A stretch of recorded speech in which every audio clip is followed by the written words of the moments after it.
Henley Royal Regatta 2025 is upon us, and the eyes of the rowing world very much on this famous stretch of the River Thames over the next 6 days. And what a glorious start to this year's regatta. Beautiful sunshine, a nice cooling, gentle breeze and calm conditions on the water.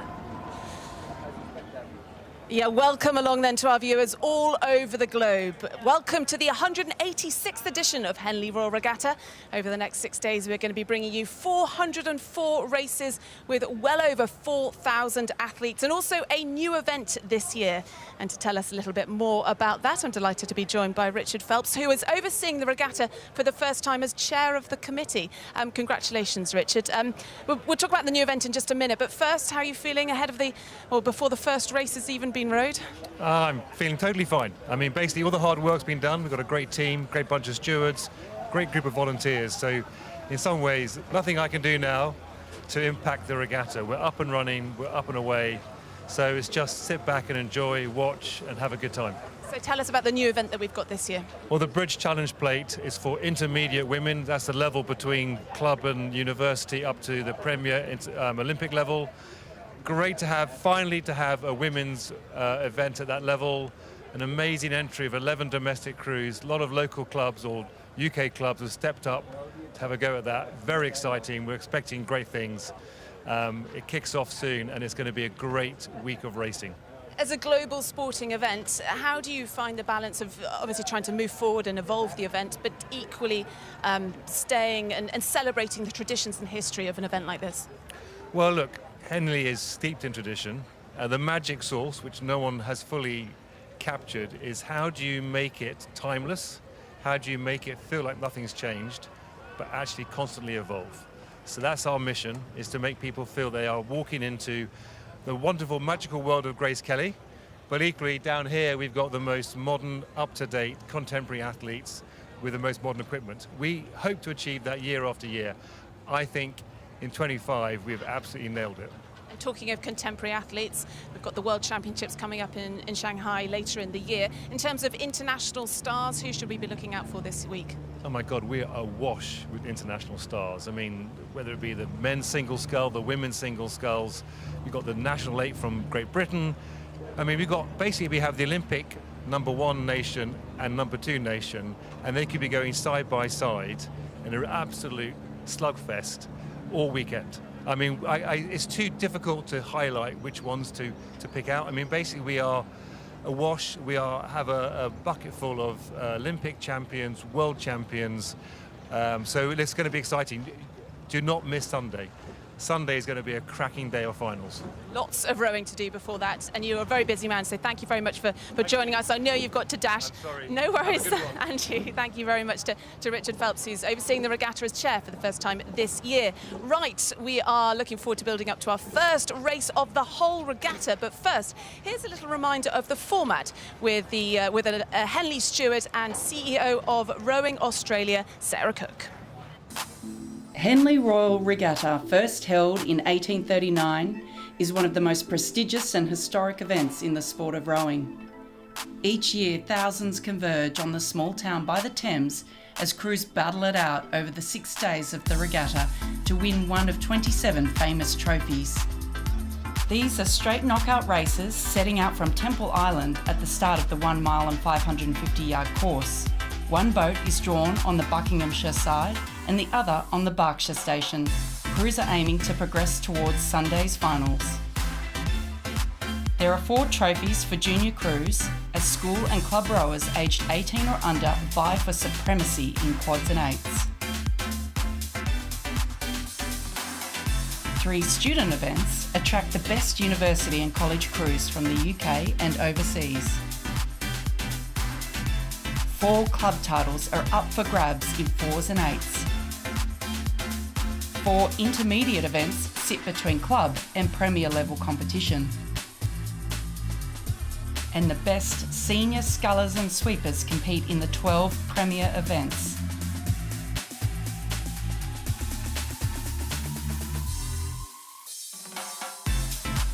The Premier category includes the oldest event of the regatta, the Grand Challenge Cup for Open Eights. The record time being set in 2018 at 5 minutes 53 seconds by a crew from Rowing Australia. For all rowers competing at Henley Royal Regatta, standing on the podium at Sunday's prize giving is the ultimate target.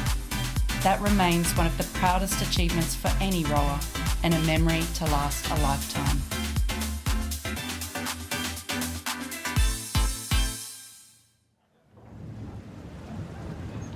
So the scene is set, and at this point of the regatta, the boat tents area is absolutely packed. No crews have gone home. Right, the buzz around here is really palpable. But what have we got to look forward to in this morning's session? Let's say a very good morning to our commentary team, Olympic medalist Sarah Winkles, alongside Tim Deller. Good morning, Ali, and a sizzling hot opening day here. So warm today that we can remove jackets in the stewards' enclosure for today only.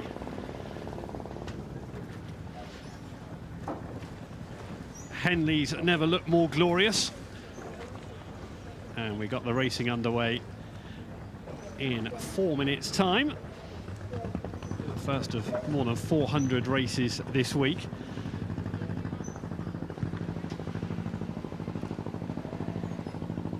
Just the gentlest of breezes for the opening race. 9:30, the Thames gets things underway. We've got 7 events between now and lunchtime. The important housekeeping, lunch at 12:30, tea at 4:30. But 6 days of racing underway at 9:30. And we're going to move on through the morning towards lunch. Lots of schools, clubs and university events. Going to be interesting to see how some of the holders of these events get on.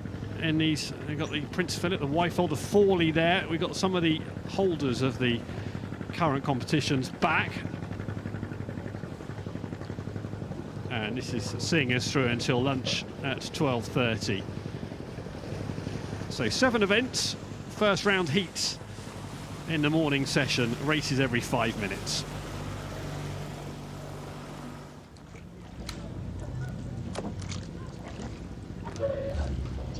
Sarah Winkles alongside me. Sarah, it's going to be dominated by the heat today. I think we get cooler conditions tomorrow, but for the rowers on the water, how will it impact them?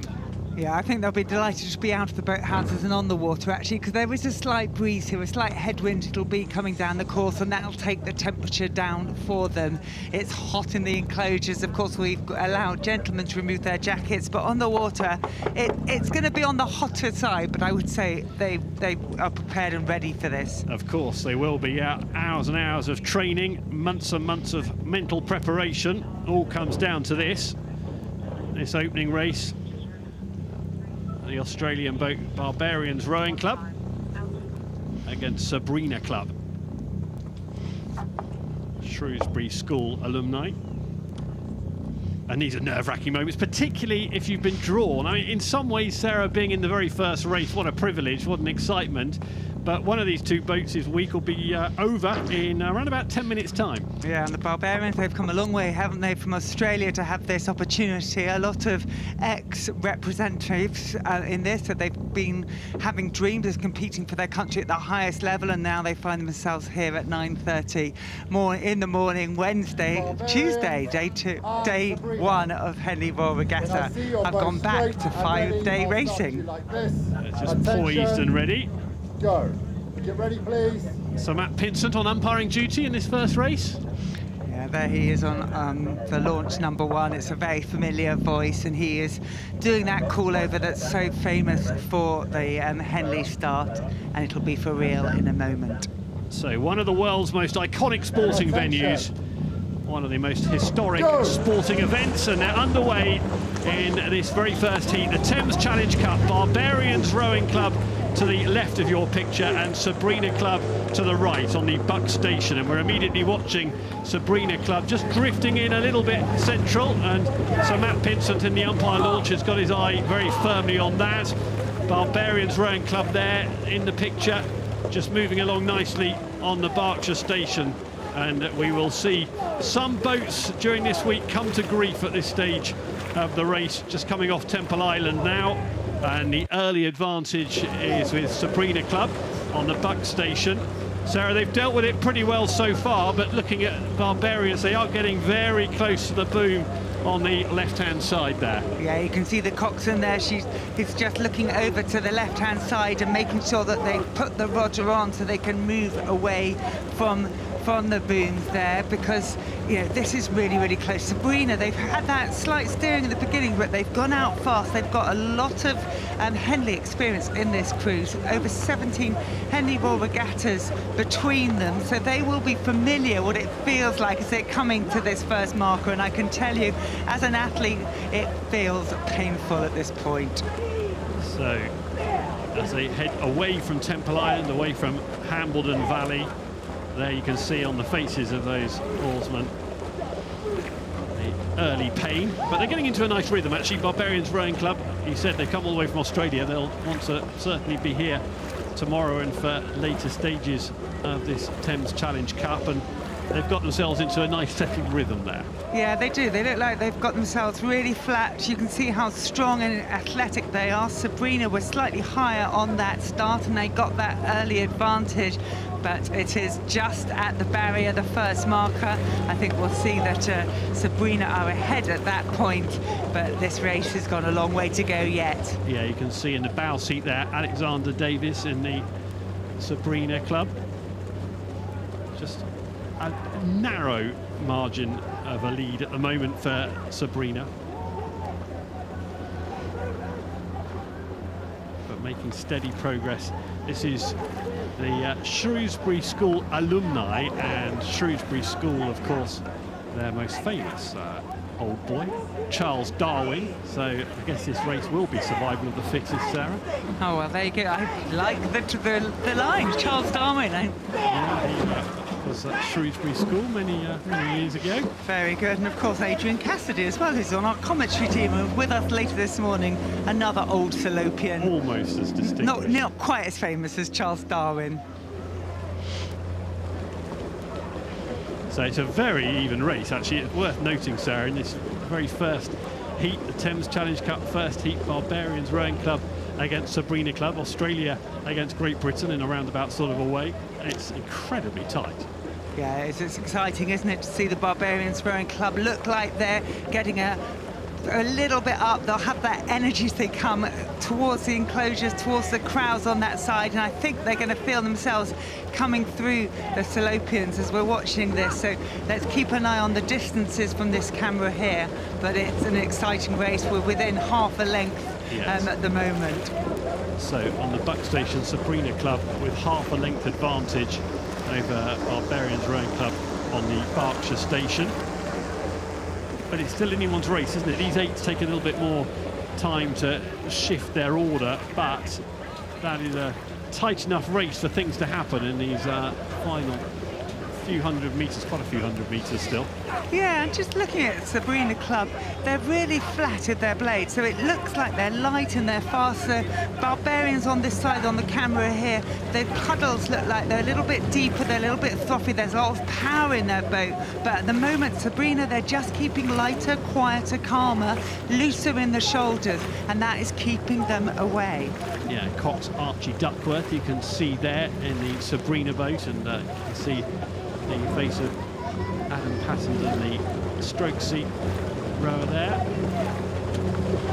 setting a nice pace, and they'll be pretty pleased. Well, Adam Patton definitely in the stroke seat, you can see there, he's got all of Barbarians in his sights, hasn't he, which is exactly where he wants them to be. He has, and actually on this last part of the race, they've moved again. The Barbarians came back onto them. We saw the length went down to half a length, and now Sabrina have gone up, as you say, to 3/4, maybe the full length as they're coming through there. So the power and the energy, and they will be coming back to the old Salopians. And for the Australians, it's now or never, really. Jerome van Kaan, the Cox for Barbarians. Watson, Whiteman, Spork, Whiteman, Fennan, and Luke Allen in the stroke seat there. Work to be done in front of stewards if their week is not to finish very early, because they're a length down. Sabrina Club moving really well. Yeah, interesting here. I just heard the Cox Archie Duckworth on the mic being picked up here. He was just saying, yeah, walking, and I think what he's encouraging his crew is just to walk away, make sure they don't stick at this point and finish the race off at this point. It's early days in this Open 8s event, the Thames Challenge Cup, but this is an exciting first race. It is.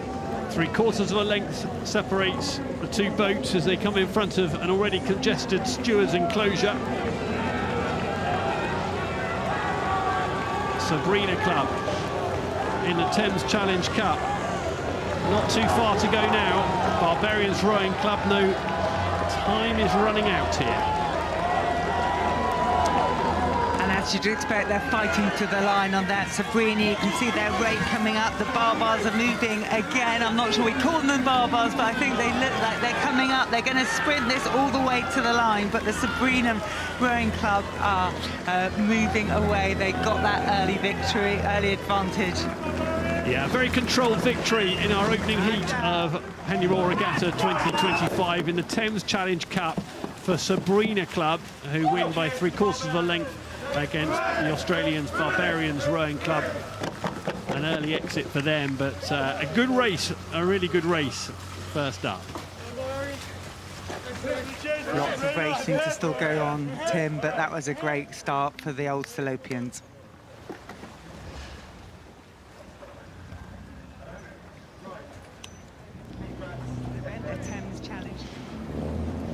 The Princess Elizabeth Challenge Cup and a couple of local schools. Abingdon School against Bedford School on the Buck Station. Bedford School to the right of your picture. Abingdon on the Berkshire Station, coming pretty central.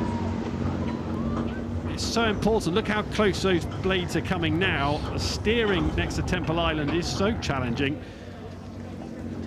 Yeah, it really is, and it's really making sure that you do keep still there and make sure that the boat can settle into the rhythm.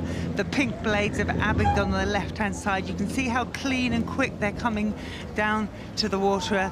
But Bedford School, with a 16-year-old on board for this race, have pushed themselves into this race, and look, they've got the advantage at the barrier. So Junior Open 8s and Bedford School on the Buck Station have got quite a commanding lead here. Abingdon will be very familiar with this stretch of water, and they know they've got some early challenges in there. You're right, it's going to be interesting to see how this race plays out. You know, Abingdon School, they look like they're full of sixth form pupils coming through here. This is the Open 8s event. The Bedford School, two 16-year-olds in their age. So one would have expected this to be a building 8, but this building 8 is having a very good go at this heat of the PE, the Princess Elizabeth Challenge Cup. I think right now calling them a building 8 might be well, they're demonstrating out they've got some serious class in that boat. And actually, look at the Abingdon boat. It's not lacking experience, particularly in two-seat. Michael Bell's been to 2 previous Henley Royal Regattas. Eddie Bayfield in 4-seat has been to a couple more previously as well. Ben Horner in the bow seat is his 3rd Henley Royal Regatta. So this Abingdon School boat has got the experience in there, but they're going to need to draw on all of that to try and turn this early deficit round.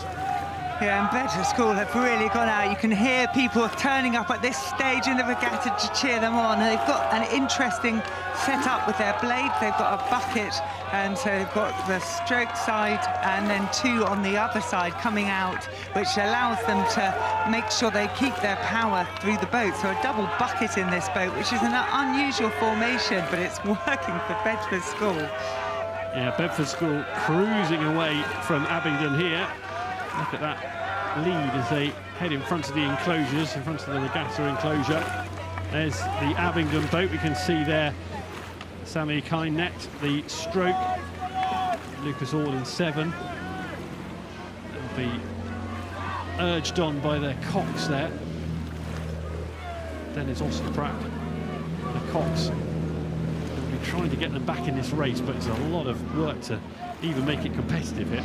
Yeah, and looking here at the Bedford School, you can see that rig setup that I was talking about. You've got a normal setup, one blade on each side, and then you see the two together and the two together down the boat. An unusual setup, but it's obviously working and helping these young athletes keep their rowing together. And you can see there now the Abingdon boat behind them may have just drifted out a bit and will be feeling that dirty water behind that boat, which won't be helping them actually. So Abingdon, they've had a few challenges with their steering all the way from Temple Island, haven't they? They've been quite central early in the race. I just wonder if that took the wind out of their sails a little bit. It's a really good observation. Of course, we've got the booms on the edge of this course, and in the qualifiers we had a few incidents with a very windy day that some boats ended up hitting them. So I don't know if people have been watching that and worrying about it, which maybe has influenced where the copters have placed their boats on this particular race. In front of stewards, Abingdon School toiling, trying to keep pace with Bedford School. But Bedford, hopefully, will have conserved some energy for a future round, providing nothing catastrophic happens in the next minute. Yeah, it'll be interesting where they are. You know, they seem to have raced a few times this season, coming first in the Junior 8s at Bedford Regatta and fourth in the Junior 8 at Wallingford Regatta, 6-lane racing, and now side by side they are putting themselves up for a victory in this first heat of the Princess Challenge Cup. Yeah, lots more for them to come. Bedford School in the Princess Elizabeth Challenge Cup. Through they go to the second round. Couple more strokes and over the finish line. Over the line they go. Abingdon School rallied and narrowed the gap in that last couple of minutes in front of stewards, but found it hard work all the way from Temple Island. So Abingdon School out, and through go Bedford School. And you can hear the three cheers there that Bedford School are giving.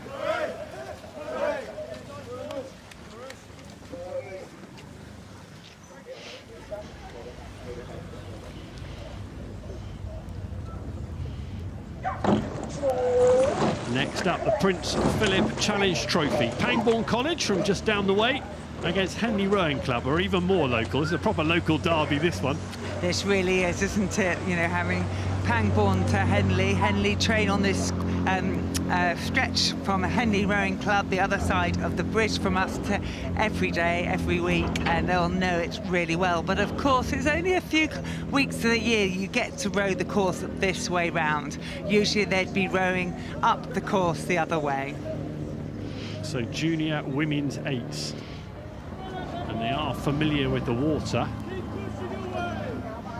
Everyone's come out to watch today.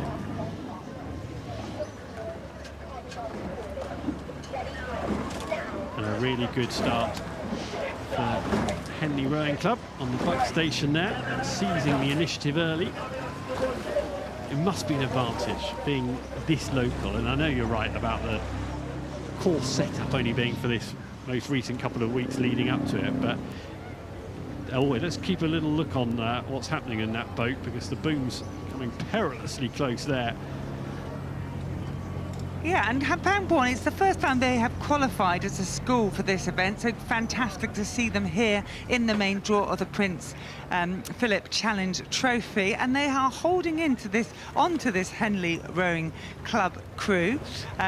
So I'm really looking forward to seeing what happens later down this course. Well, that was interesting with Henley Rowing Club. That was not the plan, was it? On the left of your picture, you saw on that buck station how close to the booms they got, and that surely unnerves them a bit. If there is any anxiety in that boat, and it's just cranked up. Yeah. It's really interesting because there's a bow side row with your blade out to the left. You are very, very close to the bar, the booms on that Buckinghamshire side. You can see them as you're putting your blade in, and you have to make sure that if you do get close to them, every atom of your body wants to back off because you think you're going to hit something, but your brain has to tell you to put your blade in and do your best stroke, because that's what's going to move you off the booms. So they've done it. They're in a great shape now. They're probably feeling a lot more relaxed and comfortable, those bow side rowers in that Henley Rowing Club boat. Yeah, they're a whisker away from big trouble, but they've pulled through that stage of the race, and now they'll be very happy with where they sit here. Sizable lead, nicely positioned. It's a gun barrel straight, 2,112 metres of water here. We can sit at the finish line, look straight down to Temple Island, and for those rowers, once they get into a good position and they get the rhythm and they get the confidence, that's a nice feeling, isn't it, for the Henley Rowing Club, the young eight there. Yeah, interesting there. 3:38 Henley Rowing Club came through that marker on about 8 seconds off the record that was set by the Winter Park crew from the USA in a few years ago. But let's see what happens this week with times. We know at the moment there is that holding headwind, and you can see Henley Rowing Club and Pangbourne really leaning well into that and moving their boats well. Later on in the week, though, we think the winds may be turning, so we'll be keeping an eye on the times.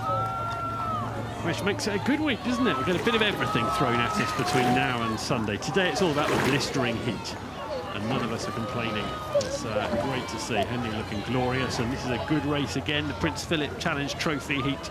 Henley Rowing Club at the moment bossing the race.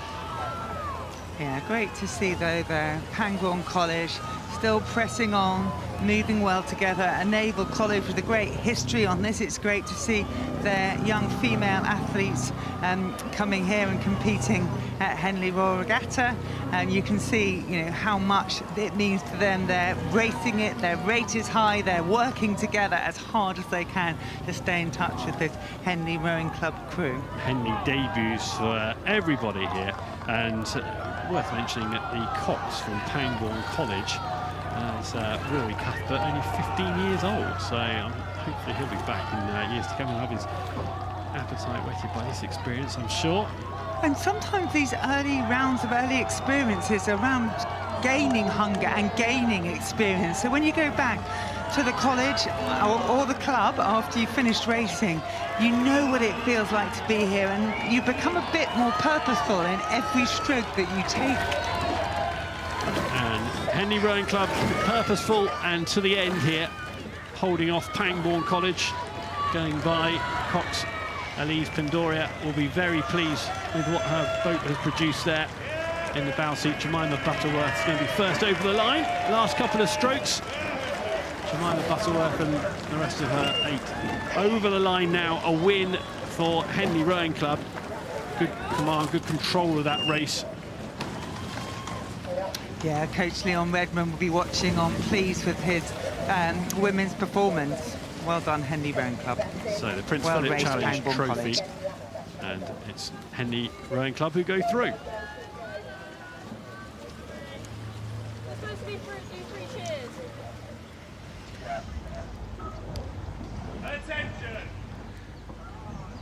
Club Open Fours next. UK Armed Forces against Thames Rowing Club. Now, interestingly, if I hadn't been commentating, I'd be umpiring this race. I know Greg Searle's taken this race on for me, and these are Cox list fours. And so Greg doing his first race today with the white box. Here comes the umpire's flag. You'd have been involved with that, and look how close those blades are coming. There's a bit of a clattering, and there's a request for Thames Rowing Club to get back onto the Bucks side, and it's no doubt been a huge distraction on the Berkshire side for the UK Armed Forces. Yeah, the temptation now is not to follow the Thames crew as they move away. The temptation can be that you come back and you end up with two crews in the middle, but Thames Rowing Club, they've put themselves cleanly back onto that Buckinghamshire station. Greg Searle will be breathing a sigh of relief, I think, having warned at the perfect time to get the result for the athletes and with the athletes. So there we are, a bit further up, and it's absolutely dominant, isn't it, the Buck Station performance here. Thames Rowing Club, they won this event a couple of years back, and it looks like they mean business this time round as well, based on the first half of this race. Yeah, this is great, isn't it? Thames Rowing Club, they came in here very, very strong. They've got a fantastically strong programme. Alex Moulders is going to be the coach of that, and the head coach of, since 2019 with 11 winners of Henley Royal Regatta. So not only huge experience in the race with a number of races between them, we've got huge experience on the bank that can prepare these athletes. And Thames Rowing Club there, you can see how long, strong, loose they are. As a club, the way they're picking up the water is just really, really impressive. You can just see how the hands are lifting up, they're allowing the blades to be covered, and then they're pressing with the feet. It really is moving distance per stroke.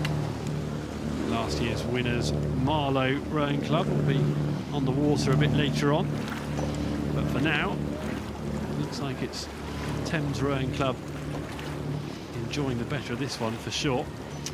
Yeah, it's great to see the UK Armed Forces out here racing with the experience around there. Obviously, this is a club that's put together, based in Aldershot, and it's to bring armed forces together, being able to train together. But of course, I would imagine those gentlemen have less time to be dedicating to that. Sam Slade in the bow seat, you can see to the right of your picture, there he is, Sam Slade, Luke Marston, Rory Boylan and Michael Lawrence. No Cox in this boat, so just the 4, no Cox. And they've all, well, 3 of the 4 have a little bit of prior Henley experience. In fact, Michael Lawrence has been here 3 times previously, 31 years old now. And that's the Thames boat that you can see, and they've all got experience as well. In the stroke seat there, George Hawkswell, his 5th Henley Royal Regatta, and it's a successful start. Murphy, Morley, Whitcomb and Hawkswell, here they come then. Dive straight after that moment at the start. Well done, Thames Rowing Club. Recovered it really well, didn't they? The Wyfold Challenge Cup, that's the first heat of this year's regatta, and we've got the Thames Rowing Club safely through against UK Armed Forces.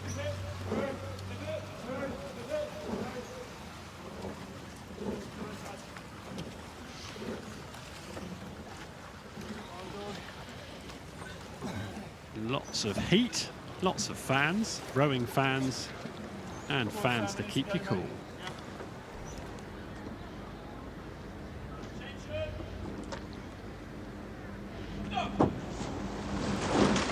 So Open Junior Quads, Maidenhead Rowing Club against Star Club.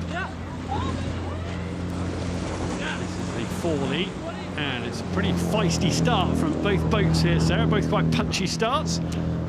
Yeah, you can see how quick and clean they have come off this start, just getting themselves straight into their racing. And here we are further down in this race, and it's on the Buck Station Maidenhead Rowing Club, who have climbed into a length lead. But there's plenty of water to go, isn't there, here? We could easily see the change of lead. Star Club will be far from giving up at the moment. It's their first Henley Royal Regatta for all of them.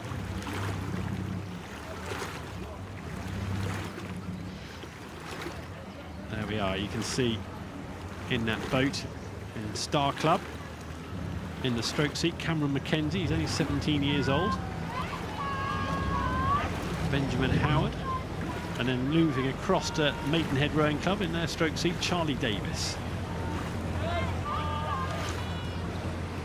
They look good, well poised. They look fantastic, don't they? They've got 3 18-year-olds and 1 17-year-old in this Maidenhead boat, and you can see again how cleanly they are picking up and how even they look.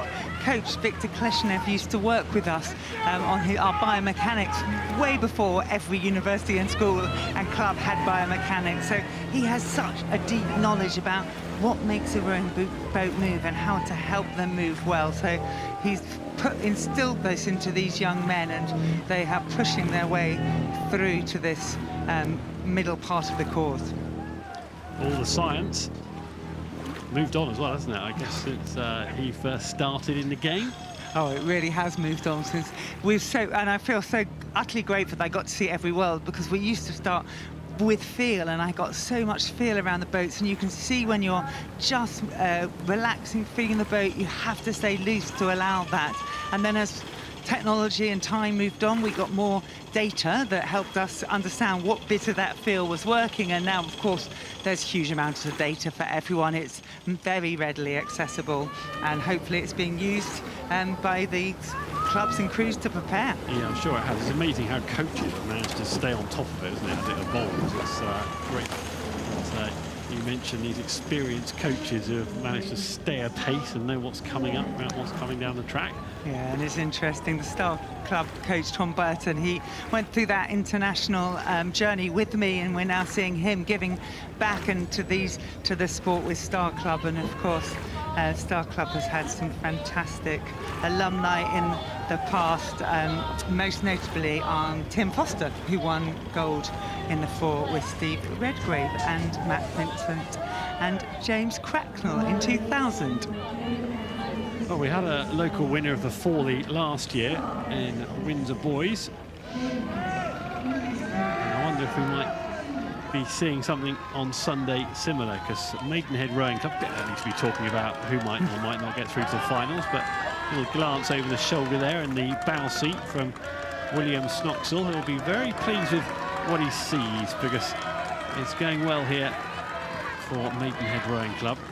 That's the lead he wants, isn't it? In front of stewards, that's a pretty much perfect lead there. They'll just sit on that.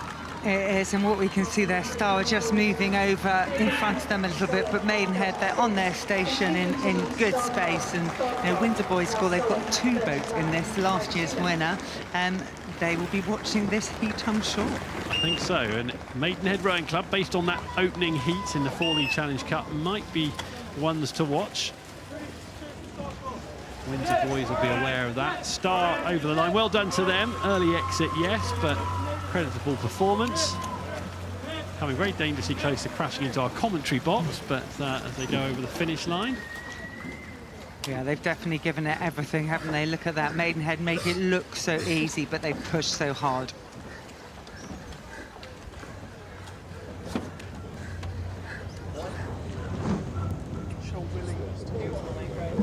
The Thames Challenge Cup, Vesta Rowing Club to the left, at the top of your picture there, up against Sydney Rowing Club. International clash.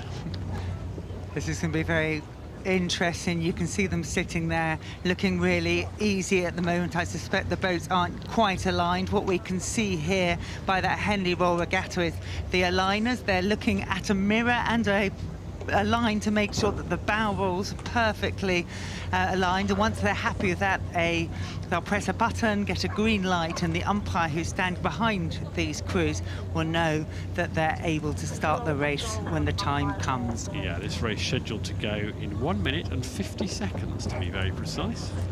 And they are precise here, aren't they? Everything runs like clockwork here. That's the plan. Just having a moment of thought and reflection there. It's nerve-wracking time, isn't it, for these boats? Oh, there's a bit of seaweed. I think that's... I don't think it's seaweed, no, Tim. It's a little bit far for seaweed, but interestingly, you do, especially in this hot weather, get some weed growing, and we haven't had any problem with it so far, so I'm hoping it doesn't become a problem. But as you can imagine, as the propellers go along it, it can pull it up and bring it onto the course. You see the cocks there? They got a good old handful of pond weed. Vesta. Well, luckily it's now off the fin and they're ready to go. And ready, I should start you like this. Attention. For our viewers in Australia, Get ready, please. Supporting Sydney Rowing Club, we are a long way from the coast here. That's 50 miles outside London, west of London. If you're up in the middle of the night watching, hope it's worth your energy here. Go. Sydney Rowing Club, away they go on the buck station. Let's have a watch. It looks like a very sharp start from Vesta on the Berkshire station. It it does, but Sydney there, they see their blades are coming down, they're looking quick and clean. This is a very fast crew, we believe, who's come in for the regatta, so I'm excited to see how they deal with this first part. Vesta are going to have to sit with them. They know that they've got a crew that have come here who've won in their home championships, but have they managed to bring their speed internationally? As Vesta Rowing Club in the crimson and black. It's amazing how they could get so much energy and speed into the boat so quickly. Within a couple of strokes, they seem to be going at a really good lick. Yeah, and Coach James Cracknell will be watching that. He's been masterminding the Vesta programme for the last couple of years, so he'll be there, I'm sure, on the umpire's launch behind, watching his men in this event. Challenging draw, isn't it? Competitive one, this. Sydney Rowing Club, they're going to travel all the way across the world for an early exit, as there'll be a good crew. Tess Harris, the Cox. Yeah, interesting, this Sydney Rowing Club, you know, has been unbeaten in the Open Eights at home, so let's see how they go here. And some good Henley experience amongst them. You know, Torren Olsen, he's already done 4 previous Henleys, and others have done 3, 2 and 1. Yeah, there's a lot of experience in there, considering how far they have to travel. They must like it, mustn't they? There's a lot of air miles. Good on them. Look at that. Temple Island, Hambledon Valley. And from Australia. We can make up that the Sydney Rowing Club, you know, have had their season, and then they're coming over here and they're holding on to their speed, and they seem to be doing that really well. But this Vesta crew as well have been planning and aiming for that. And one of their athletes, Dominic Skeet, has been actually training away from the squad. He's been on an offshore oil rig. I spoke to James Cracknell about that in the lunch tent yesterday, just to check that that was indeed true, because it felt quite a different way to be training. But yes, he'd used the 12 to 14 hours that he wasn't working to train, and then came back and he's got himself into this Vesta Rowing Club boat. It must be difficult to be dropped back into a seat in the middle of an 8. Yeah, really interesting, isn't it? But he will be used, I think, to the heat, because I think he's been doing ergos training on that oil rig, so one imagines that was quite an experience also.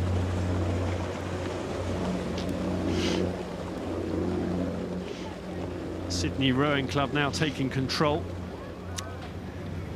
Yeah, I think you can really see that, you know, how they're picking up the blade now, but also how they're finishing off the stroke. There's a light and lively, it's lifting the boat out, and the yellow shell that we're seeing on the left-hand side here, it's really lifting the bows out, and it just is pushing away.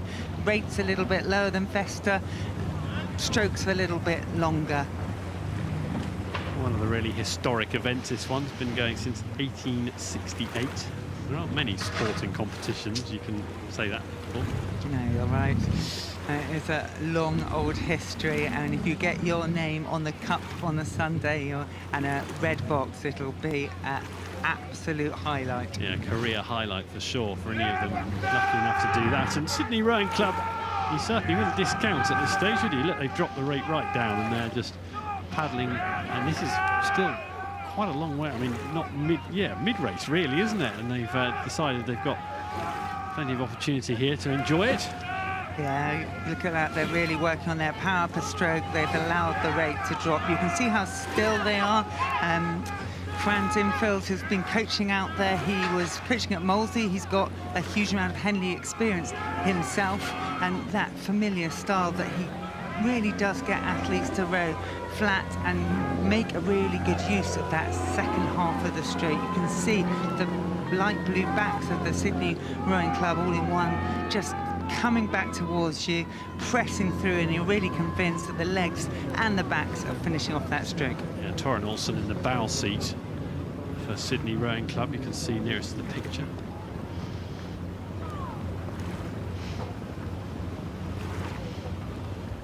It's like a very controlled performance. It is. I mean, Vesta Rowing Club, give them their dues. They're holding on to it. They're pressing on. They want to, if anything went wrong, they need to be in a position to take advantage of that slip. But Sydney Rowing Club at the moment, looking straight, rating lower, pressing away. So you can see Matteo Randech there in the bow seat for Vesta. Slightly to the right. Hard work for them. In front of stewards. And that's the lead. If they turn that round, it would be spectacular. Yeah, huge commitment by these men, though. They're pressing it on, they're pushing it, they are giving it absolutely everything as they come into the stewards' enclosures. They will be going into the blackness to hold on to this. Engineers, tree planters, ship operators, a variety of professions in that Vesta boat that you can see. And have a look at the blade work there, Sarah. Yeah, look at that. That is Sydney Rowing Club boat that we're looking at there. Blades just scooping the water, and Vesta with their maroon and black, crimson and black blades, sorry, you can see coming through too. Sydney Rowing Club cruising past stewards. Vesta are trying to narrow the gap right to the end, working hard, digging deep, Vesta. But Sydney have this all under control. It was worth staying up for, wasn't it? Over in Oz, you'd have enjoyed that. If your family and friends supporting there, that was worth staying up for. Over the line they go. Sydney Rowing Club through in the Thames Challenge Cup. Vesta Rowing Club are out. Yes, get up again later on the regatta. They will be back.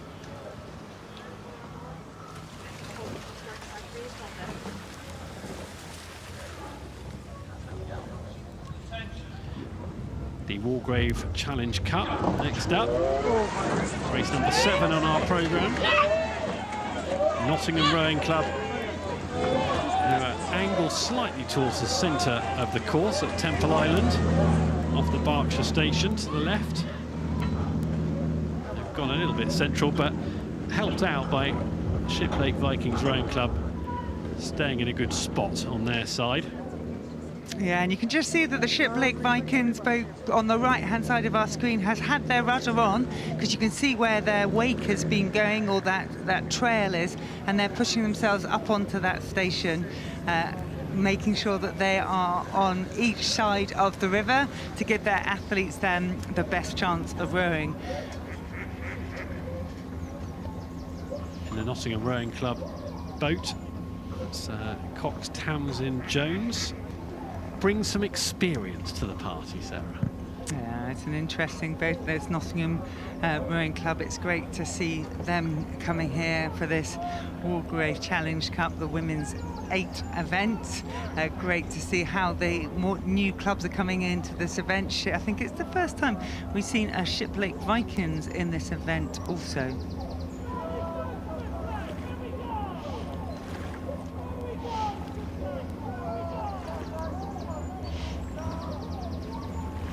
Getting this race sorted out, isn't it? The early stages are just vying for domination. It looks like on the Berkshire station, Nottingham Rowing Club have climbed into a lead, but just watching their steering, if they do meander, it must take speed out the boat, and obviously it makes the course longer, doesn't it? And that's the last thing you want, but it's probably quite long enough as it is. Yeah, and interestingly, Nottingham Rowing Club, they'll be used to training on the river and the Trent or Home Pier Point, the 6-lane racing. So again, a quite open, very different feel from this Henley Rowing course, which can feel a little bit tight as you're coming through. But yeah, Nottingham, they've come out, they've had a good start, they've got that half a length lead. But Shiplake Vikings Rowing Club, they are in this. They are pressing on, and if you look at this, their blades are coming down. We've got some great experience in this boat, including a Henley winner of the Diamond Jubilee in 2021, Maya Vickerman. You know, she will know, particularly, she'll be sitting there in that stroke seat and know what it takes to make sure that you're ahead at 2,112 metres. Well, they come from a great part of the country for sport in this last year. Nottingham Rowing Club on the banks of the Trent, right in the hub of, well, just down the right way from the City Ground. Nottingham Forest Football Club had a great year in the Premier League. You have a test match against Zimbabwe for England at Trent Bridge a few weeks ago. And it's a great city spot there, boathouse, and And this is doing well here. great side-by-side racing we're looking at here, isn't this a fantastic shot? You can see the stroke girl there just having a look for the cock to see exactly where they are against in the Shiplake boat, Shiplake Viking, and it'll feel absolutely like you're in the cauldron for all these crews and all these athletes now. You're side-by-side at Henley. This is where it starts. This is going to be a really good race. You can see from here in the Wargrave Club Women's 8. And they are properly head-to-head here, aren't they? Look at that. Nothing to call in front of the regatta enclosure, in front of the clubhouses. Yeah, and this is really going to be about how you work with the other athletes in your boat, making sure that you're moving with them, doing your bit, working your eighth of the boat to make sure that you can keep it up and keep it moving. And I feel like the Shiplake Vikings Rowing Club, they are just coming through, and that'll feel fantastic for them. Nottingham, though, they've still got that lead. They're pressing away. Yeah, they're shading it. Tamsin Jones in the cock seat. She's going to need all that experience to try and keep. It's not even quarter of a length, is it? It's a tiny little lead that Nottingham Rowing Club have as we get to the business end of the race. Yeah, it's really interesting is because I suspect the coxes will be talking about not sticking, keeping moving, because as soon as you start to stick, you can get frustration and the tension can come into the shoulders where you want it pushing through the legs. And look at this. This is fantastic racing. It's a heat of the Wargrave Challenge Cup. It's side by side at halfway. This is brilliant. Well, Shiplake Vikings Rowing Club have had a little burst there, but there's a response from Nottingham Rowing Club, who have maintained a slender lead. Here come Shiplake again, closest to your camera there, as they come on the buck station. Have they done enough to edge the lead? This is going to be so tight. Now, keeping in your own boat here for all these athletes must be so important. There must be a huge temptation to have a glance across and see how you're getting on. If you do that, all you're going to learn is it's a dead heat at the moment. That's it. Listen to your cocks and support the other athletes. Do your bit. Stay in your boat. That's what will make the difference. Oh my goodness, this is fantastic. Shiplake may have got a slight lead now. You can see actually the bow girl of Shiplake having a little peak. Maybe that's giving her energy there. This is fantastic. They're coming close together, Tim. Ellie Webb in the bow seat for Shiplake, trying to urge on her boat. Alexander Erb in the cock seat. They have just got it at the moment, but it's so narrow. Shiplake to the right of your picture. Nottingham just down, having led for the first half of the race. They're in front of stewards. It's anyone's at the moment. Who's got the last bit of energy to get themselves over the line? Shiplake go again. They have the lead just. Last couple of strokes. Shiplake try and push on. Nottingham Rowing Club trying to stay. And have they got one more trick up their sleeve? They're going to have to produce that in the next 10 strokes. The line is coming, and Shiplake are trying to push away. They're trying to find a bit of extra energy, and I think they have done that. Yes, Shiplake have moved in the last few strokes to win by, well, half a length, and that doesn't really reflect the close nature of that race. Shiplake Vikings Rowing Club were pushed and pushed and pushed all the way in front of stewards. That was such a tight race, and you'll look at that in the programme, in the records in years to come, and you'll say, oh, half a length, okay, that's regulation. It wasn't that. It was so close.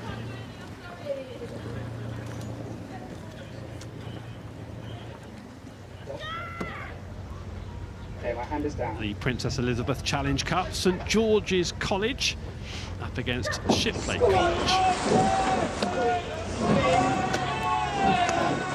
8, and they've got the cock, so hopefully their steering will be okay next to Temple Island. That gives them a little bit of an advantage compared to some boats that don't have coxes. Yeah, and what we're looking at here in the Shiplake College boat is some great experience. They won earlier at Nat Schools, which was fantastic. In fact, they won in the men and the schoolboys and the schoolgirls events in that. So fantastic early season for Shiplake College.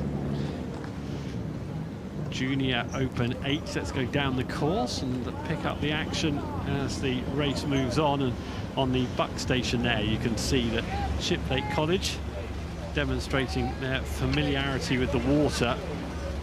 Shiplake College only 5 or so miles down the way from here. Yeah, St George's have come, of course, from Walton, where they will have done their training, their preparation, coming to race in Nats Channel to Nats schools, and TC Tom Cannon, who's overseeing their whole programme, will have been preparing his men to come up against this strong Shiplake College crew. Yeah, just getting down that. You've got Isaac Dean there in the stroke seat and Ben Logie, the Cox, in the Shiplake boat. And they've dropped their rates and showing good maturity. They've forged a respectable lead. St George's College.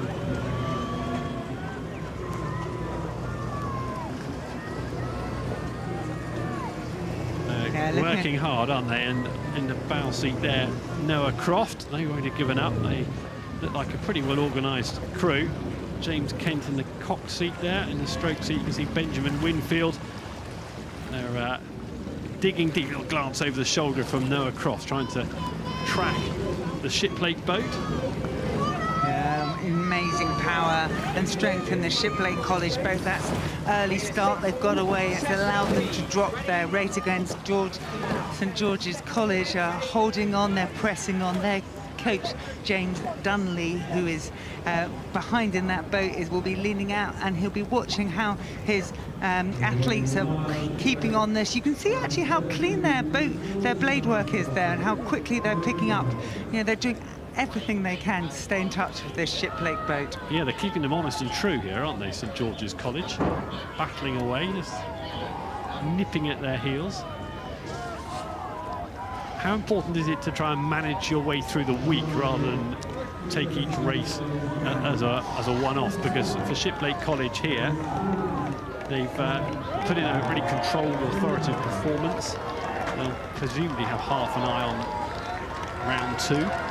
Yeah, it's really important, I think. Hugh Mackworth-Craig not only competed at a number of regattas and raced international, their coach, he has overseen some really successful Henley campaigns, and he will be thinking about the heat that his athletes are training in, and the effort that, you know, making sure that they do enough effort so they keep lively, keep strong, but not too much that they're leaving it on the water. So the last few strokes in the Princess Elizabeth Challenge Cup. Shiplake College on the back station got a grip of the race early, extended their lead, sat on their lead, and are over the line now. St George's College, good effort from them. They kept battling hard, but they are out and through. There they are, cheering on their opposition, a look of respect.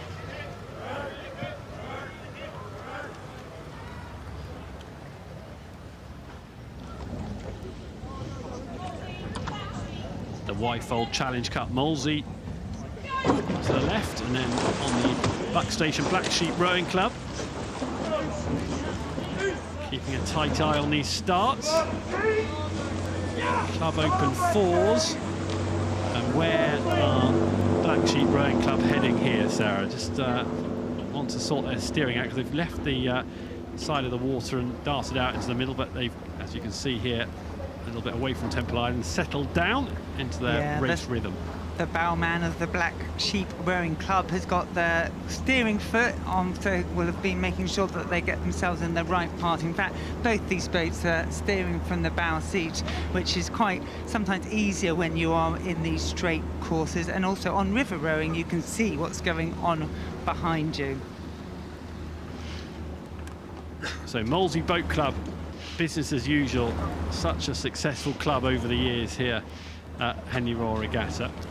Yeah, we've got huge experience in this Molesey boat. They've got 26 Henley races between them, which is a significant number. They've been down this course an awful lot of times. Yeah, great pedigree, great experience here. And the Molesey boat, you can see there Samuel Knight in the bow seat, Philip Neeson, Thomas Rimmer and Philip Sturley in the stroke seat, putting together a really good first round race here. And the Black Sheep rowing club started by Come on, Shiplake. tell me about their name. Well, apparently, well, it is. I know for a fact that the name came from when they were drinking in a pub that first had the Black Sheep beer, the Maltons in York, and they decided that they would thought that the sheep would look good on their rowing kit.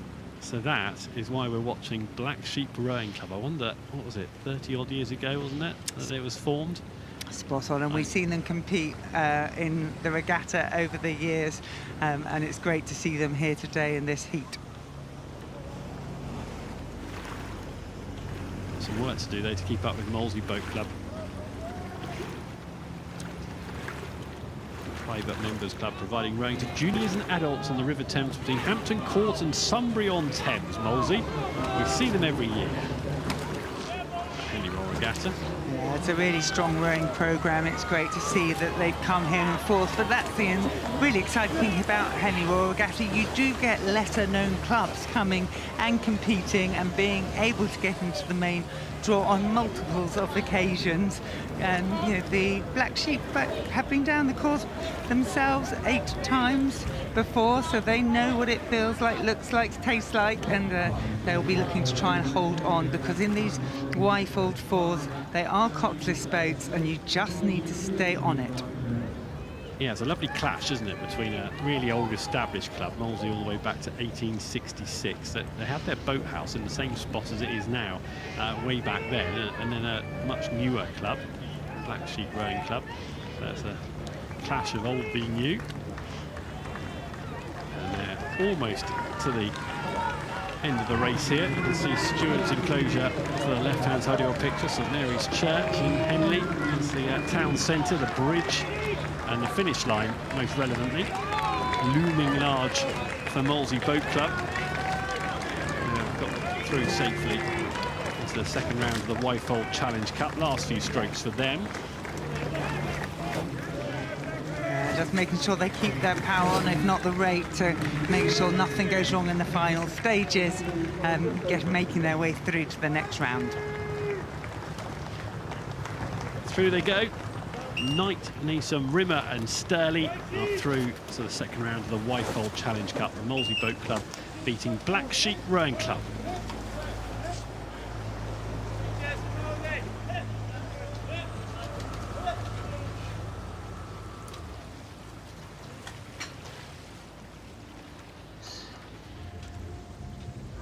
So, women's quad sculls next.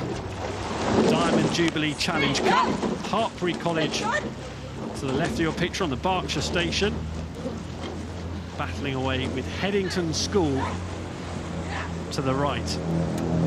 What sort of start do they have? Well, the race is settled in. It looks like it's going to be a competitive one. Yeah, this is going to be really interesting. Headington's the holders of this event, the Diamond Jubilee Challenge Cup, but the early racing has been done by Hartbury College, a young crew actually, looking at there, a couple of 16-year-olds in the Hartbury College around that, but in the Headington crew, there's a 15-year-old. So this is both of these are young athletes who are working and preparing. The Hartbury College crew is looking fantastic at this stage. Flat, strong, and pressing it down with their legs. And they've carved out a pretty big lead early here, Hartbury College. Great experience for these athletes. A couple of them in the Hartbury boat have previously been at Henley Royal Regattas. Matilda Hudson-Hulls in the 3-seat, and in the stroke seat, Catherine Gardner. She's 18, and this is her second Henley Royal Regatta. Yeah, and we've got some real strength in these boats. The Hartbury College, one of these athletes has got an under 7-minute ergo, which is really significant handy, for a junior athlete, and they're making it count on the water as well. They've done their work in the gym, they've got themselves strong, and they have done their work on the water to make sure that they can move these boats together. So Hartbury College purring along nicely.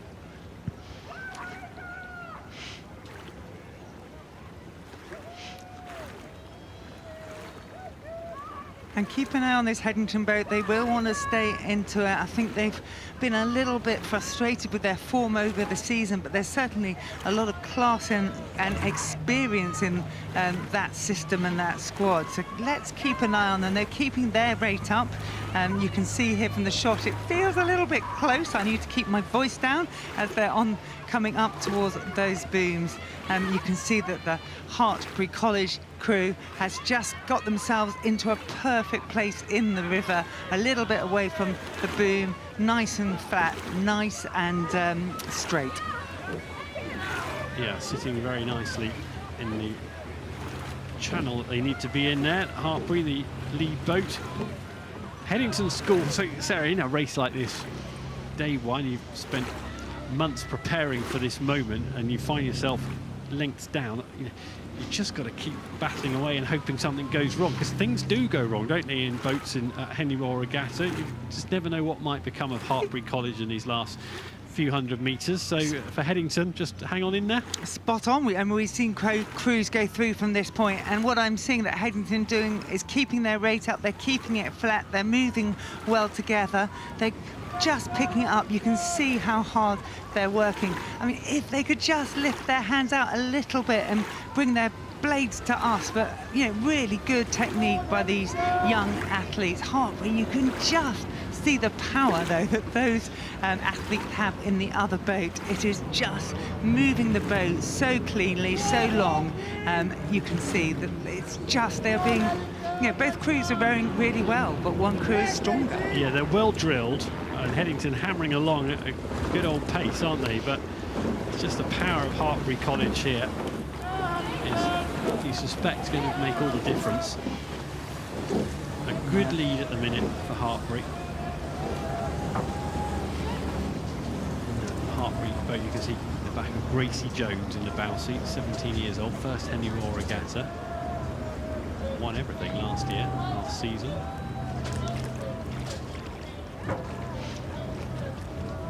Gracie Jones with Daniela Raquel and Matilda Hudson hulls and Catherine Gardner in the stroke seat.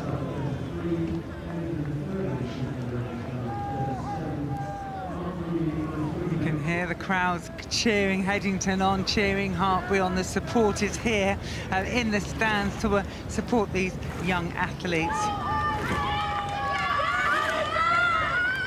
Excited cheers on the bank. Headington only just up in Oxford, not too far away. 40 minutes travelling time to get down from Headington to here. I'm sure they're all glued to this, representing the school. Hertfordshire had a little bit further to come from Gloucester, but making that journey count. They are. They won't have to make the return journey for a day or two yet. In fact, based on this performance, could be in for the long stay. I was watching. Look how central they've got. Yeah, just keep an eye on their steering, Tim. They are in the lead, but they are not in their lane. I would be looking at that quite closely as an umpire. Over the line they go, Hertfordshire College in the Diamond Jubilee Challenge Cup. Good, powerful performance from them. Headington, they battled away, tried to keep pace, were outpowered. Some young athletes in that Headington boat, they will be back, but Hertfordshire, that power was really impressive.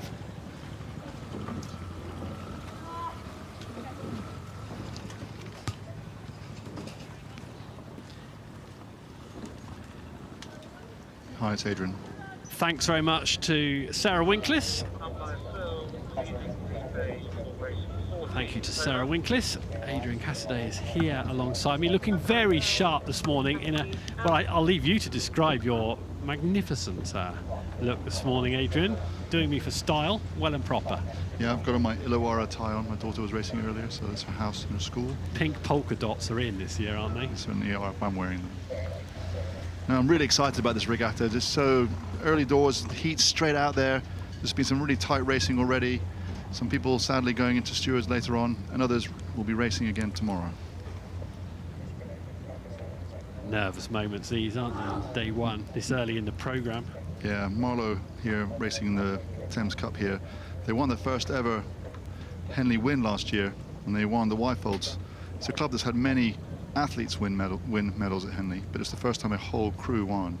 And their club is really growing, and now they've got a Thames Cup crew here racing as well. Which in some ways makes it more nerve-wracking for them, doesn't it? The fact they've got that backdrop. Yeah, the pressure there, and that's, the momentum is building in the club. And then London Rowing Club as well, it's the B crew, but it's been more than 20 years since they've won the Thames Cup. And they've got a good A crew this year. Go. Get ready, please.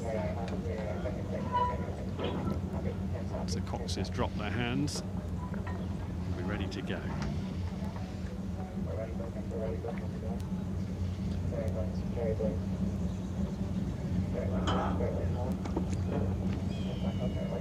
Making sure the boat sits still on the water. Attention. Go. Away they go then in the Thames. Marlow Rowing Club B against London Rowing Club B. These club open 8. Watching London Rowing Club. The Cocks will have a very close eye on what's going on there. Chase and Emily gets them back onto their side of the water. Just showed signs of poking out towards the middle of the water. Sarah Winkliss replaced by Adrian Cassidy for the next run of races. And Adrian, this all-important start. There was a little bit of a meander out from London Rowing Club into the centre of the water, but they seem to have sorted that out there. Yeah, they've clicked the blade where it's been quite clean, but yeah, they drifted a bit closely. It's quite easy on the Cocks when they're looking at the opposition a bit, maybe too much, you drift across. But managed that very well, trying to compensate a bit here. They seem to have got out to a bit of a lead. There, nice view from behind, really precise blade work. I mean, you wouldn't believe that's a B crew, would you? That's rowing really very well. Chase Lemley in the cock seat, and in the stroke Matt Reader there, as Adrian says, moving very nicely. Yeah, that's really precise. Look at how accurate the blade work is here. Really generating good precision.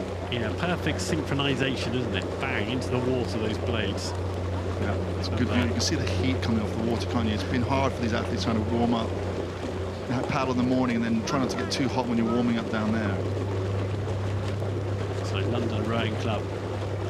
Well, they've actually warmed up, so to speak, and you have to do your stretching, I suppose, don't you? Get your muscles firing. Yeah, generally, they spend half an hour to 40 minutes doing warm-up paddle with some bursts and practice starts. Even in this heat? You would reduce the time of it, though, Yeah. and you do less paddling in between. Yeah. But you still need to be thoroughly warmed up inside, so, but yeah, today wouldn't be a challenge. So it's pretty close, isn't it?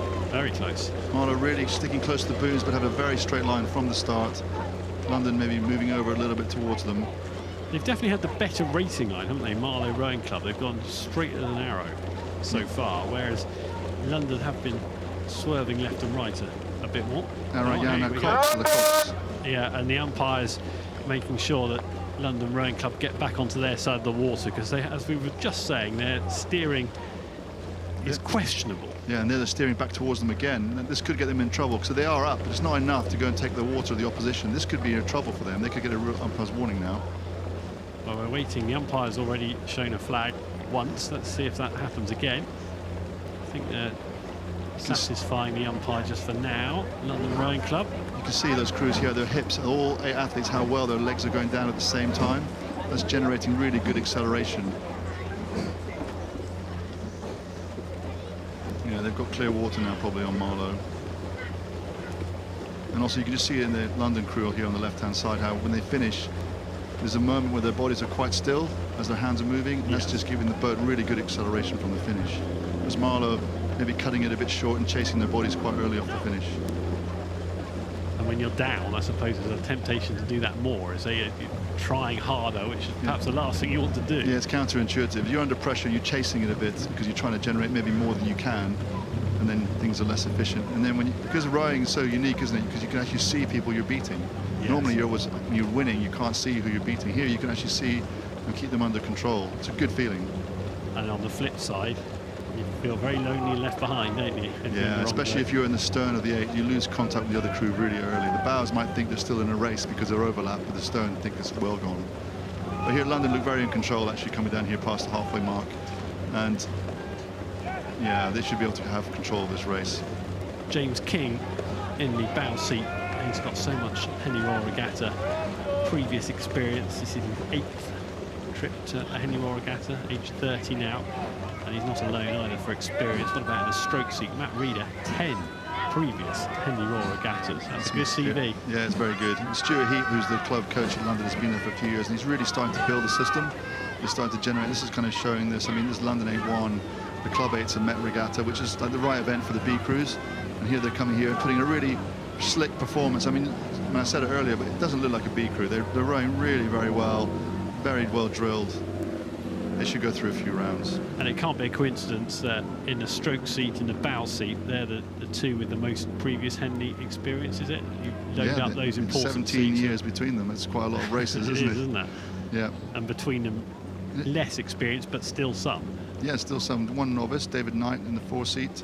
One or two of them actually in the 6 seat, Jack McDonald from New Zealand, actually. So it's great, the regattas, and it brings people from different amounts of experience together to come and row at the regatta. And you see these people, you know, Matt Reeder, James King, and Callum Fletcher. Between them, they've been rowing 20 years at this regatta. It shows you how much people love coming to race here.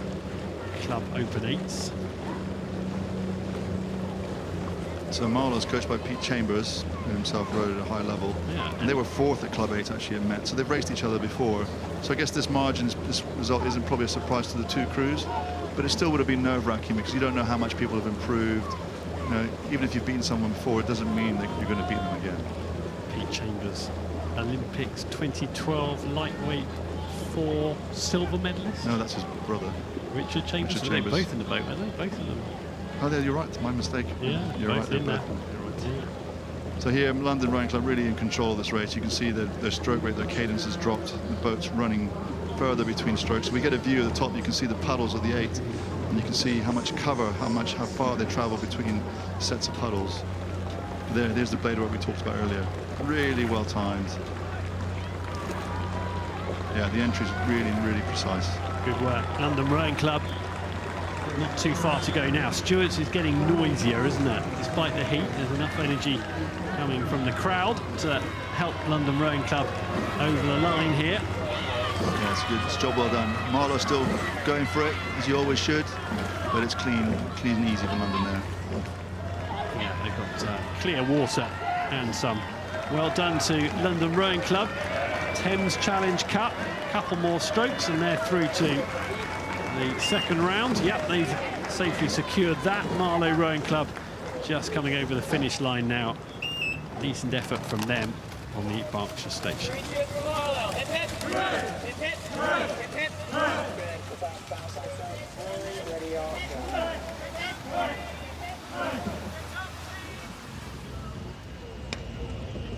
The Princess Elizabeth Challenge Cup. We've got the King's School Chester. Top of the picture there, and then in the right, in the grey, green and gold, Clare's Court School from Maidenhead. Not very far away from where we're sitting right now.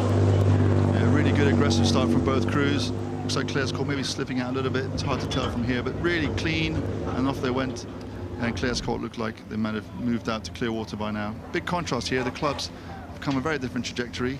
King's Chester was founded in 1883 and Clare's Court in 1985. So it's the King's School Chester on the right of your picture there. They are moving along pretty well. It's going to be a tightish start to this race, but I think we'll probably see as they go past the camera, King's School Chester. Yeah, they by the barrier post. Have the grip. Let's have a listen into the cocks if we can as they go past. Should be able to. Yeah, good finishes with this King's Chester crew. You can really see where their bodies are opening with those straight arms and just hanging their weight off the leg pressure. It's just sending the boat really well away from the Clare's Court crew. It's just impressive. Yeah, that's it, boys. We're nearly halfway. Yeah, that's it, boys. You've done half the race. You've got another half to go, but that was nice, wasn't it, from the cocks? Yeah, good tone of voice as well, the way he was encouraging. He wasn't shouting, he was just being really clear and deliberate with his language. Yeah, Clare's Court also moving nicely, to be honest. Just seems like they must be outpowered by this King's Chester crew. Maybe the 100 years of experience paying off. And the show Dragnev, the King's School Chester cocks that we could listen in on there, who's trying to motivate. You can see that over his right shoulder, full twist of the body. See what's going on in the Clare's Court School boat. As long as he doesn't throw the balance off the crew when he does it. I was watching the swivel of the neck, and it was quite clever the way the shoulders stayed down the boat, and there was quite good flexibility from the cocks to make sure. Shift the weight to the left butter because you turn right. Is that how you do it? I guess so. I've never cocked, so I wouldn't know, to be honest. You surprised me. No one's ever asked you to cox, Adrian? Never, never. So here at Chester, they've got a bit further up, and they've probably moved away from the boom, starting to reduce the risk. It's a length and a half up. I mean, the umpires might not like it very much, but the cox probably knows they're in a position where they won't get in trouble for doing it. There he is. That's exactly what we just seen. Yeah, good look, be clear. Obviously doesn't trust the stroke man to tell him the truth.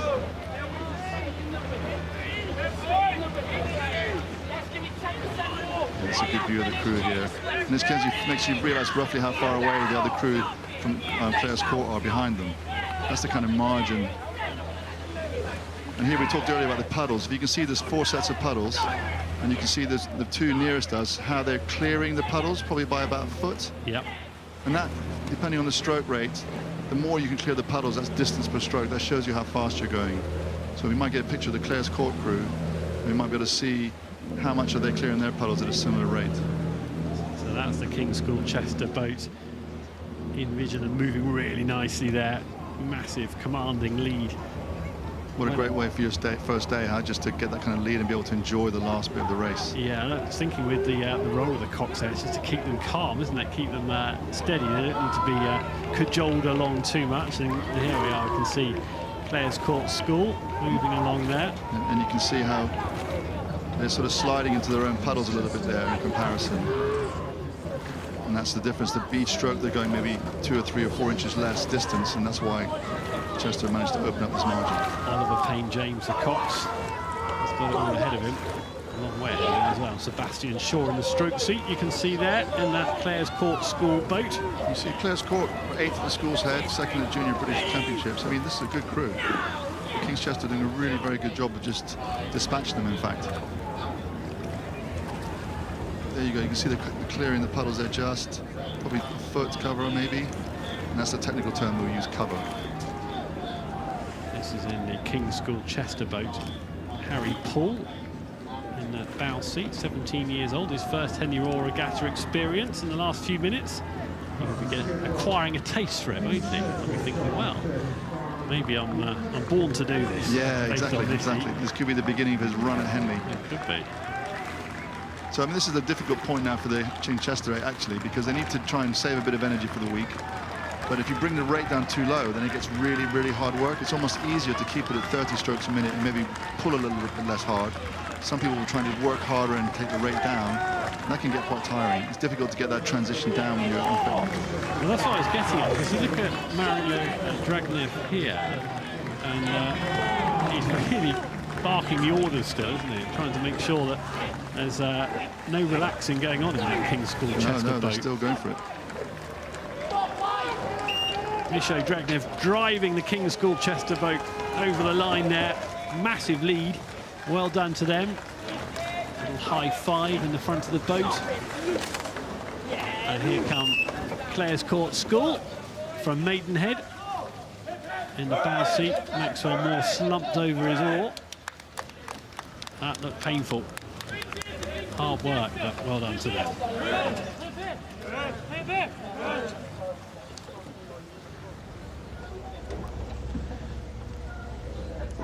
The Prince Philip Challenge Trophy, Godolphin and Latimer School on the Berkshire station, and we've got Kingston Grammar School on the Buck station. We're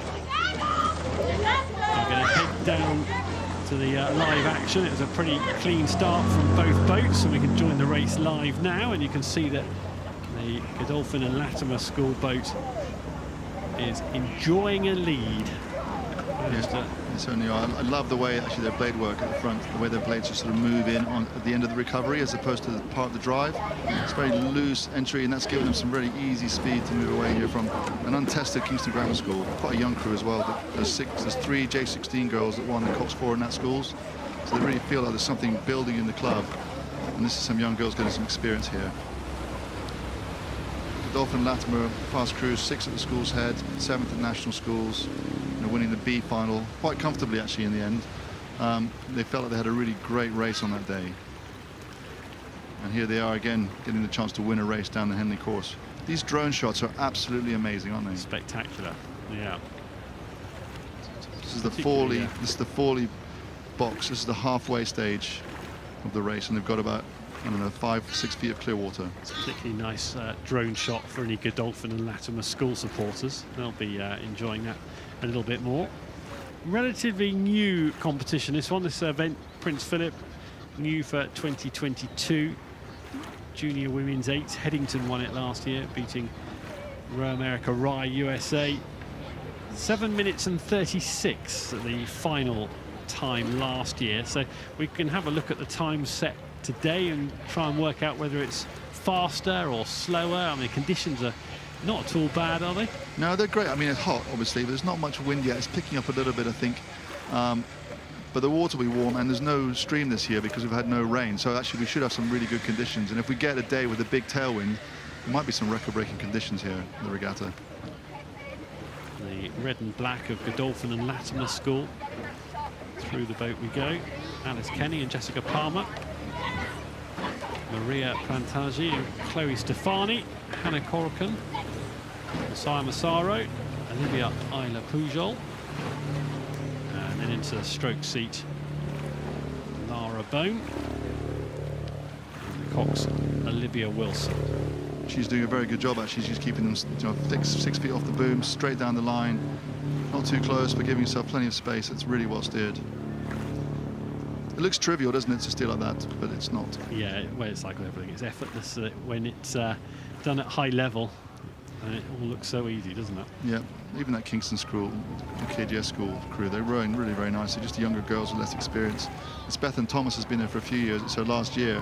This is a bit of a send-off for her. See Eden Taylor there, what you were saying about the relative lack of experience of 15-year-old in a stroke seat for Kingston Grammar, and a 15-year-old in a 2-seat, Zoe Cassati. So that, well, they'll have many years ahead of them, and they'll be back. At least sure. 2. Yeah. That's a good Latimer crew here. Latimer Godolphin really keeping their form, actually. And the way yeah, it's really nicely the way they sit at the finish and just slide very freely on the boat, let the boat do the work on the recovery. Coming into the general enclosure now.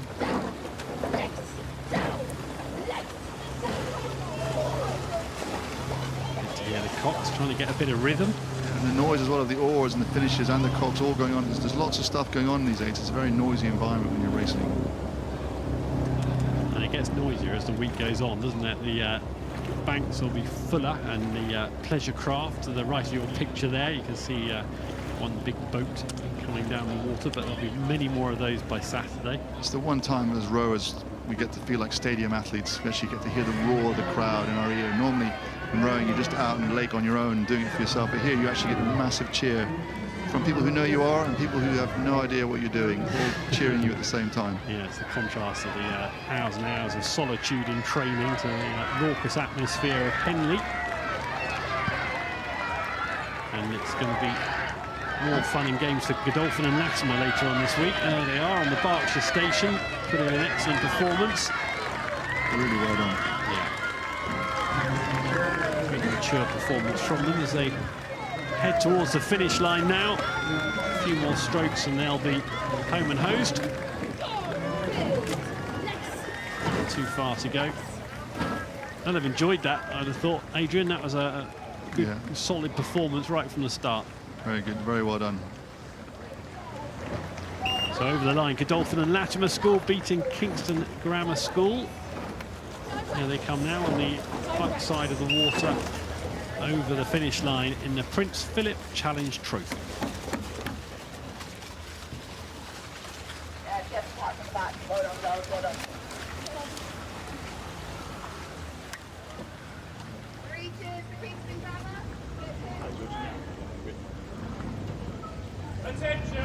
Royal Chester Rowing Club on the Berkshire station, Norwich Rowing Club on the Buck station. Off they go, 2,112 metres ahead of them. And a real contrast here, no cocks, only 4 of them, much quieter environment and completely self-contained. Somebody in the boat has to make all the calls, somebody in the boat has to do the steering. Incredibly challenging, isn't it? Yeah, and Northwich here moving out to maybe 3/4 of a length. Both crews really long and lively, actually. You can see that both crews here have a tandem on their boats. which means that two people are sitting next to each other with the oar on the same side. And in a coxless, in a forward, generally that means that helps the boat go a bit straighter, although it looks unconventional. So the green and gold of Norwich Rowing Club. Not much in this. What is it? Half a length up, maybe, I think? Yeah, and you think of the form. At MÁ Regatta, Rochester were in the B final and Northwich were in the B final. They came 5th. And at Wallingford Regatta, 3rd and 6th, with Rochester winning that race. So this is kind of the other way around. So it's going to be interesting as this race progresses. Will Rochester, are they a second half crew, and will they come through, or have Northwich done something since those regattas and developed more speed?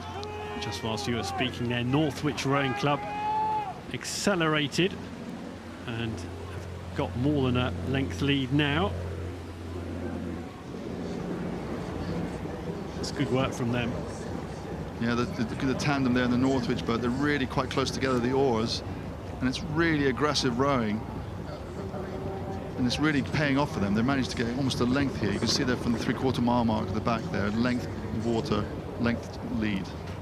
So the green and gold of Norwich Rowing Club into the lead here. This is amazing, such a turn up for the books, because it was the other way around. Yes. Only a few weeks ago. Yeah, this race is completely spun on its head. Royal Chester Rowing Club. Well, you wonder what they've got up their sleeve, don't you, Adrian? Whether they've got something late. And this is psychology, because you've beaten them, you've lost them, and you think, well, I've got nothing to lose. Let's be really aggressive out of the blocks, put them under pressure. They've executed that. Now it's whether Rochester have either lost some speed or they've just got in their heads. And we'll see if they can gather something now and build a sprint finish. Yeah, whether they've got a sharp finish and whether Norwich Rowing Club can hold it together for this length of race. Just on the bow seat there, Craig Taylor. Yeah, there's still a minute and a half to go. Lots can be done, especially in a coxless boat. But Northwich here, they're still holding their form. The blade work's still precise. They're still moving. The boats are nice and level.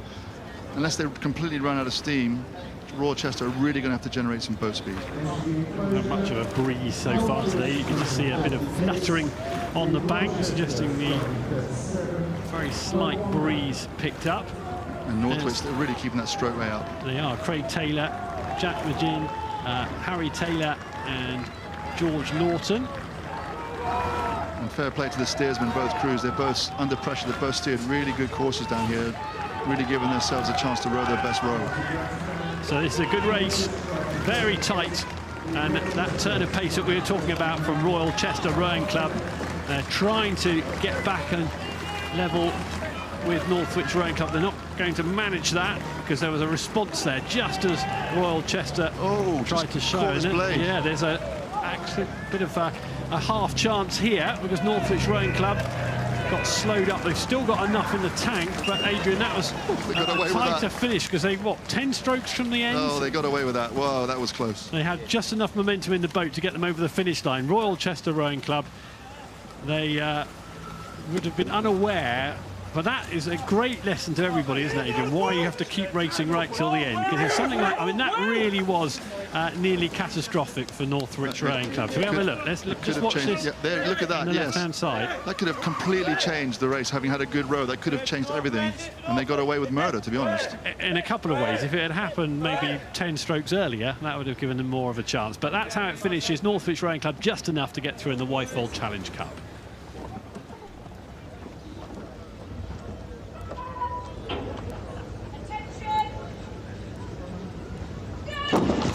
Challenge Cup, Lea Rowing Club on the Berkshire station up against Bedford Jesuit Preparatory School to the right, based out in Miami. So for those who are following this in the USA, keep your eyes open. Early start for you. Here we go then with that boat from Miami. And the boys from Miami doing a great job here, aren't they? They've moved out to clear water, looks like. I mean, they're a quick crew. They won the Youth Nationals last year. They're Scholastic champions this year in the quad. They were here last year and they learned a lot. They've done a great job just executing really good sculling here.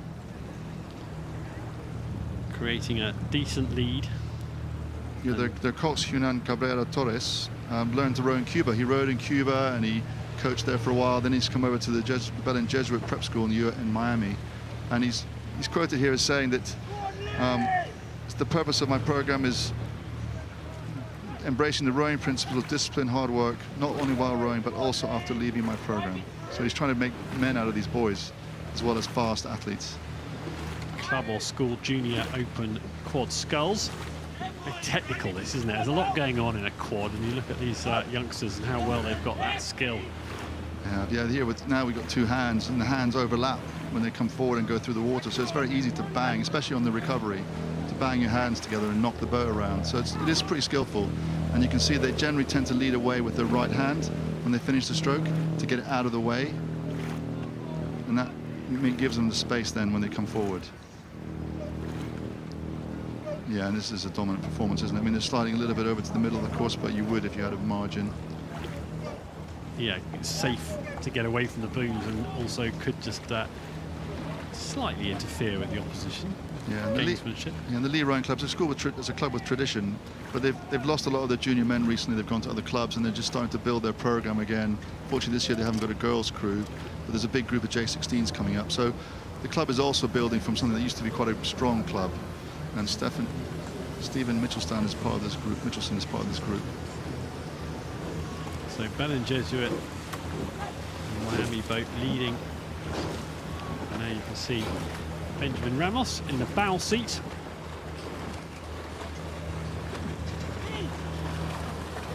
Moving very well. Also in the boat, Felix Caceres, Marco Albami, and Marcus Manticon. That's the boat from the States. You can see their backs there. How there's a very obvious acceleration with their backs, but their backs aren't very fast because they've actually got hold of some of the water and they're really pulling the boat. But they are generating acceleration with it. Really impressive stuff. And they'll need to manage their energy, conserve their energy, because they're clearly, well, we have seen moments go wrong this late in races, but you'd think they'd be through to the second round, and so building their way through the week rather than spending too much at this stage. Yeah, and they've been here before. Some of these, all these guys were racing here last year, so they've all got some experience in the course. And the Lea group still holding their form, still attacking as you expect. Just outclassed, unfortunately, this year. A very good Belen Jesuit prep school.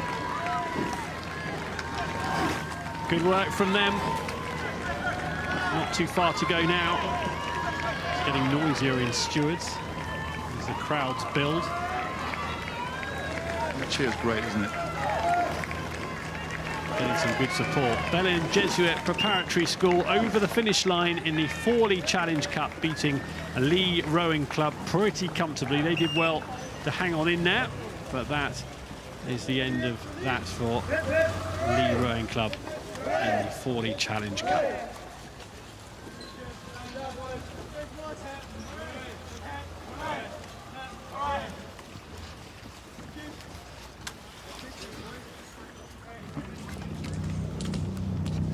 Thank you very much for that. We've got a change in commentary now. We've got Sarah Cook coming onto the mic and joining us here for the Thames Challenge Cup between Barcelona Club de Rem, Spain, and Thames Challenge Cup Koning de Amsterdamse Rooi Etziel Vereniging de Hoop, Nederland.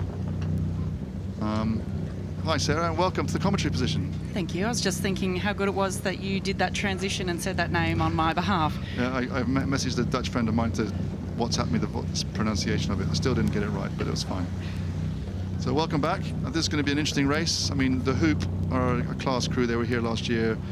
There's a club that's really developing. They're hoping to bring multiple crews in the future, and they got one of the coaches here was at Thames when Thames had been successful, and he's a physiologist, and he's really trying to build something here. I think Barcelona is a bit more casual crew with some aged fellas in the crew. Yes, and we know that De Hoop certainly have the bit between the teeth this year. They've strengthened their crew on last year and looking to do some damage in the Thames throughout the week. So certainly one of the crews to watch this week, Adrian. Yeah, I think they would have been happy with this draw. I mean, Barcelona, they've got some experience in this crew. Guys that rode at school. You've got Joe Wolfen, who's won with Borlase here 10 years ago. This crew only had its first outing the day before qualifiers and got through, so they've done very well. And it's a mixture of guys who work in Spain and in banking and stuff like that. And it's just, I don't know if it's a club of convenience, not a club of convenience, but I wouldn't say it's a club that thinks it's going to win the Thames Challenge Cup. Yeah, you look at that experience though up in the middle of the boat, and we know that experience can help here on this very unique course. Joe Wolfen in the 5-seat of the Barcelona crew, 6 previous Henleys, Connor Sheridan in the 7-seat, 5 previous Henley Royal Regattas. And a junior world champion as well, so some class people. That's right. So this is the worst time, isn't it? You're sitting down there, peace and quiet, and nobody's talking, and you're just waiting to go. Had the opportunity last night at the international crew function to speak to our international athletes and coaches here competing, and I spoke about this moment and taking those moments in and looking around and really taking in those few moments of silence before the chaos. Yeah, I mean, it's the only part of the course that's really close. The island's very close to you, it's very quiet, there's no real spectators, and then the umpire, all you hear is the umpire.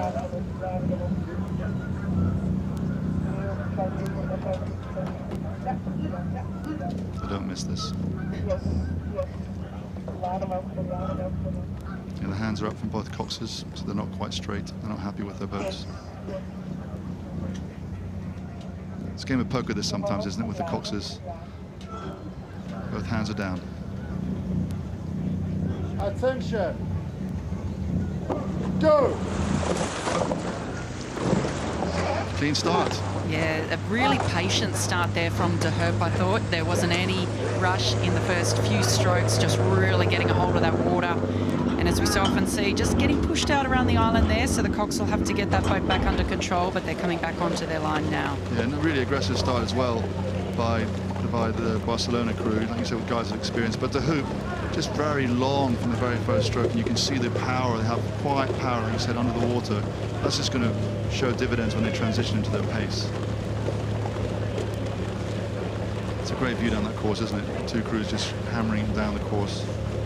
It is, and just maybe a light puff of a tail breeze starting to come up now, Adrian. We can feel it in the commentary box here as we're looking straight down the course. So certainly, I wouldn't be sad about that. No, definitely not. Definitely not. It does feel like it's picking up a little bit, but it's been really muggy so far. And De Hoop here, slightly lower rate of striking looks like, but just spending more time in the water. The blades are just under the water for a longer period of time, and I think that's what's going to generate that boat speed. You can really get a sense of that rhythm watching them from behind, can't you? All of those bodies coming into the back end of the stroke together, really locked on through the front. Very aggressive, but as you say, just gives that illusion of patience and length. But Barcelona have taken a length on them. They've gone very aggressively, and they've taken a length on De Hoop. And De Hoop, well, I hope this is going to work for them, because at the moment, oh, sorry, I got that the wrong way around, haven't I?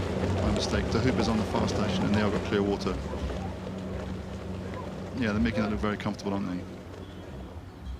Yeah, it's a bit of a optical illusion looking from this camera angle, isn't it, as we see these boats coming towards us. But De Hoop on the left-hand side of your screen in the Buck station, and Barcelona on the right-hand side in the Bark station. Yeah, and you can see the barrier sign there. The 2 has gone up, and they're waiting to put the sign up for number 1. Yeah, that's very, very clean rowing, isn't it? The blade work, you can see the blades coming out very square and clean at the finish, really giving themselves time to finish the stroke off. Let the boat do the work very, very, very well. Very good. This is going to be a dangerous crew, isn't it? Yes, there's certainly been a bit of talk about this crew, and that they are looking to make their mark in this event this year. Yeah, it's a crew it's a club that's been growing for a bit, and they're finally being able to row in the Dutch National Championships and that kind of thing. And here they've done it's been a straightforward transition for them, isn't it, onto their pace. And it's an ideal first day for them, isn't it? It is. This is really the ideal scenario if you're a favoured crew, isn't it? To go out, have a strong row. They had a pretty quick start, both crews, aggressive start, but now really being able to swing into their rhythm, blow the cobwebs out and be ready for the days to come. Yeah, exactly. Just bed in your rhythm. I mean, the Barcelona crew here will be trying their very best. They know they were up against it, but they've come here with their eyes open, but really enthusiastic. I met one of the guys the other day on the towpath, and so they're just really enjoying doing this crew. They really want to come out and have their best race, and they're going to enjoy the rest of the regatta. And they just unfortunately drew De Hoop in the first round. That's the way the regatta goes.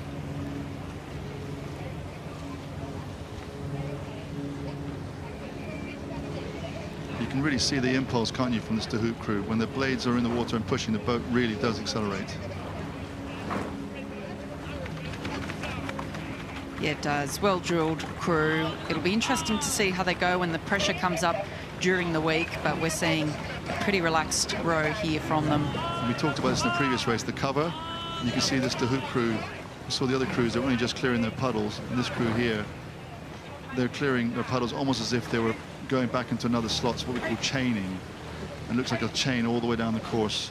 Comfortably, they're going really quite quickly at the end. The rate's a bit lower, but still good boat speed to be chaining at this rate. Great shot there of the leading crew in this round of the Thames Challenge Cup.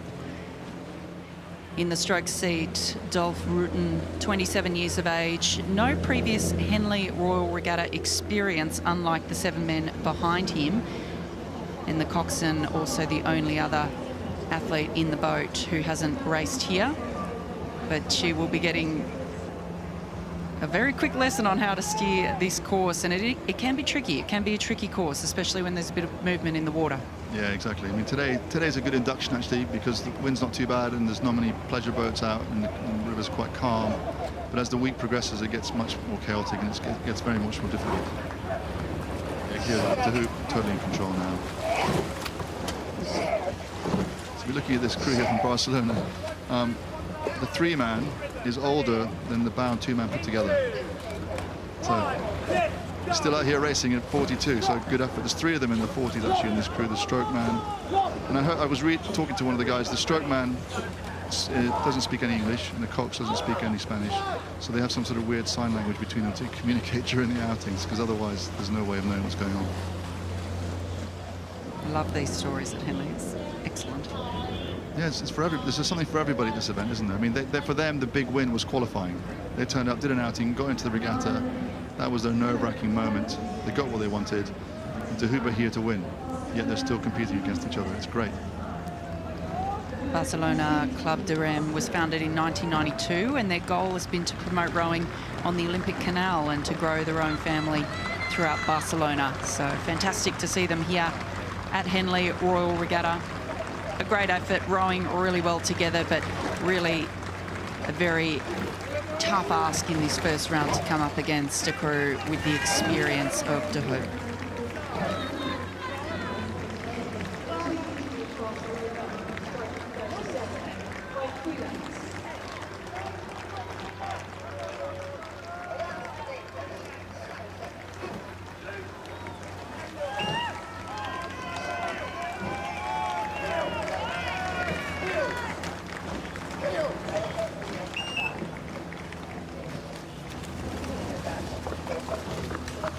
And confirmation there in the Thames. De Hoop beats Barcelona.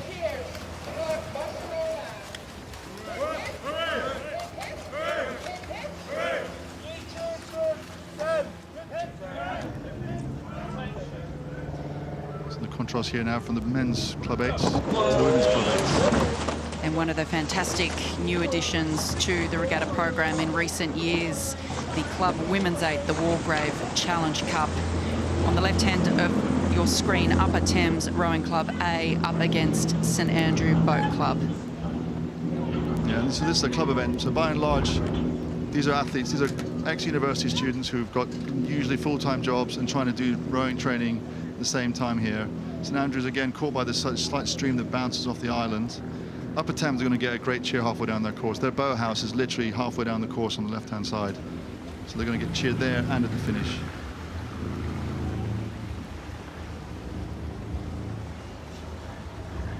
So looking at the progress board, it looks like it's almost 2 lengths.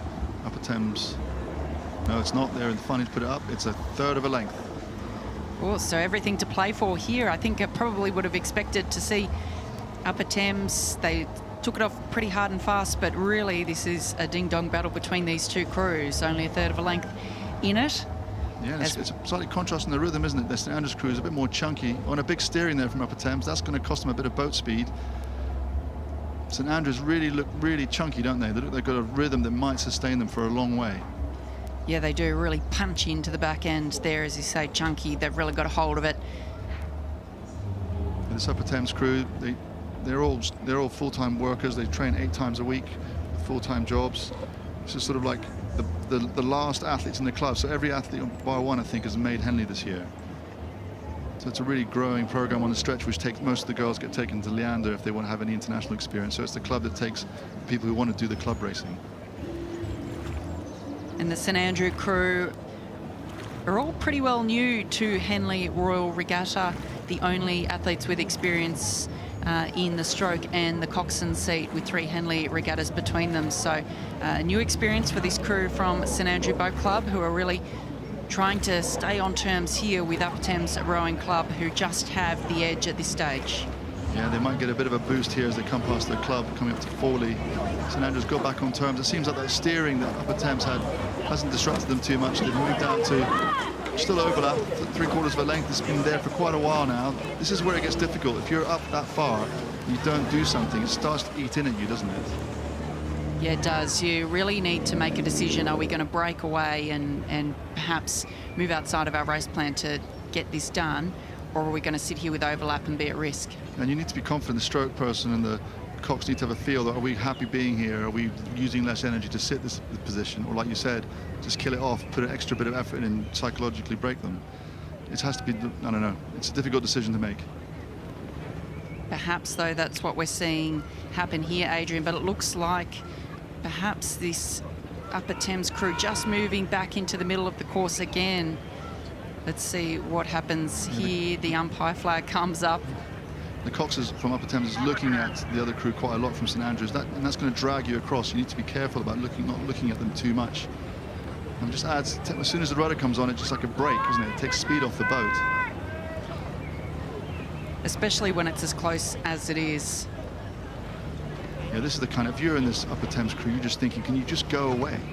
But this St Andrews crew are just tenacious. They are not going to give up. And it'll be interesting now if they can be brave, even if it means they blow up, have a go and get back on terms and try and put them under some pressure. Just move another inch of stroke. And for those who are wondering how the coxswain actually steers the boat, so the coxswain has 2 strings that attach down the boat and into the rudder, and essentially they're able to just pull those strings ever so slightly, and the rudder's not very big generally on a course like this. It would be maybe 10 centimetres. Size of a credit card, basically. Yeah, exactly.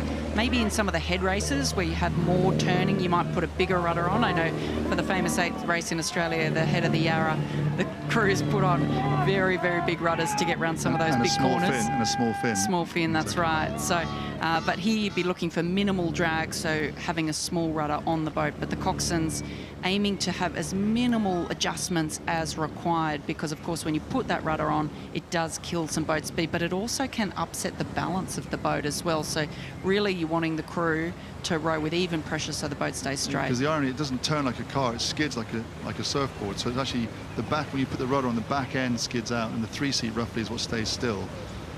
But here Upper Thames, there's some great coaching going on down there, and over the last couple of years they've been building this club crew, coached by volunteers, and their form is really keeping together as they're going down this course. They're keeping their rhythm, keeping their posture, and I think that's starting to pay dividends. They seem to be slowly moving away. I think that looks like St Andrews did put everything in to try and stay on terms, and it's costing them now. And Upper Thames just looking really efficient still, clear water now. Still only just with clear water though. This is a great effort here from St Andrew Boat Club. And that was a case where maybe they knew they were in control, even though they were overlapping. They could hear St Andrews pushing for no benefit, and they just waited and waited until St Andrews' energy ran out, and it seems to have paid off.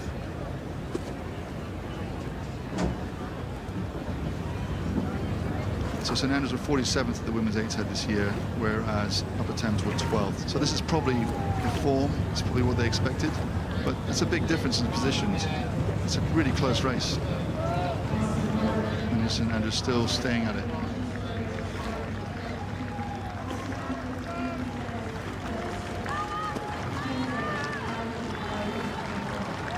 Upper Thames won't be able to give in, won't be able to cruise here. They know that they're still under some pressure and got to stay on the pressure. As they come down past the enclosures, we can see the crowd starting to build. It's hot, but a lovely summer day out here at the regatta, and some great crowd support for Upper Thames as they're coming down towards the finish line. And it's a great feeling, the last few strokes, knowing you've got it in the bag now, isn't it? Andrews, you can really see they've spent everything. They've really emptied the tank. It's a really great effort.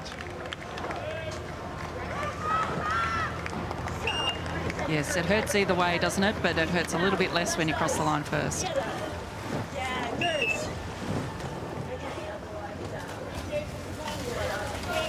Confirmation there in the Wargrave Upper Thames Rowing Club A, beating St Andrews Boat Club.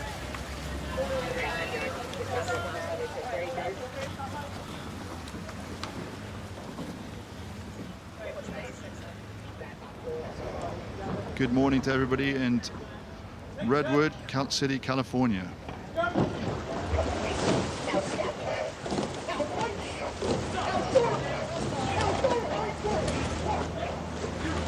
Bryanston here in the Berkshire station with NorCal crew from California on the Buckinghamshire station. Good clean start, Sarah. It is, and look at the line from that coxswain. We've seen the two club eights get impacted on the Bucks station as they come past the island, but absolute straight shot there from the coxswain in the NorCal crew. And here, like you said, they did a great job there, and looks like we've missed a bit of the race because they've obviously started earlier, and we're back to live coverage here now. They have really just moved away a great distance from Bryanston School. That is really impressive. A huge margin here, but I guess with it being a hot day and being the first of 6 days, if you were the coach, you'd be hoping, okay, let's just settle now. Yeah, because these school kids have to race every day, don't they?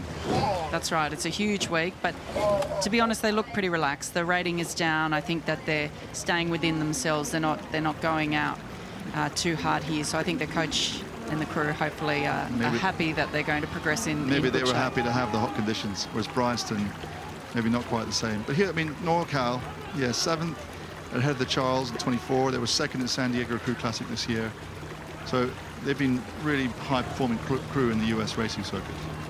Yeah, and this has been one of the crews that I think people have been interested to see the form and to see where they'd stack up as they're coming into the week. A couple of international boats in the PE that I think the local talent have their eyes on.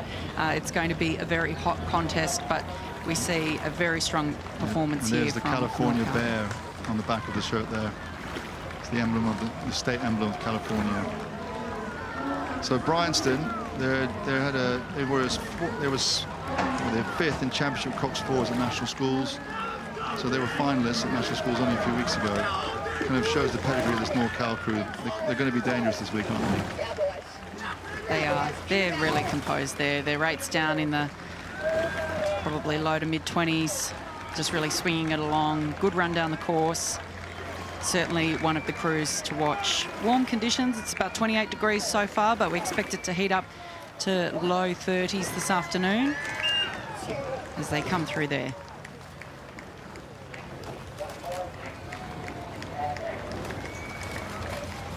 Bryanston still racing down to the line, looking to put their best race out there today.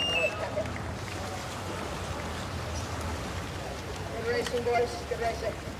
Confirmation in this round of the Princess Elizabeth Challenge Cup. Bryanston School being defeated by NorCal crew. Hooray! Hooray! Hooray! Good race, boys.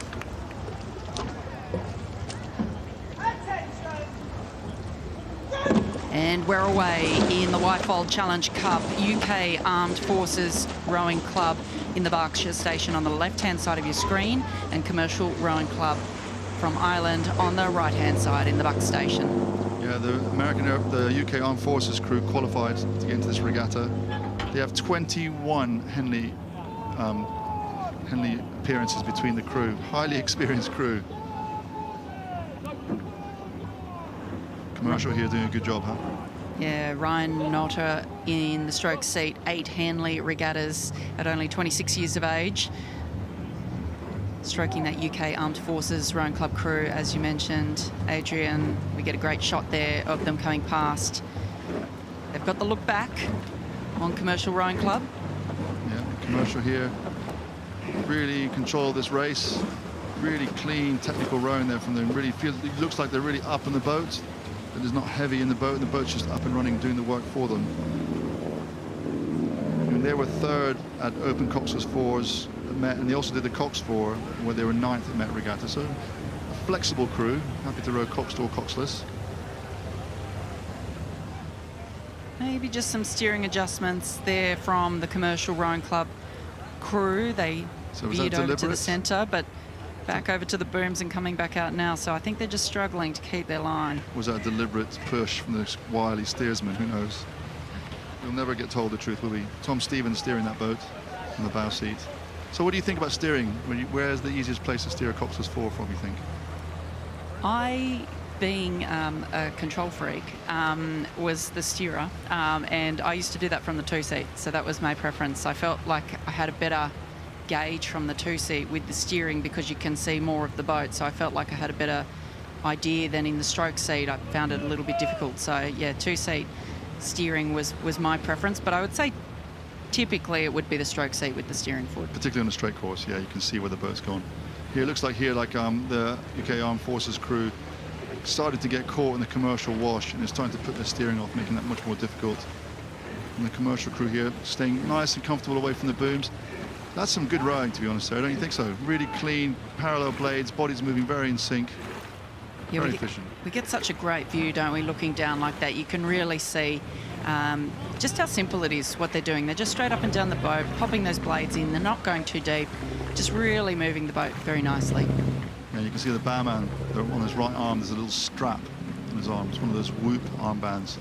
Measures every waking moment, every sleeping moment. It tells you when you wake up in the morning. It would have told him this morning that he's not ready to race because he's so nervous, and then he'd have to go and race anyway.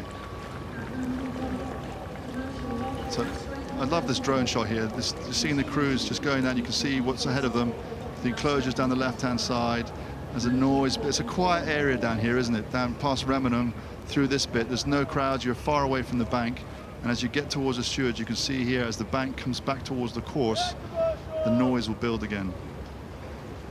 Yeah, great shot down there into the leading crew. UK Armed Forces Rowing Club, coached by Charlie Newbold. The crew was 13th in the Club 4 at the Met Regatta. Yeah, and Charlie's the Bath University head coach. He's also the head coach of the UK Armed Forces Boat Club. So I think it's probably a part-time thing on the side.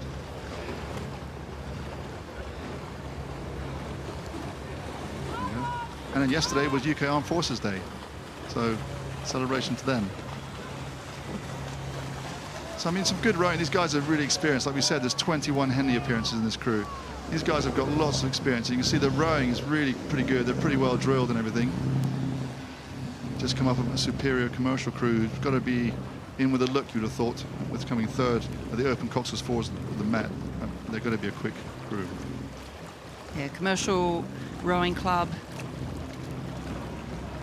Just bringing the rate down now, very clearly have this race under control.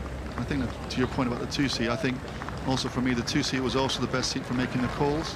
Because sometimes the bow's too far away from the stroke to be heard, whereas here, two-seat can make the calls and manage this process of the crew coming down to something long and efficient that's economical and saves them for the next day.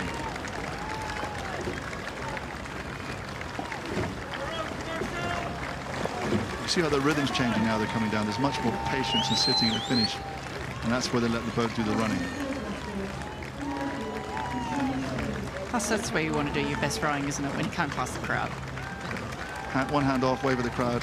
Maybe not today. Coming across the line, Commercial Rowing Club from Ireland. UK Armed Forces Rowing Club racing down to the line. All that experience in the boat, but it won't be enough for them today. I love that sportsmanship at the end. Commercial Rowing Club Ireland beating the UK Armed Forces Rowing Club A in the Whitefold, the Club Open 4.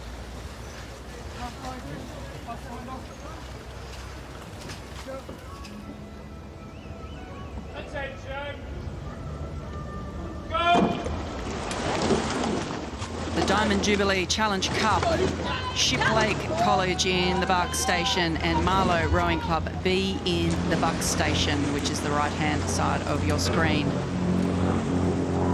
Shiplake girls, 4 of them won silver in the Cox 4 at national schools.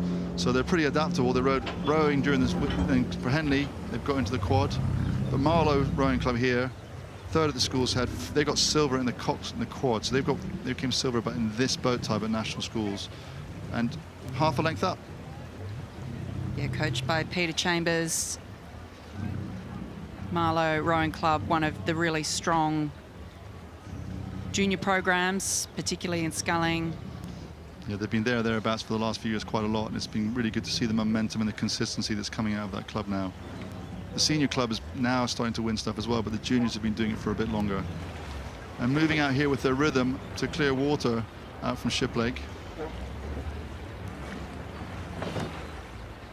And you can see in that Marlow crew, just as the handles are overlapping and they're coming towards their body, you can see how much acceleration they're generating with their body, really pulling the boat and the handles, and that's what's moving them away from Shiplake.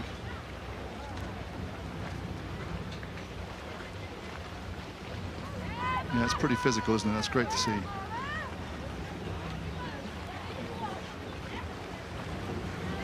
And of course, this discipline, unlike the one we just saw, the boats we just saw before, this is a sculling discipline. So sculling 2 oars with each rower, as opposed to sweep rowing or rowing with 1 blade.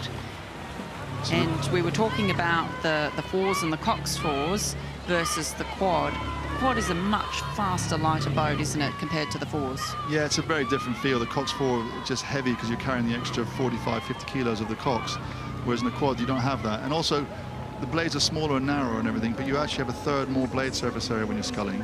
So there is more water to get hold of. So and it's moving quicker, so you've got to be more clever with how you do it. And the quad particularly, I think, takes a bit of time to get used to. It's hard to jump from a Cox 4 into a quad. It's a big difference. Absolutely, and in Australia, when we scull generally in quads at a school level, we generally have a Cox quad as opposed to a Coxless, so that's a big change for many of our school crews, and we have a couple of Australian crews racing this event, which will be starting later in the week, so getting used to the speed of a Coxless So it's quad. Cox quads even at all the juniors categories? Yeah. Okay, in the UK we only have that for the younger categories, and then the older categories it's Coxless. Must be the terrible steering of our school kids. So here Marlow making this quite comfortable, to be honest, moving very nice, but you can still see how physical they are with that upper body, just really pulling the boat and the handles and everything, generating the boat speed. You don't get that for free. I mean, they're going fast because they're working pretty hard, even with this margin. And it'll be interesting to see if they transition down now to something, if they're experienced enough to do that. Yeah, they've still got the stroke rate up, still definitely racing out this race. But really punchy, see how the elbows come through, their bodies are nice and still at the back, there's no additional movement or slump. Growing really nicely. And you see from this angle, where the backs are moving, it's much more patient than it looks like from the side. It's really connected.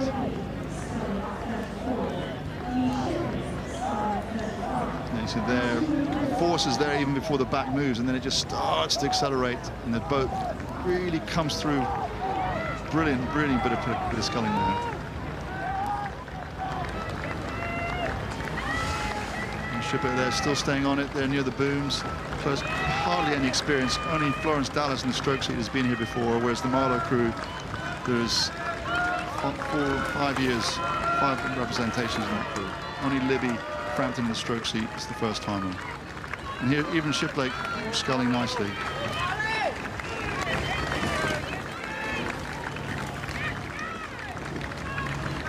Coming down towards the finish line.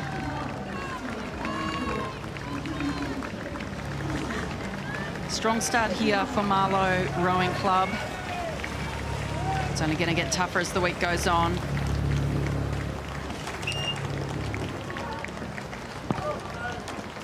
And crossing the line, Libby Frampton, Francesca Wilson, Lowry Coll and Georgie Wells.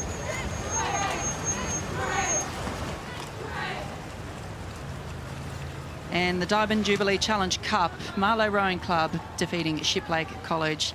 And thank you very much to Adrian Cassidy for joining me for the last few races. And I'm delighted to welcome our newly elected steward, Cam Nicol, to the commentary booth. Morning, Sarah. Lovely to join you. What a day for racing, eh?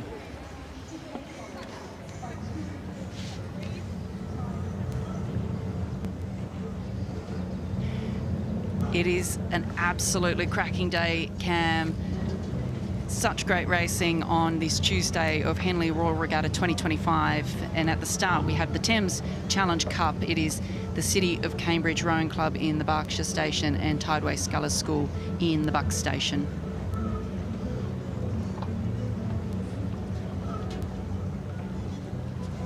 I love scenes like this. The calm before the storm. The camera angles just to pick out those faces of the athletes as they're raring to go.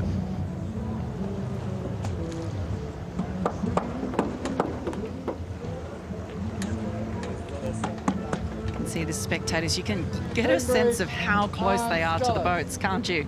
Legs dangling in the water there, just meters away. It's unlike anything else. That's the beauty of this regatta. So close to all of the athletes. Brilliant.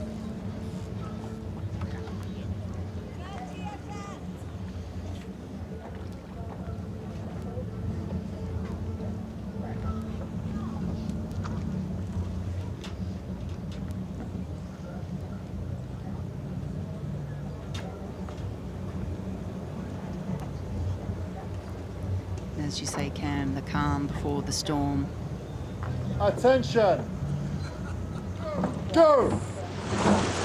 Oh, they were really on it there from that first stroke, weren't they? Just squeezing as the umpire, which sounds like MÁ²nchener, said go. On the right-hand side of your screen is the Tideway Scullers School in that renowned red and yellow blades and red and yellow stripe around the white rowing suit. The left-hand side of your screen, City of Cambridge Rowing Club in the Berkshire Station. Both crews seem to have built out of the blocks in a really nice, lively rhythm. Off at 44, 43. If you can look down on the left-hand side of your picture, it just looks like that Cox is just steering a slightly straighter line than the Scullers crew, but now both have evened up. Really, really lovely scenes as they come off the island. We'll be right here with City of Cambridge Rowing Club, stroked by Stam Stevenson, coxswain Sarah Newell. Sarah is a synthetic chemist.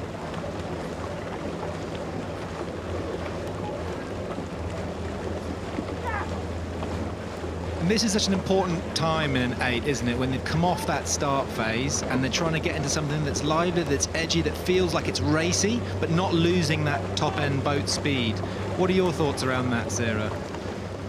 It's always, I think, important in 8s because they are so hard and fast to not get caught up in that. You still have time, you still have to create time, make power under the water. So squeezing off through the start, being patient to build the boat speed rather than chasing the boat speed. And I think that's, sometimes we see the 8s really blast out of the blocks, but they're really spinning their wheels. So important to generate that boat speed, build the rate with the speed. Completely agree. I think length in an 8 is one of the things that's so easy to lose, isn't it? When you're frantic off that start, you want to build that high race speed, but then coming out to something that's long, languid, connected to the water. And actually both of these 8s doing a really nice job from my eyes. It looks as though you've got one clean catch, a long press through the water, and a nice clean extraction in these beautiful scenes at Henley Royal Regatta. And just with, it looks like about a 2/3 length lead to City of Cambridge Rowing Club over Tideway Scullers School at this point in the race, but still a lot to play for down the track here, and we've seen some really close racing, particularly in the 8s this morning. And they've just gone through the barriers. There's still a lot of this race to go. This will be where we reveal the higher cruising race pace. It looks like City of Cambridge have just got that superior race pace, the superior boat speed, and they're keeping that length a little bit more than the Scullers 8 crew.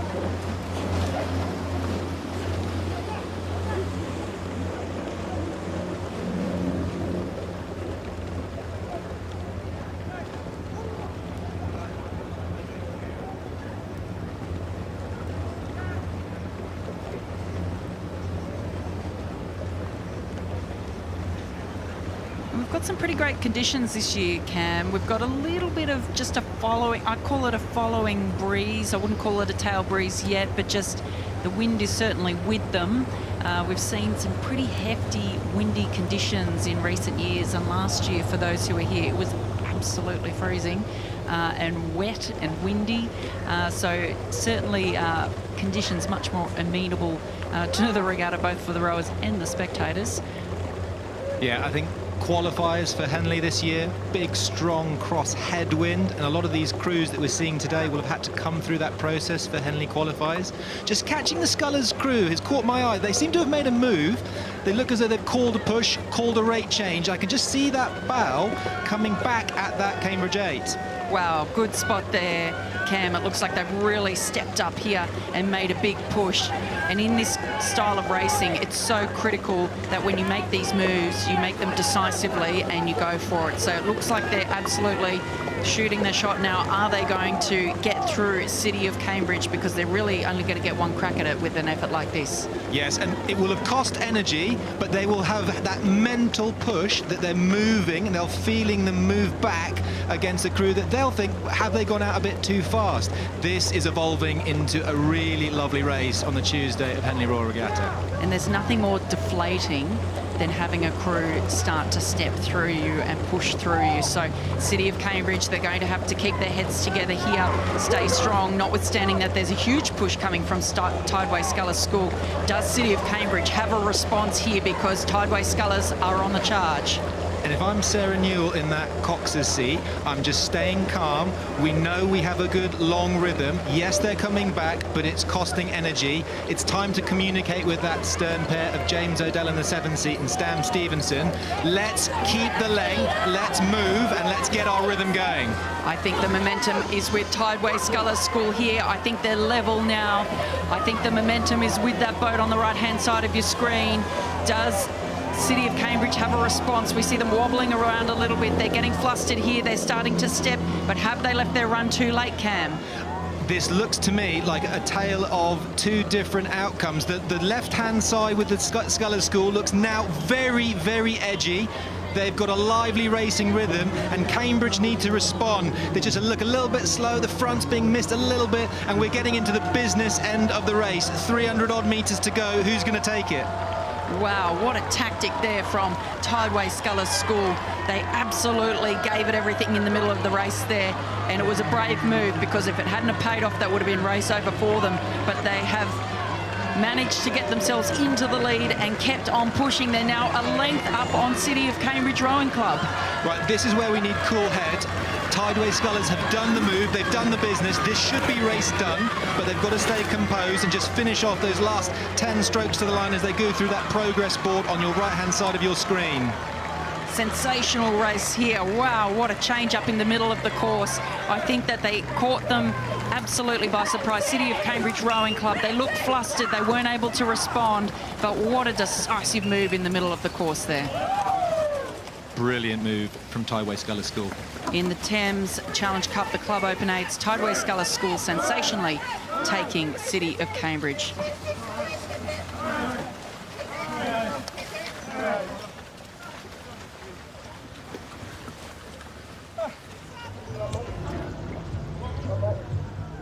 And Tideway Scullers School in the Wargrave Challenge Cup on the right-hand side of your screen. Tyne Amateur Rowing Club on the left-hand side of your screen. This is the Wargrave, the club women's 8. Can the women's crew do what their counterparts did in the previous race? They obviously won't be aware of what's just happened, but they will have been training all year in that club. They will understand how to make sure that they get the best performance on the day and execute their race plan. It looks to me, though, that Tyne have just got that nice, tidy, lively start, and they look to have taken a lead already. Yeah, big start here from Tyne Amateur Rowing Club. Although, with what we've just seen, note to self, don't write anyone off in the first half of the race.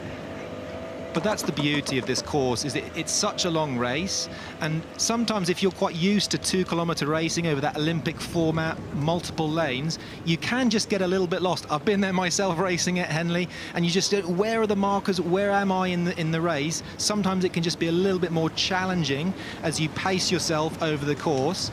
And looking at this shot here on the right-hand side of your picture, it does look like Tyne Amateur Rowing Club have got that nice, loose, long stroke, and they've taken out probably a length and a bit of lead over the Tideway Scullers School. Yeah, they're looking really composed here. I mean, this is a much bigger lead than we saw in the previous race. We're still waiting for that number 2 to come up on the barrier to give us an indication, but that's a significant lead that Tyne Amateur Rowing Club has at the barrier.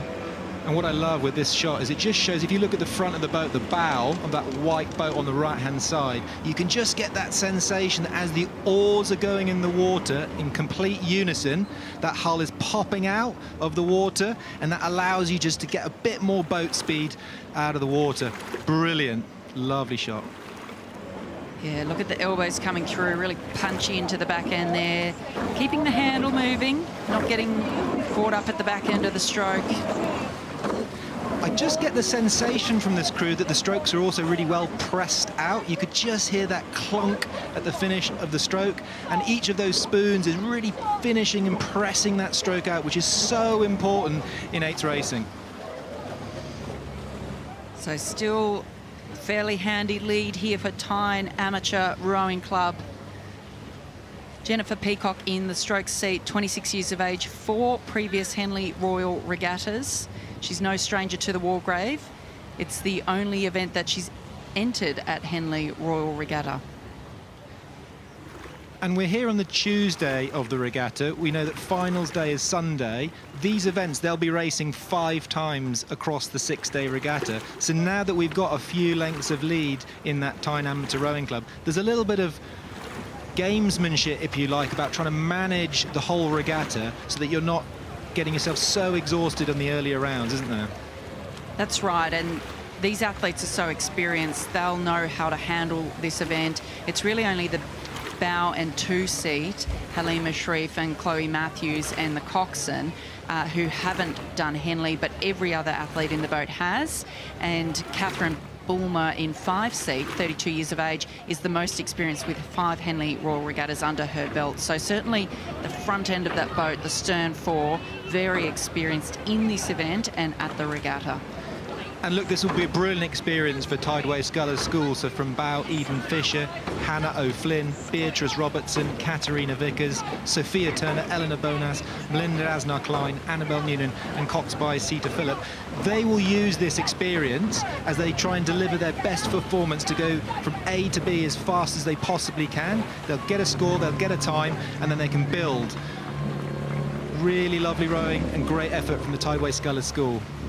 Here we see Tideway Scullers School just not with that same level of composure and togetherness that we see in the Tyne Amateur Rowing Club boat, who are coming past us. That beautiful drone shot overhead.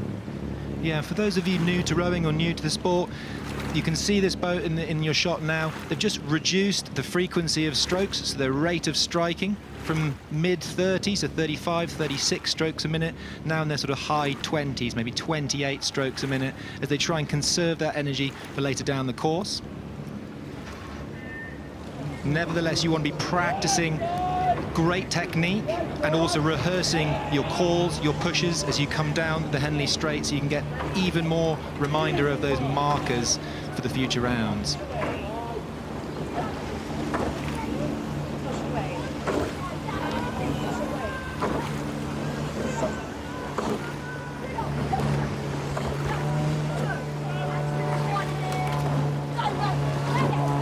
Beautiful shot down into the boat there. You can see what we call a conventional rig on the boat. So sweep rowing, each rower has one oar each. Stroke seat rowing on stroke side, and then you can see it alternates down the boat. So we call that a conventional rig, but throughout the week you might see some different configurations in the 8s and the 4s. Sometimes you have 2 consecutive rowers rowing on the same side, and it really just depends on what the coach is looking to achieve and the individual profile of the athlete as to how you might seat a boat to ensure that the right person is in the right seat. At the end of the day, it's trying to get the best combination for your own crew to have the best boat speed going from start to finish. So whatever works best for you, brilliant. It's Tideway Scullers School coming into shot now. One of the little things that we can see that can probably just work on is just getting those oars a bit cleaner and onto the work earlier in the water from Tideway Scullers School. Just get the sensation that there's, as we're trying to put so much effort into the boat, there's just a little bit of not quite one timing, future work for coming years. Tideway Sch School, still with the stroke rate up. They're racing all the way down to the line, but very composed leaders in this race, Tyne Amateur Rowing Club.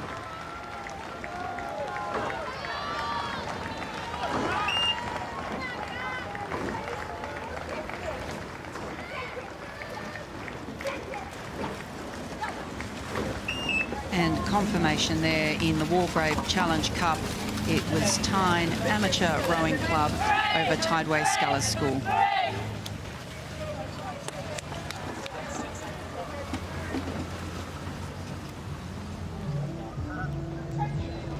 And it's another round of the Princess Elizabeth Challenge Cup. Winchester College in the Bucks station, King's College School, Wimbledon in the Bucks. Both crews seem to have got a really tidy start. Winchester just look a little bit livelier, although I can see that King's College have steered a nice straight line off the start, although the umpire's getting the white flag out already, just warning both crews. Interestingly, Winchester College, coached by London 2012 Olympic medalist James Fode, and King's College School, coached by, if you're in the UK rowing scene, Stuart Whitelaw, a very common face, lovely guy, very experienced. So both these crews under extreme experience coaching. It's always amazing in the junior boats especially, and hopefully I don't jinx anyone here, on touch wood, but the steering from both the coxswains and the rowers in the coxless boats seem to be so much better than sometimes the club and even the open athletes. They're really very, very skilled for junior rowers, and a great display here of rowing as King's College School Wimbledon come towards us on screen. Yeah, you can see the carbon fibre riggers, which is a little bit sticking out of the boat. Just looks so in unison. Lovely hull popping out of the water. All 8 blades going in really nice and clean. You just get that sensation that in that boat, it's one stroke, one rhythm. Beautiful. And I noticed the name of the boat for King's College was Nemesis. What a great name for a boat. Fantastic. Well, I think a little thread is, I think our new trophy this year from one of the other events has got some of that folklore in it as well. So I love the nautical themes, hat touch to the history of everything.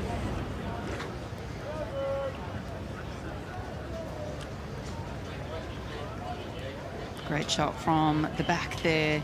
Can see again, just really patient, really disciplined, still bodies at the finish, all coming in together, elbows through.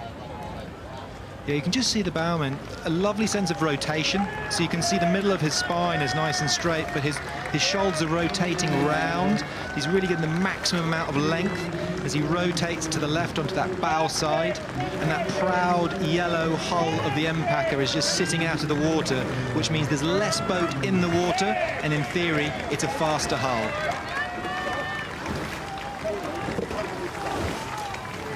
As you say, Cam, just keeping that bow up out of the water, no dumping down. You don't see the bow ball dipping down towards the water at the end of each stroke.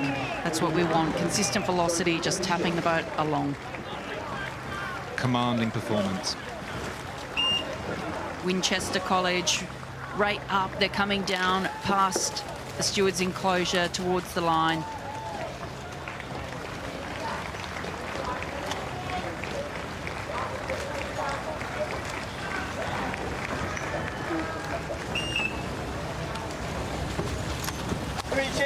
And confirming the Princess Elizabeth Challenge Cup, King's College School Wimbledon over Winchester College.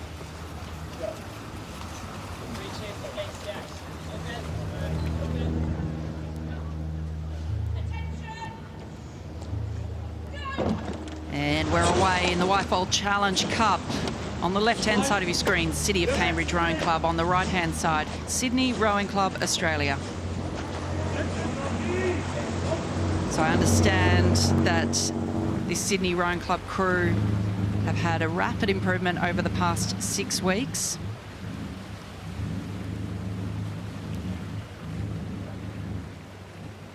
And if you're joining us from Australia live, good evening. Welcome to Henley Royal Regatta. Both these crews coxless, aren't they? So they haven't got anyone that's just dedicated exclusively to steering. The steering has to come within the boat. All of these falls will have nominated someone to have the steering foot. So one of those feet will be a bit more mobile and it'll be attached to a rudder. Normally either stroke person, but you can have anyone that steers it. And to my eyes, Sydney Rowing Club look as though they're getting a really nice line straight down the course, which is what you want.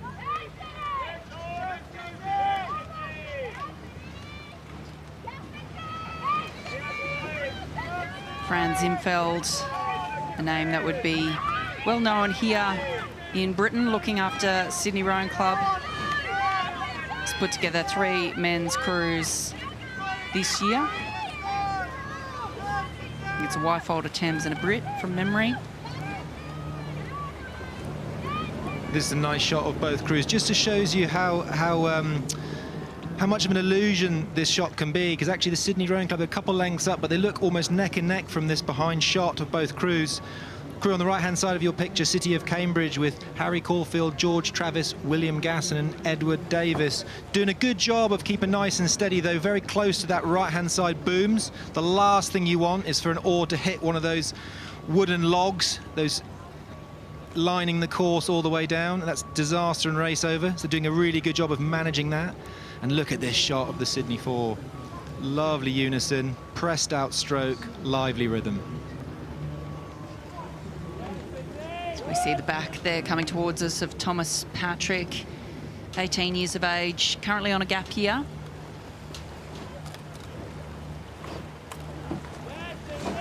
Just looks like a lively 35, 36 strokes a minute on my rate watch here. That's what you want in a coxless 4. You just want to make the boat feel nice and light, nice and loose. Really lovely rhythm that we're seeing, and you can see the dividends that that's paying. That is almost, dare I say it, not getting ahead of ourselves, going towards what might be an easily verdict.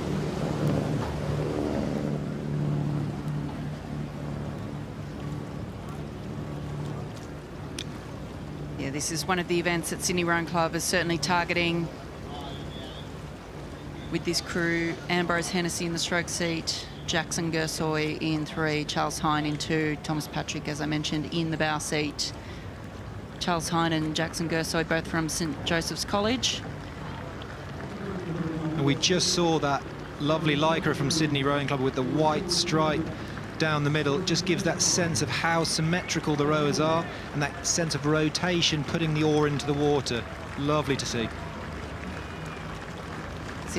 Sydney Rowing Club, established in 1870, was first located on the site of the Sydney Opera House. It's the oldest rowing club in New South Wales, allegedly, but I think I've got a club that might be about 10 years older than them, so not sure who wrote that. And I hear is a funded performance pathway club for Rowing Australia. It is.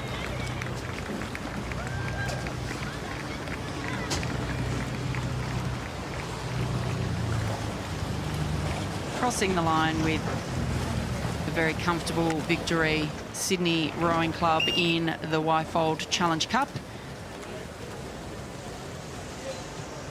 Confirmation there. Sydney Rowing Club Australia beating City of Cambridge Rowing Club.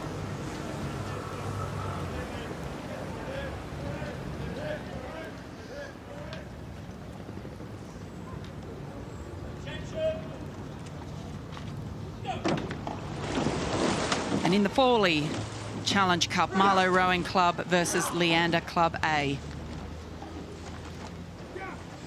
Huge pedigree for both clubs in this event. And it looks as though Leander just moving across into the middle a bit off the start. Interesting to see how that pays off as we go further down the course. Yeah, still very close here.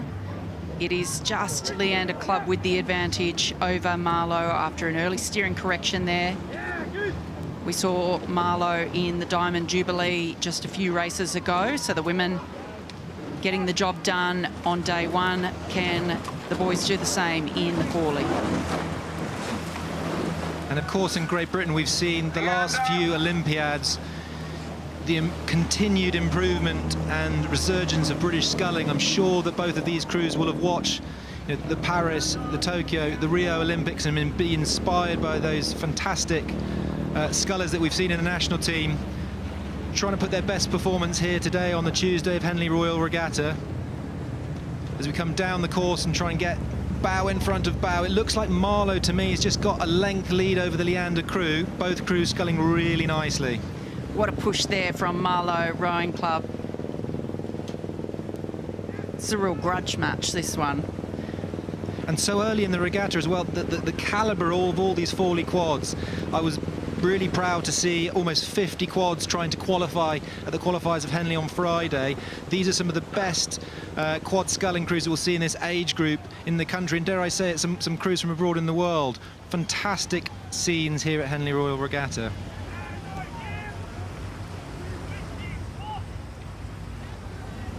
It looks to me like Leander have just made a little push. I think that they've just increased that rate of striking by a couple pips. I can see the bowman, I think that's William Eaton. He's just had a quick glance across in the cap on the left-hand side, and he's barked an order to the rest of the crew. You can see that hull moving, and here they come. Wow, changing blows. You called it, Cam. Here comes Leander. To me, it looks like Marlow just looking a little stressed, a bit over the handles at the finish, but looking really strong, making a decisive push here is Leander. Does Marlow have a response? And of course, home water for Leander Club, so they will know this stretch. They will know exactly the markers and where they want to push. And now it looks like it's a canvas, and Marlow have responded as well, haven't they? They have indeed. What a fight we've got. I can't believe this is Tuesday in the Forley Challenge Cup. What a tough race here between these two class crews. Both crews looking really lively. I've got Marlow here on the rate of striking as around 37, and I think Leander about the same at the moment, just in that kind of 36, 37 lively quad rhythm, and they're almost neck and neck with just a canvas in it.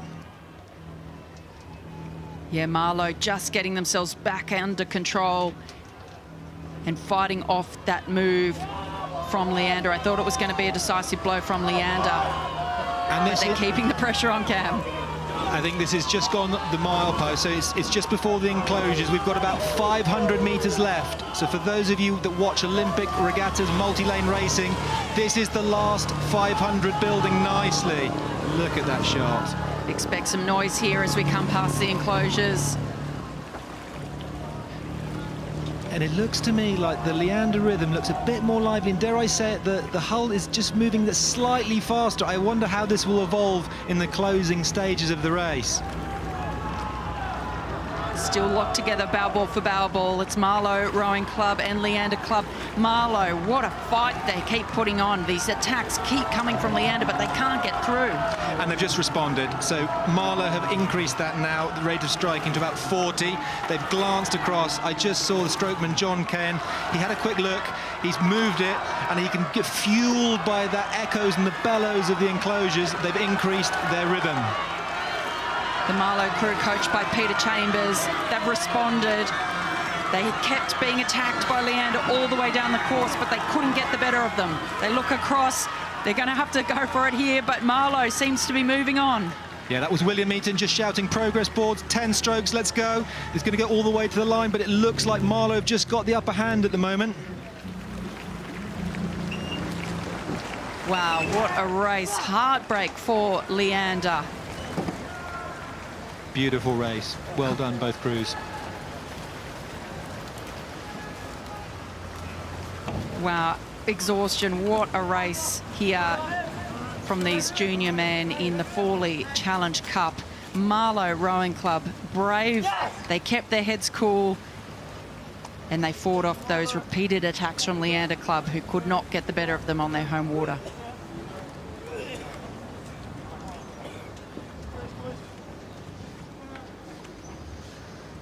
We see the crowds there loving this racing on day one of Henley Royal Regatta for 2025. Spectacle to see all the blazers and the hats and the lovely dresses. And they're off because of the heat, isn't it? That's right.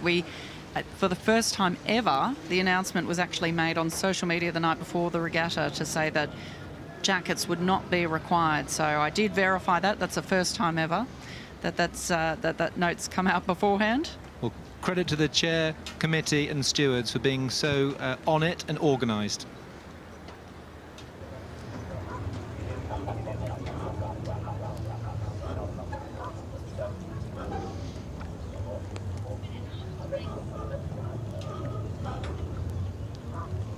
And it's about a minute and a half till this race is away. It's the Thames Challenge Cup. The distinctive colours there in front of us of Thames Rowing Club, who will be racing themselves. And Thames have just got such a big pedigree in this event called the Thames Challenge Cup. I think last 4 years they've held this. So these guys will have been in this big squad training all year for one reason, which is to win Henley. This is obviously the B crew versus the C crew. I'm sure they will have raced many a time over the year, and so they'll be aware of what they need to do, how they're going to try and get one over on each other. Thames B. When I see that you are both straight and ready, I shall start you like this. Attention, go. Get ready, please.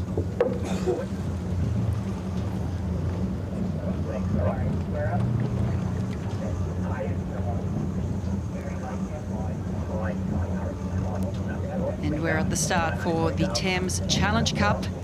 Thames Rowing Club C in the Bucks station on the left-hand side, and Thames Rowing Club B in the Bucks station on the right-hand side of your screen.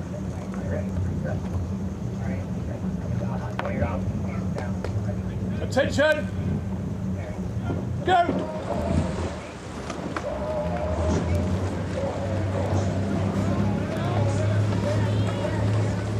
Thames B have just started how I like to see 8 start, which is that really long first stroke, almost building like a train out of the blocks. The Deutschland Actor used to do that in 08 to 12 so well, and many of those international 8s take that strategy forward. They've got out to speed really nicely in what looks like a chunky rhythm. And I'm sure these crews won't mind being compared to the Deutschland Actor at all, Cam. But a strong start here, but it looks as though at this early stage, perhaps the Thames Rowing Club C crew just with an advantage over Thames Rowing Club B, although it is hard to tell from this angle. We'll get an update shortly as to how that race is unfolding. And if I'm in Thames C and on paper we're supposed to be the, in commas, slower crew, I know I have to do something different today. And the way to do that in match racing is to get out, get ahead, and put that seed of doubt into your opponent.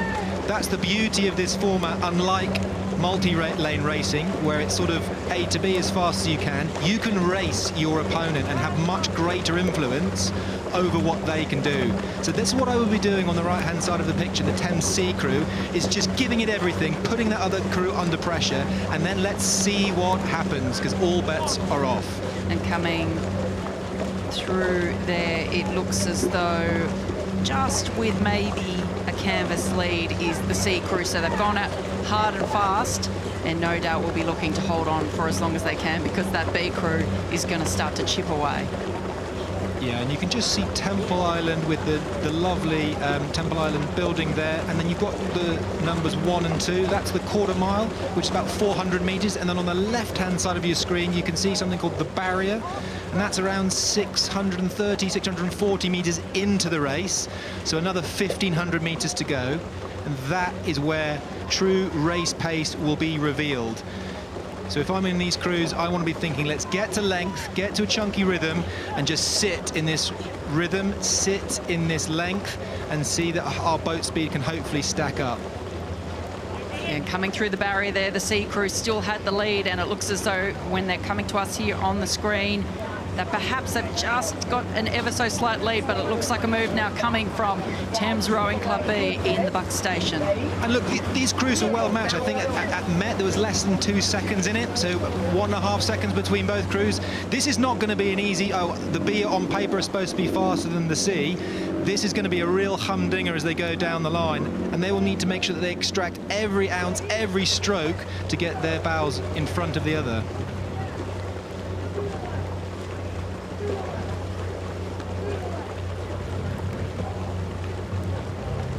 So as you said, Cam, these crews have had similar speeds in training. The coach of Thames Rowing Club C, Andy Thomas, won Thames Cup in 2024 for Thames Rowing Club. So no stranger to this event.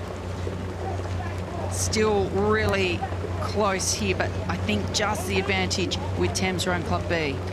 Yeah, it looks like Thames B are just rating 1 or 2 pips a little bit lower. Now, that doesn't necessarily mean they're going slow by any means, just means they're getting a little bit fewer strokes per minute, and it looks a bit more long and a bit more connected to my eyes in this shot.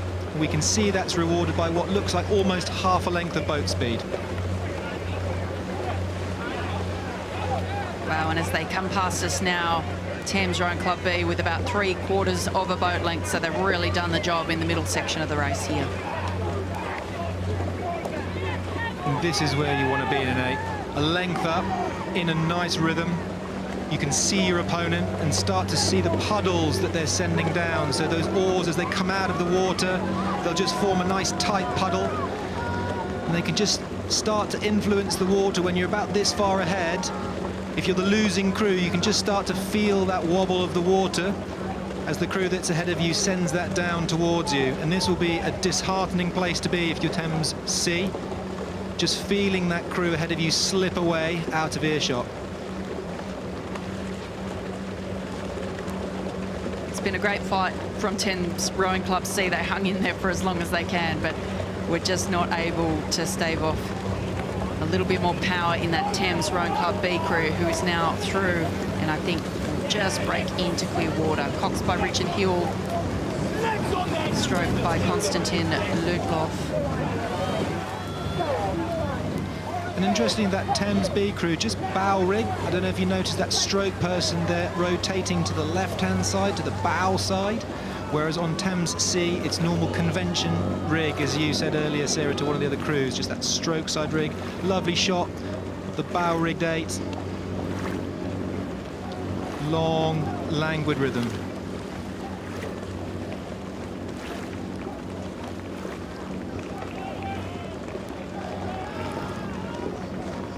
Great shot down the iconic stretch there. The town of Henley in the background.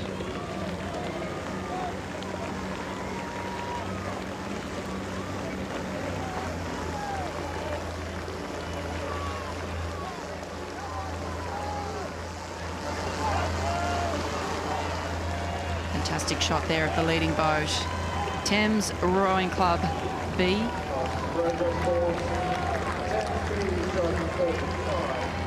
And you can hear those cheers and chants from the enclosures, getting both crews over the line as fast as they possibly can. It looks like convention will prevail.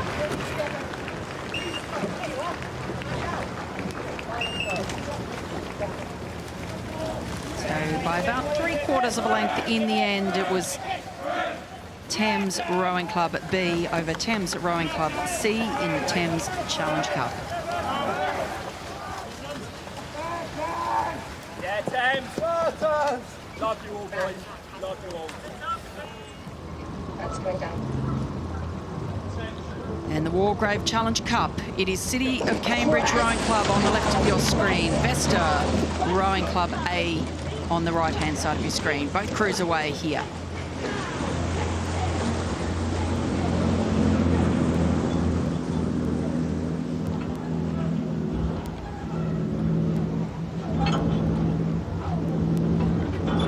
Vesta Rowing Club is not the first crew I've seen today that's got what we can call the double bucket. So it's got two bucket rigs, so 2 oars on one side and 2 oars on the other side. I've not seen that a lot, but I've seen, I think, 2 or 3 crews today with that. It seems to be the fashion. And they've got off the start quite nicely, good line and length, like what we're seeing.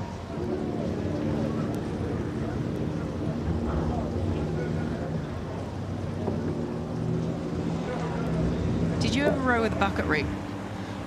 I've rowed in a bucket with fellow steward Mo Speehy in a 4, but never in an 8. I always found it really difficult rowing in a bucket. It's a real skill to be able to follow someone on the same side as you, particularly if you've got 2 of them. So hats off to Vesta Rowing Club here as we look at the picture through the quarter mile. Looks as though Vesta are a little bit down compared to the City of Cambridge Rowing Club. I think City of Cambridge still just striking up a little bit higher in the kind of high 30s in that lively rhythm. They look as though they're getting that hull out of the water, nice clean into the water with both the bow side and the stroke side blaze that we can see, giving the umpire not much to think about, which is what you want to see.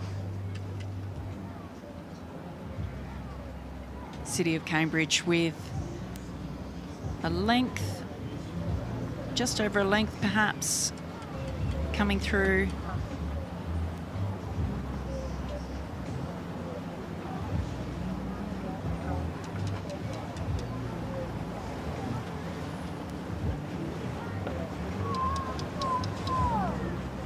Coming through the quarter mile. Is that the right way around on the barrier? I think it's not yet fully complete, so I'll give them the benefit of the doubt, saying that they're just in the process of winding that 2 down. But hats off to all the volunteers that work so hard across all 6 days of this regatta. As we look at City of Cambridge, what looks to be, I think you're absolutely right, more than a length's lead now. They're just getting that where you want to be down the track at Henley Royal Regatta. Clear water, you can see your opponent, and it just settles things down, doesn't it? You're ahead of the game, you can see any moves, any pushes that come towards you. This is where you want to be, isn't it, Sarah? Absolutely, this is where you want to be on day one, with a clear water lead, just like City of Cambridge Rowing Club. Having a fantastic row over the course here. It's what you want to have, isn't it, early in the week? If you've got aspirations to get through, this is the perfect situation on day one. And although these crews will have been training on the water in the lunch break, in the morning, sometimes in the tea break, there's no better time than if you're getting some good lengths of lead to practice going down the course, calling that race as you're going to do it, hopefully in the subsequent rounds, maybe even your final, try and win one of those red boxes. And if I was in the Cox's seat in City of Cambridge Rowing Club, Oliver James, that's exactly what I would be doing now, is I would just be trying to conserve the energy in this crew, keeping a good rhythm, keeping the length, but starting to wind down the rate, whilst also going through those calls, drilling into my crew what it is that we need to do down the track for the future rounds. As we see the back there of Sophie Helmers, 28 years of age in the bow seat. In front of her, Jessica Pemberton. She learnt to row at Clare College, Cambridge, and joined City of Cambridge in 2023. She's raced at Henley Royal once before in the Ireland Challenge Cup in 2021.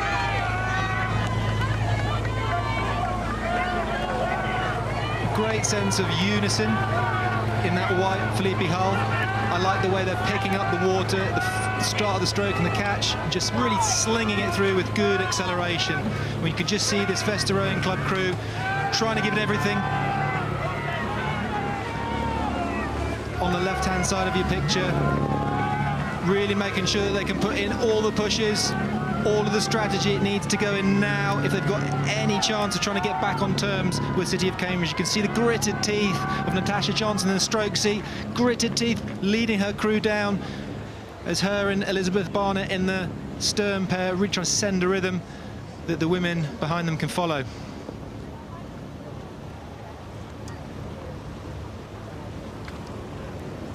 Vesta still with the stroke rate up, desperately trying to reel in these race leaders, City of Cambridge Rowing Club, but that will be an insurmountable and decisive lead that City of Cambridge Rowing Club have got. And this Vesta crew really, I think, demonstrates by all definitions the inclusive nature of Vesta's culture. I think they've got a mixture of veterans, they've got new joiners. You know, and going from bow, you've got Kiara Gilryan, you know, young at the age of sort of 22 to 23-year-olds there. Jennifer Goff, Michaela Blowing, Lauren Church, Eliza Agriopoulos, Sarah Gilhooly, Elizabeth Barnett, Natasha Johnson and Jaina Patel.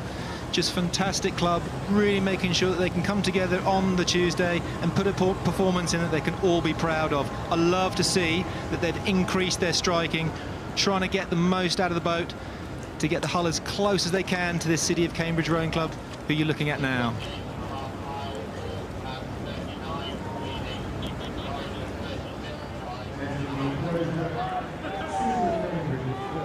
Yeah, looking really composed, City of Cambridge Rowing Club. We look there at the back of Vesta.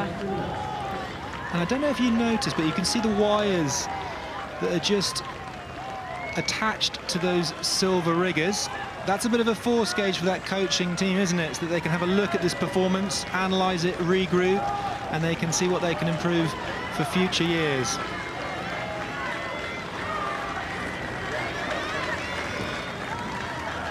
As they come down past the stewards' enclosure, crowd starting to build here as we head towards lunchtime. solid row from City of Cambridge Rowing Club coming down to the line.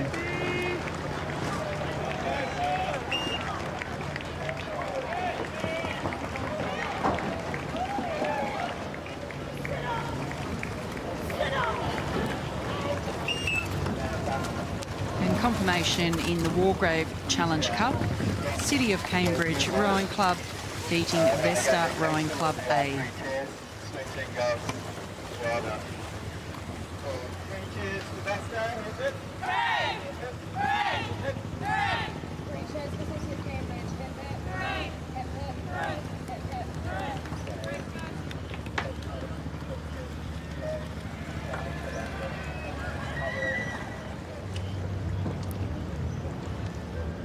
So this look.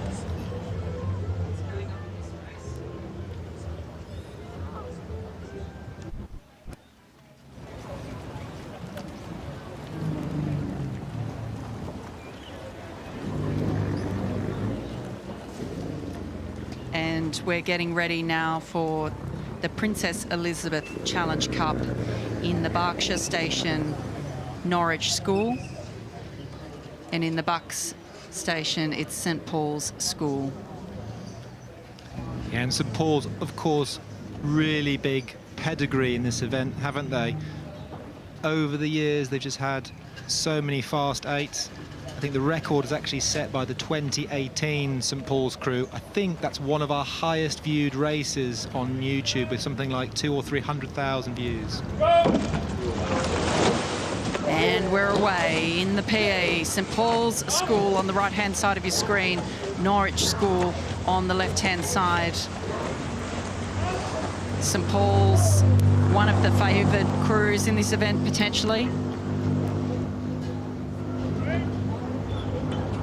And what a start from St Paul's, commanding start phase, just picking that boat out of the water, and it just looks so fast, so long, and it looks like a brilliant set of racing. And already, as we've cut to the further down the race, we can see that they've done the job, done the business, and they're already into race management mode, where they've reduced the rate of striking. St Paul's on the left-hand side of your screen look like they're down in mid-20s already. They feel like they've killed the race, and they're aware that they're going to be racing 5 times in 6 days throughout this regatta. They want the red box, and they want to build through these rounds at Henley Royal Regatta. Yeah, the crew from St Paul's, coached by Robert Thatcher, a name well known in schoolboy rowing. 5 of the crew won the PE in 2024. But it's going to be an interesting year this year. We've got one of probably the best schoolboy crews to come out of Australia for a long time, St Ignatius Riverview, who are here after winning the national championships and the head of the river, absolutely untouchable. So let's see how this week unfolds. But they're coming down towards the finishing line now, and there's no doubt about the winners in this race, the Princess Elizabeth Challenge Cup. And it's great to see Norwich School putting in a great performance as well. Well done, boys. See you at future years.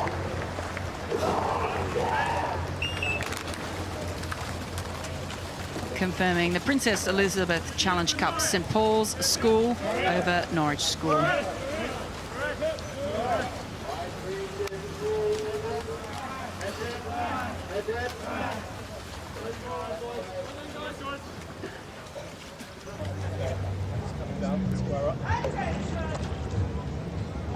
And at the start line of the Wyfold Challenge Cup, Gloucester Rowing Club against Vesta Rowing Club.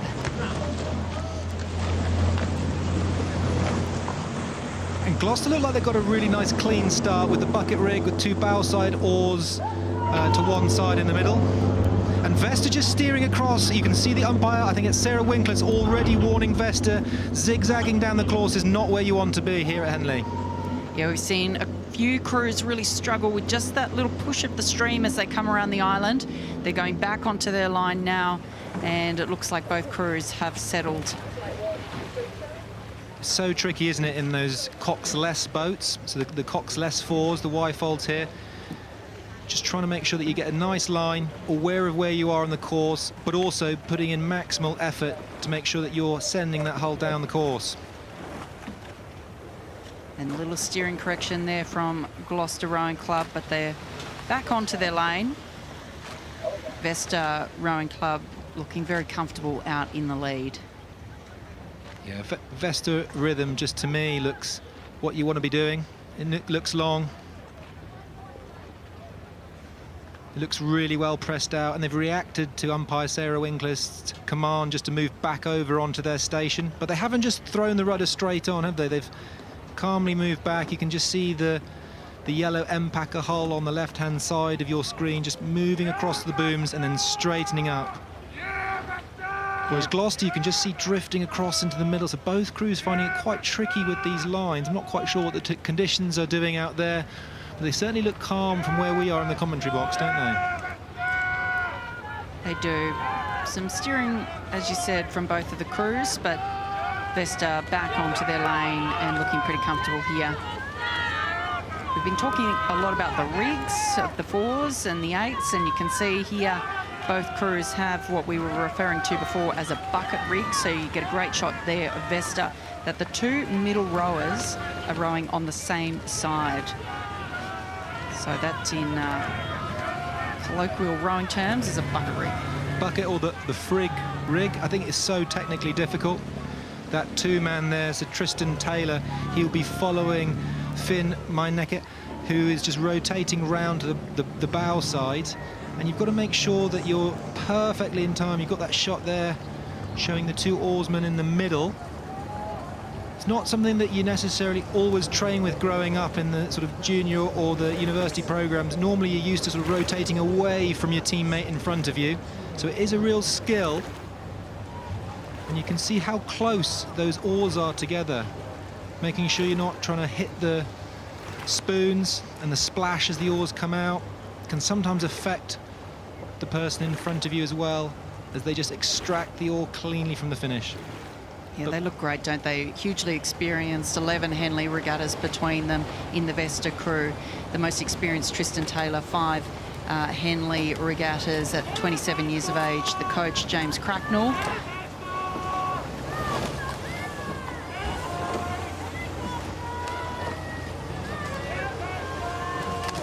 Lovely rowing as they come past us.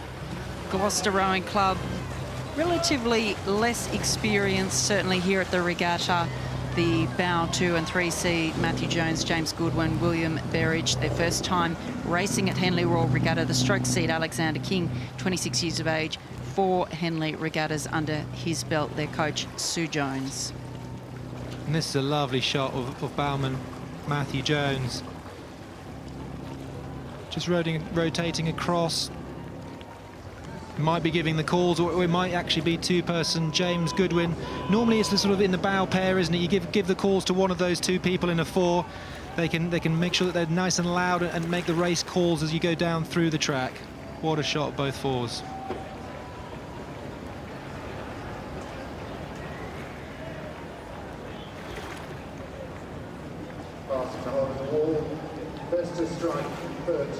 Super relaxed there in the Vesta boat. It's really stable through the back end, really finishing those strokes off, aren't they?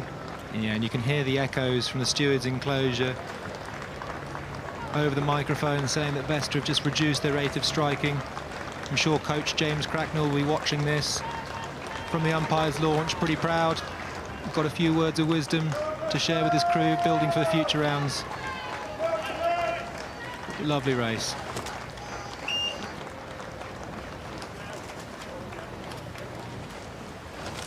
And as they come across the line in the Wyfold Challenge Cup, it was Vesta Rowing Club over Gloucester Rowing Club.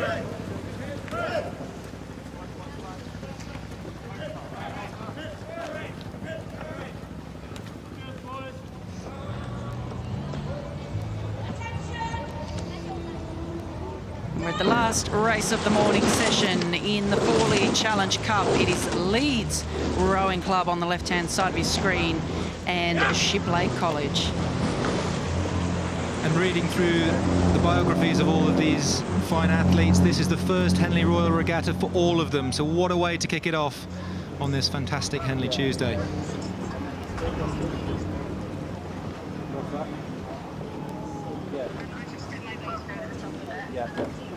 So Shiplake on the left-hand side of your picture, they will have seen their compatriots qualify today from the Princess Elizabeth 8 earlier, so they'll want to be matching their teammates and trying to get through this round into the next. At the moment sitting what looks like half to 3/4 of a length up on Leeds Rowing Club.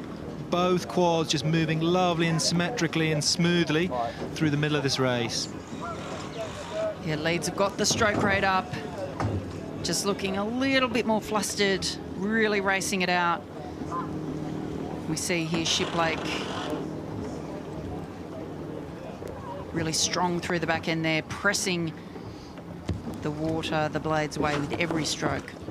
And on my rate watch, I can just see, I think both crews are at 36 strokes a minute. If I can call it, I can see that Shiplake just a little bit longer. I think you're completely right, Sarah. They're pressing that stroke out just a few inches per stroke more. And what we're seeing is that results in more boat speed. So a few lengths out, just because they're getting more distance per stroke, even though both crews are doing the same number of strokes per minute.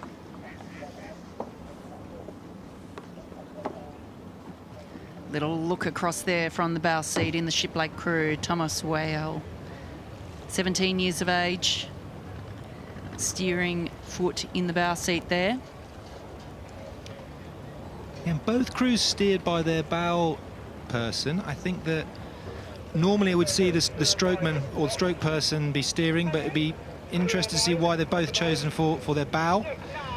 It may well be that they're doing both the steering and the calling, or that'll be delegated to another crew member.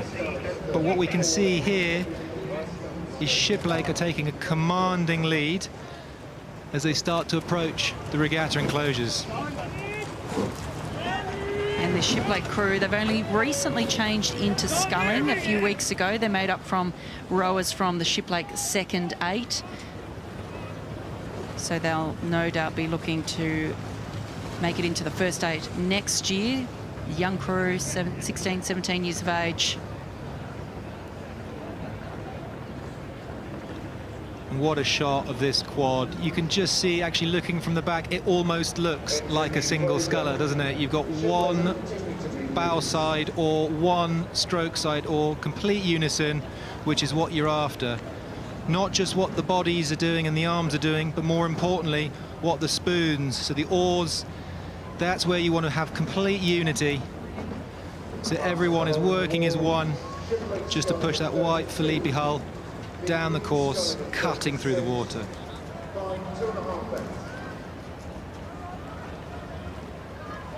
We get a shot there of Leeds Rowing Club on the right-hand side of your screen. They're still racing it all the way down. We see the strokeman, Isaac Morris, looking across at the booms, just making sure they don't get too close there. It's extremely nerve-wracking, go steering down those booms, isn't it?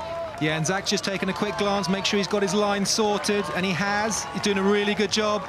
It's what you want to see with Leeds Rowing Club. I think, you know, quite new rowing club, founded in 2006, and they're putting in a performance today to be really proud of. I love the sculling I'm seeing, just not quite quick enough today.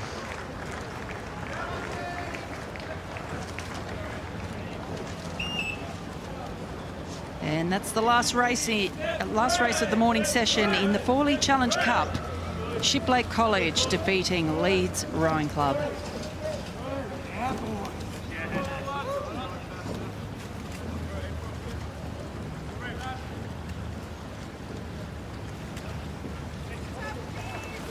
And it's been a great morning of racing, day 1 of Henley Royal Regatta 2025. I can't believe we're here already, Cam. I've had such a ball already. I can't wait to see what the subsequent days hold and to see what this afternoon has in terms of racing. Well, it's been a wonderful start to the regatta. Thank you for joining us. We look forward to bringing you more racing for the afternoon after the lunch break. And now it's to Ali Vance. Well, thanks to all of our commentators this morning. It was a compelling session. It had a bit of everything, nail-biting finishes and some dominant performances. And one of those dominant performances came in the Y-fold. Congratulations to the crew from Sydney Rowing Club, who, well, you thrashed City of Cambridge. Congratulations. So all went to plan then. Yeah, I think it was a nice controlled race. We just stayed in our own boat and rode what we wanted to do, really, so nice start. Talk me through some of the parts of the race. Well, we just responded to the calls, that sort of call at the during the race, middle of the race, and then also set on to our rhythm right, and we just sort of happened to come on top. So pretty happy about that one. It's a long way to come for a rowing regatta. Obviously, it's a very prestigious one. Do you set yourself some targets? You've looked at the draw. What would you guys like to achieve when you're heading out after day one? We're just trying to treat each race as it comes, and they've raced really well today, and we're thanking them for the opportunity. So yeah, we'll go on to tomorrow now. Now, the three of you guys have all raced at Henley before, but you are a newcomer here. What was the atmosphere like on the course? It was unreal.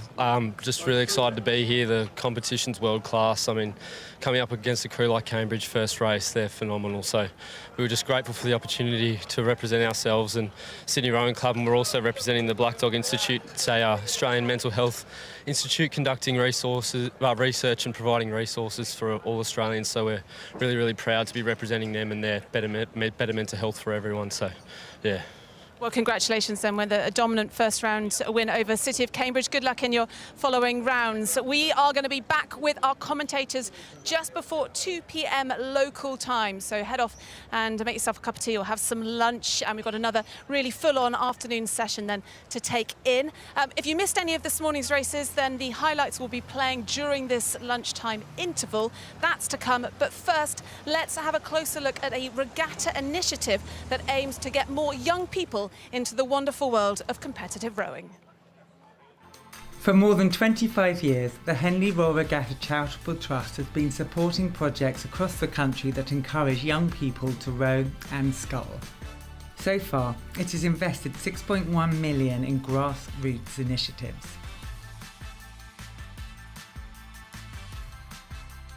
Here are Kyra and Andy to explain more about two projects that London Youth Rowing have launched with our support.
Vital access to things they may never have had the opportunity to have, especially if they come from a more disadvantaged situation. It's wonderful to give them the opportunity to try something new, something exciting. Even if it's not just about sport, it will provide you with friendships and a real place to come and just sort of let off steam and just be part of something very, very special. Push everything away from your day-to-day life as you push away on the boat.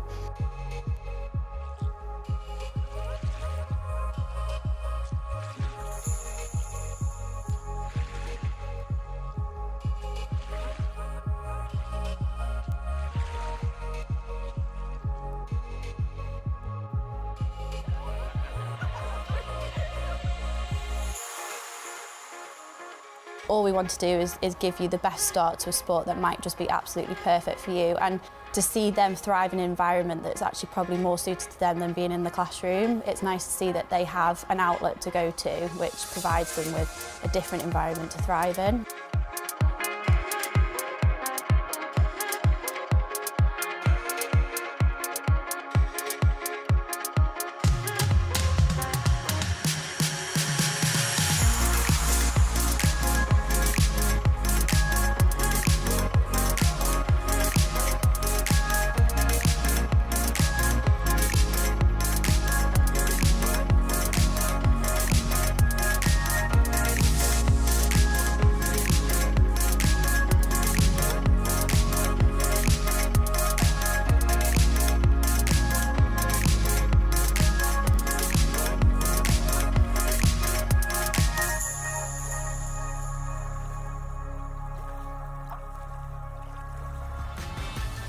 To find out more or make a donation to the charitable trust, please log on to our page on the Henley Royal Regatta website.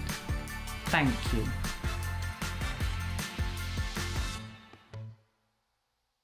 Get ready, please. So Matt Pinsent on umpiring duty in this first race. Yeah, there he is on the launch number 1. It's a very familiar voice, and he is doing that call over that's so famous for the Henley start, and it'll be for real in a moment. So one of the world's most iconic sporting venues, one of the most historic sporting events, and they're underway in this very first heat. The Thames Challenge Cup, Barbarians Rowing Club to the left of your picture and Sabrina Club to the right on the Buck Station, and we're immediately watching Sabrina Club just drifting in a little bit central, and so Matt Pinsent in the umpire launch has got his eye very firmly on that.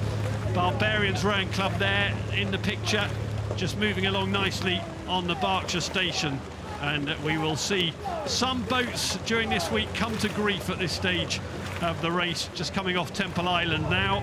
And the early advantage is with Sabrina Club on the Buck Station. Sarah, they've dealt with it pretty well so far, but looking at Barbarians, they are getting very close to the boom on the left-hand side there. Yeah, you can see the coxswain there. He's just looking over to the left-hand side and making sure that they put the rudder on so they can move away from the booms there, because you know this is really, really close. Sabrina, they've had that slight steering at the beginning, but they've gone out fast. They've got a lot of Henley experience in this cruise, over 17 Henley Royal Regattas between them, so they will be familiar what it feels like as they're coming to this first marker, and I can tell you, as an athlete, it feels painful at this point. So, as they head away from Temple Island, away from Hambledon Valley, there you can see on the faces of those oarsmen the early pain, but they're getting into a nice rhythm actually. Barbarians Rowing Club, you said they've come all the way from Australia. They'll want to certainly be here tomorrow and for later stages of this Thames Challenge Cup, and they've got themselves into a nice settled rhythm there. Yeah, they do. They look like they've got themselves really flat. You can see how strong and athletic they are. Sabrina was slightly higher on that start, and they got that early advantage. But it is just at the barrier, the first marker. I think we'll see that Sabrina are ahead at that point, but this race has got a long way to go yet. Yeah, you can see in the bow seat there, Alexander Davis in the Sabrina Club. Just a narrow margin of a lead at the moment for Sabrina. But making steady progress. This is the Shrewsbury School alumni, and Shrewsbury School, of course, their most famous old boy, Charles Darwin. So I guess this race will be survival of the fittest, Sarah. Oh, well, there you go. I like the line, Charles Darwin. Yeah, he was at Shrewsbury School many years ago. Very good, and of course Adrian Cassidy as well, who's on our commentary team, and with us later this morning, another old Salopian. Almost as distinguished. Not quite as famous as Charles Darwin. So it's a very even race, actually. It's worth noting, Sarah, in this very first heat, the Thames Challenge Cup first heat, Barbarians Rowing Club against Sabrina Club, Australia against Great Britain in a roundabout sort of a way. It's incredibly tight. Yeah, it's exciting, isn't it, to see the Barbarians Rowing Club look like they're getting a little bit up. They'll have that energy as they come towards the enclosures, towards the crowds on that side, and I think they're going to feel themselves coming through the Salopians as we're watching this. So let's keep an eye on the distances from this camera here, but it's an exciting race. We're within half a length at the moment. So on the Buck Station, Sabrina Club with half a length advantage over Barbarians Rowing Club on the Berkshire Station. But it's still anyone's race, isn't it? These eights take a little bit more time to shift their order, but that is a tight enough race for things to happen in these final few hundred metres, quite a few hundred metres still. Yeah, and just looking at Sabrina Club, they're really flat at their blades, so it looks like they're light and they're fast. The Barbarians on this side on the camera here, their puddles look like they're a little bit deeper, they're a little bit frothy, there's a lot of power in their boat. But at the moment, Sabrina, they're just keeping lighter, quieter, calmer, looser in the shoulders, and that is keeping them away. Yeah, Cox Archie Duckworth, you can see there in the Sabrina boat, and you can see the face of Adam Patton in the stroke seat rower there, setting a nice pace, and they'll be pretty pleased. Well, Adam Patton definitely in the stroke seat, you can see there, he's got all of Barbarians in his sights, hasn't he, which is exactly where he wants them to be. He has, and actually on this last part of the race, they've moved again. The Barbarians came back onto them. We saw the length went down to half a length, and now Sabrina have gone up, as you say, to 3/4, maybe the full length as they're coming through there. So the power and the energy, and they will be coming back to the old Salopians. And for the Australians, it's now or never, really. Jerome van Kaan, the Cox for Barbarians. Watson, Whiteman, Spork, Whiteman, Fennan, and Luke Allen in the stroke seat there. Work to be done in front of stewards if their week is not to finish very early, because they're a length down. Sabrina Club moving really well. Yeah, interesting here. I just heard the Cox Archie Duckworth on the mic being picked up here. He was just saying, yeah, walking, and I think what he's encouraging his crew is just to walk away, make sure they don't stick at this point, and finish the race off at this point. It's early days in this Open 8th event, the Thames Challenge Cup, but this is an exciting first race. It is. 3/4 of a length separates the two boats as they come in front of an already congested stewards enclosure. Sabrina Club in the Thames Challenge Cup. Not too far to go now.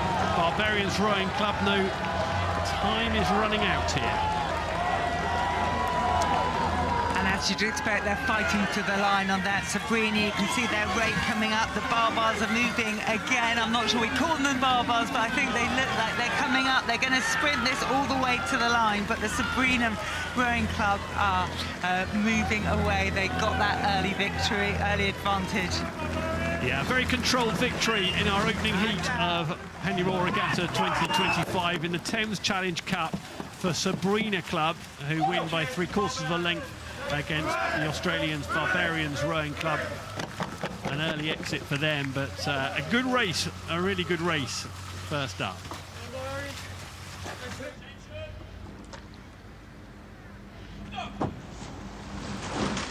So Open Junior Quads, Maidenhead Rowing Club against Star Club.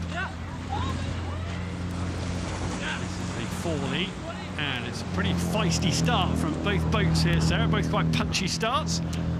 Yeah, you can see how quick and clean they have come off this start, just getting themselves straight into their racing. And here we are further down in this race, and it's on the Buck Station Maidenhead Rowing Club, who have climbed into a length lead. So there's plenty of water to go, isn't there, here? We could easily see the change of lead. Star Club will be far from giving up at the moment. It's their first Henley Royal Regatta for all of them.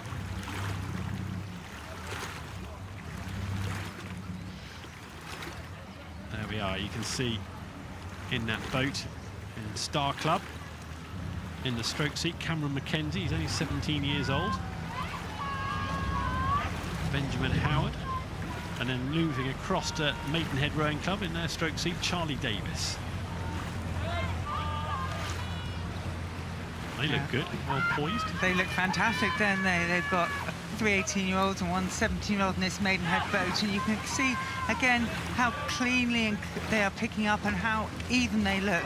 Coach Victor Kleshnev used to work with us on our biomechanics way before every university and school and club had biomechanics, so he has such a deep knowledge about what makes a rowing boat move and how to help them move well. So he's instilled this into these young men, and they are pushing their way through to this middle part of the course.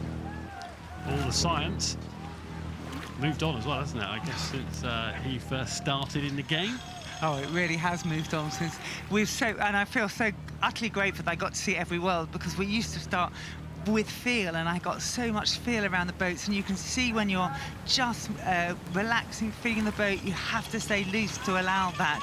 And then as technology and time moved on, we got more data that helped us understand what bit of that feel was. Vauxhall will be very pleased with what he sees, because it's going well here for Maidenhead Rowing Club.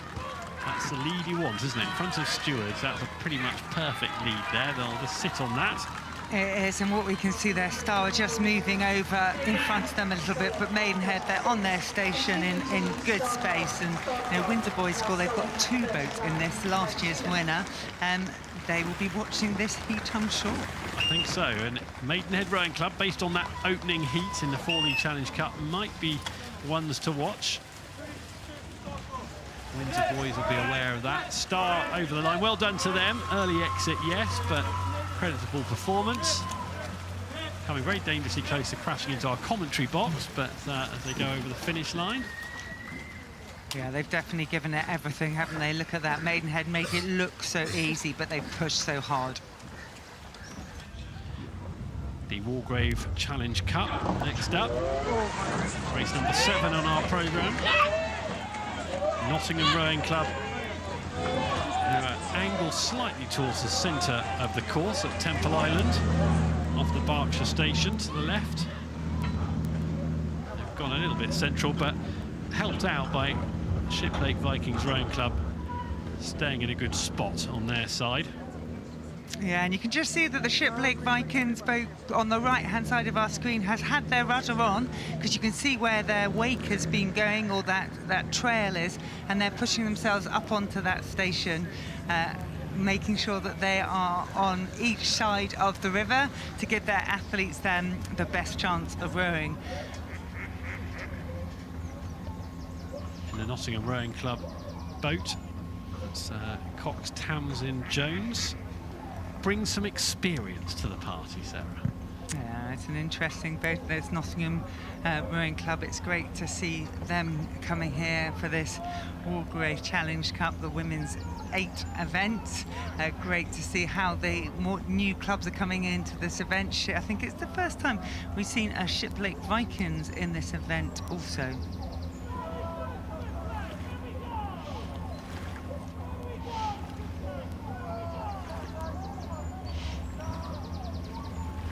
Getting this race sorted out, isn't it? The early stages are just vying for domination. It looks like on the Berkshire station, Nottingham Rowing Club have climbed into a lead, but just watching their steering, if they do meander, it must take speed out the boat, and obviously it makes the course longer, doesn't it? And that's the last thing you want, when it's probably quite long enough as it is. Yeah, and interestingly, Nottingham Rowing Club, they'll be used to training on the river and the Trent or Home Pier Point, the 6-lane racing. So again, a quite open, very different feel from this Henley Rowing course, which can feel a little bit tight as you're coming through. But yeah, Nottingham, they've come out, they've had a good start, they've got that half a length lead.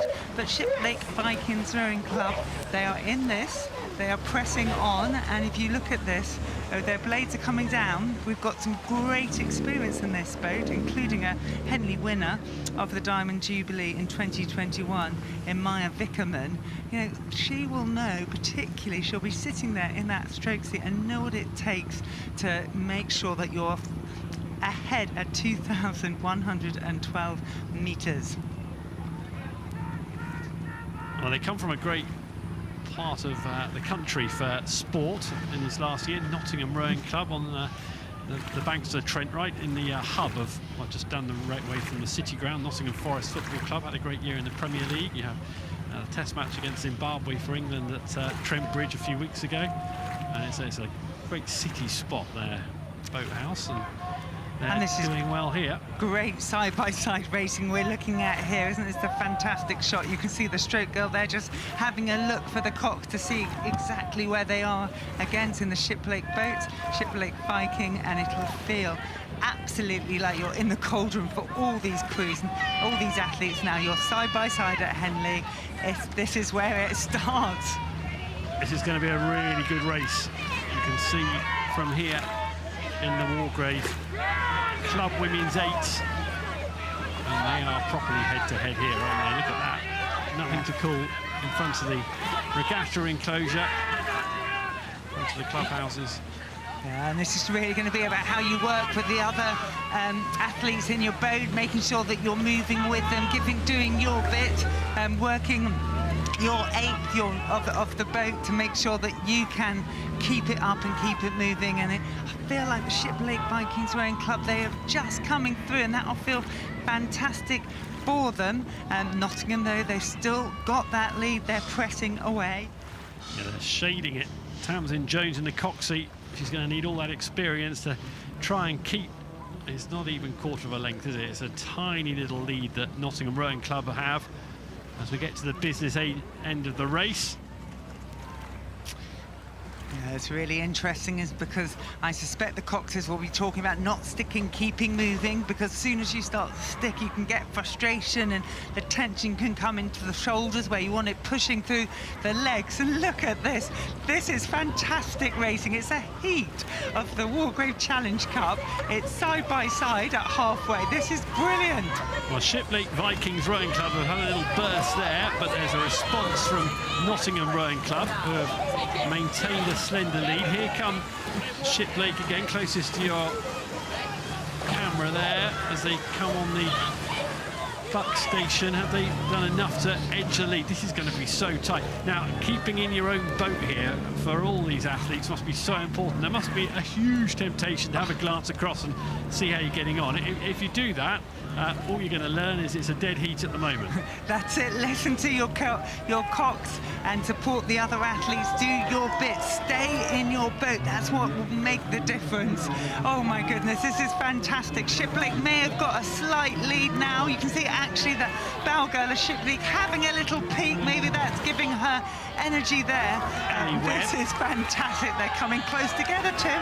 Ellie Webb in the bow seat for Shiplake, trying to urge on her boat. Alexander Erb in the cock seat. They have just got it at the moment, but it's so narrow. Shiplake to the right of your picture. Nottingham just down, having led for the first half of the race. They're in front of stewards. It's anyone's at the moment. Who's got the last bit of energy to get themselves over the line? Shiplake go again. They have the lead just. Last couple of strokes. Shiplake try and push on.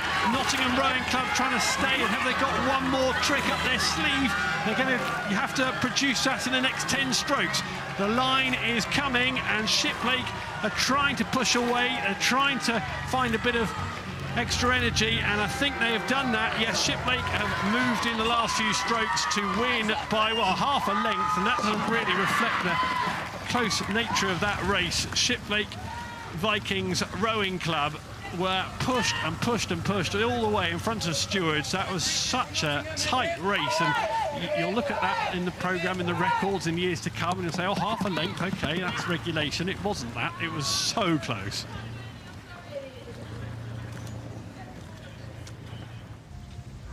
So, women's quad sculls next. Diamond Jubilee Challenge Cup. Hertford College to the left of your picture on the Berkshire station. Battling away with Headington School to the right. What sort of start do they have? Well, the race is settled in. It looks like it's going to be a competitive one. Yeah, this is going to be really interesting. Headington's the holders of this event, the Diamond Jubilee Challenge Cup, but the early racing has been done by Hertford College. A young crew, actually, looking at there, a couple of 16-year-olds in the Hertford College around that, but in the Headington crew, there's a 15-year-old. So this is both of these are young athletes who are working and preparing. The Hertford College crew is looking fantastic at this stage. Flat, strong, and pressing it down with their legs. And they've carved out a pretty big lead early here, Hertford College. Great experience for these athletes. A couple of them in the Hertford boat have previously been at Henley Royal Regattas. Matilda Hudson-Hulls in the 3 seat, and in the stroke seat, Catherine Gardner. She's 18, and this is her second Henley Royal Regatta. Yeah, and we've got some real strength in these boats. The Hartpury College, one of these athletes has got an under 7-minute ergo, which is really significant handy, for a junior athlete, and they're making it count on the water as well. They've done their work in the gym, they've got themselves strong, and they have done their work on the water to make sure that they can move these boats together.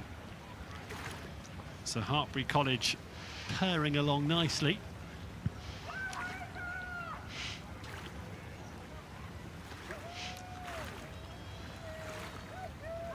And keep an eye on this Headington boat. They will want to stay into it. I think they've been a little bit frustrated with their form over the season, but there's certainly a lot of class and experience in that system and that squad. So let's keep an eye on them. They're keeping their rate up. You can see here from the shot, it feels a little bit close. I need to keep my voice down as they're coming up towards those booms.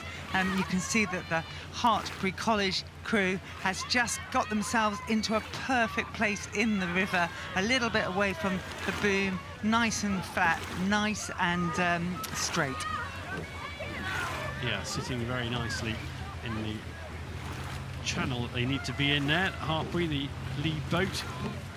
Headington School, so Sarah, in a race like this, day one, you've spent months preparing for this moment and you find yourself lengths down. You just got to keep battling away and hoping something goes wrong, because things do go wrong, don't they, in boats in Henley Royal Regatta. You just never know what might become of Hartpury College in these last few hundred metres. So for Headington, just hang on in there. Spot on. We've seen crews go through from this point, and what I'm seeing that Headington doing is keeping their rate up. They're keeping it flat. They're moving well together.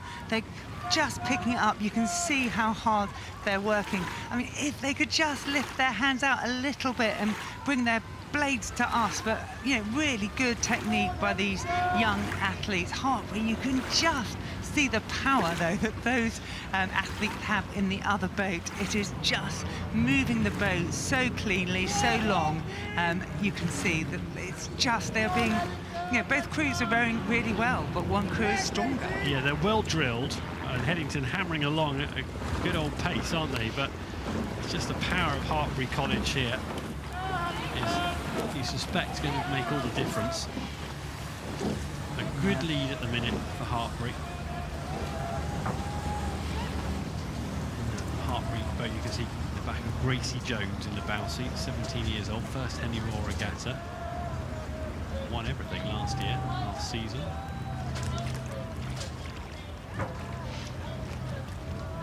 Gracie Jones with Daniela Rochelle and Matilda Hudson-Hulls and Catherine Gardner in the stroke seat.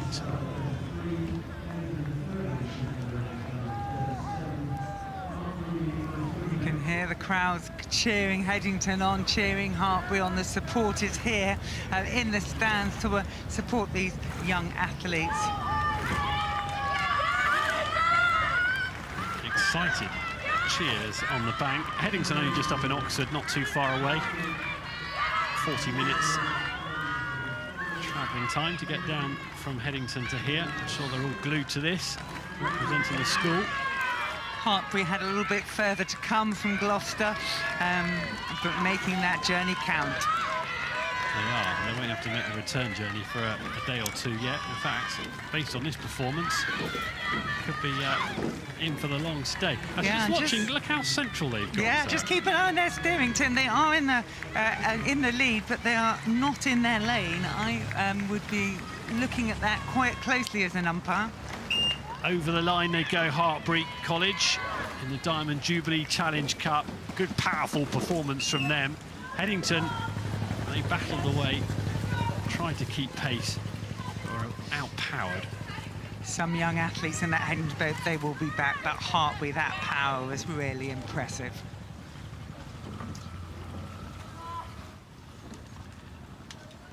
Hi, it's Adrian. Thanks very much to Sarah Winklis. Thank you to Sarah Winklis. Adrian Cassidy is here alongside me, looking very sharp this morning in a... Well, I'll leave you to describe your magnificent look this morning, Adrian. Doing me for style, well and proper. Yeah, I've got on my Illawarra tie on. My daughter was racing earlier, so that's her house and her school. Pink polka dots are in this year, aren't they? So in the ER, I'm wearing them. Now, I'm really excited about this regatta. Just so early doors, heat straight out there. There's been some really tight racing already. Some people sadly going into stewards later on, and others will be racing again tomorrow. Nervous moments these, aren't they, on day one, this early in the programme? Yeah, Marlow here racing in the Thames Cup here. They won their first ever Henley win last year, and they won the Wyfolds. It's a club that's had many athletes win medals at Henley, but it's the first time a whole crew won. And their club is really growing, and now they've got a Thames Cup crew here racing as well. Which in some ways makes it more nerve-wracking for them, doesn't it? The fact they've got that backdrop. Yeah, the pressure there, and the momentum is building in the club. And London Rowing Club as well, it's the B crew, but it's been more than 20 years since they've won the Thames Cup. And they've got a good A crew this year. Go. Get ready, please. Once the coxes drop their hands, we're ready to go.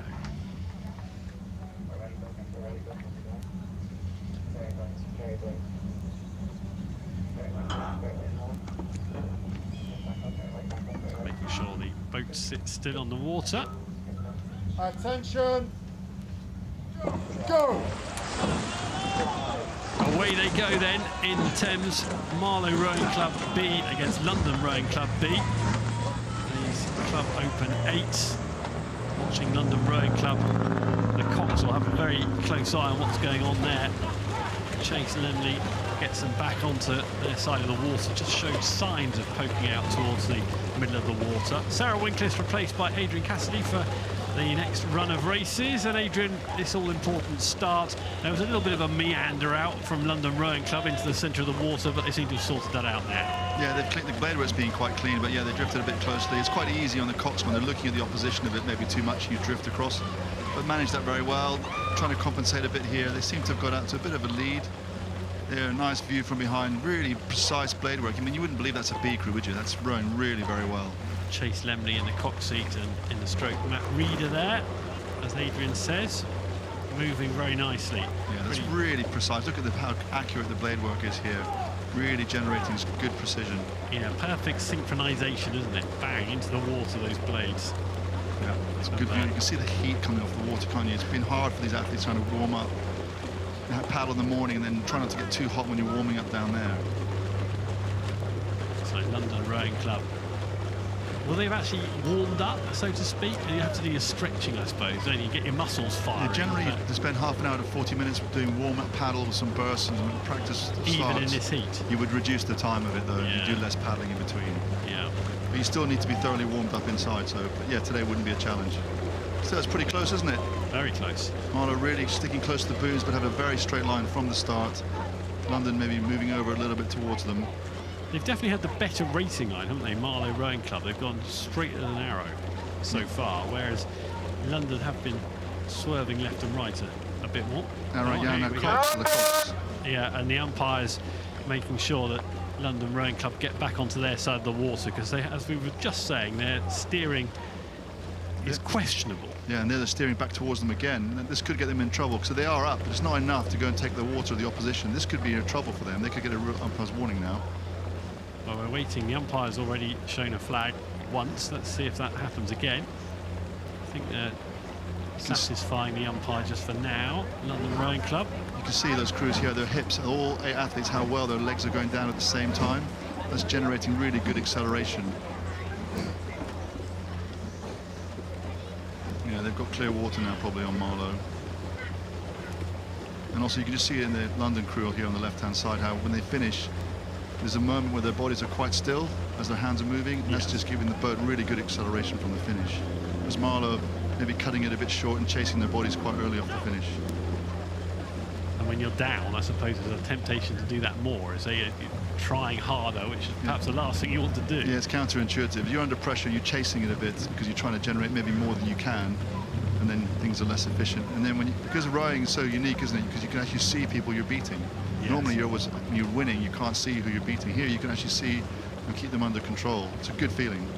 And on the flip side, you feel very lonely and left behind, don't you? Yeah, especially if you're in the stern of the 8, you lose contact with the other crew really early. The bows might think they're still in a race because they're overlapped, but the stern think it's well gone. But here London look very in control, actually coming down here past the halfway mark. And Yeah, they should be able to have control of this race. James King in the bow seat.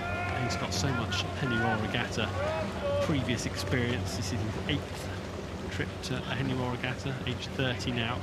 And he's not alone either for experience. What about in the stroke seat? Matt Reader, 10 previous Henley Royal Regattas. That's a good CV. Yeah, it's very good. Stuart Heap, who's the club coach in London, has been there for a few years, and he's really starting to build a system. They're starting to generate. This is kind of showing this. I mean, this is London 8-1, the Club 8's a Met Regatta, which is like the right event for the B crews. And here they're coming here and putting a really slick performance. I mean, I said it earlier, but it doesn't look like a B crew. They're rowing really very well drilled. They should go through a few rounds. And it can't be a coincidence that in the stroke seat and the bow seat, they're the two with the most previous Henley experience, is it? You load up those important 17 seats. years between them. It's quite a lot of races, isn't it? Isn't it? Yeah. And between them, less experience, but still some. Yeah, still some. One novice, David Knight, in the 4 seat.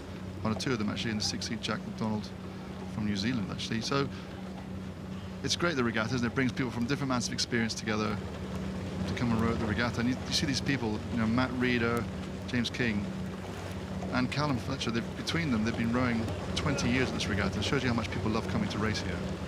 Club Open 8s.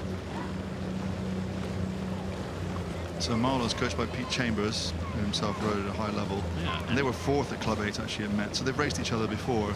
So I guess this result isn't probably a surprise to the two crews, but it still would have been nerve-wracking because you don't know how much people have improved. You know, even if you've beaten someone before, it doesn't mean that you're going to beat them again. Pete Chambers, Olympics 2012 lightweight 4 silver medalists. No, that's his brother. Richard Chambers. Richard They're Chambers. both in the boat, aren't they? Both of them. Oh, yeah, you're right. My mistake. Yeah, you're both right. in there. So here, London Rowing Club really in control of this race. You can see their stroke rate, their cadence has dropped. The boat's running further between strokes. So we get a view at the top. You can see the puddles of the 8, and you can see how much cover, how far they travel between sets of puddles. There's the blade work we talked about earlier. Really well timed. Yeah, the entry's really, really precise. Good work, London Rowing Club.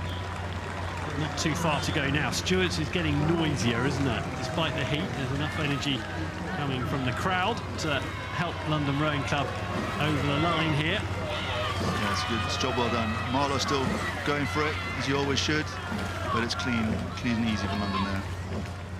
Yeah, they've got clear water and some. Well done to London Rowing Club. Thames Challenge Cup, couple more strokes and they're through to the second round. Yep, they've safely secured that. Marlow Rowing Club just coming over the finish line now. Decent effort from them on the Berkshire station.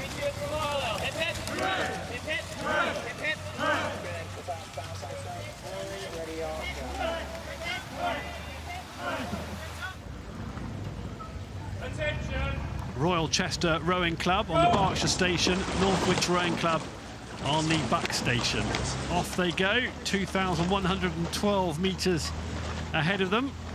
And a real contrast here, no cocks, only 4 of them, much quieter environment and completely self-contained. Somebody in the boat has to make all the calls, somebody in the boat has to do the steering. Incredibly challenging, isn't it? Yeah, and Northwich here moving out to maybe 3/4 of a length. Both crews really long and lively, actually. You can see that both crews here have a tandem on their boats, which means that 2 people are sitting next to each other with the oar on the same side. And in a copsless, in a 4, generally that means that helps the boat go a bit straighter, although it looks unconventional. So the green and gold of Northwich Rowing Club. Not much in this. What is it, half a length up, maybe, I think? Yeah, and you think of the form, at Met Regatta, Royal Chester were in the B final and Northwich were in the B final. They came 5th. And at Wallingford Regatta, 3rd and 6th, with Royal Chester winning that race. So this is kind of the other way around. So it's going to be interesting as this race progresses. Will Royal Chester, are they a second half crew and will they come through, or have Northwich done something since those regattas and developed more speed? Just whilst you were speaking there, Northwich Rowing Club accelerated and have got more than a length lead now. It's good work from them. Yeah, the tandem there in the Northwich boat, they're really quite close together, the oars, and it's really aggressive rowing. And it's really paying off for them. They managed to get almost a length here. You can see there from the 3/4 mile mark at the back there, length water, length lead. So the green and gold of Northwich Rowing Club into the lead here. this is amazing. Such a turn up for the books because it was the other way around. Yes. Only a few weeks ago. Yeah, this race is completely spun on its head. Royal Chester Rowing Club. Well, you wonder what they've got up their sleeve, don't you, Adrian? Whether they've got something late. And this is psychology, because you've beaten them, you've lost them, and you think, well, I've got nothing to lose. Let's be really aggressive out of the blocks, put them under pressure. They've executed that. Now it's whether Royal Chester have either lost some speed or they've just got in their heads. And we'll see if they can gather something now and build a sprint finish. Yeah, whether they've got a sharp finish and whether Norwich Rowing Club can hold it together for this length of race. Just on the bow seat there, Craig Taylor. Yeah, there's still a minute and a half to go. Lots can be done, especially in a Coxless boat. But Norwich here, they're still holding their form. The blade work's still precise. They're still moving. The boats are nice and level. Unless they completely run out of steam, Royal Chester are really going to have to generate some boat speed. Not much of a breeze so far today. You can just see a bit of fluttering on the bank, suggesting the very slight breeze picked up. And Norwich, they're really keeping that stroke way up. They are. Craig Taylor, Jack Maginn, Harry Taylor and George Norton. And fair play to the steersmen, both crews. They're both under pressure. They've both steered really good courses down here, really giving themselves a chance to row their best row. So this is a good race, very tight, and that turn of pace that we were talking about from Royal Chester Rowing Club, trying to get back and level with Norwich Rowing Club. They're not going to manage that because there was a response there just as Royal Chester tried to show. Yeah, there's actually a bit of a half chance here because Norwich Rowing Club got slowed up. They've still got enough in the tank, but Adrian, that was a tighter finish because they, what, 10 strokes from the end? Oh, they got away with that. Wow, that was close. They had just enough momentum in the boat to get them over the finish line. Royal Chester Rowing Club, they would have been unaware, but that is a great lesson to everybody, isn't it, Adrian? Why you have to keep racing right till the end. Because there's something like, I mean, that really was nearly catastrophic for Norwich Rowing Club. So we have a look. Let's just watch this. Yeah, there, look at that, on the left-hand side. That could have completely changed the race, having had a good row. That could have changed everything. And they got away with murder, to be honest. In a couple of ways. If it had happened maybe 10 strokes earlier, that would have given them more of a chance. But that's how it finishes. Norwich Rowing Club just enough to get through in the Wythwold Challenge Cup.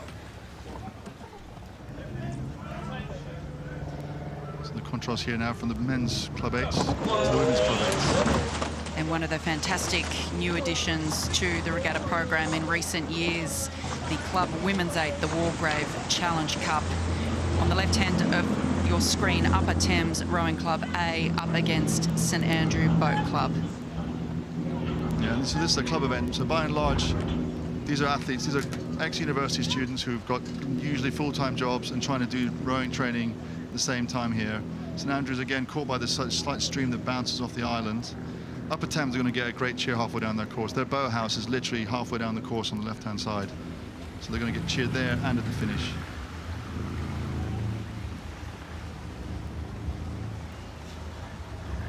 So looking at the progress board, it looks like it's almost 2 lengths. Upper Thames. No, it's not. They're finally put it up. It's a third of a length. Oh, so everything to play for here. I think I probably would have expected to see Upper Thames. They took it off pretty hard and fast, but really this is a ding-dong battle between these two crews. Only a third of a length in it. Yeah, it's a slightly contrast in the rhythm, isn't it? The St Andrews crew is a bit more chunky. On a big steering there from Upper Thames, that's going to cost them a bit of boat speed. St Andrews really look really chunky, don't they? They've got a rhythm that might sustain them for a long way. Yeah, they do really punch into the back end there, as you say, chunky. They've really got a hold of it. And this Upper Thames crew, they're all full-time workers. They train 8 times a week, full-time jobs. This is sort of like the last athletes in the club. So every athlete bar one, I think, has made Henley this year. So it's a really growing program on the stretch, which takes most of the girls get taken to Leander if they want to have any international experience. So it's the club that takes people who want to do the club racing. And the St Andrew crew are all pretty well new to Henley Royal Regatta, the only athletes with experience in the stroke and the coxswain seat, with 3 Henley regattas between them. So a new experience for this crew from St Andrew Boat Club, who are really trying to stay on terms here with Upper Thames Rowing Club, who just have the edge at this stage. Yeah, they might get a bit of a boost here as they come past their club, coming up to Forley. St Andrews go back on terms. It seems like that steering that Upper Thames had hasn't disrupted them too much. They've moved down to still overlap, 3/4 of a length. It's been there for quite a while now. This is where it gets difficult. If you're up that far, you don't do something, it starts to eat in at you, doesn't it? Yeah, it does. You really need to make a decision. Are we going to break away and perhaps move outside of our race plan to get this done, or are we going to sit here with overlap and be at risk? And you need to be confident, the stroke person and the cocks need to have a feel that, are we happy being here? Are we using less energy to sit this position? Or like you said, just kill it off, put an extra bit of effort in and psychologically break them. It has to be, I don't know, it's a difficult decision to make. Perhaps, though, that's what we're seeing happen here, Adrian, but it looks like perhaps this Upper Thames crew just moving back into the middle of the course again. Let's see what happens here. The umpire flag comes up. The coxers from Upper Thames is looking at the other crew quite a lot from St Andrews, and that's going to drag you across. You need to be careful about not looking at them too much. And just adds, as soon as the rudder comes on, it's just like a brake, isn't it? It takes speed off the boat. Especially when it's as close as it is. Yeah, this is the kind of, if you're in this Upper Thames crew, you're just thinking, can you just go away? But this St Andrews crew are just tenacious. They are not going to give up. And it'd be interesting now if they can be brave, even if it means they blow up, have a go and get back on terms and try and put them under some pressure. Just move another inch of stroke. And for those who are wondering how the coxswain actually steers the boat, so the coxswain has two strings that attach down the boat and into the rudder, and essentially they're able to just pull those strings ever so slightly, and the rudder's not very big generally on a course like this. It would be maybe 10 centimetres. Size of a credit card, basically. Yeah, exactly. Maybe in some of the head races where you have more turning, you might put a bigger rudder on. I know for the famous 8th race in Australia, the head of the Yarra, the crews put on very, very big rudders to get around some of those big corners. And a small fin. Small fin, that's right. So, but here you'd be looking for minimal drag, so having a small rudder on the boat. But the coxswains aiming to have as minimal adjustments as required, because of course when you put that rudder on, it does kill some boat speed, but it also can upset the balance of the boat as well. So really you're wanting the crew to row with even pressure so the boat stays straight. Because the irony, it doesn't turn like a car, it skids like a surfboard. So it's actually the back, when you put the rudder on, the back end skids out, and the 3-seat roughly is what stays still. But here Upper Thames, there's some great coaching going on down there, and over the last couple of years they've been building this club crew, coached by volunteers, and their form is really keeping together as they're going down this course. They're keeping their rhythm, keeping their posture, and I think that's starting to pay dividends. They seem to be slowly moving away. I think it looks like St Andrews did put everything in to try and stay on terms, and it's costing them now. And Upper Thames just looking really efficient still, clear water now. Still only just with clear water though. This is a great effort here from St Andrew Boat Club. And that was a case where maybe they knew they were in control, even though they were overlapping. They could hear St Andrews were pushing for no benefit, and they just waited and waited until St Andrews' energy ran out, and it seems to have paid off.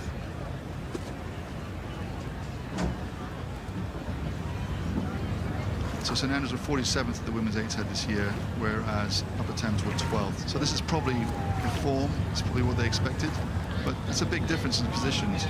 It's a really close race. And St Andrews still staying at it.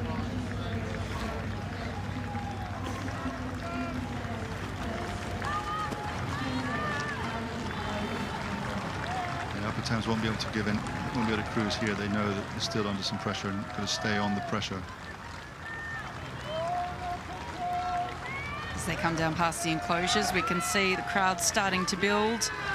It's hot, but a lovely summer day out here at the regatta, and some great crowd support for Upper Thames as they're coming down towards the finish line. And it's a great feeling, the last few strokes, knowing you've got it in the bag now, isn't it? And as you can really see, they've spent everything. They've really emptied the tank. It's a really great effort. Yes, it hurts either way, doesn't it? But it hurts a little bit less when you cross the line first.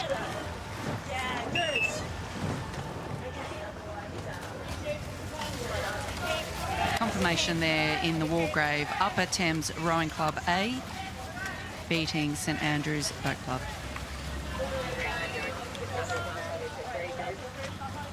Attention! Go!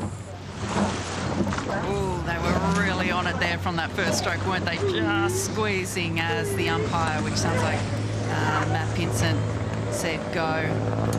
right-hand side of your screen is the Tideway Scullers School in that renowned red and yellow blades and red and yellow stripe around the white rowing suit. The left-hand side of your screen, City of Cambridge Rowing Club in the Berkshire Station.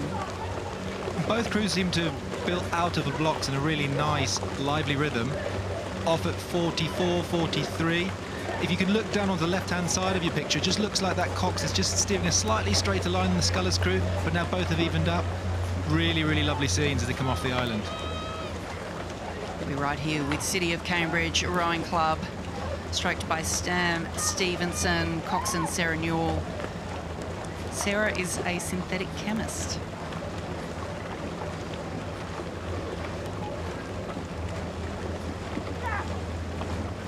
And this is such an important time in an 8, isn't it? When they've come off that start phase and they're trying to get into something that's lively, that's edgy, that feels like it's racy, but not losing that top-end boat speed.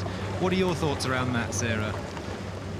It's always, I think, important in 8s because they are so hard and fast to not get caught up in that. You still have time, you still have to create time, make power under the water. So squeezing off through the start, being patient to build the boat speed rather than chasing the boat speed. And I think that's, sometimes we see the 8s really blast out of the blocks, but they're really spinning their wheels. So important to generate that boat speed, build the rate with the speed. Completely agree. I think length in an 8 is one of the things that's so easy to lose, isn't it? When you're frantic off that start, you want to build that high race speed, but then coming out to something that's long, languid, connected to the water. And actually both of these 8s doing a really nice job from my eyes. It looks as though you've got one clean catch, a long press through the water, and a nice clean extraction in these beautiful scenes at Henley Royal Regatta. And just with, it looks like about a 2/3 length lead to City of Cambridge Rowing Club over Tideway Scullers School at this point in the race, but still a lot to play for down the track here, and we've seen some really close racing, particularly in the 8s this morning. And they've just gone through the barriers. There's still a lot of this race to go. This will be where we reveal the higher cruising race pace. It looks like City of Cambridge have just got that superior race pace, the superior boat speed, and they're keeping that length a little bit more than the Scullers 8 crew.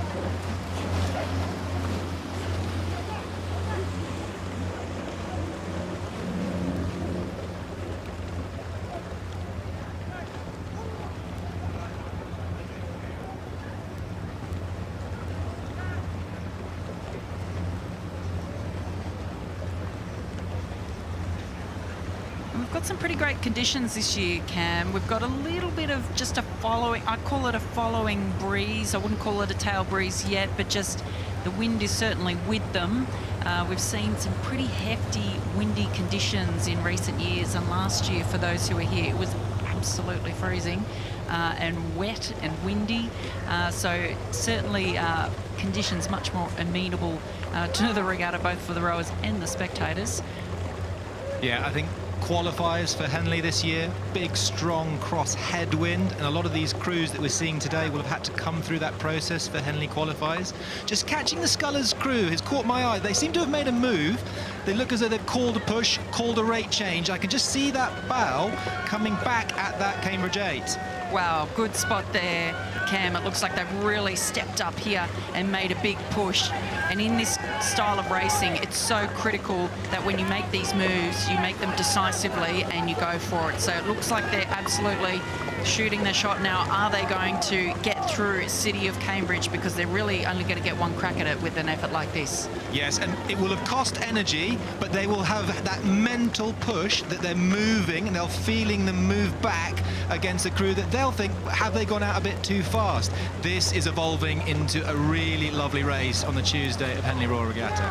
And there's nothing more deflating than having a crew start to step through you and push through you. So City of Cambridge, they're going to have to keep their heads together here, stay strong, notwithstanding that there's a huge push coming from Tideway Scullers School. Does City of Cambridge have a response here, because Tideway Scullers are on the charge? And if I'm Sarah Newell in that cox's seat, I'm just staying calm. We know we have a good long rhythm. Yes, they're coming back, but it's costing energy. It's time to communicate with that stern pair of James O'Dell in the 7th seat and Stam Stevenson. Let's keep the length, let's move, and let's get our rhythm going. I think the momentum is with Tideway Scullers School here. I think they're level now. I think the momentum is with that boat on the right-hand side of your screen. Does City of Cambridge have a response? We see them wobbling around a little bit. They're getting flustered here. They're starting to step, but have they left their run too late, Cam? This looks to me like a tale of two different outcomes. The left-hand side with the Scullers School looks now very, very edgy. They've got a lively racing rhythm, and Cambridge need to respond. They just look a little bit slow, the front's being missed a little bit, and we're getting into the business end of the race. 300 odd metres to go. Who's going to take it? Wow, what a tactic there from Tideway Scullers School. They absolutely gave it everything in the middle of the race there, and it was a brave move, because if it hadn't have paid off, that would have been race over for them. But they have managed to get themselves into the lead and kept on pushing. They're now a length up on City of Cambridge Rowing Club. Right, this is where we need cool head. Tideway Scullers have done the move, they've done the business. This should be race done, but they've got to stay composed and just finish off those last 10 strokes to the line as they go through that progress board on your right-hand side of your screen. Sensational race here. Wow, what a change up in the middle of the course. I think that they caught them absolutely by surprise. City of Cambridge Rowing Club, they looked flustered, they weren't able to respond, but what a decisive move in the middle of the course there. Brilliant move from Tideway Scullers School. In the Thames Challenge Cup, the Club Open 8s, Tideway Scullers School sensationally taking City of Cambridge.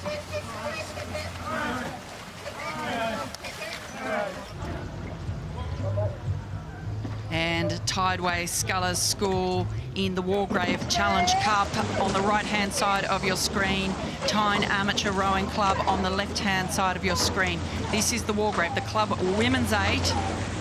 Can the women's crew do what their counterparts did in the previous race? They obviously won't be aware of what's just happened, but they will have been training all year in that club. They will understand how to make sure that they get the best performance on the day and execute their race plan. It looks to me, though, that Tyne have just got that nice, tidy, lively start, and they look to have taken a lead already.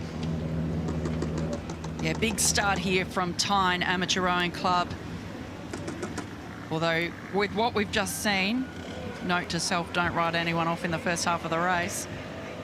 But that's the beauty of this course, is it's such a long race, and sometimes if you're quite used to 2-kilometre racing over that Olympic format, multiple lanes, you can just get a little bit lost. I've been there myself racing at Henley, and you just, where are the markers, where am I in the race? Sometimes it can just be a little bit more challenging as you pace yourself over the course. And looking at this shot here on the right-hand side of your picture, it does look like Tyne Amateur Rowing Club have got that nice, loose, long stroke, and they've taken out probably a length and a bit of lead over the Tideway Scullers School. Yeah, they're looking really composed here. I mean, this is a much bigger lead than we saw in the previous race. We're still waiting for that number 2 to come up on the barrier to give us an indication, but that's a significant lead that Tyne Amateur Rowing Club has at the barrier. And what I love with this shot is it just shows, if you look at the front of the boat, the bow of that white boat on the right-hand side, you can just get that sensation that as the oars are going in the water in complete unison, that hull is popping out of the water, and that allows you just to get a bit more boat speed out of the water. Brilliant. Lovely shot. Yeah, look at the elbows coming through, really punchy into the back end there.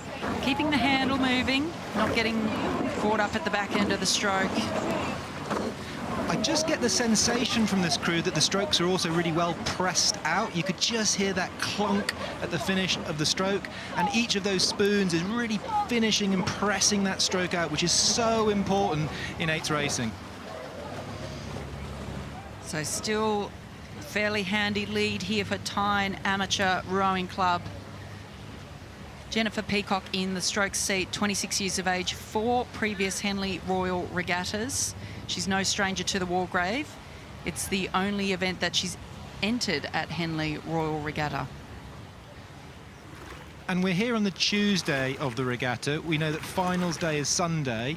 These events, they'll be racing 5 times across the 6-day regatta. So now that we've got a few lengths of lead in that Tyne Amateur Rowing Club, there's a little bit of gamesmanship, if you like, about trying to manage the whole regatta so that you're not getting yourself so exhausted on the earlier rounds, isn't there? That's right, and these athletes are so experienced, they'll know how to handle this event. It's really only the bow and 2 seat, Halima Sharif and Chloe Matthews and the coxswain, who haven't done Henley, but every other athlete in the boat has. And Catherine Bulmer in 5 seat, 32 years of age, is the most experienced with 5 Henley Royal Regattas under her belt. So certainly the front end of that boat, the stern 4, very experienced in this event and at the regatta.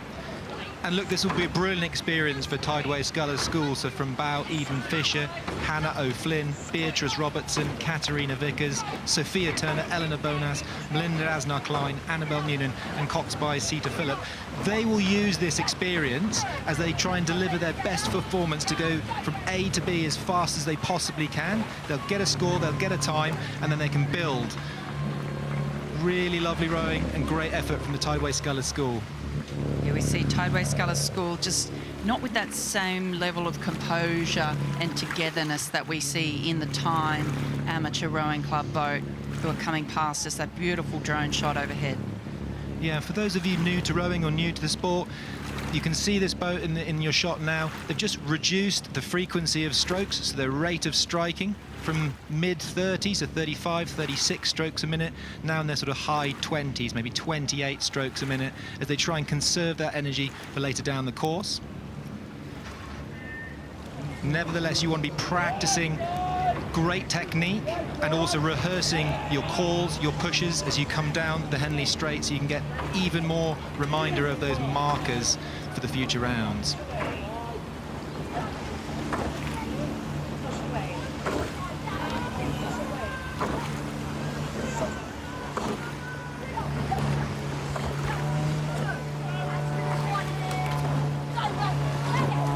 Beautiful shot down into the boat there. You can see what we call a conventional rig on the boat. So sweep rowing, each rower has one oar each. Stroke seat rowing on stroke side, and then you can see it alternates down the boat. So we call that a conventional rig, but throughout the week you might see some different configurations in the 8s and the 4s. Sometimes you have 2 consecutive rowers rowing on the same side, and it really just depends on what the coach is looking to achieve and the individual profile of the athlete as to how you might seat a boat to ensure that the right person is in the right seat. At the end of the day, it's trying to get the best combination for your own crew to have the best boat speed going from start to finish. So whatever works best for you, brilliant. It's Tideway Scullers School coming into shot now. One of the little things that we can see that can probably just work on is just getting those oars a bit cleaner and onto the work earlier in the water from Tideway Scullers School.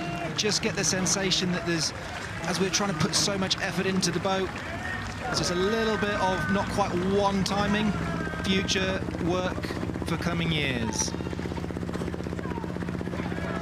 Tideway Scullers School still with the stroke rate up there, racing all the way down to the line, but very composed leaders in this race, Tyne Amateur Rowing Club.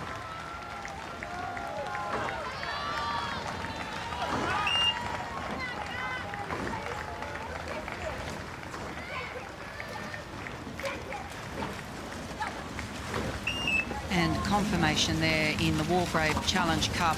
It was Tyne Amateur Rowing Club over Tideway Scullers School.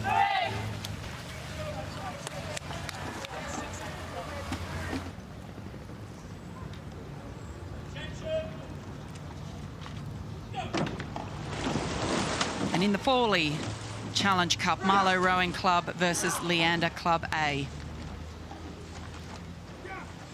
Huge pedigree for both clubs in this event, and it looks as though Leander just moving across into the middle a bit off the start. Interesting to see how that pays off as we go further down the course. Yeah, still very close here. It is just Leander Club with the advantage over Marlow after an early steering correction there. We saw Marlow in the Diamond Jubilee just a few races ago, so the women getting the job done on day one. Can the boys do the same in the Fawley? And of course, in Great Britain, we've seen the last few Olympiads, the continued improvement and resurgence of British sculling. I'm sure that both of these crews will have watched the Paris, the Tokyo, the Rio Olympics and be inspired by those fantastic scullers that we've seen in the national team, trying to put their best performance here today on the Tuesday of Henley Royal Regatta. As we come down the course and try and get bow in front of bow, it looks like Marlow to me has just got a length lead over the Leander crew, both crews sculling really nicely. What a push there from Marlow Rowing Club. It's a real grudge match, this one. And so early in the regatta as well, the calibre of all these Forley quads. I was really proud to see almost 50 quads trying to qualify at the qualifiers of Henley on Friday.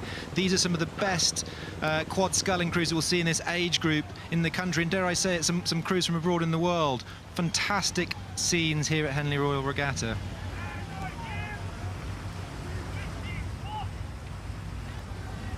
It looks to me like Leander have just made a little push. I think that they've just increased that rate of striking by a couple pips. I can see the bowman, I think that's William Eaton. He's just had a quick glance across in the cap on the left-hand side, and he's barked an order to the rest of the crew. You can see that hull moving, and here they come. Wow, changing blows. You called it, Cam. Here comes Leander. To me, it looks like Marlow just looking a little stressed, a bit over the handles at the finish, but looking really strong, making a decisive push here is Leander. Does Marlow have a response? And of course, home water for Leander Club, so they will know this stretch. They will know exactly the markers and where they want to push. And now it looks like it's a canvas, and Marlow have responded as well, haven't they? They have indeed. What a fight we've got. I can't believe this is Tuesday in the Forley Challenge Cup. What a tough race here between these two class crews. Both crews looking really lively. I've got Marlow here on the rate of striking as around 37, and I think Leander about the same at the moment, just in that kind of 36, 37 lively quad rhythm, and they're almost neck and neck with just a canvas in it. Yeah, Marlow just getting themselves back under control and fighting off that move from Leander. I thought it was going to be a decisive blow from Leander.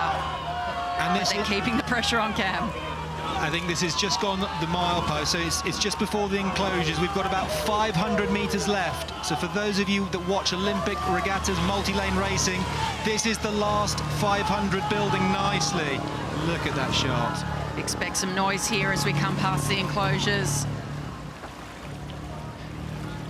And it looks to me like the Leander rhythm looks a bit more lively, and dare I say it, the hull is just moving slightly faster. I wonder how this will evolve in the closing stages of the race.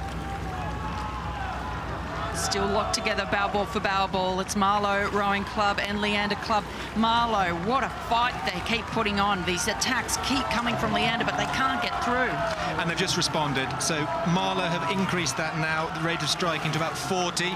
They've glanced across. I just saw the strokeman, John Ken. He had a quick look. He's moved it, and he can get fueled by the echoes and the bellows of the enclosures. They've increased their rhythm. The Marlow crew, coached by Peter Chambers, they've responded.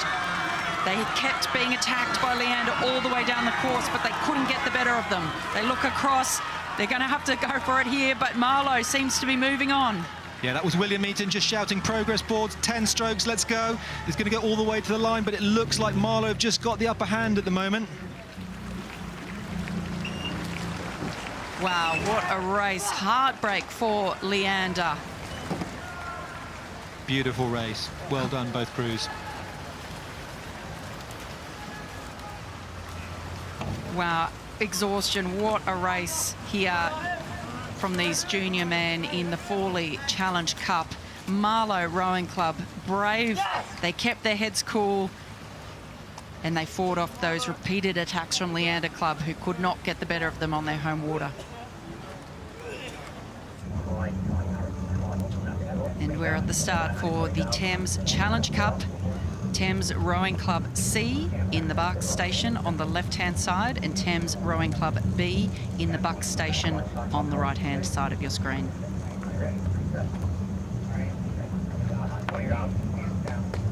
Attention! Go!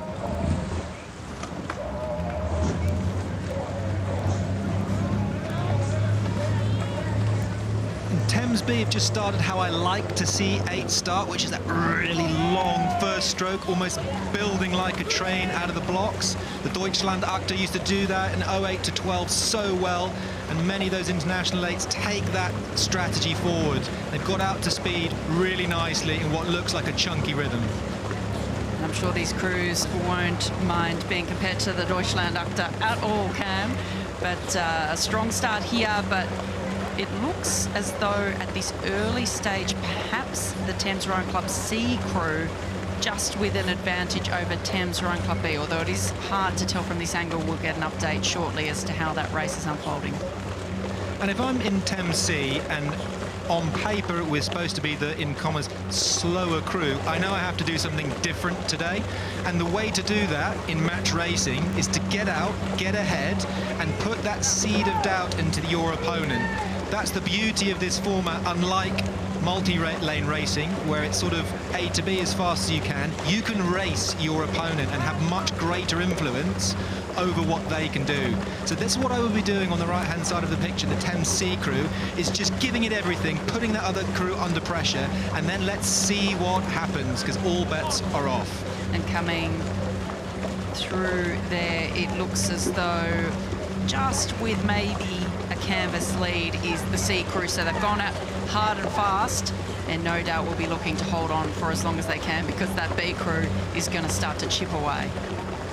Yeah, and you can just see Temple Island with the lovely Temple Island building there, and then you've got the numbers 1 and 2. That's the quarter mile, which is about 400 meters, and then on the left-hand side of your screen you can see something called the barrier, and that's around 630, 640 meters into the race, so another 1,500 meters to go, and that is where true race pace will be revealed. So if I'm in these crews, I want to be thinking, let's get to length, get to a chunky rhythm, and just sit in this rhythm, sit in this length, and see that our boat speed can hopefully stack up. And coming through the barrier there, the C crew still had the lead, and it looks as though when they're coming to us here on the screen, that perhaps they've just got an ever so slight lead, but it looks like a move now coming from Thames Rowing Club B in the Buck Station. And look, these crews are well matched. I think at Met there was less than 2 seconds in it, so 1.5 seconds between both crews. This is not going to be an easy, the B on paper is supposed to be faster than the C. This is going to be a real humdinger as they go down the line, and they will need to make sure that they extract every ounce, every stroke to get their bows in front of the other.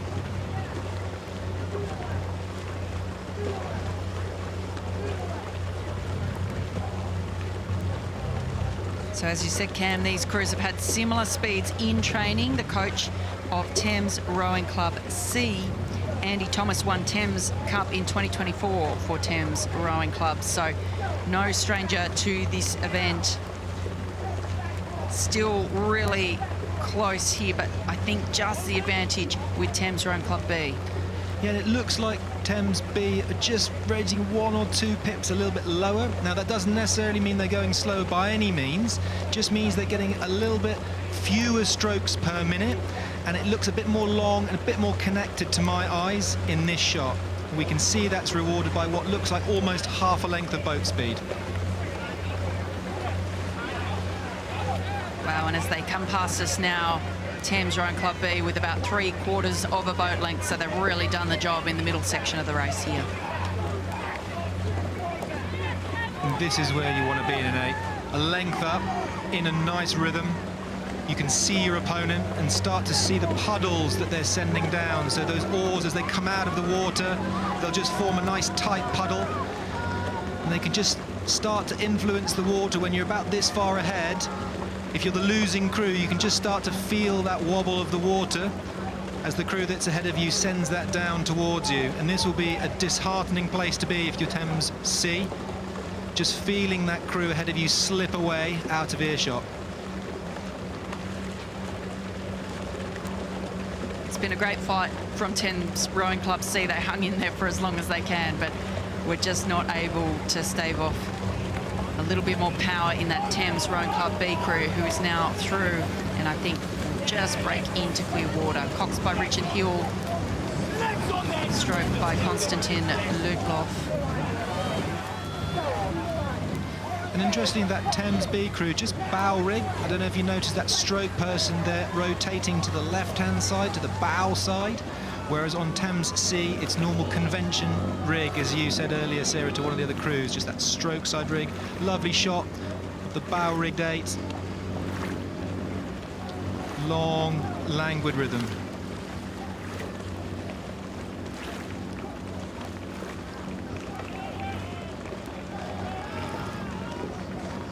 Great shot down the iconic stretch there. The town of Henley in the background.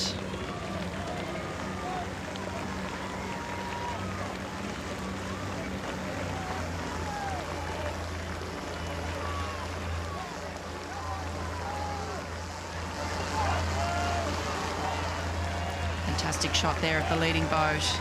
Thames Rowing Club B.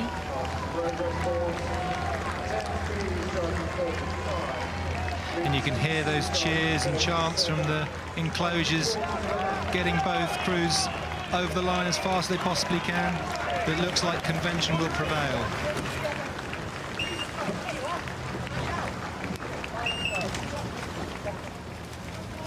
So by about 3/4 of a length in the end, it was Thames Rowing Club B over Thames Rowing Club C in the Thames Challenge Cup.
And welcome back to our live coverage from day one of Henley Royal Regatta. You join us as we head into this afternoon's session, and it is a scorcher, really hot here today. And I'm joined by Sarah Cook, who you've been commentating this morning. You're a Henley steward. We'll talk about what's to come in just a moment, but first, a bit of reflection from this morning's session. Well, it's been incredibly exciting racing. I can't believe it's Tuesday. Some really tight finishes, and we've seen some incredible tactics, crews leading and being taken down halfway through. So it's been very exciting, and so much more to come throughout the week. You are also CEO of Rowing Australia, and I noticed some pretty dominant Australian performances as well. We have shown up in force. Our team's had a very good World Cup series so far, just coming straight over from Lucerne, and a great weekend where we picked up 6 medals. So the team is ready and firing and looking to take home some of those trophies. I mentioned how hot it is. I think it's touching 30 degrees Celsius here. How do the crews go about their recovery and sort of, I guess, pacing themselves through the week? Because some crews will be racing sort of 4 or 5 times. That's right. It is really important that the crews are training well, that they're hydrating, staying cool with the hot days that we've had. I think there's some cooler weather to come, which I'm sure everyone will be grateful for. But it's just going through those motions every day. You've really got to look after yourself with each race. So recovery is key. And also, if you are in a position to maybe take the foot off the gas in a race, I think some of our crews will look to conserve energy. We've got some great racing this afternoon. Let's find out then what's in store. 25 races, head-to-heads down the famous stretch of the River Thames. Let's join our commentary team then. Akil Abdullah alongside Jess Eddy. Thank you very much, Ali. You're joining us this afternoon. I'm Jess Eddy. I'm here with Akil Abdullah, and we'll be bringing you your first day afternoon races. We've got some big races in the Thames, PE coming down at you. You're going to see lots of quads today as well. Exciting stuff. I'm really captivated by the number of international entries that we have this year, so it'll be nice to see how they perform. Yeah, we're going to see quite a few internationals actually coming at you pretty hot in this top race of the afternoon. We're going to have a German club, Deutscher Rudder Club von Hanover. It's the city of Bristol, so we'll be learning our pronunciation for you through the day, but excited. And I'm sure it's been mentioned already today, but it's a scorcher here in Henley. It's pretty warm, the brollies are out, trying to get some cover from that heat. Yeah, and it'll be interesting to see like how the balance of experience versus just pure youth from, you know, we have competitors that have been here 11 times, 11 Henley performances. So I certainly know the different locations on the course, but we're at the start here, and you're going to join us at the start of the Thames Challenge Cup. Tuesday afternoon racing kicking off with Deutscher Rudder Club von Hanover on the Berkshire Station and City Bristol Club A in that white boat and the green oars on the bottom of your screen.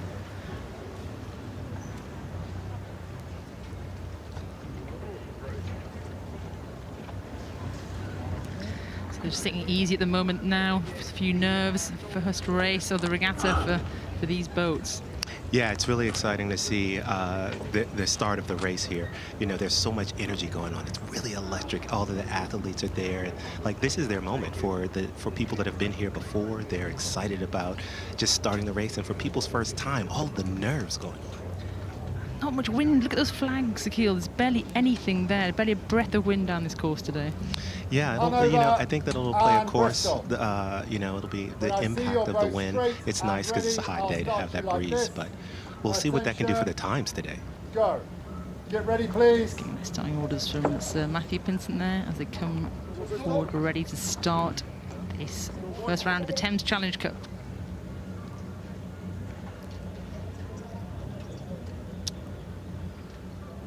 Attention. Go. Driving off the start there, City of Bristol, Ring Club A on your right-hand side of your screen, left-hand side of your screen, Hanover of Germany. And it's a strong start from City of Bristol, who look like they've just got the slip there. Yeah, you can see them. They're off a very powerful start. The way they get their oars in the water, a little bit off course there. So they'll want to check in. They'll get a message from Matthew on that. They're quite aggressive steering there in the first 100 metres. You don't really want to see that from your cocks, but the river, you're going against the stream here, so it can certainly kick your bows out, but quite relaxed, punchy start there as we look down the boat there. City of Bristol, stroked by Ned Clark looks like he's in control. Yeah, you know, this is their A boat. So if you're new to rowing, there's A boat and there's a B boat. So there's multiple crews entered into this race, and it just talks about the depth of the club. Certainly you can get 2 boats into this category, the Thames Challenge Cup. This is a club level open cruise. So these are the men that are competing. They'll probably have jobs around the edges, and they'll probably be competing and training in the mornings and the evenings. So they are not professional, but the level of training they put in is huge. And a great shot there of Temple Island, them coming right at us. Yeah, this is one of my favorite shots when you get Temple Island in the background. You're just coming through the start of the race. You're settling into your rhythm, and it's amazing to see how these athletes perform. One of the things that's interesting, too, is just the age differences in these boats, the overall, just the average age. We have City of Bristol, an older crew, versus the Neusser Rv Club, and so we'll see if these young athletes can pull through. For many of them, for a couple of them, their first Henley Regatta. Yarm Sch from the bow seat there, just quite relaxed actually for a crew that's behind. Normally you'd see them a bit more tense in the shoulders, but maybe this is their plan. Yeah, you know, that relaxation is so important. Look at those oars in and out of the water, just together, the rhythmic nature of the sport, you know. In Boys of the Boat, they talk about the swing, and I love to see when crews actually get that swing and they're excited and they're moving the boat. Yeah, Bristol have got the slip there. You see the barrier marker coming up, that's around 600 metres. Bristol have just got ahead. Barrier marker will tell us it's probably going to be just over a length because that barrier's not come up yet, but I think not far behind though, Hanover. Yeah, you know what, they're putting in some good effort here. They're staying nice and relaxed. The crews are, you know, this is the time where you really want to make sure that you're staying in contact if you're getting behind, so that you can be there to make a move, that when your coxswain calls for that move, you're ready to attack. Yeah, and there's some real pedigree in this Hanover crew. They're in the red, white and blue stripes. Bowman Emanuel Sch, I mentioned already, a German champion in 2019. You've got German champions in lightweight 8. You've got people there that have raced at Henley already. The strokeman, Cornelius Deitch, he has raced here, so they know this feeling, and they're staying in touch here. They're not letting Bristol go. Yeah, and the crazy thing about this Bristol crew, at least in my mind, is you have 2 brothers racing in the 4 and the 5 seat. And so that's like actually pretty wild. Only started rowing, David Boyles-Jones only started rowing in February of 24. Wow, and he's up at Henley as we are passing through the Forley now. So they're going through past the halfway marker, and they've still got this slight advantage, Bristol. Best place to be, isn't it? Yeah, but you know what? This is a long race, and it's so amazing because it's actually longer than 2K, which we normally do, 2,000 meters. And so you're going to see who has the endurance, who has the training, and can perform as we get into the later stages of the race. Yeah, at this point here, through the middle of the race, it's kind of mind games. Yes, super physical, but can you keep your hand in that fire? And the Hanover Cox, Lorelei Hesse, is going to be shouting at her crew, saying, you're right there, you're in contact, keep doing it. Yeah, I love how you said that. This is the point where strategy comes into play, right? You're saying, we're going to make a move, and then it's like, can you come back? How are the other crew going to respond? So I love how this Hanover crew, they're staying in it, really staying relaxed, and the question is, will they be able to pull back into it? And they know there's not much stream this year, so there's kind of a even playing field, because normally the river, you're rowing against the stream. There's different parts of the race where you have an advantage and disadvantage, but today, in this not rain much here in England, it's going to be fairly even. Yeah, this is such a this Bristol crew. They've had a great year. You know, they're a really gritty crew, and I love the way right now this great drone shot you can see overhead. This side-by-side racing. This is what Henley is about right here. You know, Deutschland has the opportunity right here to make that move and pull back in it, and it looks like they're pulling up a little bit. They haven't given up hope, Akil. They're right in it. They're right in it. It's about a third of a length here. What have they got as they move through this quieter zone through the middle of the course? They're about to hear the roar. Have they got any supporters here in the stands?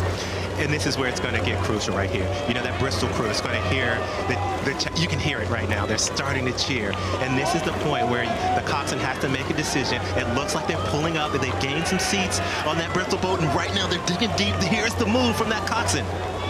They're moving. Hanover are moving. Has Bristol, City of Bristol, have they got a response here? Because they're just absorbing that push. Is it enough absorption to hold off Hanover? And here's the momentum. We'll see if they can stop that momentum. Right now, when a crew is moving on you, you just want to put a nail in the coffin and say, all right, we're halting your move. You're not going to move on us anymore. And right now, it looks like, oh, they may be holding a little bit, but Deutschland has the momentum right now. Yeah, they're looking like they're having a strong finish, but Bristol just held onto it. Now, you've got to remember, they've just raced 5 minutes, and then their coxswain is asking them to sprint, and that's what's going on now. And I think Bristol have cracked them. Hanover had a good shot, but they're holding it at half a length. Yeah, and this is the important part, right? This is the counter. You spoke about sort of what are you going to do in the middle of that race? How are you going to compose yourself? And right now it looks as though Bristol has said, okay, you've taken your shot, now here's ours.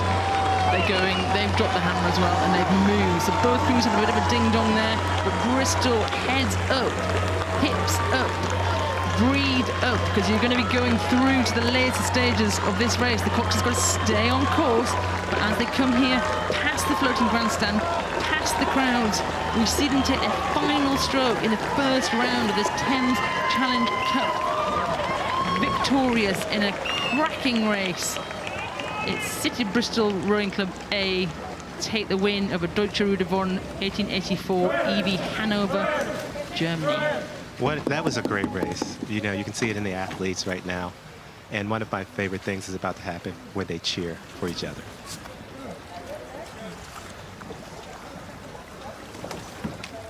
Got it.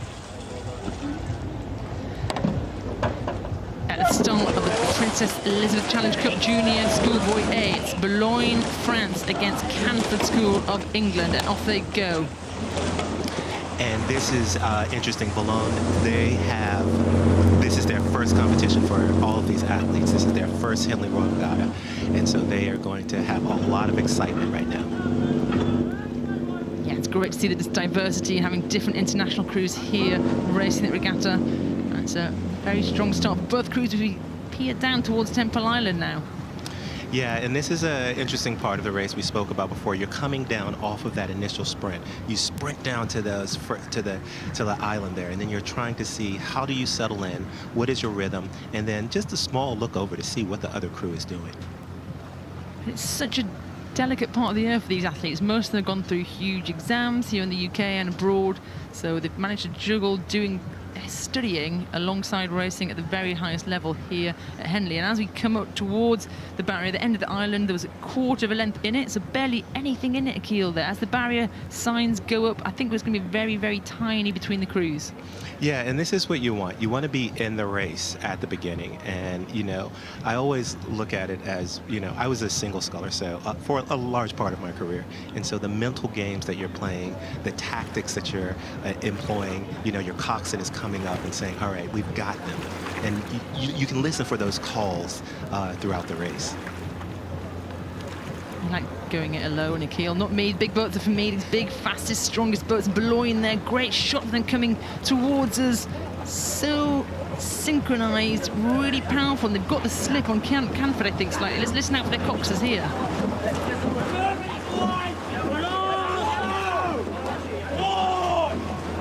Shouts for long. You've got to keep the long strokes there in these opening stages. I love that. You know, I do love rowing in the big boats, don't get me wrong. And that's the type of energy you get when the coxswains are making those calls. It just sends an electricity throughout the boat. And if the crew responds, you really see movement and momentum. Both really inexperienced crews in Henley terms here. So they're basically forging their history right now. They're basically taking their first steps into the world of Henley Royal Regatta. And it's a valiant fight from Canford, but Boulogne, this crew from France, have taken the lead. And they're looking pretty, about a length up on Canford. They can see they're in that orangey red with the dark bottoms, looking in control at this moment. But Canford is still in touch. Yeah, and you know, there's opportunities for them to make moves, and you'll see as you're looking at the race course here, you can see the coxswain has the view of what's going on. And so if they can maintain that boat contact, there's going to be an opportunity for them to make that move. And you can see them pulling back here, you know, pulling back into it. That's not comfortable. If you're the crew ahead and you've got about half a length, I'll tell you what, you're not sitting there thinking we've got this wrapped up. You're thinking move away. What have we got? Let's put that power down now. I try to tell my kids, like, what's enough, but when you're rowing, there's never enough. There's always a desire to have more. Canford have just kicked back, and that exact same pressure we were talking about, they're coming back right at them. Composure in the Boulogne crew, but Camford have moved straight back at them, and there's about a canvas in it, Kew. Yeah, you know, they've moved back, and it'll be interesting to see how Boulogne responds, because their coach's motto, Coach Arnaud Fonchon, his motto is "The journey shapes us." So we'll see what type of journey these young men are on right now. Have they got the mettle? Have they got the resilience to hold on here? They've led the entire race, but we can see the canvas of the Camford boat. This white boat, these blue lycras of Camford, it's certainly putting up a strong fight. Yeah, and right now this is it. This is what's going on. You have this drone shot here. This is the exciting part of the race right here in the middle, where we talked about how you have the strategy, you have to have tactic, and you have to respond to the competition. Wow, look at Camford move. They've moved it right back. The bowman is going to be turning around and saying, we are level. We are right in this. We want to make the next day of the Princess Elizabeth Challenge Cup, this Schoolboy 8 race. It's a huge race, one of our biggest entries, and they're right in it to move through. What have they got here? And it's amazing to see this type of competition on the first day of Henley. You know, you have these two crews battling down the course, neck and neck. You can see Camford has moved back into it, and there's got to be such electricity and excitement in that boat right now. This is why they race at Henley. This is why they put in those hard hours. This is Henley Royal Regatta right now. This Camford crew has come right back in Boulogne, and the belief and the momentum is with the boys in blue. That is right. There's such excitement right here. You'll start to hear the crowds as they come through here to the tourist enclosure, and you can see Camford is right now trying to take that lead. I think Camford have just got their bow ball ahead, and they're going to know it. The movement is perfect in this crew from Camford, and they're going to soak this up. They've got 200 metres. Do they have the energy, the power, the rhythm to hold this charge?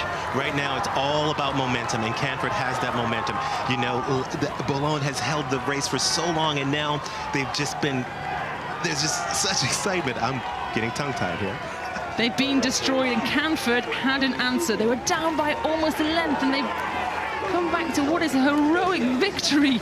And as they cross the finish line, they're going to be excited to know they've got one more day in the Princess Elizabeth. The roars and the cheers.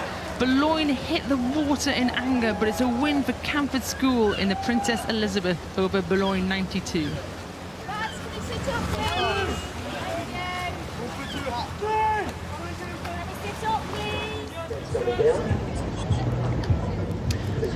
Join us for the excitement after that race, but we're at the start of the Prince Philip Challenge Cup. Mercantile Rowing Club of Melbourne on the left of your screen versus Wimbledon High School of London on the right of your screen. Yeah, and this is going to be interesting here, the Prince Philip Cup. Some good racing here in the women's 8. Mercantile Club from Melbourne, City of Melbourne. They row on the Yarra. This is a collection of different schoolgirls have come together to represent their club, which is allowed in the rules. And actually right now they're showing their strength and their depth in this club, because they've moved well away at Wimbledon High School. Yeah, this is one of those things when you are an international crew, you want to come over here and make sure that you can survive at least for a few days. And so you usually bring in your top crews, and there's a reason that you're here. And also we have the added kind of bit of spice that we also have no idea how fast these crews are compared to each other. If you're from the nation you're racing for, you probably know you've raced against each other all year, but Mercantile, an unknown. And that's right, you know, we were speaking about strategy and tactics. If you've raced a crew all year, you know, oh, they're fast at out of the start, but they're slower. Or, man, this crew has a fast finish. And so right now, these two crews, they've never met before, so it's a great opportunity to figure out what their speed is like. You can see their coxswain, Nicholas Bogdan, just really screaming at his athletes still, even though they look fairly comfortable here. But maybe this is a little bit of training now, a bit of practice for the next races, but they certainly aren't letting up, are they? Not yet, you know, and that's the thing about it, is that they're going to have another race, but you know, you want to take the opportunity to race each race. You never know what can happen. Like, you could catch a crab. Anything can still happen in this race. Yeah, as we look back towards Wimbledon, they've taken great strides, I've probably seen in the last decade, from a club that didn't rate or didn't have many crews. I know Gillian Lindsay's moved on from Wimbledon now, but she was their coach for a long time, Olympic silver medalist from Sydney, and made huge changes to this boat club. We see the bow seat there, bow Scarlett Parker, nicely tapping it along. They just look outpowered by Mercantile, this Australian crew right now. Yeah, very strong crew in the Mercantile boat. But right here, you know, Wimbledon crew, they're putting in a good row here. And it's all about having your best race, no matter what it is. You can't control what other crews do. And so right now, these young ladies, I'm sure, they're digging deep, and they're just going to row this as hard as they can. Yeah, absolutely. Nice crew from Mercantile in the red bottoms and the white top. They're still going at it. They've not really let up here. As their coach would say, loosen up a little bit. Yeah. Well, you know, but that's just it. Maybe this is how they race, and every race is the same. You know, for people joining us for the first time, we talk about the Bucks and the Berks, or the Buckinghamshire and the Berkshire. Is that correct? Oh, we call it Berkshire. Berkshire. We call it Berkshire. Well, you know, it's interesting. So it is Wimbledon that is on the Bucks, and it is Mercantile that is on the Berks. Is that correct? Yeah, we often say that the Berks stand on Berks, and that's us included as the stewards standing there. Okay. Oh, yeah. There you go. That's interesting. Little tidbit for you. Great. There we go. They've relaxed a bit now. Okay, yeah. They look a bit looser. They look a bit more in control. And Mercantile's a really fun club. If anyone ever goes to Melbourne or you're listening from Melbourne, Melbourne's a real rowing city, and it's right in the heart of the city. A long little like boathouse lane there. They've got quite a few big clubs. So I'm sure people listening from Australia, probably quite late for them. Yeah, looking out, you can see how relaxed they are right now. They're rowing really well. You can see those oars just going into the water together, and just nice relaxed shoulders. So just really good rowing by this crew. Yeah, people think we're just a powerful oafs that bat it along the river, and we do that sometimes, but actually rowing this boat here, the biggest boat you can get, the 8, you've got to get 8 people in synchronicity with each other, in synchronicity with the boat underneath them. I think Mercantile are doing a great job of showing us that now.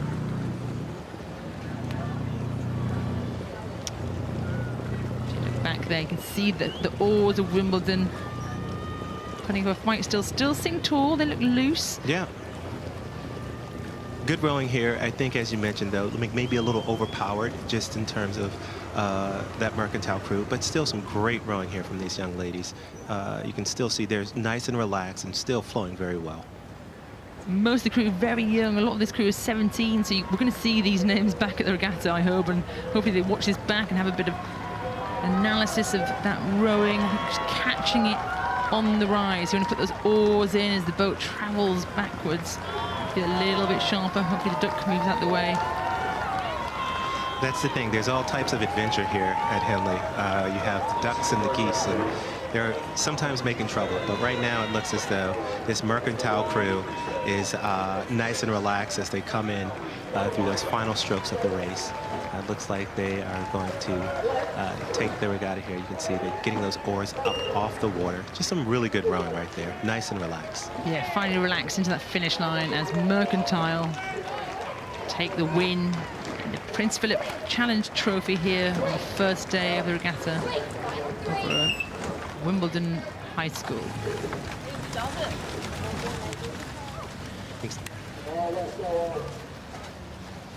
So powerful Mercantile crew there, just really outpowered this Wimbledon crew, who eventually by the end managed to get a bit more relaxed, take it down, and they'll start thinking about tomorrow's racing. But good race from Wimbledon. Good to see the Australians coming over and being victorious.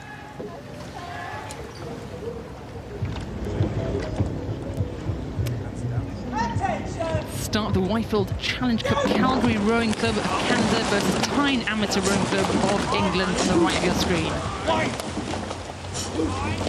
That's right, and these crews are off. This is the Coxless 4. We just call it the 4 now. So in this race, you'll see there's no one steering the boat. There's the stroke seat. That is the one towards the stern of the boat, who has a toe that actually directs the boat. So if they need to make any adjustments, he'll adjust his foot to sort of point the boat in the direction that the boat needs to go. Right now, you can see, looks as though these boats are off to a great start. Yeah, we normally get some good races here in the Whitefield Challenge Cup. It's the Club Club Open 4s, so they're steering exactly as the Kew was saying with their foot, and that is no small feat here when one side of the course is wooden booms. So keeping it tight. Tyne have got the slip here on Calgary. A long way to come for this Canadian crew. Can they stay in touch with Tyne in the north of England? Yeah, I think it was you who was talking about the deep, rich history of rowing in Tyne. Yes, it used to be one of the hotbeds in the 19th century of professional rowing. So you used to have it down here on the Thames, up towards London, and also on the Tyne. So those big rivalries between the Tyne crews and those professional crews of London. So somewhere like Tyne was the amateur club could row, but the professionals of the Tyne were never allowed to row at the regatta, actually. Oh, well, those were the days. Times have changed. One interesting thing to point out here for people who are new to the sport, you'll see most boats have stroke, have port starboard, but in that Tyne boat, it looks as though they have a bucket.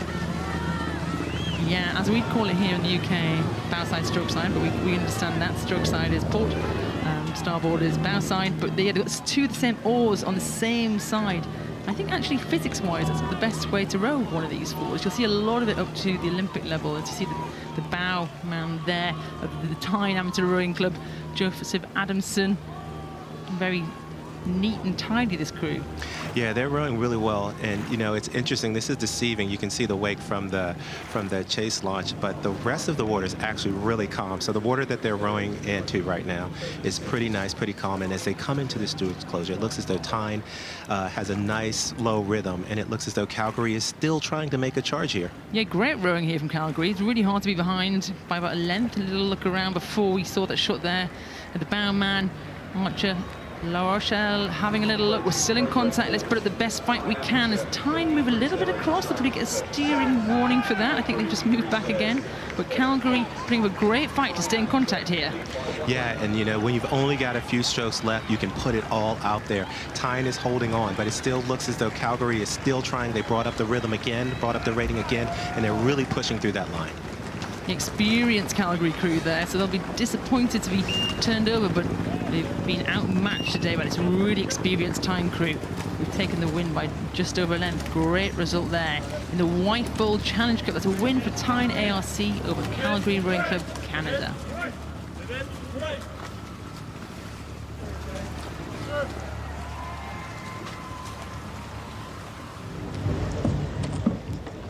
And this is the start line of the Diamond Jubilee Challenge Cup Junior Women's Quads. Kew House School on the left of your screen, the green, against Yarm School from the northeast of England on the right of your screen, and off they go. I love the start of the quadruple sculls. It is so powerful. There's 8 oars, and a lot of times you'll see these boats get out really quickly. There's a lot of power, but there's also a lot of technique required to move in sync with your crew in these boats. Yeah, it must be one of the fastest moving boats. You've got an oar in each hand, so that's a kind of a lot of surface area you get to push against. So the quads can really power off super hard. But the Kew House, they're a little steering, almost headed towards the booms for 1 second, but good correction.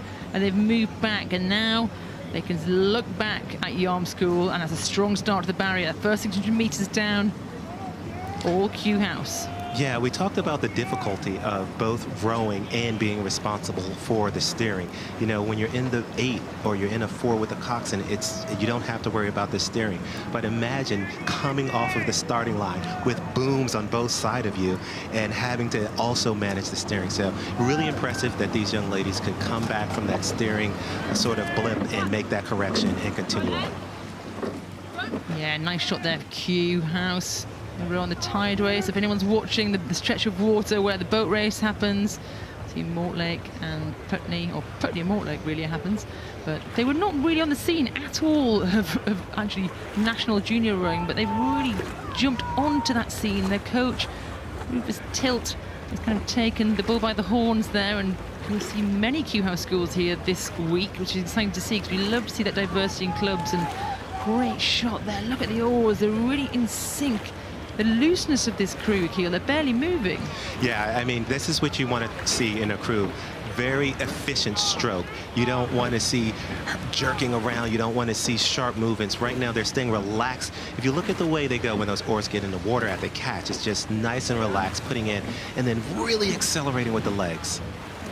Rowing's about efficiency. Yes, you want to row really hard, but if you can be efficient around those edges, which is Kew House School are doing so well. Lucy Preston, the bow, Charlotte Taylor, Aubrey, Ava Thurman and Isis Thurman up in the stern pair. tapping it along now. Again, they've absolutely blown Yarm School out of the water. Now probably can afford to have that looseness as we look down towards the Yarm School quad. Yeah, and here in the Yarm School quad, we have Rebecca White in bow, Charlotte on in 2, Lucy Oliver in 3, and Poppy Bell stroking. Really young crew, this Yarm crew. Got 15-year-old there in Lucy in the 3 seat. We're going to see these rowers here many years to come, so this is a good effort from the crew. Yeah, and you know, they're rowing well, but once again, it's about power and efficiency. It's about technique as well. And sometimes you can have a crew that is smaller and just has such good technique that takes out an overpowered crew. And then you have crews that are just powerful. And when you have the combination of power and technique, these are some of the type of results you see. Absolutely, and as Al Pacino talked about the inches all around us, that's what we can see here. This crew just inched and inched away until suddenly they've got a few lengths of clear water. So that's what rowing is about. Can you be fractionally faster than the crew next to you? Add that up, and it's quite a way. Yeah, and you know, that's what we used to have. I used to have a coxswain in the A. They'll say, just give me an inch. All right, give me another inch, and it just adds up. And right now you can see, you're taking a look at this Yarm School crew here, and you know, they have to have a belief that they can, you know, stay in it. That's what I love about this sport. And so they're rowing really well. They're rowing within themselves, and I think that, you know, as you said, this is a young crew, and they'll have more regattas. A little look around there at the bow seat, Rebecca White. What's she telling her crew there? What are you telling your crew? Right now, you know, this is your shot right here. It doesn't matter whether this is your first day or your last day. Right now, she's saying, let's go, girls. We've got this. We've trained all year for this. I mean, not in so many words. They've obviously got a code. But, you know, you want to let your crew know that we can do this. Let's have the best race we can have. We keep that distance as tiny as possible, because that's what's going in the history book. She looked around a little bit again. Where are those progress boards? What am I telling my crew? How close can we get to this really classy Kew House School? Yeah, and I love the fact that you mentioned that. This is history right here. Every year we have those books. This is going to be logged, so you want to have the best performance possible. The green canvas there, Kew. I'm used to this bit of a chop on the water. You can see there the joy of Henley as all the pleasure boats go down the side. It's a calm day today, but it still has a bit of swell, but not a problem for this experienced crew from Kew House School. Yeah, and as they come through, you can hear the cheers. Love seeing all of the people along the regatta shores there. It's so exciting. Yeah, strong row there from Kew. They can just wait there on that finish line. I'll give 3 cheers to Yarm School. Great effort. Club from the northeast, from Teesside. But today, in the Diamond Jubilee Challenge Cup, is a win for Kew House School over Yarm School.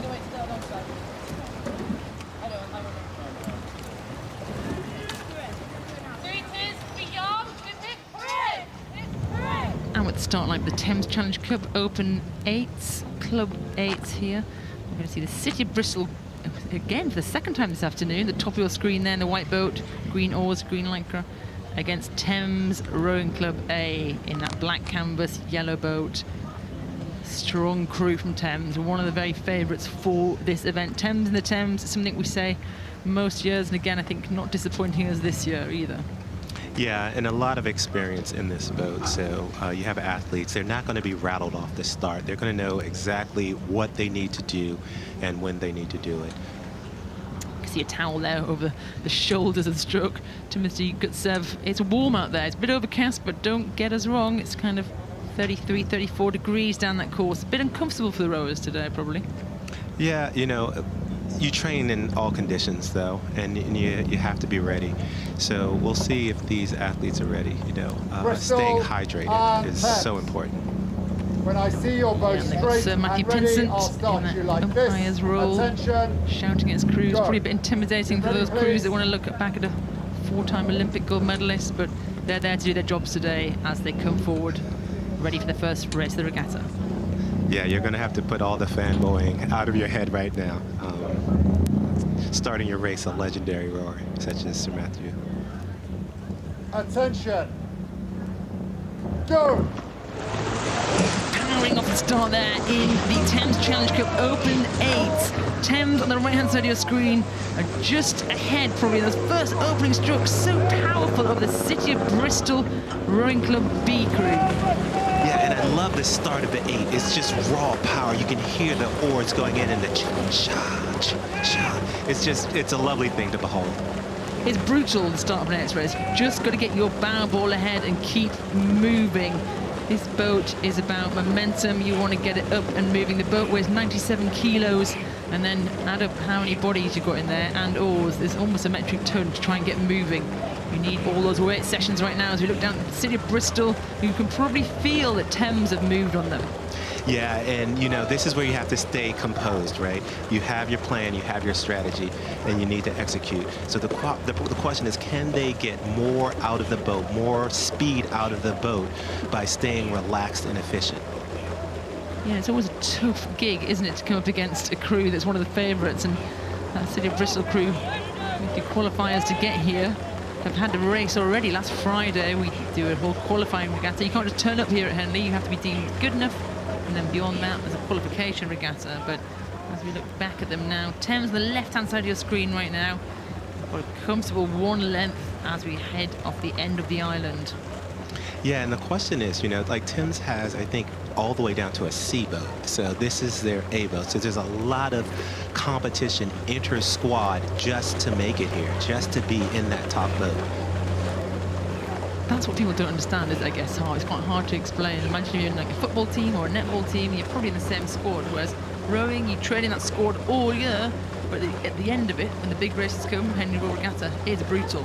You have the 8 fastest people in there, and your mates might not make the same crew as you. Yeah, and it's one of the things that I love about this sport is that you are basically competing against your teammates the whole year, and then, but you know what, you're still together, you're still a team, and it's great to see the camaraderie, and you'll see it on the shores as crews come down throughout the week, how they cheer for each other, how they support each other. Yeah, you want your club to be successful, but you also want to be in that boat as well, don't you? Well, you know, there's no lack of competition in this booth right here. Okay, I think you do the single sculler keel, so I'll give you that. But I've got quite a few mates that can race in an 8 with me. But that Thames crew there, you know the depth of this club, based in Putney in southwest London on the Tideway.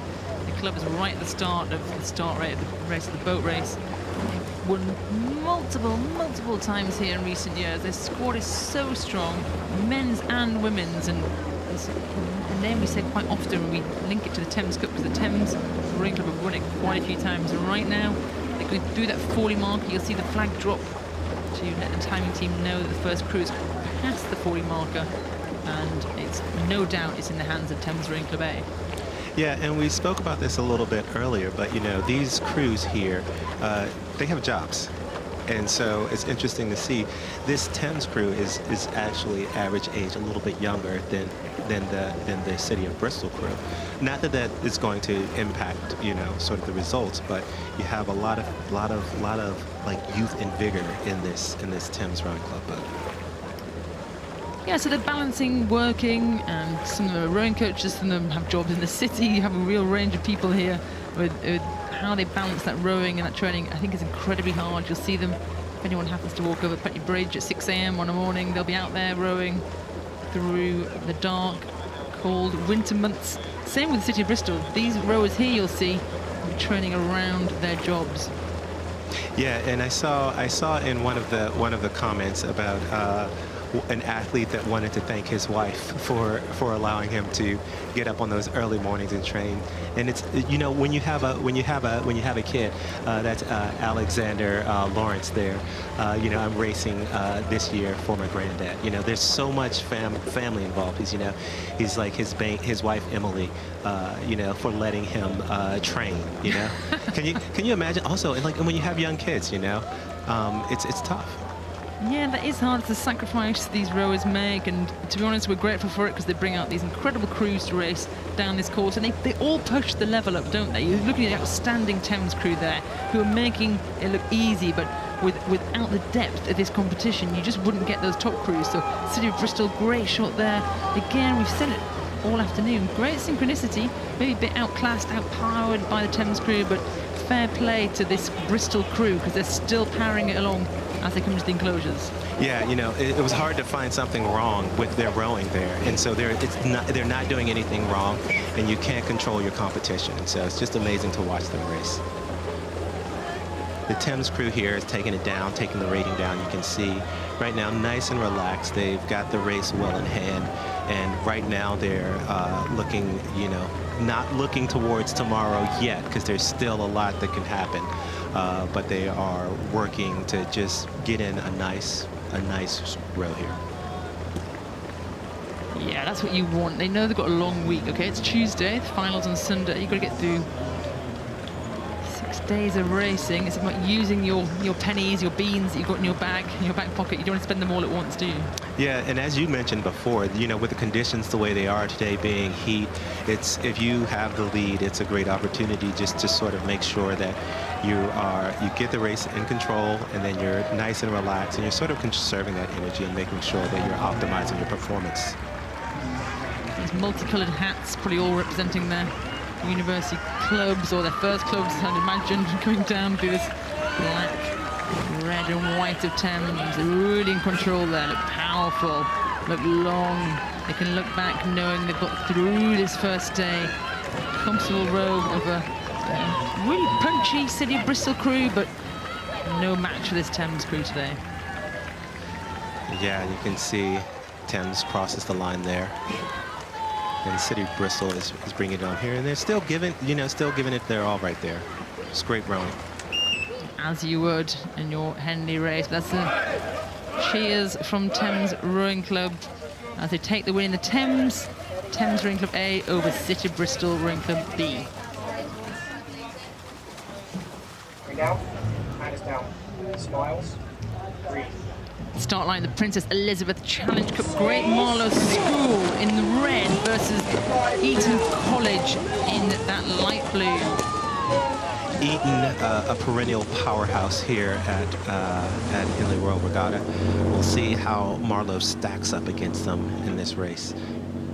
Yeah, there's an absolutely great story here. Great Marlow School qualified this eight through qualifiers on Friday up against one of the very top schoolboy crews and schools in the entire country. So they wanted to get out those blocks and give it to Eton a bit. But Eton, wow, what a start. Yeah, very quick start by Eton there. And you can see they've already opened up some water on Great Marlow. And, you know, it's tough. You've raced these young men raced on Friday, and then they're up against one of the, you know, perennial powerhouses here at Henley Royal Regatta. Yeah, the pedigree in this Eton crew is just mind-blowing. Their cocks ended crossway eye, just looked back there to see where Great Marlow School were, but he's got a gold medal in the Junior Worlds last year in the men's 8, and he's off to Yale in August, so it's just peppered with GB internationals, full of that, whereas we look across, we get a shot of this Great Marlow School, but super young, some of them 15, first ever regatta.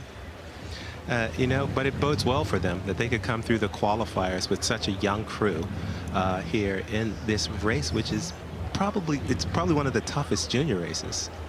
Oh, it's absolutely stacked, the PE. It's huge. So for them to line up there, and I'm sure when they got the draw out saying you're racing Eton, maybe a few heads might drop because they're racing one of the strongest crews, but you want to take on the big dogs. You want to go against them, don't you? Yeah, there's really no hiding. That's what I love about Henley. There's no hiding. You're going to race someone fast, and you might as well just get it out there, get it done with. And so, but every opportunity you have to race hard. You can see this Eton crew here, just rowing really well, getting those oars in. Nice acceleration through the catch, just getting those oars in. Cha! I love to see the 8s move. I am partial to the single, but there's nothing like the power and speed of the 8. I call it a freight train. It is a freight train, that's a good one, just on the water.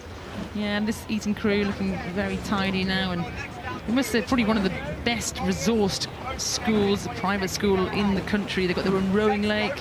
I actually raced the Olympics on their rowing lake, so it's a very well-resourced school, got huge boat houses, got a lot of boats and coaches at their fingertips, so making it look easy there, but we can't take it away from Greater Marlow School.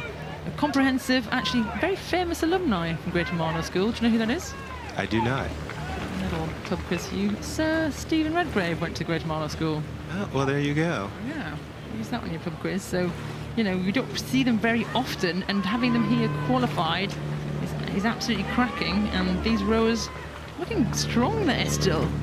Yeah, and you know, I just have to go back to what you mentioned before, like the youth in this boat is just I think it bodes well for the program. So it'll be exciting to see, you know, who comes back next year and what the program does. Great shot there down on this hot, scorching Henley today. Doesn't quite look it, but I tell you what, it is. And Greater Marlow School on the left of your screen. Leo Chapman, Sam Gale, Robin Rhys-Davies, Dimitro Polino, Fraser Cram, Archie Gentry, Ewan Spearn, Valère Eves Drew, Cox Theo Harper. Let's see what you've got, guys, next year. Show us it. Yeah, and you know, this is an opportunity for them. They're not giving up. They're going to row the best race they possibly can. And you know, we spoke about it before, but you can see right there, you can see the bow seat. A little bit of a bobble there, but got it back on track. You know, their technique is pretty good. Nice and relaxed rhythm there, though. Absolutely, but they're just being outpowered and outclassed here by this Eton crew. Look at the distance there as you look down towards. You might see us in our tiny little commentary booth, bobbing on the water. There you go.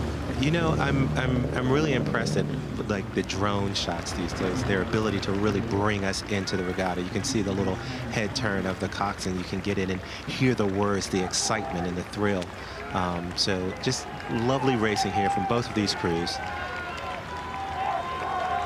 Little scratch of the ear there from the Eton bowman, Charles Boker. Yeah, I was going to say that's a bit cheeky right there. Take your oar off the handle there.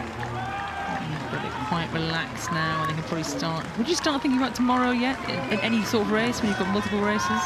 Yeah, I mean, it's a tough one. You know, I think at this point these young men may be there, just controlling the race in such a way. But you want to stay focused on what you're doing. I think there's so many things that can happen. You can, you know, we catch a crab, that's when your oar gets stuck in the water. You can lose steering. There's so many things that could go wrong. But these young men did everything right in this regatta. Eton crosses the line.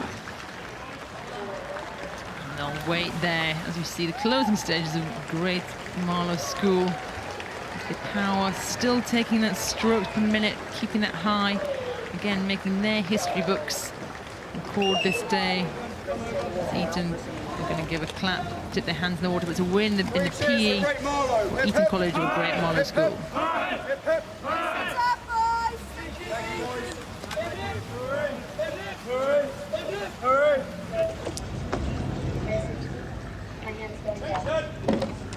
Join us for a heat of the Prince Philip Challenge Trophy, the King's School Chester. On the left of your screen, this is Sogotuk Rowing Club on the right of your screen, USA. Yeah, we spoke about just the international competition, and it's, you know, it's great to see these international crews. We've had Germany, France, US, Canada, and I think that that's one of the things about this regatta. There's just so many crews from all over the world that come to this most prestigious regatta. Yeah, that's a strong start. I'd imagine they're going to get warned there a little bit because they're quite far over, but Sogotuk Club have taken the lead. Yeah, the question for the umpire is whether or not they're impeding the progress of the other crew. You know, you give them a little bit. It looks like they may have corrected that there, but you don't want to get in the way of the other crew, no matter where you are on the course.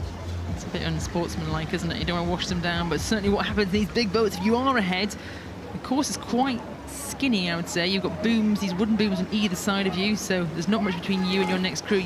You almost want to be calling it to say, lay those big puddles down, make them feel it behind you. And, you know, that's part of the psychological aspect of this sport, you know. So much of us as rowers, we train hard. So in many cases, there can be small differences in the physiology. But where it comes in to play, the psychology, the technique, these are all important things. And so, you know, like you said, making your opponent feel your presence if you're ahead. They know that you're there. They can hear your coxswain. These are all like very subtle aspects to the sport. This American crew will be here to really put the cat amongst the pigeons. We've got such depth in the junior women's eights, which this event is for, the Prince Philip Challenge Trophy, but this cruise means business, doesn't it? Yeah, I mean, we have 4th in U.S. Nationals final in 2024, 2nd and 4th in the 2024 head of the Charles. I mean, the list goes on. So lots of depth in this squad, lots of competition. And so it'll be, I think they'll be pretty excited about this performance here. And, you know, so much of it is moving on to the next day. And right now, if they can continue like this, I think that they'll be pretty assured that they're going to be able to race another day. Right now, just going out of this shot, you can see that Saugatuck crew. And here we have that shot of the King's College crew. Of Saugatuck, sorry. Anyone's logging on early in the morning over in Michigan, listening in, watching your crew. Well, they're ahead now, looking strong, trying to book their place in the next day of the regatta and doing the business today. Yeah, and that's the great part. You know, I think that what I love about, you know, the streaming now, you can actually partake in this regatta and not be here if you're from the States. You have the opportunity to see some of our top crews come over and race against some of the top crews in the world. And I think that that's just one of the beauties of the broadcast that we have here at Henley Royal Regatta right now. First time for all of these rowers in this crew here, so this is it's quite the learning curve, isn't it, Gil? Yeah, you know, it's I think it's a testament to sort of the depth of rowing that we have in the States, that you can have a crew come over and perform at this level and just such great rowing, and this is their first time here, you know. Yeah, we love to see that. We love to see these clubs coming from around the world. If you're watching and you want to come next year, start training, you've got a year. As we see the back there, the King's School Chester, a lovely stretch of water up in the Dee in northwest of England, outpowered here by this American Saugatuck crew. Yeah, and just such you know, composure in here as they come into the final bit of the race right now. Nice and relaxed as they come across the finish line. You can hear the beep, and you know, King's School Chester put in a great race, but once again, I think comes into just maybe being a little overpowered by this Saugatuck crew. Yeah, a great story, the fastest non-qualifiers from 2024 last year. So here you are, King's School Chester, you've made the step up, you're here this year. I'm sure we're going to see more from these rowers. Still a range of young rowers here in that crew. Good job, King's School Chester. Well done for taking the next step. But today, in the Prince Philip Challenge Trophy, is a win for Saugatuck Rowing Club USA of the King's School Chester.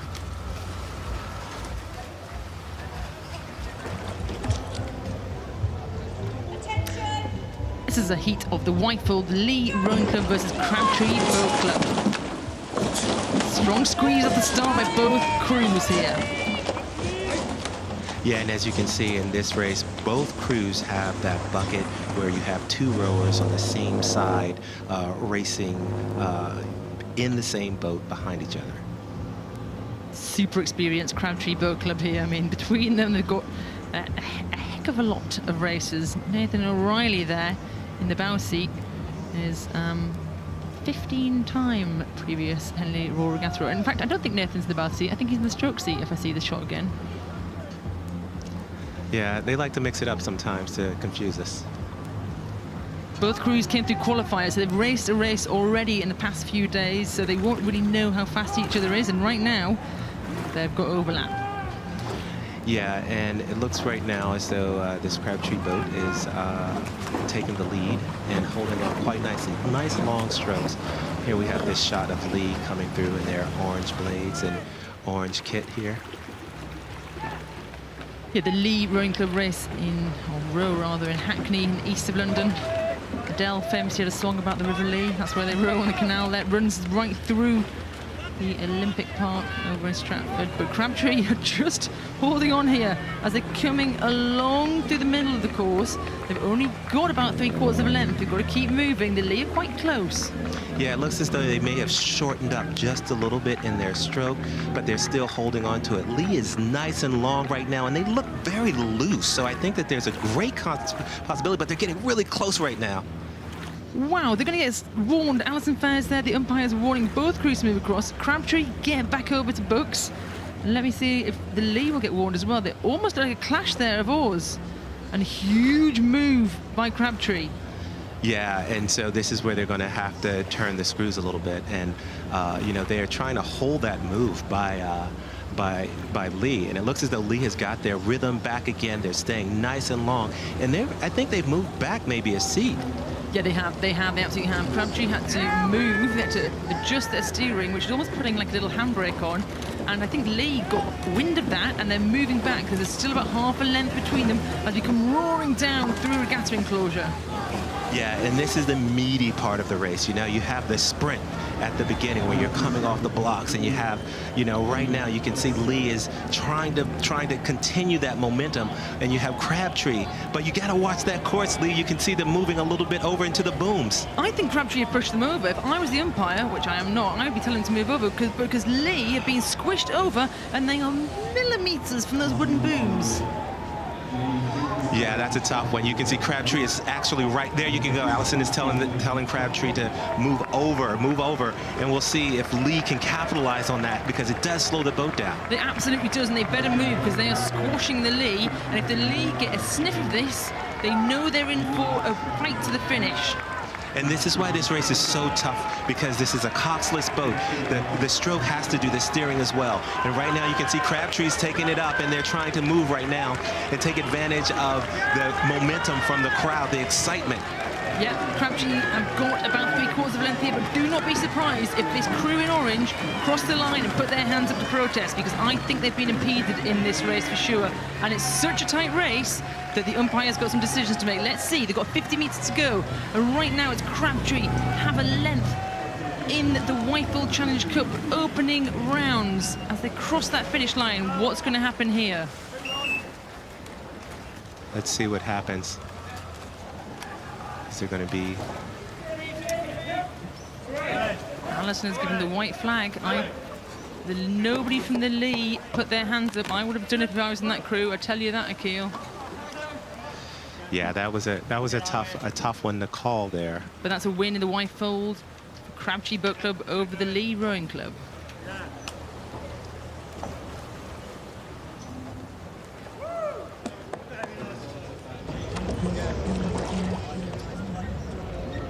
This is a heat of the Diamond Jubilee Challenge Cup. Shrewsbury School in the yellow boat against Trentham Boat Club in that black canvas boat on the right of your screen. And once again, this is the quadruple sculls. That means each athlete has 2 oars in their hand, as opposed to what we just saw in the Whitefield, where each athlete has 1 oar in their hand. And so it looks as though we're off here. And a very strong start there. Shrewsbury School just moving away in those first stages of the race. And you can see right now they're settling into a nice rhythm here, looking over, making heads or tails of what's going on. Yeah, Trentham have been, you see them on the up and the up from northwest up near Stoke, doing a really good job with their program there. But Shrewsbury School are actually not too far from them. Over. Yeah, so maybe these crews will have met before earlier in the year.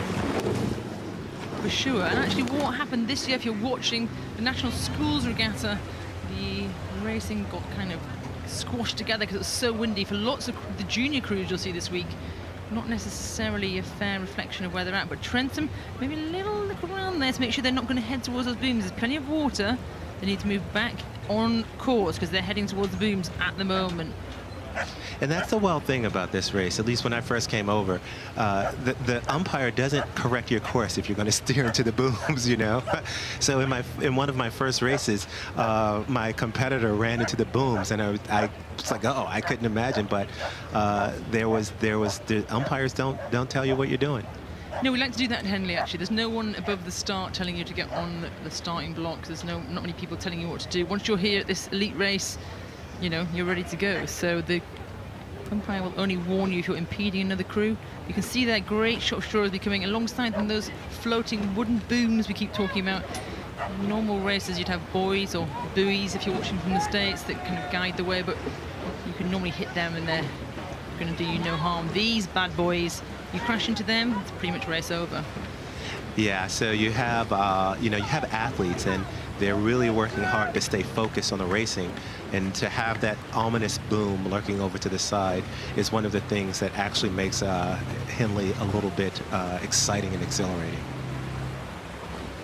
Overhead shot there. Look at those oars going in. Look at that power going down for these 4 women squeezing their boat along over there on the Berkshire station, as they're going to be really enjoying this feeling of being so far up at Henley, staring back at Trentham, who are still in it. They're only a few lengths behind, but I think at this point, really controlled race by Shrewsbury College. Yeah, and it's one of those tough things. Like, this is your shot. You have one day, and each race is important. And you can see here, once again, you have a crew that is rowing really well. And there's nothing that they're doing wrong. It's just that other crew has managed to get ahead and get a comfortable lead and continue to move away. Wow, no one's ever really doing anything wrong, are they, in rowing? They're just doing it slower. Well, some of my coaches told me that I wasn't doing it right, but in the end I got it. Yeah, look at you now. You're only as good as you tell people you were, but great shot there. Both crews as they come through the enclosures. The enclosures kind of last 500 metres of the regatta. They're coming along, roaring towards Henley. You see the town of Henley there, the church silhouetted in the background.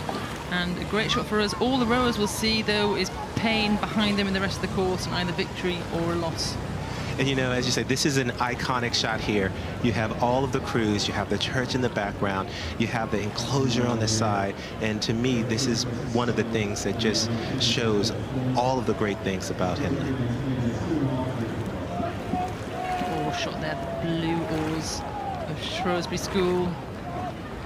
Squeezing back along these yellow boats. You'll see a lot of them, M-packers, German-made boats. The very best out there. There's a few ranges of them, but people like to row in these yellow M-packers.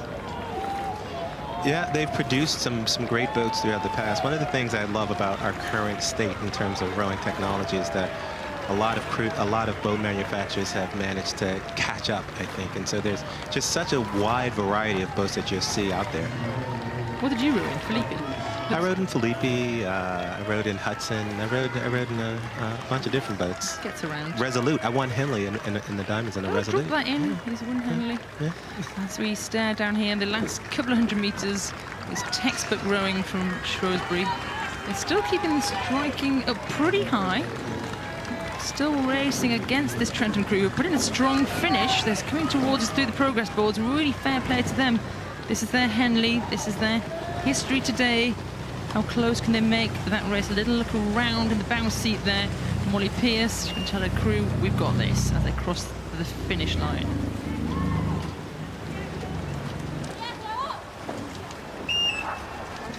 And the beep to let Trentham know they finished, but that's a win. The Diamond Jubilee for Shrewsbury School over Trentham Boat Club.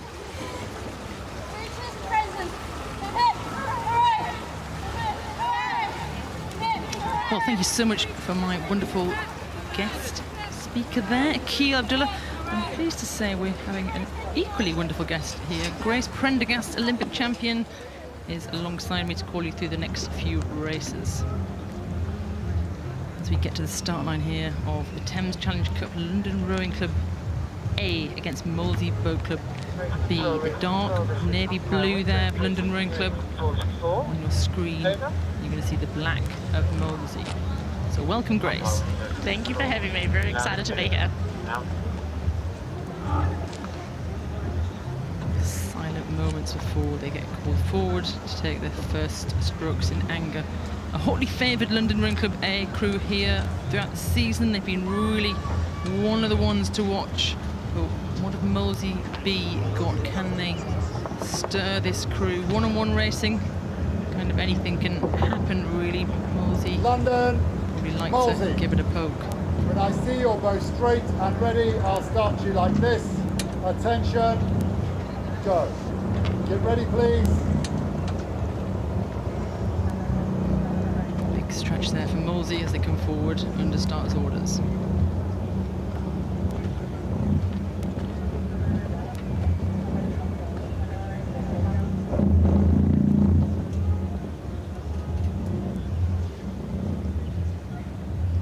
Attention.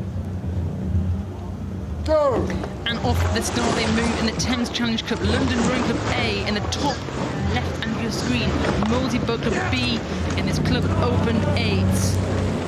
I mean, I love the start of the 8th race. I think if you haven't been down there and you are at the regatta, it's something you've got to go down and witness. The noise, the power. It's I think unlike any other boat class, and these two crews have not disappointed off the start. And both crews look to get away relatively cleanly. So no hiccups from either crew just yet. Yeah, you're right. That quiet moment of pause before suddenly all hell breaks loose once that umpire's flag is swished down. And we see here shot London Rowing Club, one of the favourites for this event.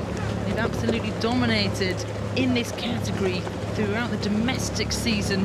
Can they put their money where their mouth is, and today kickstarts their campaign?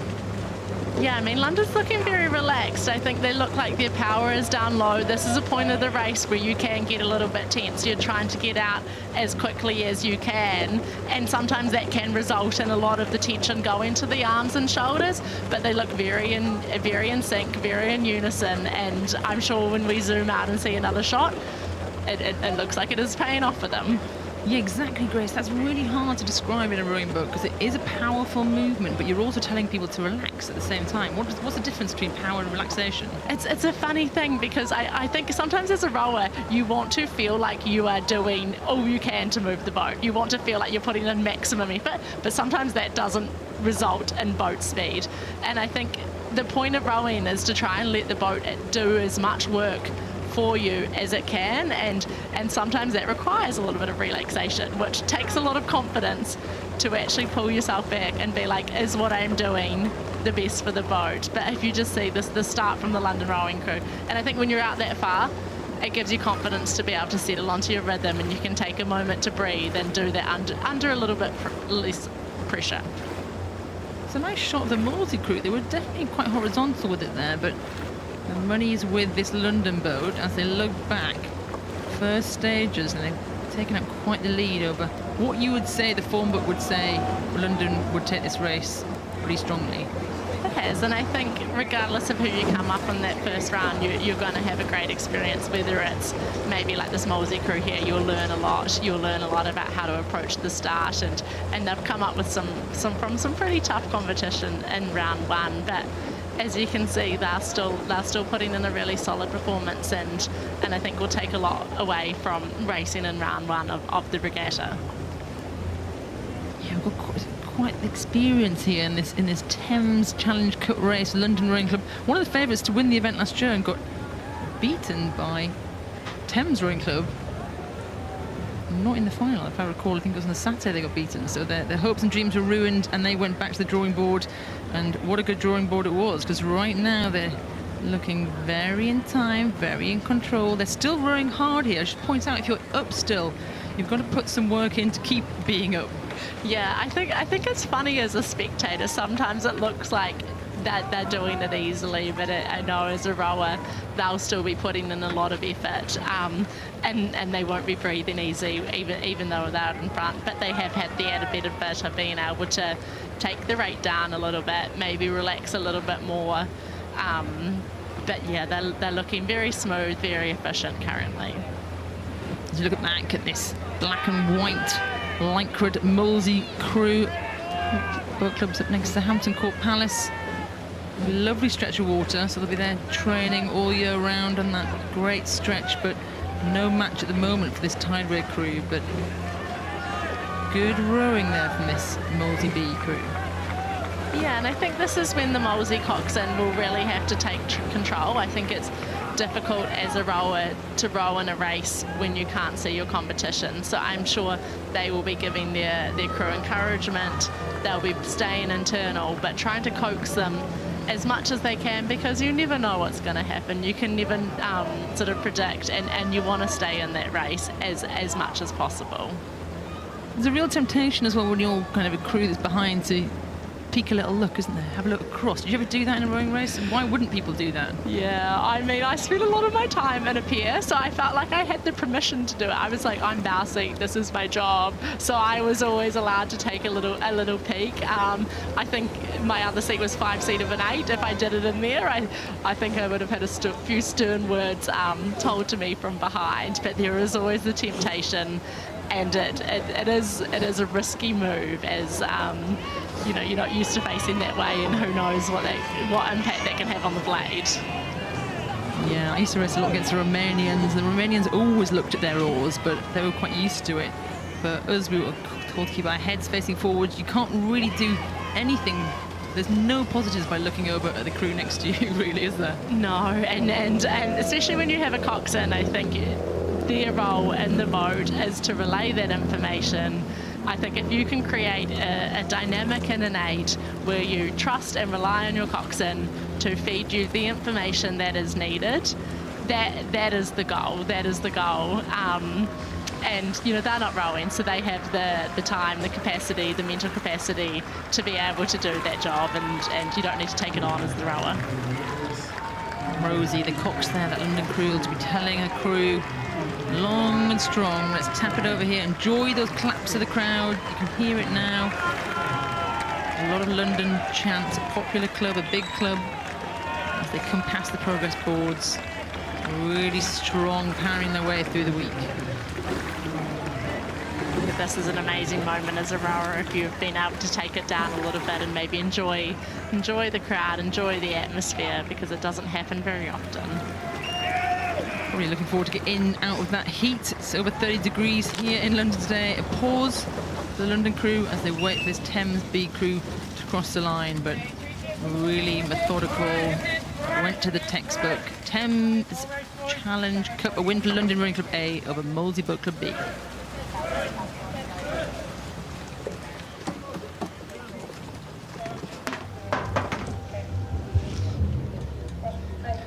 This is the start of the Wargrave Challenge Cup Women's Club A. It's Thames Club D versus London Rowing Club B. London Rowing Club there on the right of your screen in the yellow boat. Thames D in the white boat. And I think this is one of my ones to watch for the day, so I hope it's a close race. Yeah, you're relying on these crews to make yourself accurate. I mean, so far so good. I think both crews have come out cleanly. Another 8's race, so we're seeing that power off the start. Well, there's barely anything with these two crews at Women's Edge to the River in March. Thames had 4 crews in the top 20 of that race, and London was seconds behind them. And right now they've slight, I would call it maybe a canvas up on that London crew, the London crew over the Thames crew.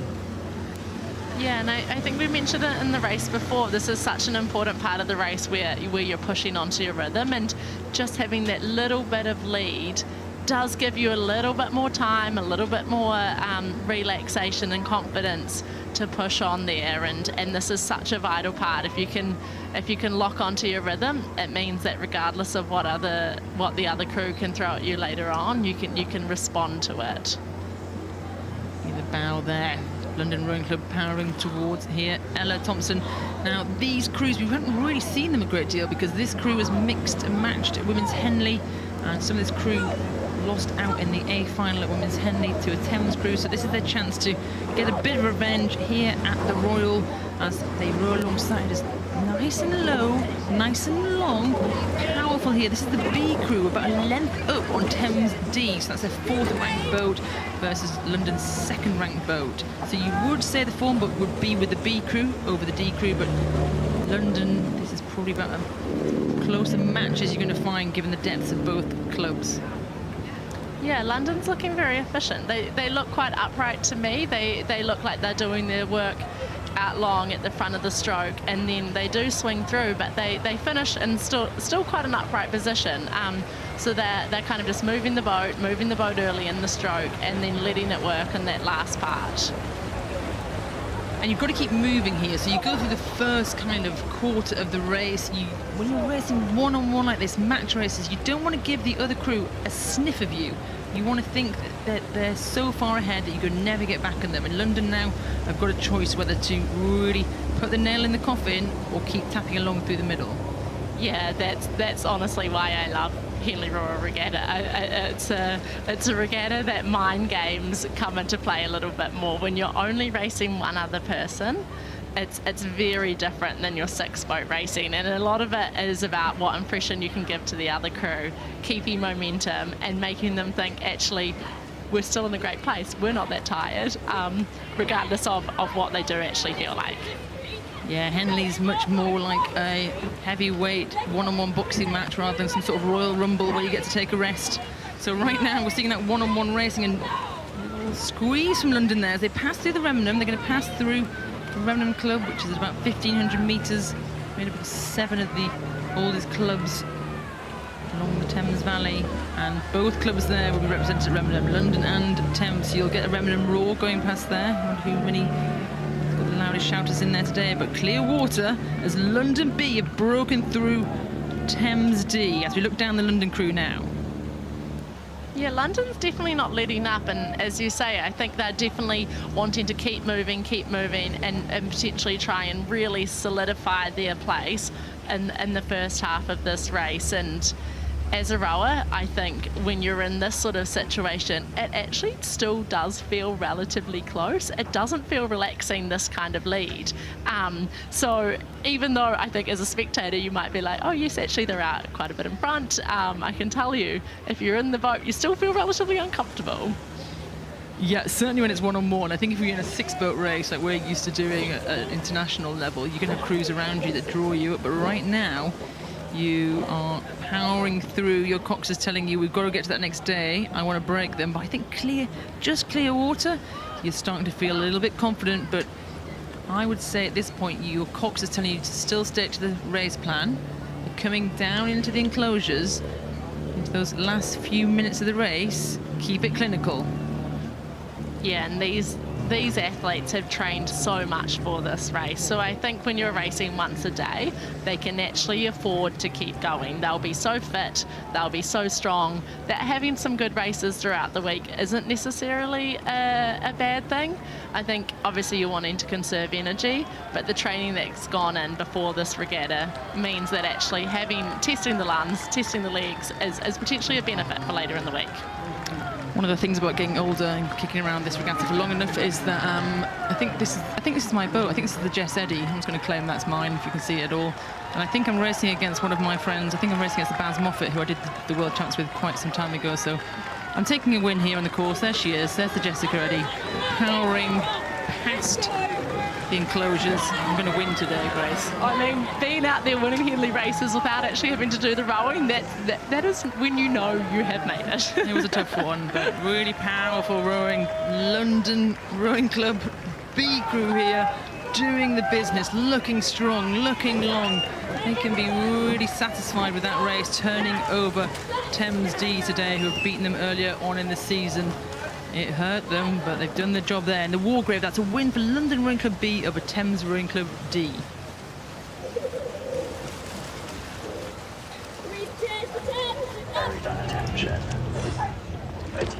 I'm looking forward to this race as the Princess Elizabeth Challenge Cup Junior 8, St Ignatius College, Australia versus Wallingford Rowing Club, who are in the red.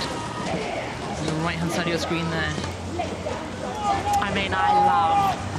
Oh yeah, we're seeing some steering here. I think they're going to have a bit of correction, and this will be taking quite a toll on the crews here. I think that was quite an aggressive re-correct, and when you're in the boat, when you're rowing, you really feel it in the body, and that was quite a vital part of the race. Yeah, if I was a rower in that boat, I'd be a little bit frustrated that we went so off course. But do you know what? They're rowing against the stream, so they're rowing upstream. There's all sorts of swirls going on there. There's different powers on each side of the boat, so sometimes you've got to cut the coxswain a little bit of slack. But St Ignatius have come here from Australia. They're here to do the business. They're one of the fastest schoolboy 8s right now we've seen coming out of Australia, if not the fastest ever, and they have been throwing the kitchen sink at them by Wallingford and a bit of steering there, but calm, cool heads, and they're moving up through the stage of this race, sitting pretty. Yeah, it is tough on that side. The stream does tend to push you a little bit, and you need to counteract, and you need to be quite proactive and making sure that doesn't send you off track, and it's difficult. But I mean, I love that Australia and New Zealand crews from that side of the world are coming over to Henley to enjoy this atmosphere and training in what is actually their off season. It's winter over there. You normally switch into other sports, but that's how much crews want to come and experience this week, and you're seeing it here play out in front of our eyes. Yeah, Wallingford are really still sticking it in and giving it a go, but the St Ignatius crew just outpowering them, aren't they? They really are. It was tough in that start, but I think it's a great show from both crews. But when you have to kind of push onto your rhythm while you're going through those steering recorrections, it can be relatively difficult. But neither crew is kind of making that dominant move to either step on or drop off. So I think they're relatively even paced at the moment. I think this is such a good showing from Wallingford, to be honest. I thought the St Ignatius crew would come and blow them out the water, but powerful start and meant they really hung on. So the belief and the trust in this crew here in the red, just from further upstream than we're standing here from Wallingford, they've stuck with St Ignatius and they're going to keep that gap to as small as possible. Yeah, and when you can't see the crew in front of you, it is really difficult. So it's really impressive when they're kind of just relying on almost a time trial type of mentality of let's just get from A to B as fast as we can, regardless of where anyone else. So it's turning into, I think, still a really close race where both crews are pushing each other. Yeah, and they've not let up St Ignatius. You can see there their Cox, Henry Burton, he's still roaring at his crew to keep moving, and I'm sure the Wallingford crew are being told, get in touch, let's keep this gap. Can we close this to overlap? They've got a couple of 100 metres to do that. Yeah, it's a great race, and they might come back into the overlap, and for both crews, I think this will be a great step on.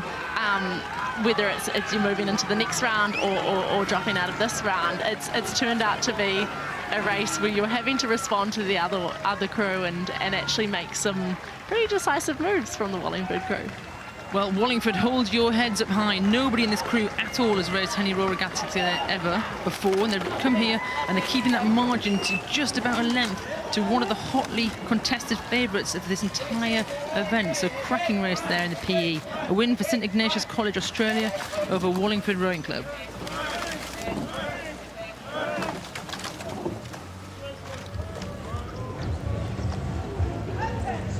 This is the heat of the Whitefold Challenge Cup. Thames Rowing Club A in the black versus City of Sheffield Rowing Club in the red.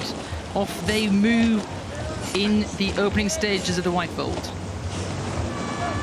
Yeah, we've had sort of a flurry of 8s races, and now we're dropping down to the 4s who have to kind of do it all themselves. They're steering, they're calling, but it looks like it's been a really, really strong start from the Thames Rowing Club here, and they've managed to push out quite a bit in that first portion of the race and settle onto their rhythm now. And if they can settle onto a rhythm where they can just watch and respond, I think they're going to be in for potentially a good showing here. Yep, and the form book is going to be with Thames. They're one of the strongest crews in this event, as they are. We saw them earlier in the day in the Thames Challenge Cup, and they're racing against City of Sheffield, who came through the qualifiers. So over here, we're talking about the qualification regatta, the qualifiers, you might call it. Not every crew here gets to race. What happens is the stewards, the committee, look at who's been the on-form crews of the season, who should come and get to race here. We want the fastest people to win the races, so if you're one of those crews, you probably are pre-qualified, as we call it. We sent out a list last week. But if you're not pre-qualified, you have to go to the qualification regatta, which City of Sheffield did. Great to see them here. Love some participation from the north, being a northerner myself, but the absolute form book is with Thames. I mean, I really like how Thames is rowing. I think obviously they've been able to relax into it a little bit now, but I like how they look like they've got a lot of time when they're out of the water. They do all the work in the water, and then they can manage to like relax, let the boat do some work, and just enjoy those moments when the blades are out. And it's obviously paying off for them, but also really impressive in performance from Sheffield Rowing Club, because when you come through qualification, there's a lot of emotional attachment to that. It's a big high, and it's such an achievement. And then you come on to the Henley Royal Racing Regatta schedule, and you're expected to back it up. So really impressive performance from them as well. Yeah, tapping it along there. Bousey, Ryan Jones, the City of Sheffield, Aidan Joyce, Toby Proudfoot, Thomas Phillips. A little bit digging, a little bit in the 2-seat there. For me, I would like to just see just the spoon go in, a little bit there. The whole oar is going in the water, so I think a bit of tiredness, a bit of fatigue. They really put it in the beans at the start of this race. And that is what you tend to pay for in Henley Royal Regatta, right? I think it's a race that a lot of crews go out to win from the start, and often you are doing more than you would ideally like to in the first portion of the race, and then the later parts it is kind of a hold on for dear life, let's get to the finish line. It's not a very enjoyable time of the race. Yeah, that is the point of rowing, and when it's done well, it looks really relaxed. It looks like barely any effort, but let me tell you, there's power going down in these rowing boats still. The skill is to be able to apply that power and to spread that out across the rowing race. If you know you're against one of the favourites of the race, which might be you are against Thames Rowing Club, you're going to give everything, aren't you, in those opening stages? And look at City of Sheffield, they've really pushed the limit and the edges of what's physically possible. They really have, and these two boats are a good example of the different ways you can also rig the fours. I think you can see Thames here has got the bucket rig, I think we call it over here in New Zealand. What do you call it? Tandem. A tandem. Yeah, both girls, yeah. I've had to sort of change my language, but yeah, I don't know if it was my favourite way to row. You've got to be very in sync if you're sitting in that tandem, and to be fair, Thames are doing it very well, but in that 3 and 2 combination, it's relatively difficult, but they're pulling it off very well. Yeah, shot there, City of Sheffield coming towards us. You see the slight out of timing a little bit there. It's costing them each stroke. And I think that's what the difference when you look back at the Thames crew, just really nicely in time, rowing with little effort. You want to put those oars in with little effort as possible, and you want to make sure all the effort comes from drawing your boat past that spoon. You do as much effort as you can save, and the blade is heavy. If you can let it drop in by itself, there's a big portion of the stroke that actually the boat will do for you, but it takes a lot of work, a lot of finesse to get to that stage, and I think Thames is actually a really good example. It's obviously a little bit easier when you're a bit lower in rate, but they kind of look like they're effortless. They can drop the blade in and it just falls in by itself. Thames Rowing Club there, getting some claps along the floating grandstand as they're going to hear that little beat to tell them they finished their first race here in the Whitefield Challenge Cup. So I'll take a little breath as we look over Henley there, as we wait for City of Sheffield Rowing Club. The red of City of Sheffield, a little look round there for the boatman. Ryan Jones wears that line until he hears the beep to tell him their Henley is over. It's a win in the Whitefield Challenge Cup for Thames Rowing Club A over City of Sheffield Rowing Club.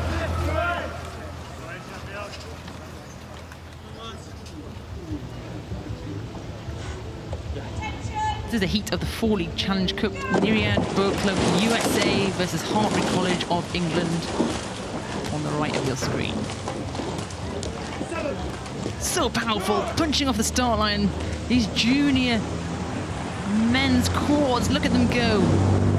Yeah, and we can see that slight steering correction as well, and it really does push you out that current in that portion of the race. They look like they've actually come on back to course really well, and there is an element of this course where you kind of have to go with a little bit and just correct in a manner that can send you back on track. But both crews look to be running down their booms very calmly, very well at the moment, and there'll be one rower in this crew that is probably in charge of that, I believe, in a quad on their foot, which is a bit of pressure on the Henley course when you've got the booms to defend against. And we've seen Hartbury College already today in the Diamond Jubilee, their women's counterpart. Right now it's neck and neck in this junior event. It's one of the toughest events, I'd say, the 40s, but I think it's probably one of the biggest entries we have in the entire regatta. It's super competitive, and this crew from near New Jersey have just got the bow ball over Hartbury. I mean, this is turning to be a great race. I think both crews are still well in touch with each other. I think no one wants to kind of give up this portion of the race, and this is when you can make that decisive move, really shut the race down. But I think here they're looking pretty like they're travelling at the same speed. So I think we're in for a good one here. We absolutely are, and if you're watching Good Morning in New Jersey, your crew here is leading out Hartbury. They're going through the middle Regatta, the opening race, the first day, Tuesday of Henley Royal Regatta 2025, and this is a strong footprint here that they're pushing down. The Neusser Boat Club, Hartpury are still in it. Little squeeze there, I think, and they're right in this race. Yeah, it's a little bit of cat and mouse in this one. I thought the crew here from the US was just starting to inch out. They were starting to take a few centimetres every stroke, but I think the momentum may have switched potentially, but it's quite hard to call. But Hartpury looks like they're on the move. They're starting to move up through this crew from the US. We've spoken about momentum all afternoon. Who has the momentum here going into these closing stages? Is it really strong, holding their hands in the fire? They can turn around and pretty much smell Neusser Boat Club. Are you all right there? What have you got to give? Give me a 10. That's what I'd be shouting if I was the bow seat at that Hartpury school. Yeah, and I think this is such an exciting part of the race, and when you can feel yourself taking bow ball and seat by seat, it gives you this sudden burst of energy, and it's interesting. I think Hartpury was really on the move, but it's now seems to be switching, and momentum potentially is going the other way. Oh, that's the worst, isn't it? If you're doing a huge burst and the crew next to you absorbs it, there's nothing worse. And I think Neusser have just held on there. They've got about 400 metres to go. Can they hold this squeeze? But Hartpury is still charging. They've not given up yet. I think Hartpury's on the move again. I think the confidence to make another move after that move was sort of stopped, and Hartpury is going. They are taking seat by seat. They've just changed the gear and they've gone a bow ball ahead. Who saw that coming? Not me, but they've just gone up through the gears. The cheers of the crowd have willed them on in these last 200 metres, and they had a sniff of Neusser and they've gone right through them. Look at the move. Yeah, their rating looks a little bit higher. It looks like they've got the momentum. They are just powering their boat on, and that has been about a length and 100 metres. That was impressive, and look, now it just feels like they've closed this race down, but that took a lot of efforts. Past the progress boards, past the lollipop seats, past the floating grandstand, these boys from the West Country have just put in a huge hammer to take out Neusser Boat Club USA. What a finish from Hartpury College as they take the win in the Foley of Neusser Boat Club USA.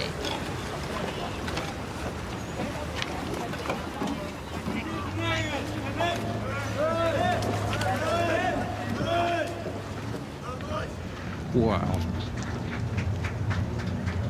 Well, Jess Eddy has left the commentary box after that excitement to go and rehydrate. It's Matt Britton here joining you alongside Grace, and we're straight off with the Thames, the Club Open 8s event. Grace, what exciting times in the first day of Henley. I know, I think these races have kept us on our toes, and that was a great example, and I'm sure we're in for some more very exciting races this afternoon, including this one, but I think day one has not disappointed so far. So far, so happy to be here. It's blistering hot and some really hot races as well. And here we are, it's the Thames Challenge Cup. This was an event established in 1868.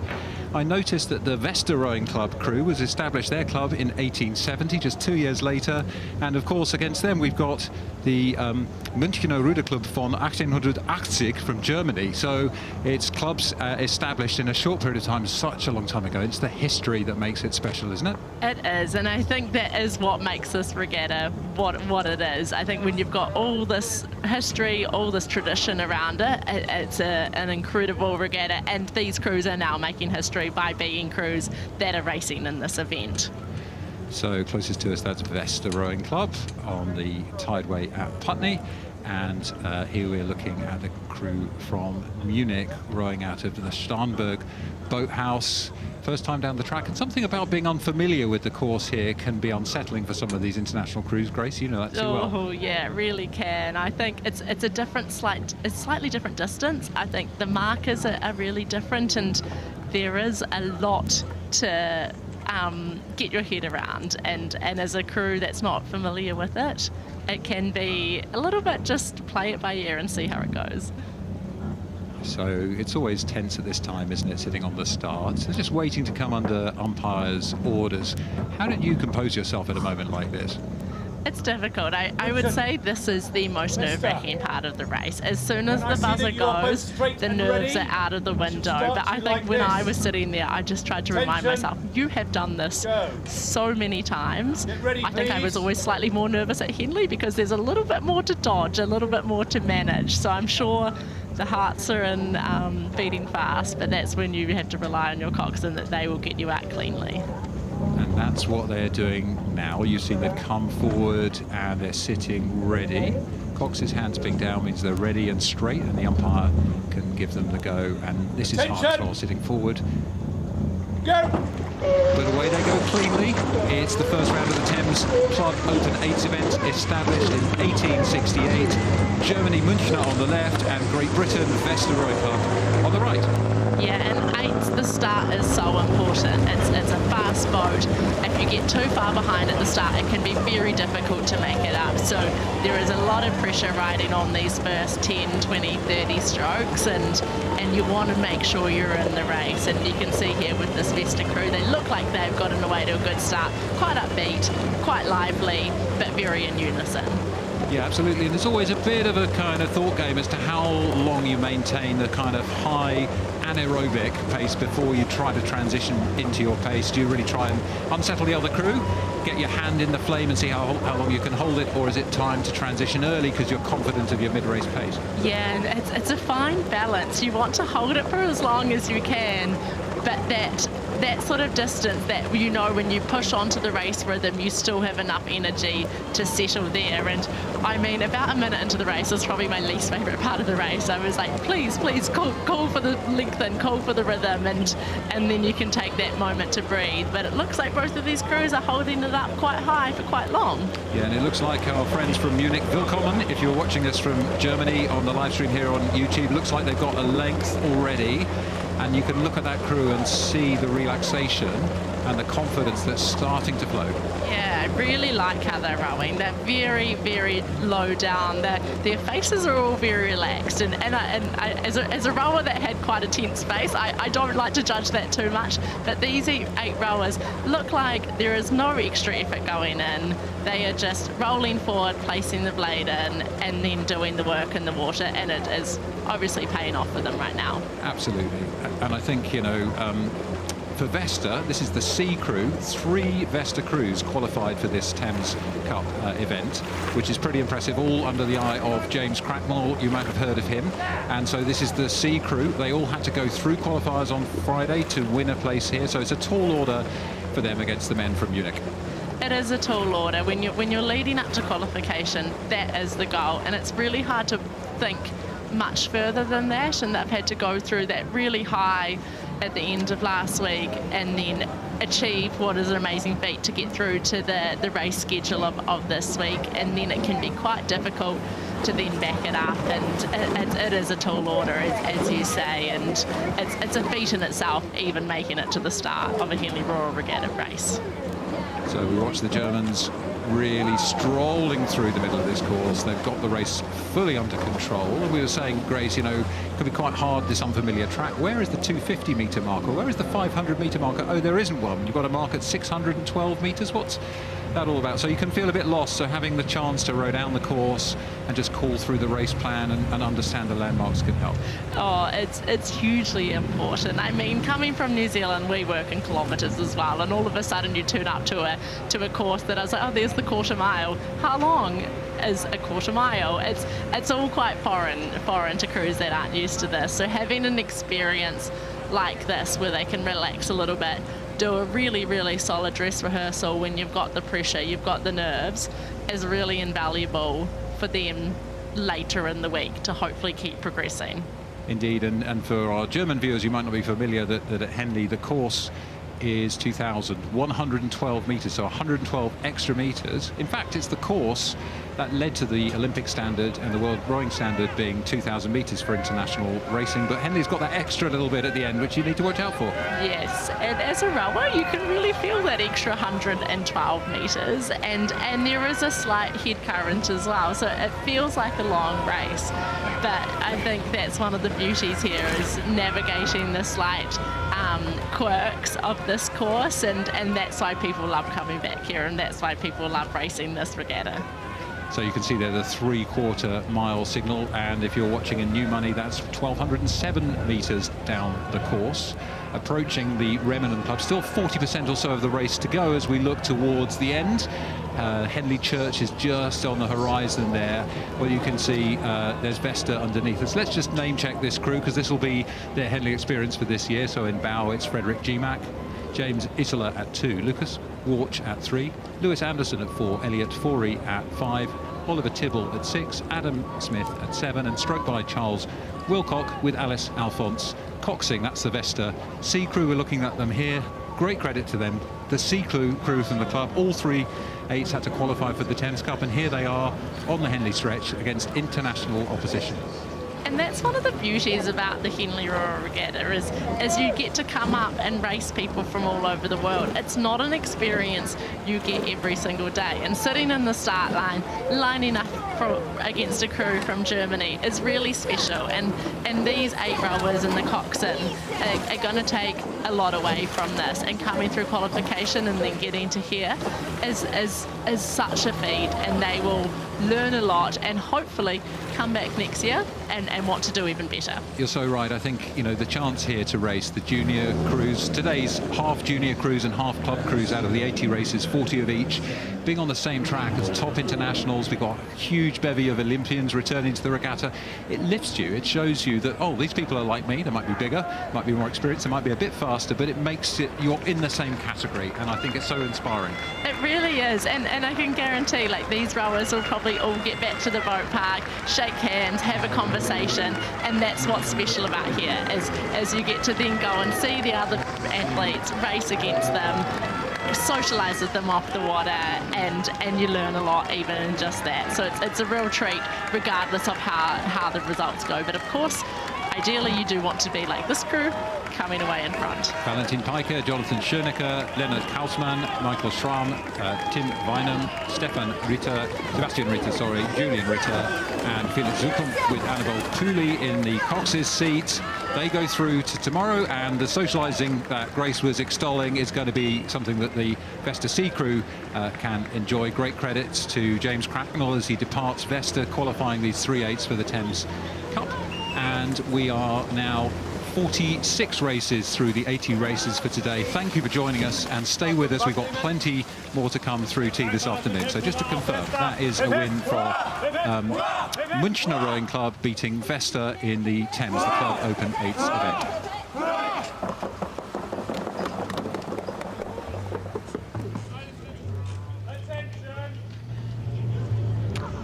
It's Hampton and Dulwich schools in the Princess Elizabeth, the Junior Open 8s event. The yellow and black of Hampton in the yellow bloke makes it easiest to follow. Dulwich College in blue. They do, you wouldn't miss the crew in yellow, and this is such a hotly contested event. I think every year I come to Henley, I look at the crews entered in this event and am amazed with their technique, their skill, and how well they can move these 8s for such a young age. So the hairs on the back of my neck are standing up, Grace, because 40 years ago I was in the Hampton crew and won this event for the first time, so it's a long time ago, and so I have to declare a slight interest here. And I think on form it's likely that Hampton will have the edge. As we can see, here we are at the barrier marker, and it's just showing that lane 1 where Hampton sit is just a length up already over Dulwich College. Hampton is doing really well here. I think you can tell, like, as soon as the blades release the water, it looks like their boat just runs on, and they kind of take that moment before they break the knees to relax, to let the boat do some work, and it's clearly paying off for them. But I really like the way they're sort of making their stroke, doing it really efficiently and not relying on all sort of pure strength. Yeah, and Dulwich, I mean, I think you expect the crew behind to look a bit more under pressure, a little bit more horsepower and work going on as we join the race coming to the 3/4 mile signal. You can see on the right that red number 1 going up for lane 1, and that's Hampton, who maintain their lead at this point. And just looking at them now, Grace, you can see what you were talking about, but the stroke rate, the number of strokes per minute, has gone down, which indicates they're pretty comfortable and in control. Yes, and it's a little bit easier, as you say, to look a bit relaxed when you're out in front, and you can take a moment to kind of look at how they're rigged. They've obviously created this combination where they felt that the 2 rowers in the middle both on bow side, were actually suited to sit in front and behind of each other, and it takes a lot of work to kind of create the combination. You might have 8 great rowers, but the coaches tend to play around a lot with where best it is to seat everyone in the boat. Yeah, and talking to Josh Butler, who's second year coaching at Hampton, you know, they're building the crew there around the strength of Harry Oliver, the junior world champion, sitting in the 5 seat, just as you called it, getting the crew in the centre of the boat to be the engine room, and they've got 2 junior trialists at stroke, Harry Bernard, and at 7, Leo Robertson, trying to set that rhythm. But now we look across at the Dulwich crew: Dominic Stage, Nicholas Elton, Deryn Sevin, Oriel Cassina, August Blaine, Fallon Thomas, Thomas Watson, Alex Craig and Lewis Evans in the Cox's seat, coached by Christian May Gothling, a famous rowing name. And Dulwich, well, they've got everything to do in the middle of the course, and Hampton, as you said, right from the start, looking calm and comfortable.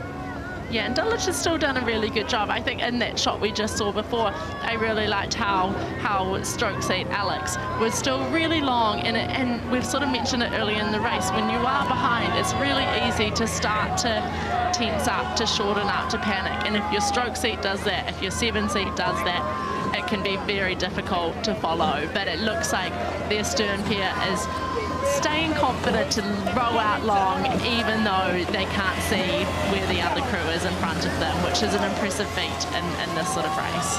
So we saw just a few races ago St Ignatius College from Australia win through, and that's who the winner of this race will be facing tomorrow, and they look really very similar to the Hampton crew, so that's hopefully an exciting race in prospect. But look at this. This is what I love to see in rowing. There's never giving up, never giving in. If you were with us last year, you saw wind and turbulent conditions made you nothing was guaranteed. We saw a crash in the Grand that meant devastation, so you never give up, you never give in. No, you don't at any regatta, but you don't specifically at Henley, because things can happen, and that's why this Dulwich crew is still going. They are still fighting to their line. Their coxswain will be drilling them to keep going just in case, and they're actually doing really well. It's a difficult angle to tell here, but I think they're not giving up, and it looks like they may be clawing back a little bit coming towards the finish line here. Yeah, I mean, I think if you're in the leading crew at this point and you've been in control, you're sort of wanting to make sure you stay clear, there's no mishaps having, but also I suspect that Hampton's minds might be turning to what's ahead of them in the next round of this Princess Elizabeth Challenge Cup. And so Hampton School crossed the line in the first round, victory just under a length over Dulwich College.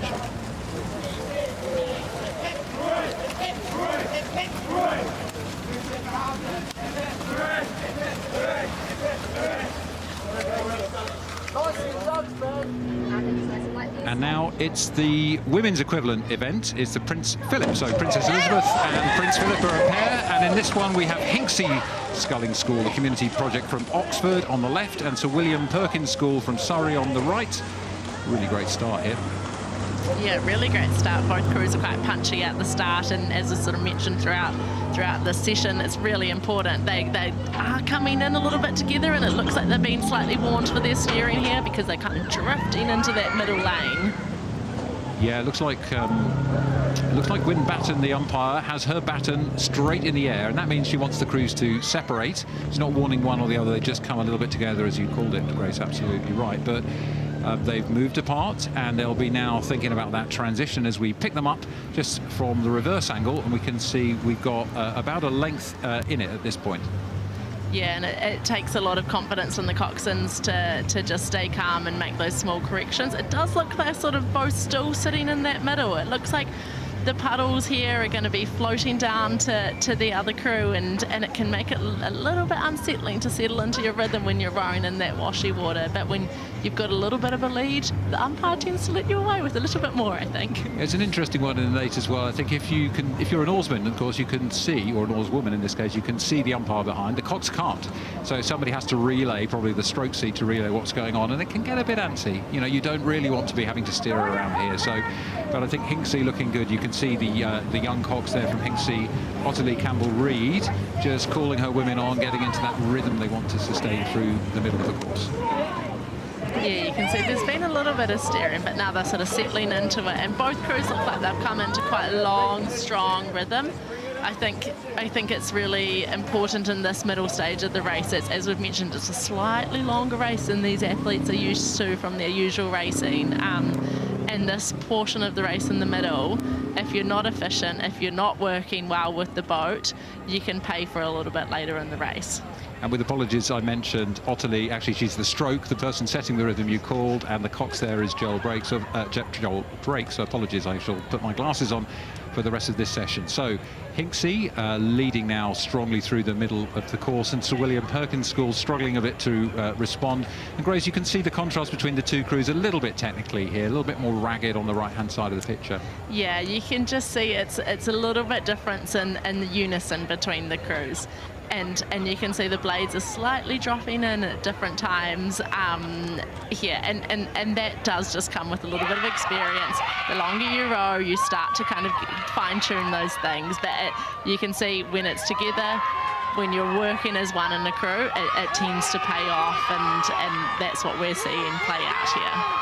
So Grace, both you and I are stewards. I've been around 10 years and you've joined us fairly recently, so welcome aboard. And as the stewards, we're responsible for the racing programme and running the regatta. One of the things I'm most proud of is so many great women's events here. And this one just came in 2021. And the chance for junior women to race and enjoy what the men have been enjoying for decades is amazing, isn't it? Yeah, it really is. And I think you need these women's races at all different stages. And I was a beneficiary of adding women's races in here at Henley. My first year was 2017, and I was in a women's pair with New Zealand. And when I was selected, there was no women's pair here at Henley. By chance, it was the year that was introduced, and we've had this race be introduced, and then this year, really excitingly, we've also had the Bridge Challenge Plate, which is for the intermediary women's 8, and it just keeps females in the sport. It makes a lot of sense, and I'm so excited to see these races just take off, because there are so many amazing female athletes at all ages out there, and I'm really proud of Henley that it's making really good steps in this space. Well, and it's great to see the depth and the strength of the entries that have grown up in just a few years on these events. We have huge numbers of entries in these events, and in Prince Philip, 32 entries for 24 races, and across the regatta we've got 27 events. 12 of them are open and 11 are women's events. So 7 since 2017, as you mentioned, which is great to see. But let's just come back to what's going on, and the picture hasn't really changed here, with Hinksey continuing to dominate there, looking at the back of Sienna Hardy, Millie Armstead, Alice Pearson, Malin Madrian, Delilah Hampton, Sophie Fletcher, Thea Peters, and then stroked by Ottilie Campbell-Reid, who won the national scores in the 8th and the 6th seat, and Joel Drake in the Cox's seat. And let's also just give a name check to Sir William Perkins School, 17 years of age at Bow, Amelie Michael, then Rosie Gurney, Hannah Miller, Elizabeth Robinson, Isla Evans, Camilla Spite, Anna Staples, stroked by Jasmine, Irvin Sellers, and Cox by Florence Foster.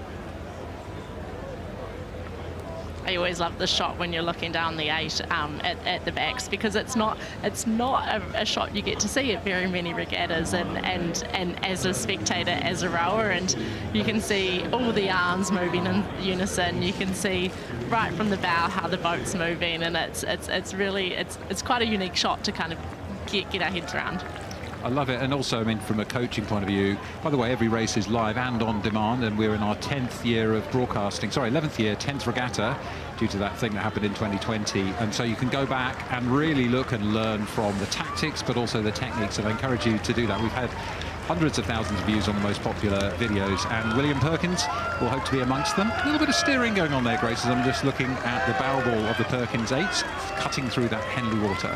Yeah, William Perkins here, as you can see, as you say, we talked about a shot, but it doesn't leave a lot of room for hiding, and this is the shots that coaches are about to use, and you can see when the coxswain's on those rudder strings and making slight adjustments, which, as you come down here, you hope will be small adjustments, but really impressive and dominant performance from this William Perkins school.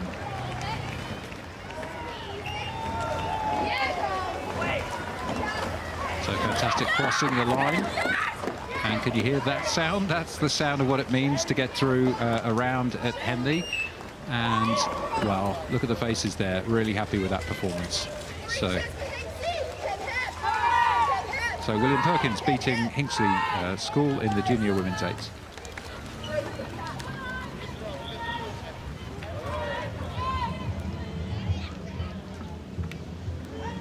And now we're at the start for the Wyfold. The club open 4s, Upper Thames, the local crew on the left, Tideway Scullers from downriver on the right. Yeah, the starts in these 4s are really important when you're kind of trying to battle that stream, and there'll be one rower in this event that has the steering attached to their foot, and the rest of the rowers are trying to sort of time their power in this start when you're trying to put all into it but work as a crew, so you come out straight, you come out even, and you give your crew the best chance possible of settling into that rhythm and coming out in front. So right, Grace, and actually these crews have got away very nicely, haven't you? Look at the really confident steering there, and at the first marker just after the end of the island, absolutely neck and neck, has got the makings of a really close race. I wonder if we can have a look from alongside and see what we're going there with those crews as they surge towards the barrier, which is just over 600 metres into the race. Let's pick it up a little bit further down the course now live, and from overhead, well, it is a pretty close race as it unfolds here, looking at Tideway Scullers in the yellow and red oars to the top of the picture, and they're just a little bit now behind the locals from Upper Thames. Upper Thames, about this point in the race, will be passing their boathouse, so probably hear some roars and support for them, because it's a really close race for the first round here. It really is, and it looks like maybe the Tideway Scullers got out to a slightly quicker start, but then the Upper Thames have just managed to kind of claw back, but there's not a lot separating them at the moment, and when it's your home club, home water, you do have that slight advantage of just knowing it like the back of your hand, but turning into a very close race here, and both crews are still in with a shot of coming away with the win. What a great race. Tideway Scullers on the left, coached by Anna DeLong from New Zealand, the New Zealand international, and underneath us on the right of the picture there's Upper Thames locals coached by the legendary Dave Lister. I think Tideway Scullers are giving it a real go here, and it looks like the lead is indeterminate at the moment. Are they going to come through? Tideway Scullers giving it a major push. They really are, and this will be feeling like nothing separating the crews when they're in that boat. So no crew will be feeling like they are safe here, and it's turning into a stroke-by-stroke race, and it's all about momentum when you get into this sort of stage. Who can create the momentum? Who can keep moving? And as they come into these last few hundred metres, it's tough to tell. Upper Thames may have the edge on the home water. The grandstands here, Tideway Scullers, it's neck and absolutely neck. I couldn't put a piece of paper between those two crews at the moment. So how many strokes have got? Maybe 10 strokes left, 10 on the legs. Who's it going to be? And this will be when it'll be like shut your eyes and just go. Just get as many strokes as you can in, but it looks like it might be Upper Thames with the slight advantage. All on the surge by maybe 30 centimetres. We think it was Upper Thames there. We can check that to be certain, but what a great race. You don't expect to be that close on the first day, and it shows you how hard fought this is. 67 entries for 32 places to race, shows the strength and depth in the Wyfold Challenge Cup field. Sit up, please. So let's have a look at that again on the replay, Grace. Thank you. Nothing separating them. Yeah, that is almost as close as they get. Wow, well, congratulations to Upper Thames. Tideway Scullers, as you said, had the edge at the start, really close through the middle, but Upper Thames just surged, lifted by the home crowd perhaps midway through the course, and it's theirs to go through to another day.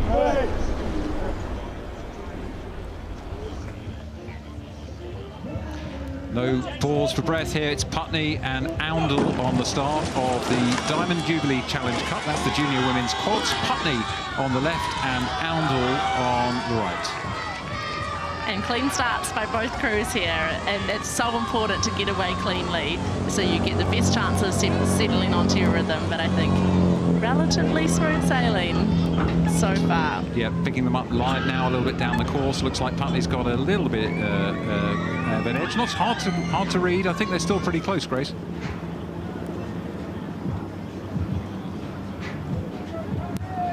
Yeah, so this is the stage where you're trying to get into your rhythm, but where it's this close for just a quarter of a length in it, with Oundle maybe sitting a touch up on Putney on that Buckinghamshire station to the left of our picture there.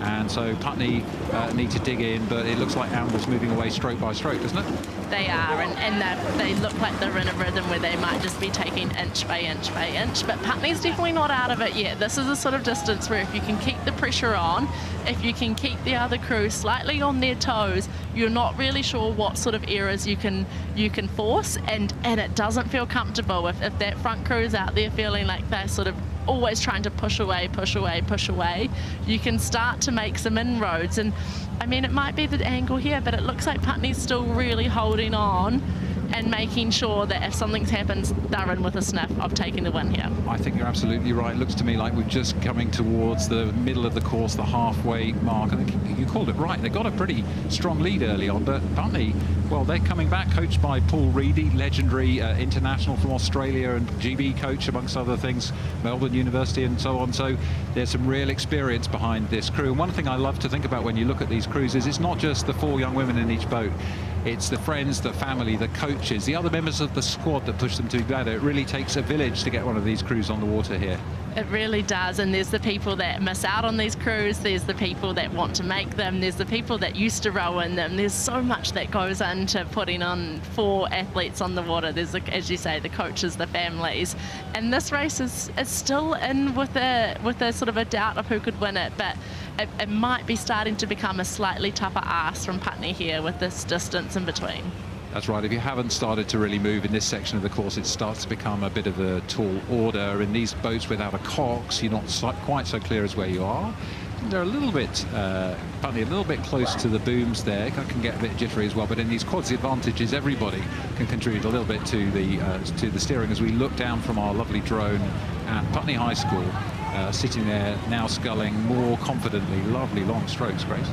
Yeah, it does, and Putney is hugging that sort of booms a little bit more than I would potentially like if I was in that crew. I'm maybe slightly a more anxious rower, but it just means you can't relax a little bit if you're worried that one element of wash, one breath of side wind, and you might shift sideways into those booms. But actually here we're seeing they've come back into the middle, they're rounding down the middle of the track now, so I think they're relatively out of danger.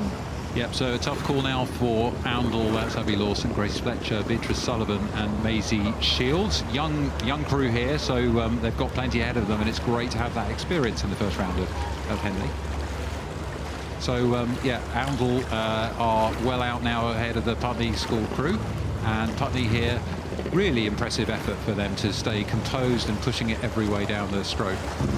I mean, these shots we get at Henley Royal Regatta are incredible. I think they are some of the best in the world, and seeing that overhead shot, I love. You can see what's going on in the boat, especially in quads, because they're so unison, they're so impressive. But yeah, it looks like the Putney crew here might have a tough ask, but it looks like an impressive performance from them on day one, and hopefully they take a lot away from this and want to come back even better next year. Yeah, and if you're watching and you haven't competed at Henley yet, but you're starting out on your rowing career, then this is where you want to be coming to have a peak experience, particularly for these junior crews, being on the same track as Olympians and international stars and rowing through this unique environment. And it's particularly unique because it's a duel, isn't it? It's such a brutal race, you know, it's no second chances here. Yeah, it's a duel, and I think the other thing that's really unique about this regatta is how much you can hear the crowd. That you can see the steering getting a little bit warned here now. It can be a little bit tempting if you're the crew out in front with a decent lead, just to drift into that middle, but they've been told, go back to your side.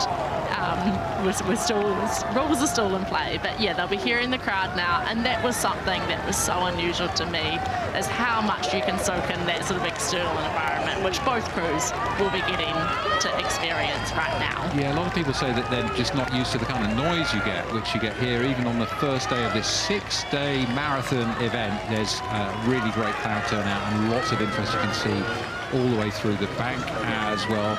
Oundle really have led from the front in this race, haven't they, and open it up very nicely through the middle of the race, and a nice controlled second half. Conserve some of the energy maybe for the next round. Yeah, they have. It's a long week. There's a lot of battles to come up, and they've been able to come out, settle onto their rhythm and row in relatively dominant form, and I'm looking forward to what the rest of the week might bring for them. So that's a victory for Oundle, as you say, to go through, see what they can do in the rest of the week. And Putney High School cross the line now, and they'll have the chance to, well, enjoy the racing from a different perspective through the rest of the week. So the Diamond Jubilee confirming the win for Arundel School over Putney. Take a look, take a look, take a look. Big thank you to Grace Prendergast for keeping me on the track there. Fantastic. And I'm now going to welcome alongside me another fellow steward, an Olympian. We might have to sit down in the commentary box now because Mo and I, our heads are brushing the ceiling. It's Mo Speehey, fellow Molesey Boat Club member and fellow steward. Welcome, Mo. Thank you very much. Well, a beautiful day to be here commentating in some really amazing racing. It really has, hasn't it? I mean, it's hot, hot, hot out there, but some of the races have been really hot for this first day. Half the races are junior races, and half like this are club races. So here we are. It's the Thames Challenge Cup, and we've got Tyne Amateur Rowing Club here, and closest to us, it's the Twickenham Rowing Club. 51 entries from this event, and only 32 get to race. Twickenham had to go through the qualifiers under the eye of the wonderful Luke Nolan, their coach. So you'd expect on form that Tyne might be a bit ahead, but there's everything to play for. When you get a chance to be on the Henley track, you've got to do everything you can, right, Mo? You do. You leave it all out on the course, and in your opening race, you really are. Form book does go out the window a little bit, and whilst you've raced previous races in the build-up, you have many expectations as this week begins. The Thames Cup first round, Tyne on the left, Twickenham on the right. I love that sound of the acceleration of the eights, the trains pulling out of the station cleanly away, and looks like Matthew Pinson with his jacket off in the 32°C heat. Not sure what that is in old money, but it's damn hot. It has been hot, and I do wonder whether some of these crews have had to adapt their warm-up. It is really hot. You don't want to be out in the water too long. It can be sapping and draining for you. So it's really important how you manage your warm-up in this opening day, and it does throw some of the plans maybe a little bit out the window. You maybe do a 45-minute warm-up and you reduce that to 35, but looks like a really nice start here from both crews. Yeah, you called it right. I think you're absolutely right. You have to adapt to the heat. Maybe you won't go out for a training outing in the middle of the day and keep your powder dry, which means maybe you're a bit more nervous at the start of the race. But also, you don't need to warm up much in this temperature, do you? No, you really don't, and it comes quite naturally. There's not that much room at the start to do bursts, so you just want to make it really efficient and productive when you do your warm up. So we get a chance to look back at the start, the beautiful Temple Island there, and the first marker shows us, well, in lane 1, Tyne Amateur Rowing Club have got 3/4 of a length, maybe a length already over Twickenham. So for Twickenham, hanging on to them in the first part, now we really have to start to power on if they want to hang on to this crew for much longer. Yeah, it's really important in an 8 to develop and find that high speed in the beginning, especially through the island, and then hold on to that for as long as possible. And that's what it looks like Tyne have done really well. They've settled onto a race rhythm as they come through to the barrier marker.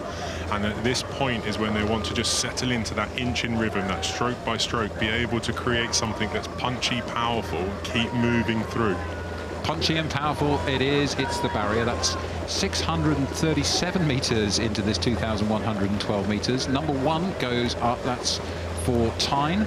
And we'll see what the gap is from here as we get the read from the signal box there. And then we'll come underneath our camera, and here's where I love to see the movement of the 8s as we come alongside them. Let's pick it up and look at the power and the punch that you talked about. There's some really nice tight blade work on both sides of these crews, and you can see here in the Tyne crew that they are entering the water relatively together, which is nice, and which is always harder to do when you are at higher rate under the stress and pressure of feeling that lactic acid is burning. It's really hurting, and it's really suffering now, but they look like they've got a nice rhythm. You can see that coming together and collecting the boat at the front end of the catch and then releasing it together off the finish. Well, you've got some real experience here talking to us about how to row an 8 well down this track, Mo, and it's great to see what you pick up there, just looking at how Alice Lancan-Tachico, the cox of the Tyne crew, is keeping really focused. So when you're in this position in the first round at Henley, like Tyne are, they are obviously in a pretty commanding position early on. What do? Do you kind of go all out to empty the tanks and just get fresh, or do you think about conserving? And how do you think about the race plan? It's a long week for these crews in the Thames Challenge Cup, and there is a little bit about fluctuating and playing with this boat speed that you need to do. So most crews that do progress, they'll have to do a first bit to maybe about the mile mark, where they will go actually quite deep and hard into the muscles, and that's not a bad thing. You want your body to start to learn how to tolerate under that race pressure with the lactic acid flushing through your system. And it's up to the crew and it's up to the cox, and that's where the cox really does come key. Is you don't want to drive the crew on and on and on unnecessarily. It is about keeping your power to drive for, especially in these early rounds, but knowing that you need to keep your hand as close to the fire as possible to be able to feel that pain and feel and learn to live with it. Living with pain is one of the things that rowing is all about. Fortunately, there's also joy and teamwork and rhythm and the kind of poetry you can see now from the Tyne crew. Free from the pressure of overlap and feeling confident. Now's when they can do exactly as Mo's saying, start to relax, rehearse through the race plan, still pushing it along quite strongly as they go through the middle of the course here. And then we're looking now down at the crew from Twickenham, who qualified in that field of 51 entries. Big field, so a big achievement for them just to qualify here, Mo, and super exciting for them as we look at the Twickenham crew. That is Gavin Craig at stroke, behind him Owen Beamish, Kabir Bedi, Tom Baldwin, Matthew Robinson, George Scott, Benjamin Hayworth and Charles van Bergen-Bow, coxed by Timothy Hurst. That's the Twickenham crew, enjoying the chance to be on the track and to open 2025's Henley Regatta. And for Tyne and also for Twickenham, it's that at this point you don't give up. You don't just, for Tyne, you don't just sit there and relax and think, oh, we've won this, we've got this sewn up, because anything can happen. Somebody can catch a blade, and also if you go too low on the rate, it becomes incredibly too heavy to get going again. And Twickenham need to just keep putting them under pressure. We've seen so many times where if you just keep budging your bow ball closer and closer to the boat in front, something can happen, and they have to believe that it can. Absolutely right. It's a really important point, isn't it, to have that belief. And if you've watched Henley in the past, you'll have seen mishaps and mistakes happen, and it means that a lead can be overturned, particularly in this two-lane world of the duel of Henley Regatta. It's brutal. One crew goes through, the other crew goes out. And, well, I have to say, though, you know, Tyne from the start have looked really strong and really composed, haven't they? They have, and like I commented on their clean blade work for a club crew. They look really together, and that shot from behind, from the enclosures, looking down the course towards the start. As you can see here, they're travelling. They look like they're bridging their puddles, so they're not overlapping and digging into dirty water, which is always nice. It looks like it's a clean chain with their blade work, and that will be a very nice confidence boost for them after the round one. So a clean chain of blade work, and also a clean chain, one of the things about Henley, this view, the town, the history, a clean chain of events since the regatta started way back in 1839, and connecting yourself with your crew and with the competition and with that history is what we're all here for. So thank you to Tyne Amateur Rowing Club. From the northeast there, crossing the line first. Commanding performance, and congratulations to Twickenham's crew that went through the qualifiers and had to raise their game here in the first day of the Thames Cup at Henley. Confirmation there of victory for Tyne over Twickenham.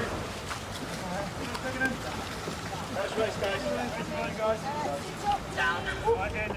Deep breaths, patient. Here comes another one. This is the Wargrave Challenge Cup. That is the club women's eights event. We've got Worcester on the left and Royal Chester Rowing Club on the right.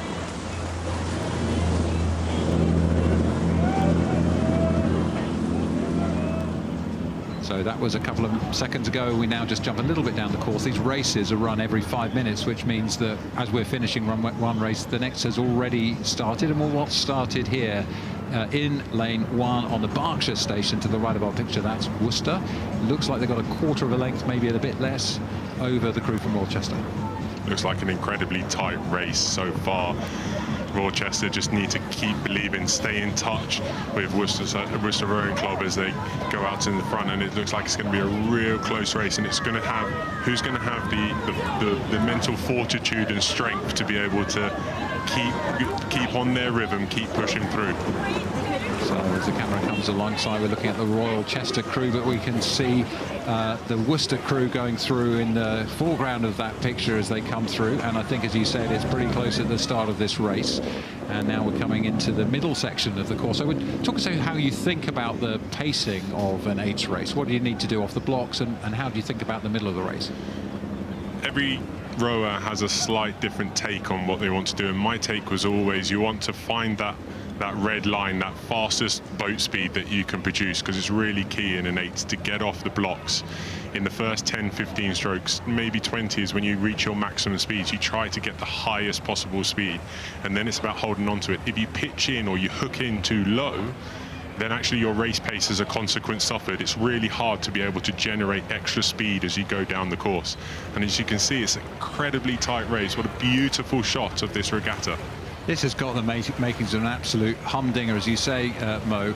If you're not familiar with rowing, it's a bit like getting a bicycle wheel. Imagine you've got your bike upside down, you're trying to spin the wheel. You need to push it quite hard to start, and then you need to ping it along. And the challenge at this section of the race, when it's so close, is to keep that relaxation, keeping it feeling lively and light when you know that somebody else is pushing against you. It's cat and mouse. Yeah, and when it's tight like this, both crews will have to focus in on their own rhythm and focus in on their own effort levels. Make sure you're not doing too much to react to the crew. You don't just put in 1 or 2 big strokes. Like, it just looks like Royal Chester just started to eke their bow ball in front, but it's about just building that momentum inch by inch, stroke by stroke. But we're in for a real treat of a finish here. And as you're talking us through that, I think what's happened, you saw a Royal Chester push. That was quite effective. And as you often get in this, then there's the response. The response from Worcester on the left of the picture. Looks like they're coming back to being on terms. We're just through the middle of the course, probably another 40% or so of this 2,100 metre 12 track to go. And so one crew pushes, the other tries to hold, and then they'll push in response. It can get very tough mentally, can't it? It really can, and this is where the coxes play a really key role, keeping their crew informed, keeping them to keep their eyes in the boat and to push really hard.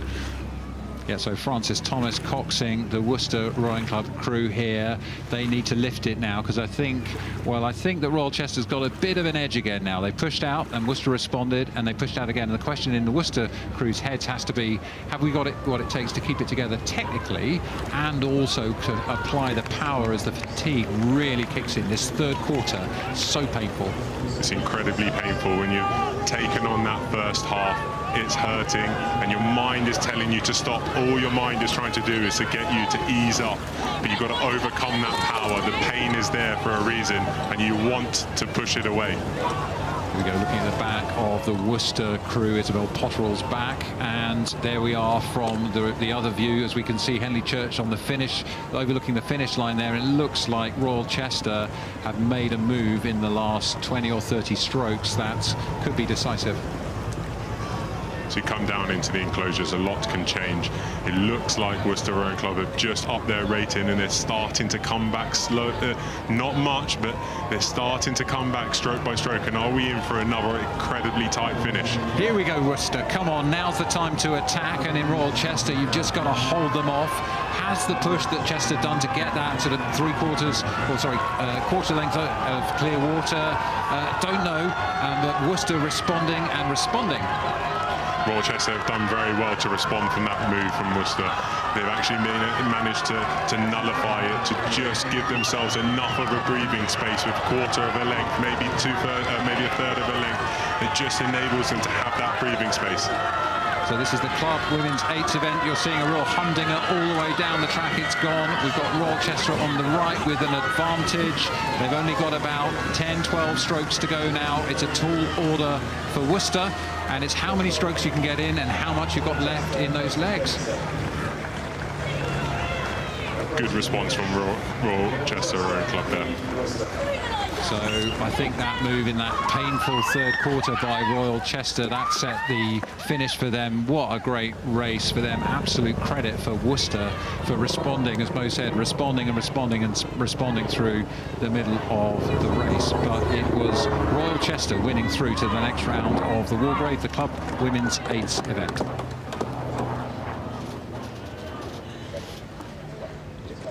These races, they keep on coming. This is the Princess Elizabeth Challenge Cup.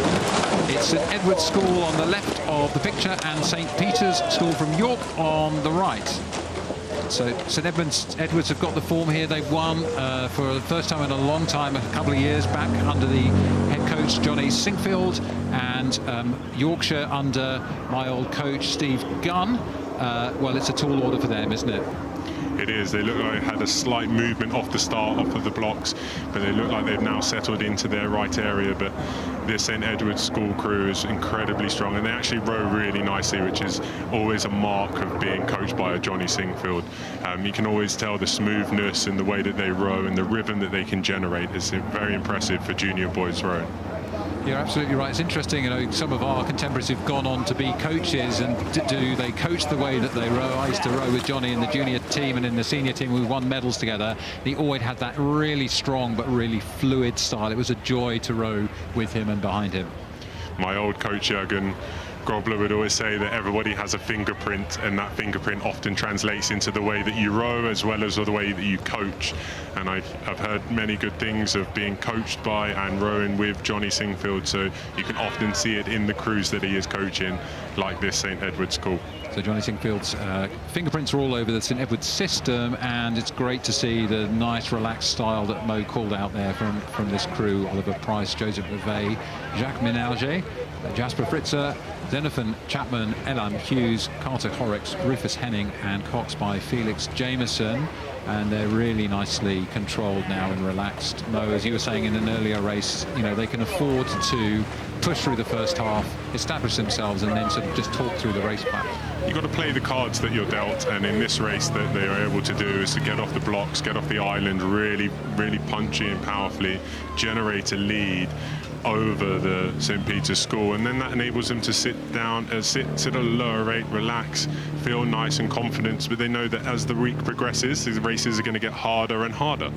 So St Peter's came through the qualifiers on Friday, 42 entries and only 32 slots in this competition, so they did well just to get on the track and to win their way here. And let's just name check that St Peter's School crew. We've got Roman Zauner at bow, Sam Candy at 2 in front of him, then George Bateson, Charles Tremaine, Andrew Green, Tristan Pemberton, William Gawthorpe, stroked by Joseph Watford and Cox by Noah Theo. That's the crew we're looking at now, the backs of that St Peter's School York. Boat club coached by the legend that is Steve Gunn, won Henley 40 years ago this year for the first time in the Princess Elizabeth Challenge Cup, and here he is back helping his local club, which is great to see. It is great to see, and most of these boys have sculled through the year, and going into the 8 for a big boat is a difference. It's a different skill set, but it's also an amazing achievement to be able to get through qualifiers, and then also to be able to race down the track in an 8 is unique as a junior boy. It's something that will stay with the crew irrespective of the result.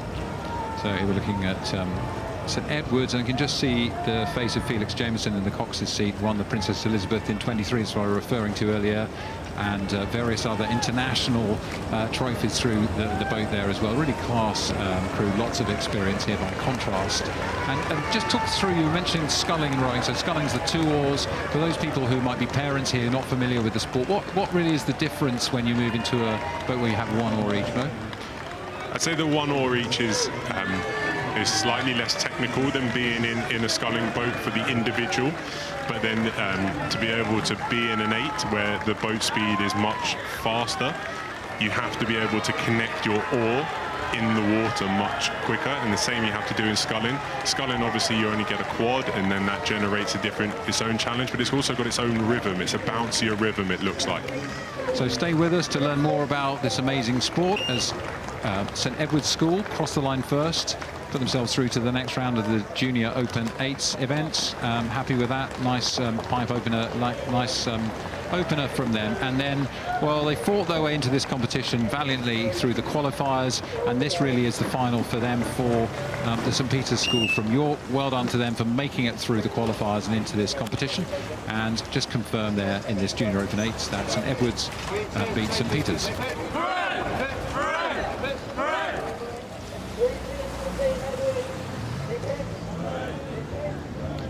So we say bienvenue et willkommen. We've got the French and the Germans. It's Vichy, Club de l'Aveyron de Vichy, France, on the left of the picture, and Rue de Verein Dattel von 1928 from Germany on the right. I always love watching the starts in the Cox's Sport because of somebody within this boat will be steering, and that adds pressure. Having done it myself, it is a big challenge, especially the island. When you look at the water, when you're on the water, the course looks so wide, but when you're in the boat, it's really narrow and it feels incredibly close. You are so right. It seems enormous, doesn't it, when you look, particularly from above, from the drone, and seeing here, it looks like quite a wide course, but it really isn't. So we are just at the barrier, just around 700 metres down the course now, so about a third of the way. And what we can see, the Club de l'Aveyron de Vichy. Here we are, the French crew with their distinctive yellow, black and white have taken an early lead. Looks like a little bit of a bounce on the water here, Mo. We have, you know, an open river, so we've got cruisers coming past the whole time, but not a problem for these guys. They row on a wonderful reservoir, 5-kilometre lake in Vichy, which has hosted various championships through the ages, and so doesn't cause them any trouble. And then we can see the Germans from a fairly scratched crew, actually, the Germans, as we come live down the course, looking at them in their white boat behind. Just raced at Ratzeburg, but it's a fairly new combination for them. You can see in this aerial shot that the crew from Germany has a bucket, which means there are 2 rowers on the same side, whereas there's a normal conventional rig in the crew from Vichy. But you can that's often done by the coaches to be able to incorporate the rowers together to try and generate better rhythm, better power. Some people cannot sit in certain seats either due to their size or their technical skill set. So it's really interesting when you see a mixture of either conventional rigs or with a bucket like this. Yeah, so, I mean, Mo, you were Olympic champion in Rio in a Coxless 4. You had to think about how to seat the crew because you had quite different sizes and shapes in that crew. How did you go about it? How did the coaching team think about that for you? Well, I think Jürgen had a really good eye and really good understanding about where he wanted very early on. So actually, I stroked my pair and I sat in front of Alex Gregory, and then we sat in those seats in the 4 in the bow pair. So I was sat at 2 on bow side, following George, who was also on bow side, and so we were sat in a bucket, and I think that just helped us generate a rhythm. It gave me a seat. I was too big to sit at bow, and then I was probably not skilled enough to sit at 3 to be able to translate the rhythm from the stroke. And so it's really important that you find the home and you find what works best for a crew. And you do see very different shapes and sizes sat in all different seats, and it's just about putting the pieces of the puzzle together to generate the best rhythm and the best boat speed. Super insightful. It's a bit more sort of alchemy than chemistry, isn't it, as you say there, but some of the best coaches just have the eye for that combination, who's going to work well, and even when there's different sizes and shapes and physiology, you can get a boat to incredibly fast, but that's part of the experience and the art. Yeah, it is, and you'll sample that through the season. So these crews that we see all week will have been testing their way through in different seats, in different makeups of personnel within the boat, and then they bring over their best, what they feel like is their best boat speed and rhythm.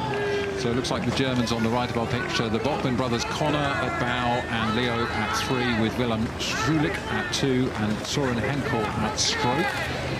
They've been, I'm afraid, rather dominated by the French. Great row down the track for them, but the crew from Vichy have looked really sort of comfortable and fluid through this race, and we'll get the chance to enjoy their rowing in the next round here. This is the Wyfold Challenge Cup, Hardfort Club Open Fours event. Great international race. Thanks for joining us in Germany and in France as you watch through the afternoon. We've got one more race until the tea interval, but just to confirm that result, it's the Vichy crew from France beating the Dattel crew from Germany in the Wyfolds.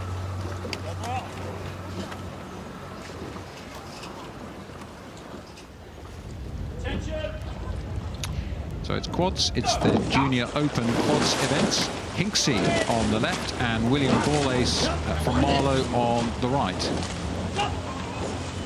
It's such a noisy start in the sculling boat. It feels like there's a slap of the water as they try to generate as much punch as possible off the island, and you can see the frenetic energy in the blades, all 8 of them trying to be in unison and in sync. I was saying earlier, Mo, I always think that analogy of an upside-down bike and the wheel that's static and you're trying to push it to spin it. If you smack it, it's just going to judder, but you need to get a lot of speed fairly quickly, and that's the skill, isn't it, and the finesse that you need to get these boats moving. Yeah, you really do, and you have to try and bring the boat up, lift the boat out of the water and keep it out of the water. Keep moving with your legs and your body and your arms and trying to stay in front of the person, try to stay together with the person in front of you, and then even you're on the stroke, you just got to try and be confident, relaxed and loose and lead your crew out.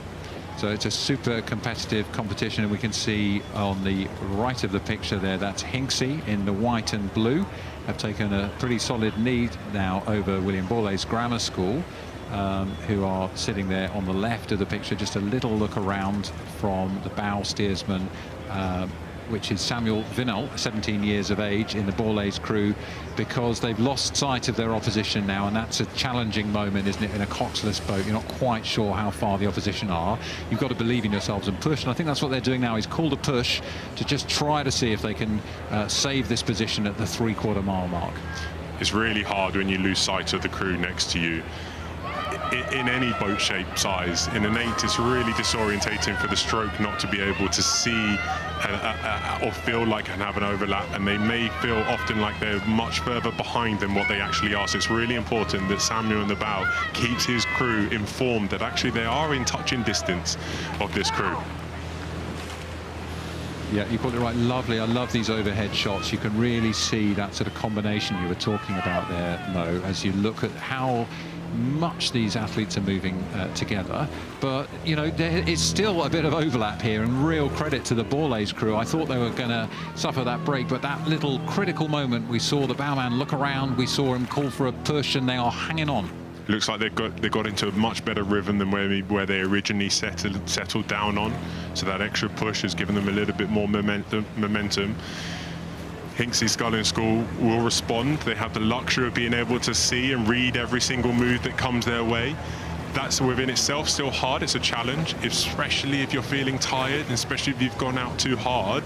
You may start to suffer. You may start to feel that boat sag in the water, feel low. But so far, the Hinksey Sculling School have responded very well. Yeah, I think they've responded, and now the question is with Borlase again. The ball pass back to them. A little look again over Samuel Vinnell's shoulder. In front of him, the excellently named Fred Britton, and then Gabriel Lorenzi and William Wingrove. Now it's time for them to go. But it looks to me, Mo, as you said, that Hinksey bide their time well, and now they've just put the accelerator down. It's a big confidence booster when you can absorb a move from a crew from behind, and then you can settle it and then start to push away like they have. It wasn't that long ago, 30 seconds ago, it felt like they were starting to come into overlap, and now there's a little bit of open water between both of the crews. As Borlase go up through the gears now, and Hinksey try to just lengthen out and use that lead to give them the relaxation and the efficiency. As you said, the boost they were given, I think, has allowed them to consolidate and now relax a little bit more, and Borlase just have nothing to do but attack and attack. The tanks are starting to empty. You can almost feel how tired those legs are. We both experienced that, Mo. It's really tough at this point. It is. You start to see the pain faces come out, and on both crews will be suffering. So William Borlase's crew there look like they're in a heap of pain, which is going to be hurting. They have to still believe a lot can happen in this race. However, it does look like, unfortunately, they gave a lot, but they were unable to get in front of, say, Hinksey Sculling School. So Hinksey sitting there, Judah Turnbull, Vedant Nirmal, Louis Harris and Ellie Gruner in the stroke seats. They have pushed through the middle of the course, and as you said, I think they responded really well. Very mature rowing from them, choosing their time to perfection. The hammer went down, away they went, broke the lead, and they crossed the line to go through to the next round of the Four League Challenge Cup, the Junior Open Quads. And, well, Borlase really impressed that they didn't get dropped at that moment, and they held on through the middle. A heap of pain, but no pain, no gain. And, you know, you win or you learn in this game, and they will have learned a lot from that. So Hinksey going through to the next round.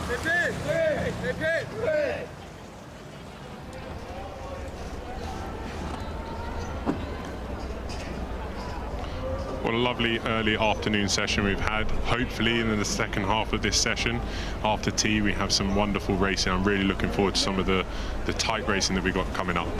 So let's have a little bit of a look at the highlights, and we'll be back with you, Mo and I, live at 5 minutes to 5 in the UK and 5 to the hour around the world. Thanks for joining us and enjoy these highlights.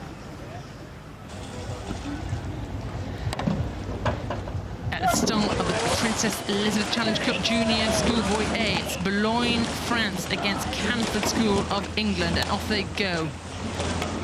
And this is interesting. Boulogne, this is their first competition for all of these athletes. This is their first Henley Royal Regatta, and so they are going to have a lot of excitement right now.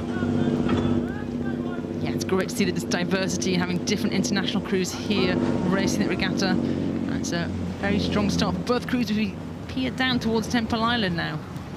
Yeah, and this is an interesting part of the race we spoke about before. You're coming down off of that initial sprint. You sprint down to the island there, and then you're trying to see how do you settle in, what is your rhythm, and then just a small look over to see what the other crew is doing.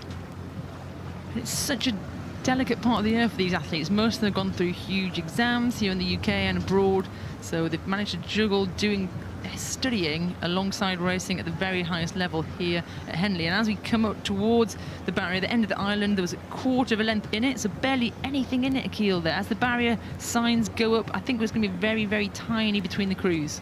Yeah, and this is what you want. You want to be in the race at the beginning. And, you know, I always look at it as, you know, I was a single sculler, so for a large part of my career. And so the mental games that you're playing, the tactics that you're employing, you know, your coxswain is coming up and saying, all right, we've got them.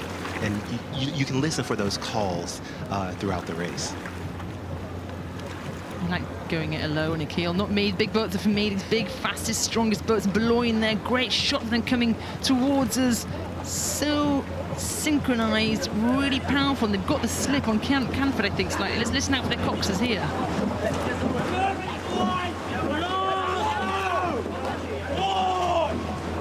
Shouts for long. You've got to keep the long strokes there in these opening stages. I love that. You know, I do love rowing in the big boats, don't get me wrong. And that's the type of energy you get when the coxswains are making those calls. It just sends an electricity throughout the boat.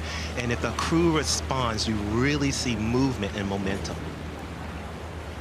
Both really inexperienced crews in Henley terms here. So they're basically forging their history right now. They're basically taking their first steps into the world of Henley Royal Regatta. And it's a valiant fight from Canford, but Boulogne, this crew from France, have taken the lead, and they're looking pretty, about a length up on Canford. There you can see them in that orangey red with the dark bottoms, looking in control at this moment. But Canford is still in touch.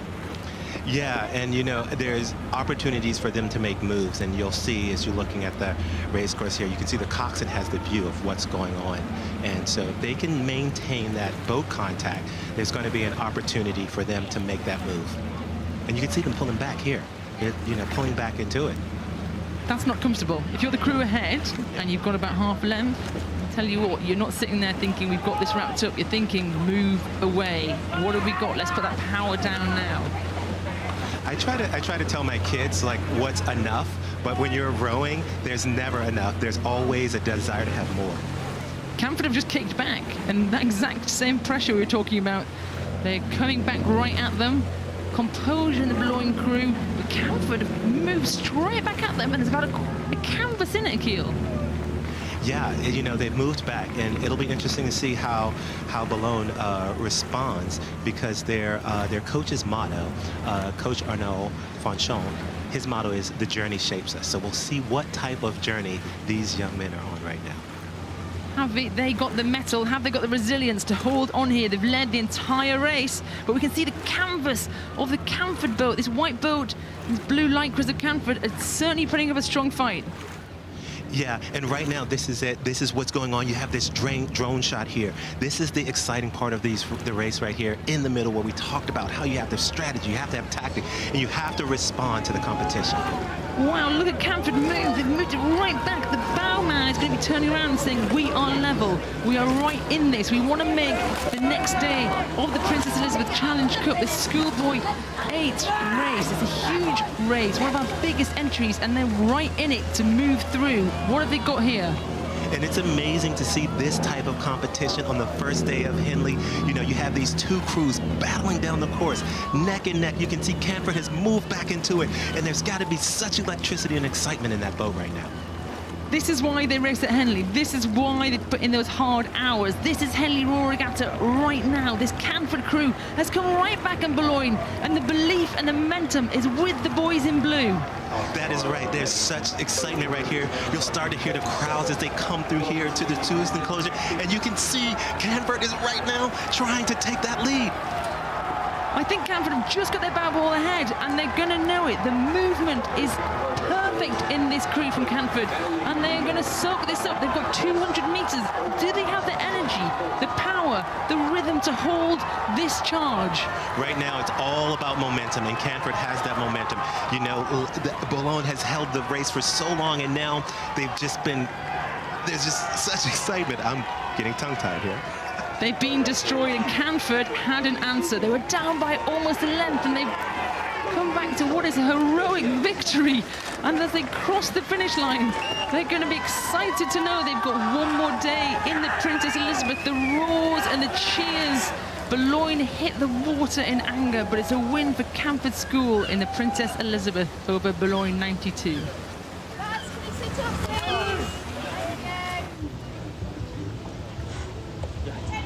This is the heat of the 4-League Challenge Cup. Myriad Boat Club USA versus Hertford College of England on the right of your screen. So powerful, punching off the start line. These junior men's quads, look at them go. Yeah, and we can see that slight steering correction as well, and it really does push you out that current in that portion of the race. They look like they've actually come on back to course really well, and there is an element of this course where you kind of have to go with a little bit and just correct in a manner that can send you back on track. But both crews look to be running down their booms very calmly, very well at the moment, and there'll be one rower in this crew that is probably in charge of that, I believe, in a quad on their foot, which is a bit of pressure on the Henley course when you've got the booms to defend against. And we've seen Hertford College already today in the Diamond Jubilee, their women's counterpart. Right now it's neck and neck in this junior event. It's one of the toughest events, I'd say, the 40s, but I think it's probably one of the biggest entries we have in the entire regatta. It's super competitive, and this crew from New Jersey have just got the bow ball over Hertford. I mean, this is turning to be a great race. I think both crews are still well in touch with each other. I think no one wants to kind of give up this portion of the race, and this is when you can make that decisive move, really shut the race down. But I think here they're looking pretty like they're travelling at the same speed. So I think we're in for a good one here.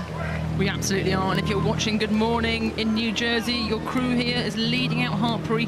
They're going through the middle of Henley Royal Regatta, the opening race, the first day, Tuesday, of Henley Royal Regatta 2025, and this is a strong footprint here that they're pushing down the Myriad Boat Club. Hertford are still in it, little squeeze there, I think, and they're right in this race. Yeah, it's a little bit of cat and mouse in this one. I thought the crew here from the US was just starting to inch out. They were starting to take a few centimetres every stroke, but I think the momentum may have switched potentially, but it's quite hard to call. But Hertford looks like they're on the move. They're starting to move up through this crew from the US.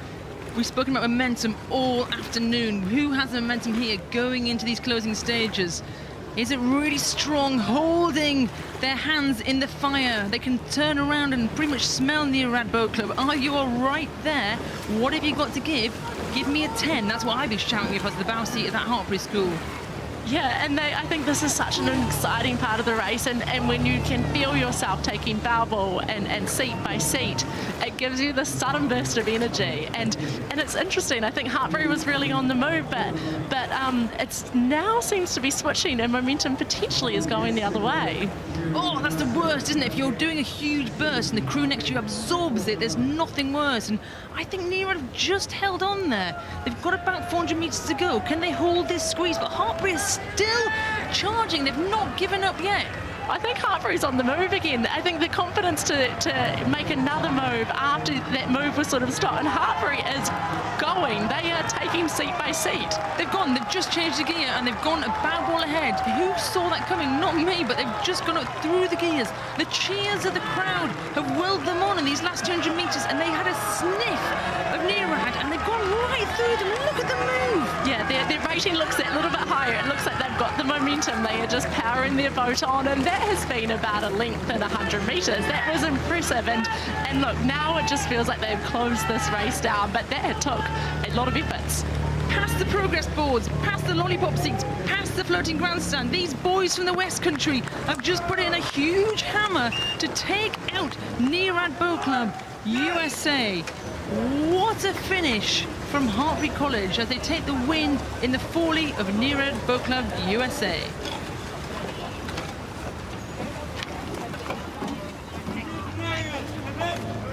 And now we're at the start for the Wyfold. The club open fours, Upper Thames, the local crew on the left, Tideway Scullers from downriver on the right. Yeah, the starts in these fours are really important when you're kind of trying to battle that stream, and there'll be one rower in this event that has the steering attached to their foot, and the rest of the rowers are trying to sort of time their power in this start when you're trying to put all into it but work as a crew, so you come out straight, you come out even, and you give your crew the best chance possible of settling into that rhythm and coming out in front. So right, Grace, and actually these crews have got away very nicely, haven't you? Look at the really confident steering there, and at the first marker just after the end of the island, absolutely neck and neck, has got the makings of a really close race. I wonder if we can have a look from alongside and see what we're going there with those crews as they surge towards the barrier, which is just over 600 metres into the race. Let's pick it up a little bit further down the course now live, and from overhead, well, it is a pretty close race as it unfolds here, looking at Tideway Scullers in the yellow and red oars to the top of the picture, and they're just a little bit now behind the locals from Upper Thames. Upper Thames, about this point in the race, will be passing their boathouse, so probably hear some roars and support for them because it's a really close race for the first round here. It really is, and it looks like maybe the Tideway Scullers got out to a slightly quicker start, but then the upper teams have just managed to kind of claw back, but there's not a lot separating them at the moment, and when it's your home club, home water, you do have that slight advantage of just knowing it like the back of your hand, but turning into a very close race here, and both crews are still in with a shot of coming away with the win. What a great race. Tideway Scullers on the left, coached by Anna DeLong from New Zealand, the New Zealand International, and underneath us on the right of the picture there's Upper Thames locals coached by the legendary Dave Lister. I think Tideway Scullers are giving it a real go here, and it looks like the lead is indeterminate at the moment. Are they going to come through? Tideway Scullers giving it a major push. They really are, and this will be feeling like nothing separating the crews when they're in that boat. So no crew will be feeling like they are safe here, and it's turning into a stroke-by-stroke race, and it's all about momentum when you get into this sort of stage. Who can create the momentum? Who can keep moving? And as they come into these last few hundred metres, it's tough to tell. Upper Thames may have the edge on the home water. The grandstands here, Tideway Scullers, it's neck and absolutely neck. I couldn't put a piece of paper between those two crews at the moment. So how many strokes have got? Maybe 10 strokes left, 10 on the legs. Who's it going to be? And this will be when it'll be like shut your eyes and just go. Just get as many strokes as you can in, but it looks like it might be Upper Thames with the slight advantage. All on the surge by maybe 30 centimetres. We think it was Upper Thames there. We can check that to be certain, but what a great race. You don't expect to be that close on the first day, and it shows you how hard fought this is. 67 entries for 32 places to race, shows the strength and depth in the Wyfold Challenge Cup field. Sit up, please.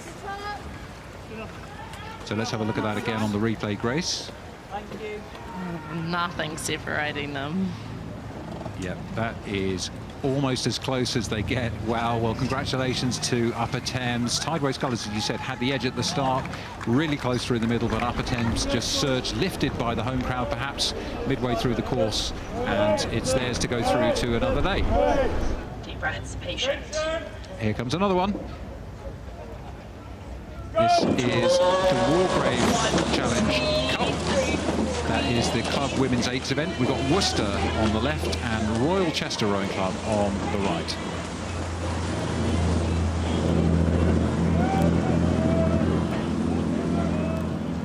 So that was a couple of seconds ago. We now just jump a little bit down the course. These races are run every 5 minutes, which means that as we're finishing one race, the next has already started, and we'll started here in lane 1 on the Berkshire station to the right of our picture. That's Worcester.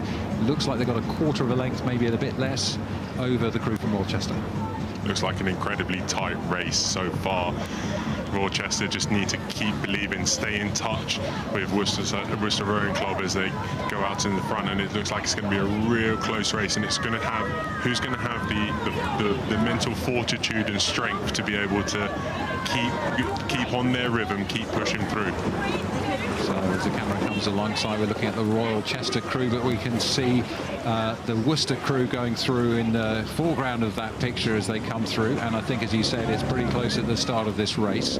And now we're coming into the middle section of the course. So talk us through how you think about the pacing of an 8s race. What do you need to do off the blocks, and how do you think about the middle of the race? Every rower has a slight different take on what they want to do, and my take was always you want to find that red line, that fastest boat speed that you can produce, because it's really key in an 8 to get off the blocks. In the first 10, 15 strokes, maybe 20 is when you reach your maximum speeds. You try to get the highest possible speed, and then it's about holding on to it. If you pitch in or you hook in too low, then actually your race pace as a consequence suffered. It's really hard to be able to generate extra speed as you go down the course. And as you can see, it's an incredibly tight race. What a beautiful shot of this regatta. This has got the makings of an absolute humdinger, as you say, Mo.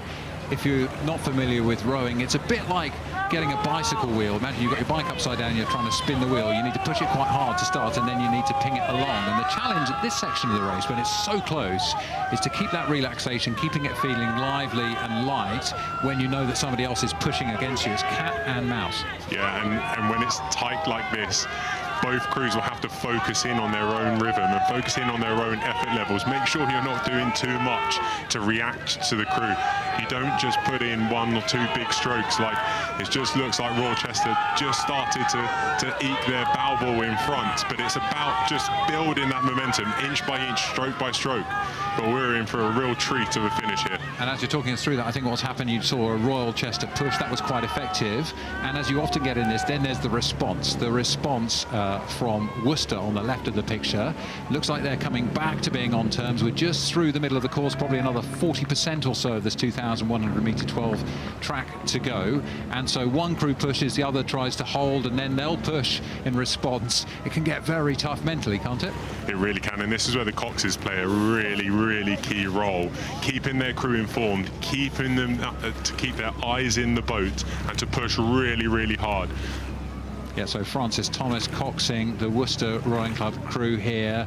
They need to lift it now, because I think that Royal Chester's got a bit of an edge again now. They pushed out and Worcester responded, and they pushed out again. And the question in the Worcester crew's heads has to be, have we got what it takes to keep it together technically, and also to apply the power as the fatigue really kicks in. This third quarter, so painful.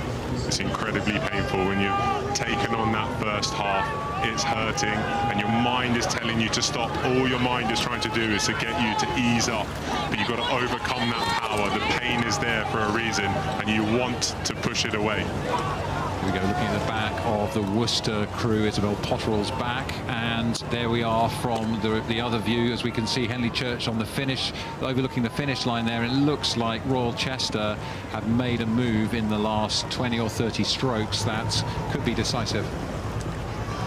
So you come down into the enclosures, a lot can change. It looks like Worcester Rowing Club have just upped their rating, and they're starting to come back slow, not much, but they're starting to come back stroke by stroke. And are we in for another incredibly tight finish? Here we go, Worcester. Come on, now's the time to attack. And in Royal Chester, you've just got to hold them off.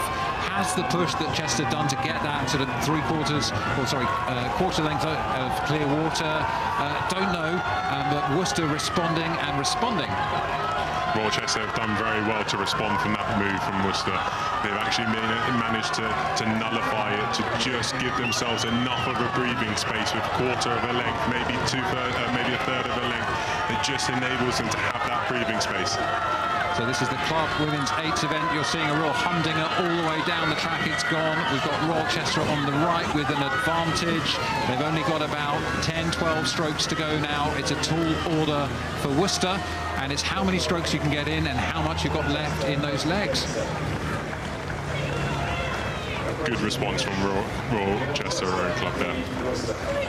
So I think that move in that painful third quarter by Royal Chester, that set the finish for them. What a great race for them. Absolute credit for Worcester for responding, as Mo said, responding through the middle of the race. But it was Royal Chester winning through to the next round of the Wargrave, the club women's 8s event.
Welcome back then to our live coverage. It is day 2 of the Henley Royal Regatta, and it is a scorching day, the hottest day of the year so far, and the action on the water has been equally hot.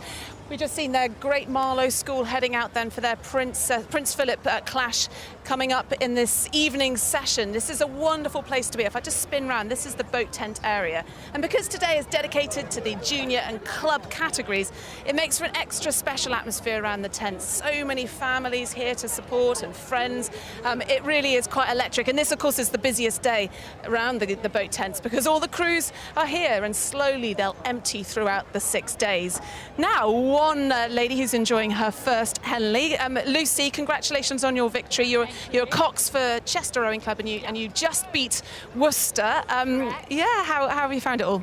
Yeah, it's been fantastic. I mean, super happy to be here. We're the first women's crew ever from Royals Chester to qualify, so absolutely delighted. So to win today was just like the cherry on top of the cake, really. It was amazing.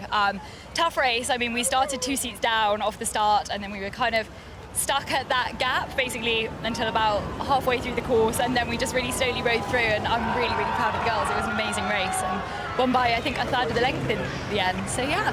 And as the cox, you get the best seat in the house in terms of watching the atmosphere and the crowds on the in the enclosures. What's that like? It's amazing, honestly. Like, it's just doesn't really compare to any other race. There are just so many people, and it's so lovely to hear people who you don't even know calling your club's name, who are super excited for you, and it's so great having like such a big Royals Chester presence here as well, cheering us along the course. So yeah, heart is very full today.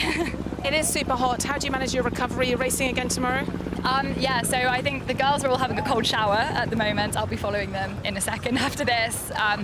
And then refuel. They've all been on the erg just to sort of wind out, press out the lactic a bit. We'll have a nice dinner together, nice cold drink, and then early nights ready for tomorrow. Well, all the best. Thank you very much for talking to us. Yes, we've got another great session to look forward to. 25 more races then taking place in this afternoon session, and guiding us through it. Let's join our commentators then. Matt Britton alongside Molesey B.C. Thanks, Ali, and thanks, everybody. Well, I hope you've had your tea or your rehydration fluids. We're in a heat bubble here, Mo, aren't we, in the southeast of England right now? It's a glorious, very hot day, and for some of these rowers, it's going to get really hot, especially during the warm down. I was just hearing that cox there speak about the warm down. We often talk about the warm up being really hot, but actually you want to try and bring your core temperature down as quickly as possible. So cold showers, Must be all the rage at the moment in those boat tents. So you can see here the array of races that we've still got to go. It's an 80 race day. We have 80 races Tuesday, Wednesday, Thursday, Friday here at Henley. There's an awful lot to get through. We are some 55 races down, 25 still to come. Join us right the way through to 7:30 UK when we'll see that last race, the Forley Cup, that starts at 7:20. So plenty of rowing action to come. It's boiling hot in this bubble here at Henley, and here we are on the start line for the Thames Challenge Cup. This is the Club Open 8s event. Having sat on the start line here in many an 8, I always like to see how the crews adapt, how loud they are, what the bravado is, what do they show the other crews. These two club crews look fairly chilled, which is quite nice. Vesta Rowing Club B and Dart Totnes Amateur Rowing Club. But the nerves are also there. You've trained all year for this one moment. You're waiting for that red flag to drop, to hit your mark, and on off you go. You don't want to give your opponents anything at this point. I don't know if you're like me, viewers, but as Mo talks, my heart rate is just going up. I'm watching these people and I'm hearing the nerves in his voice. And I think, I always feel it's like, at this point, it's like the last place on earth you want to be, but at the same time, you know you want to be there. And it's the gap between this moment and the first stroke being underway, isn't it? That's where the nerves are. You just want the race to get going. You want to start to do the thing that you have trained for all year, that control. You want to be in control of the moment. So Vesta furthest from us, and Dart Totnes Amateur Rowing Club closest to the camera. Cocks his hands up and down just as they're aligning, waiting to come under starters' orders. The Thames Challenge Cup, it's Club Open 8s. It's been raced since 1868. Attention. Looking to make history, Vesta and Dart Totnes.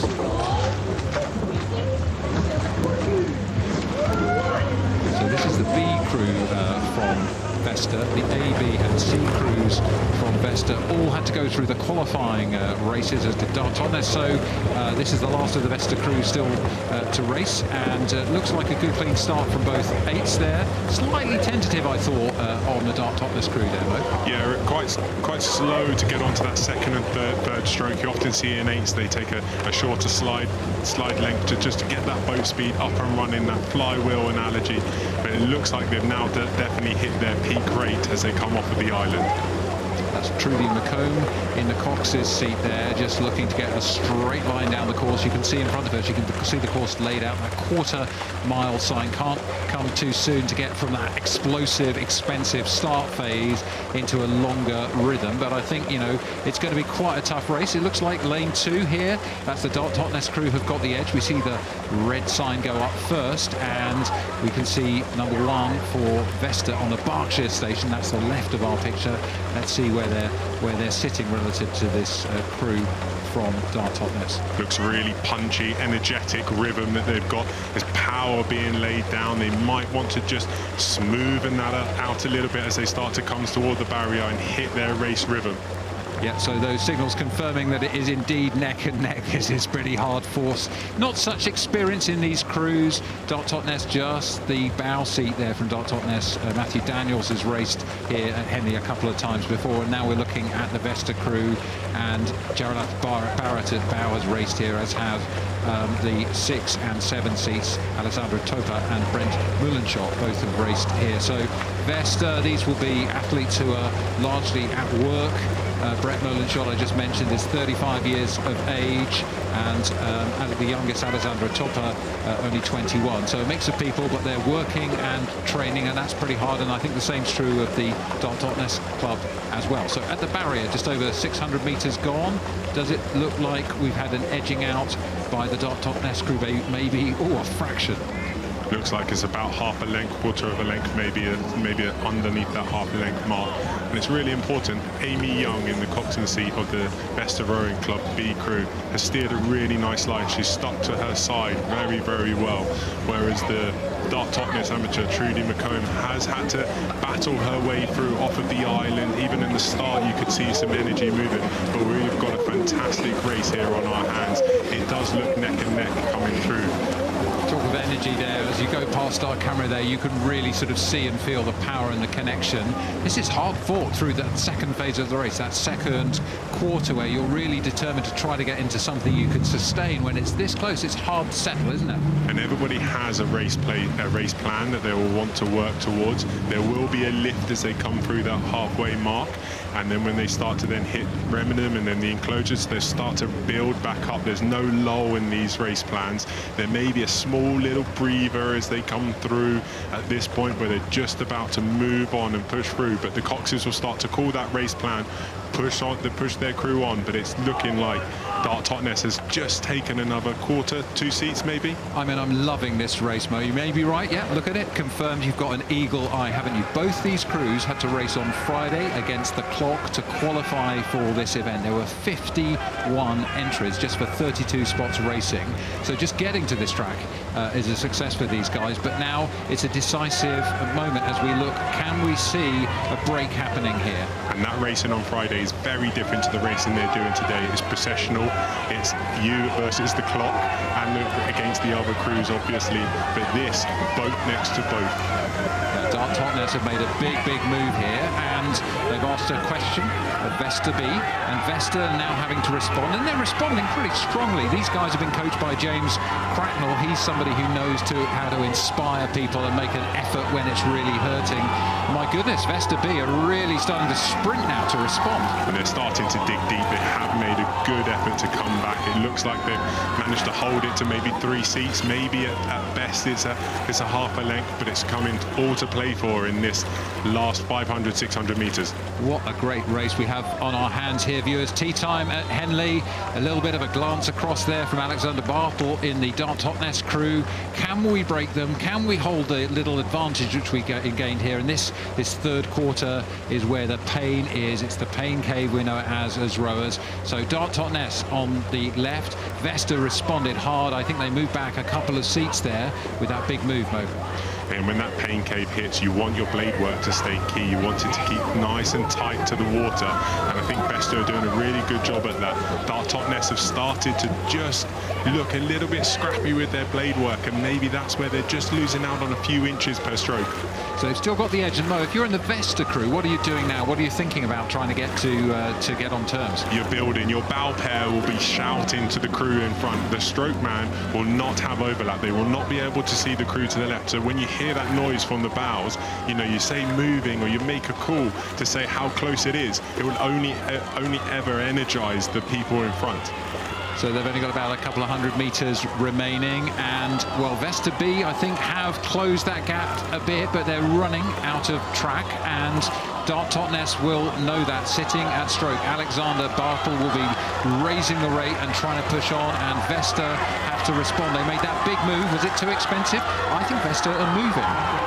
Yeah, you have to really go above and beyond your normal race speed in an 8 to try and get to claw back. They put in that big effort through that halfway mark through Remnant, and it looks like Dart Totnes have just had the measure to be able to pull through, do that one lift through the enclosures and move away again. So they've held their heads well, haven't they? They're looking like they're tiring a bit now, a bit ragged in that Dart Totnes crew. Vesta looking a bit more composed, but I think there's no way now.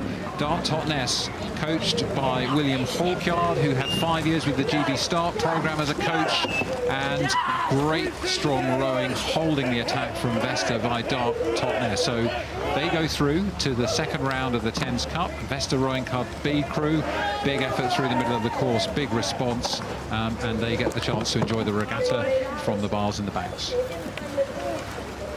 Straight side back it down, ready. Hands coming back. From Club 8s to Junior 8s, this is the Junior Open 8s events. The Princess Elizabeth, the pink of Westminster School on the right, and they are against Emanuel School on the left, both rowing on the Tideway downriver in London. Those 2 8s going away really strongly. Westminster have great pedigree in this event over the years, and they'll look to be able to push on after this first day, get through the rounds, but Emanuel School will make it really hard, and it's going to be a lovely race to see. It's always fun watching the Princess Elizabeth Challenge Cup racing. Yeah, some of the best races, I think, are our junior 8s races. It's wonderful that we now have the Prince Philip as well, which is the equivalent event for women. Westminster, well, they're really going some, aren't they, on the left of our picture, coming up to the barrier, 637 metres into the course. Westminster are hammering away, but also we've got the Emanuel School in lane 1, and I thought the marker was wrong there. Actually, lane 1 went up early by mistake, but actually I think Westminster have got the lead. As we call it, but we'll see for certain as they come past our camera. And I love to get this picture, Mo, as they go past. Sort of talk us through what you can see in these boats. You can see more ripples on the water than maybe what we had this morning, so maybe the conditions have changed. Maybe there's a little bit more wind coming through, but what I really like is the unified blade work. It's pink. It's really obvious to see. You can see when they're going in the water together, they're turning their blades perpendicular with the water, so that's squaring up nicely together, and it's lovely to see, when, especially in a junior boys 8, but in any boat, when you see that unity, it's lovely to watch. Yeah, they've got quite a nice kind of relaxed sort of pick up there, haven't they? Looking like they're getting hold of it without rushing into it, and they're not kicking the boat back, they're propelling it forwards, and as we look from overhead, you can see that they've opened up a real nice comfortable lead there. Well done, the Westminster crew. Yeah, you never want to waste any energy, and you can sometimes waste energy with extra effort around the front end, especially if you slam it in or if you're too hard. There's a vertical force that has every action has an equal or opposite reaction, and so therefore you want your blade work to just drop in nice and smoothly, pick up that body of water, and then really lean and push it through as you go through that middle part of the stroke. So Westminster looking really good. That sort of extra relaxation which comes from a lead at this point. They're coached by Matt Harris. He's been in the system there for 5 years. Josh Butler was the lead coach and moved on actually to Hampton. We saw them race just a couple of races before the tea interval here, but Matt has done a nice job with the same kind of technical approach. We love to see the sort of loose shoulders and the synchronicity that Mo was talking about there. So the Westminster school crew here have got a lovely lead now. And only the 6th seat has been down this course in earnest, so it's a young crew. There's some ages seen on the crib sheet in front of me that maybe this will be not just their first and last, there'll be progression. So whatever happens this regatta, they'll look to obviously try and go as deep as they can into the weekend. However, they'll know that this is a wonderful opportunity, a springboard opportunity to next year and the years beyond. So Westminster leading, and now we take a look at the Emanuel School crew here, who are some way down. It's a bit harder for them to keep their heads in when they know that they're kind of some way out of touch, and sometimes the cocks might give them a little bit of hope to keep sustaining them through the course, right? And you've got to represent your club, your school, really valiantly, and there's no point giving up, and these boys are doing that expertly so well. They don't know how far, they probably have been told how far behind they are, but they're still attacking it as if the race is neck and neck. Yeah, we said, I mean, you can watch back in the history and the archives on YouTube from every race that we've had since 2015 to see that things don't always go according to plan, and you need to be ready. Douglas Goss in the bow seat there, we can see on the right of our picture in the Emanuel School crew, and let's just name check the Emanuel crew because it's likely that this is their one appearance here. Douglas, in front of him Jake Rackerson, Max Hillhorst, Milo Dreeser, Thomas Pearson, Chester Hall, Maximilian Brashall, stroke by Noah Stanley, and Cox by Libby Quick. Great name for a Cox, and it's a learning time for this young crew from Emanuel as we look at the backs of that crew surging through the water, trying to power their way down this track. But it's a tall order now for them because the bright pink of the Westminster school crew we can see here sitting strongly and relaxed in front. Yeah, throughout the course, Westminster have had a really nice rhythm, and even when they've now taken the rate down, you can still see their arms, their body, their shoulders, they're all moving, swinging through together, which is a really nice rhythm that they've got. They also look like they're rowing very long, which is always what you want in a rowing boat. You don't want to be short and stabby, you want to get as much leverage around the front and back end as possible. Yeah, well said, and I think they've been doing that well, as you pull right from the start there, Mo. So coming into the closing stages, it's been wonderful to see the turnout here. It's only a couple of years since we've had the Tuesday, the 6th day of Henley Regatta. That's allowed us to make room for the march towards gender parity, and we're nearly there. So many great races from the women in this regatta alongside these open events. This is the Open Junior 8s event. the Princess Elizabeth Challenge Cup, and it's so hotly contested. There were 42 entries, 32 get to race, but only one will hold the cup aloft, and Westminster have bought themselves a chance to make their progress towards that, beating Emanuel here in the first round.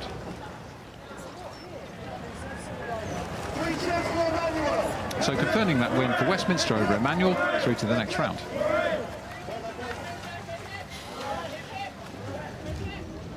That was the open event, and this is the women's equivalent, the Prince Philip St Paul's Girls' School on the left of the picture, Tideway Scullers, the mustard and ketchup on the right of the picture.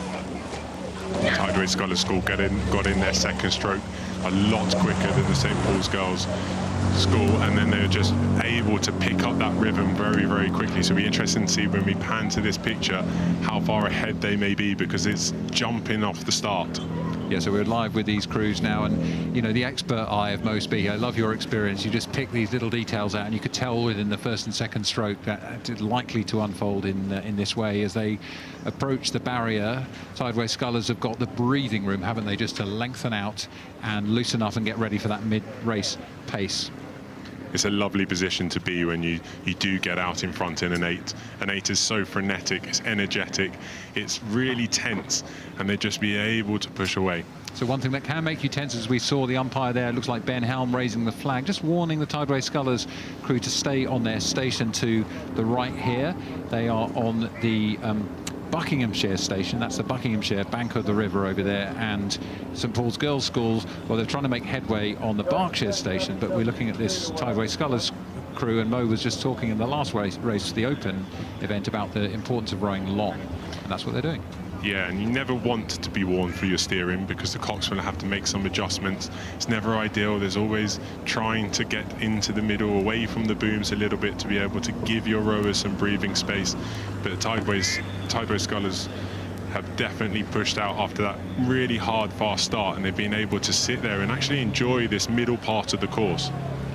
Yeah, just looking at these young women, Larissa Hainline, sorry, at bow, Alex Padden at 2, Georgia Marshalsea at 3, Talia Wires at 4, Charlotte Van de Vries at 5, Lottie Everett at 6, Tamina Beekruk at 7, and stroke by Edie Dransfield and Cox by Thea Gross. And there they are, leading the way into the enclosures, the final sort of third of this track here. Nice lead for them, allowing them to loosen up and row long.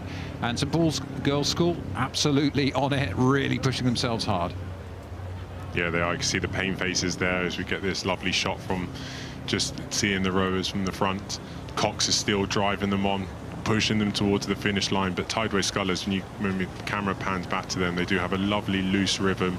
I know they're not racing at full rate now, they've probably taken the race down, but you can see even now there's still a little bit of wind on the course that the Cox is having to adjust, but they're just coming through really smoothly, really nice, and very flat on the oar, which is lovely to see. So flat on the oar, you're trying to keep the power sort of horizontal, aren't you? So keeping the boat pushing flat, just like in sailing, flat is fast. Yeah, you don't want your blade digging or going too deep, so you don't want your hands going up and down as you're pushing your foot plate away. You want your to anchor into the water and then just lean on it, and the blade just comes through nice and flat is what we're looking for. Yeah, and you're saying also, I think that chance to kind of rehearse, they've got the luxury of going down the track and just going through those movements and trying to bed that confident rhythm in, so that if they're under more pressure, they're more practiced at keeping their heads and keeping their cool. And especially when you've gone in through in a little bit of pain and the lactate's running through your system, you're trying to focus in. It's really nice when you're in this position to go through the markers and actually the cocks to call out, right, we're going through the mile, we're going through the mile and 1/8, and it helps you build that picture. So when you come back in, they'll have a debrief, they'll talk about what was good, maybe what areas that they can improve, but all when they then go and compress and decompress later on in the evening, and then maybe run through, visualize. They can visualize it now under a race scenario with that launch in front of you, with another boat next to you. Just go through the markers, go through the calls. It all just helps build that picture in your mental mind as you try to manifest your result. So Tideway Scullers untroubled in the second half of this course and able to do just as Mosby he is describing there, to visualise and rehearse and bed in the movements that they need. And St Paul's Girls' School, Trisha Panda, Lily Cahoon, Samara Chowdhury, Natalie Corey Wright, Sophia David, Victoria Solomon, Mia Tans and Sophia Maddox, coxed by Zainab Alam. Well, that's the St Paul's crew who will be coming through the line second. So just name-checking them and saying thank you for the effort and the race that you've given today. But it's Tideway Scullers School who win and go through, and here come the St Paul's Girls' School crew now through the line. So confirming that result in the Prince Philip, a win for Tideway Scullers over St Paul's.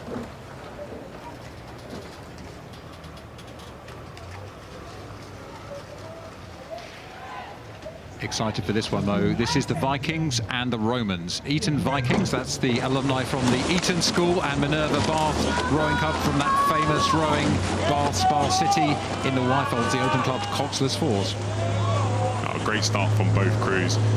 Straight as an arrow off of the pontoon, maybe a small drift off here by Minerva Bath, but lovely to see a Coxless Four start to build up their boat speed and really get the boat shell moving, because this is a sprint like the 8, but it's a controlled level of a rhythm rather than that flat-out frenetic nature that you often see in an 8. So at this point in the gold crew, in the golden sunlight of this heat bubble we're in, it's the Minerva Bath Rowing Club who've got the edge. Starting, as Mo's been saying through the afternoon, he's always looking for that length and precision in the crew, and the Coxless Four really rewards that kind of rowing, doesn't it? Yeah, it really does, and it enables the middle pair, often the powerhouses of the boat, to be able to exert their effort, put down as much power as possible.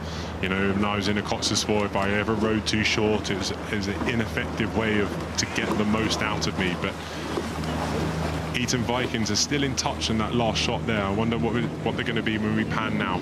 Well, it's a tall order now, I think, for the Eton Vikings, coached by the legendary Guy Pooley, another hugely rangy athlete. And in the middle of that boat at 3 is his son, Henry Pooley, who won the Princess Elizabeth Challenge Cup, the Junior Open 8s event back in 2019 for Eton. These are the Eton alumni, but they are being Eton as they go down through the middle quarter of this race. They really have to go hard, but I would say that the Minerva Bath crew in gold have got that long loping rhythm, so they're really going for it now, the Vikings. Yeah, they are. This is the last chance saloon for them as they come into the enclosures. But Minerva Bath have looked really, really self-assured as they've come through off that island, that first start, those first 10 strokes. They look really comfortable, and now every single point that we've seen them, they look quite clean, which is nice, and they look very efficient in the way that they're rowing for a Club 4. Absolutely, a really impressive rowing style, an aggressive start, and they just continue to open up that lead, the Minerva Bath crew. As we look from overhead, riding with the Vikings on the left of our picture, that's Samuel Irving, Benedict Aldous, Henry Pooley, stroked by Max Ridgewell. Fairly scratched crew here, so just come together really to race at Henley and have a go down the track. And it's great to see these alumni crews where they've raced, like Henry for Eton and had a victory, coming back and just doing it one more time, probably in working life. Many different pressures on these athletes in both these club crews. And to do it with your friends or your mates or somebody that you've shared a journey with at a school level, and then you come back as an alumni member, it's wonderful to be able to race down this track once more in a club event. Yeah, it's all about building bonds within crews, actually across crews as well. Sometimes there's a great respect between the athletes in this great sport.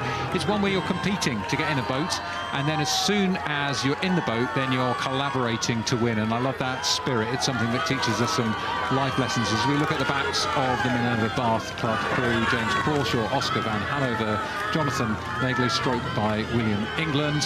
And on this hottest of June days in England, looking from above, you can see the beauty of the finish line. It can never come too soon for me. And just a quick look round over his shoulder, James Crawshaw, 36 years of age. He's going to be happy with this day at the office as he crosses the line and puts Minerva Bath through to the next round of the Whitefolds. So it's a win for Minerva Bath. The Romans beating the Vikings here at Henley. And, well, the races keep coming thick and fast here.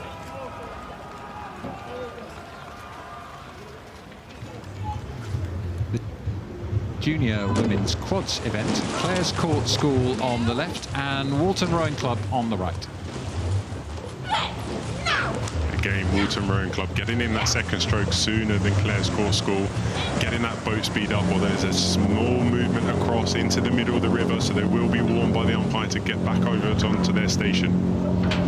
Yeah, a little bit of a nervous start there, as you said, from the Walton crew, but the good thing about the quad, unlike the coxless 4, is each athlete has 2 oars, and it's a bit easier to kind of correct those things early as you start to feel the boat slide across. And it looks like in lane 2, Walton slightly up at this point as they go through the 600-odd metre mark, the barrier mark, that famous landmark on this course, overlooked by the wonderful, iconic Temple Island that stares all the way down the track and watches over our athletes.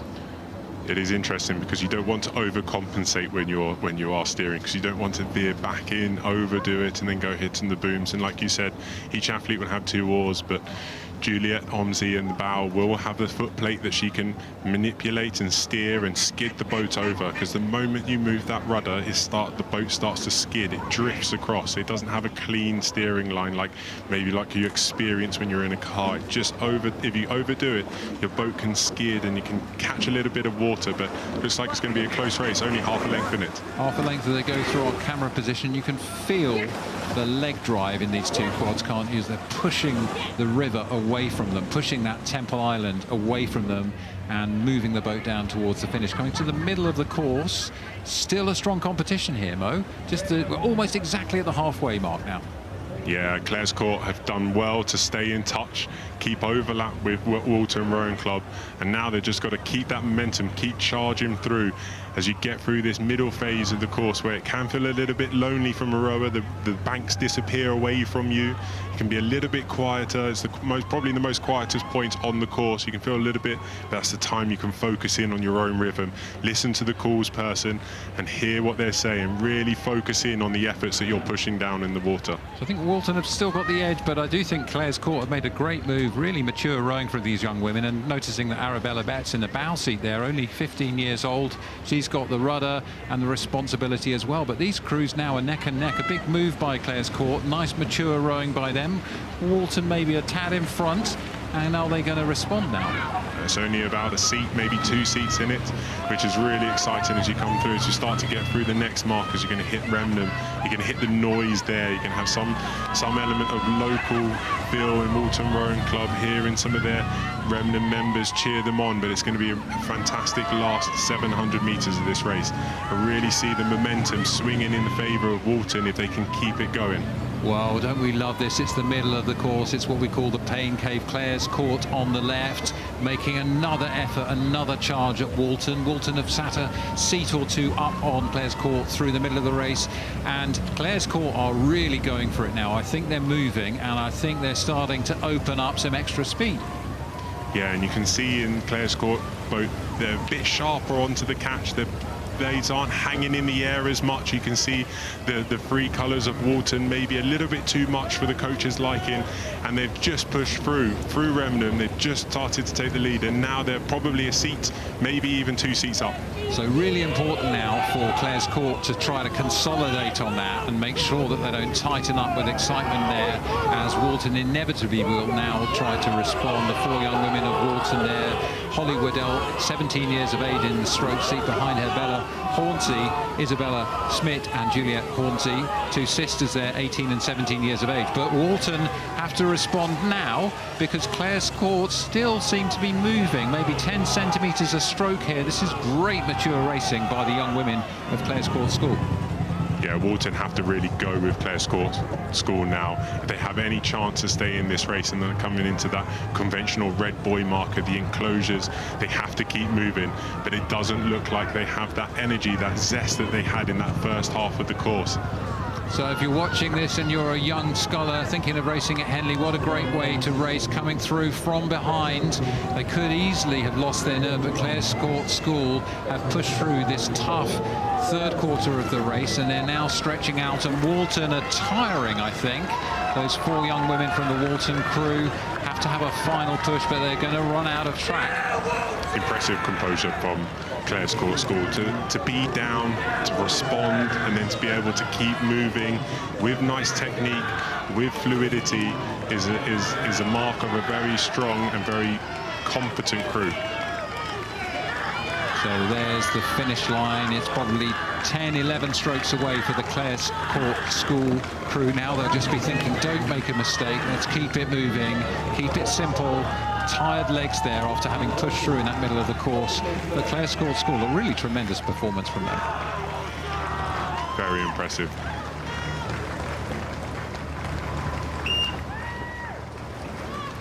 Clares Court School take the win over Walton, and what a great afternoon of racing we're having here at Henley. Mo and I will now leave you in the capable hands of Martin Cross and Lizzie Chapman for the next raft of racing.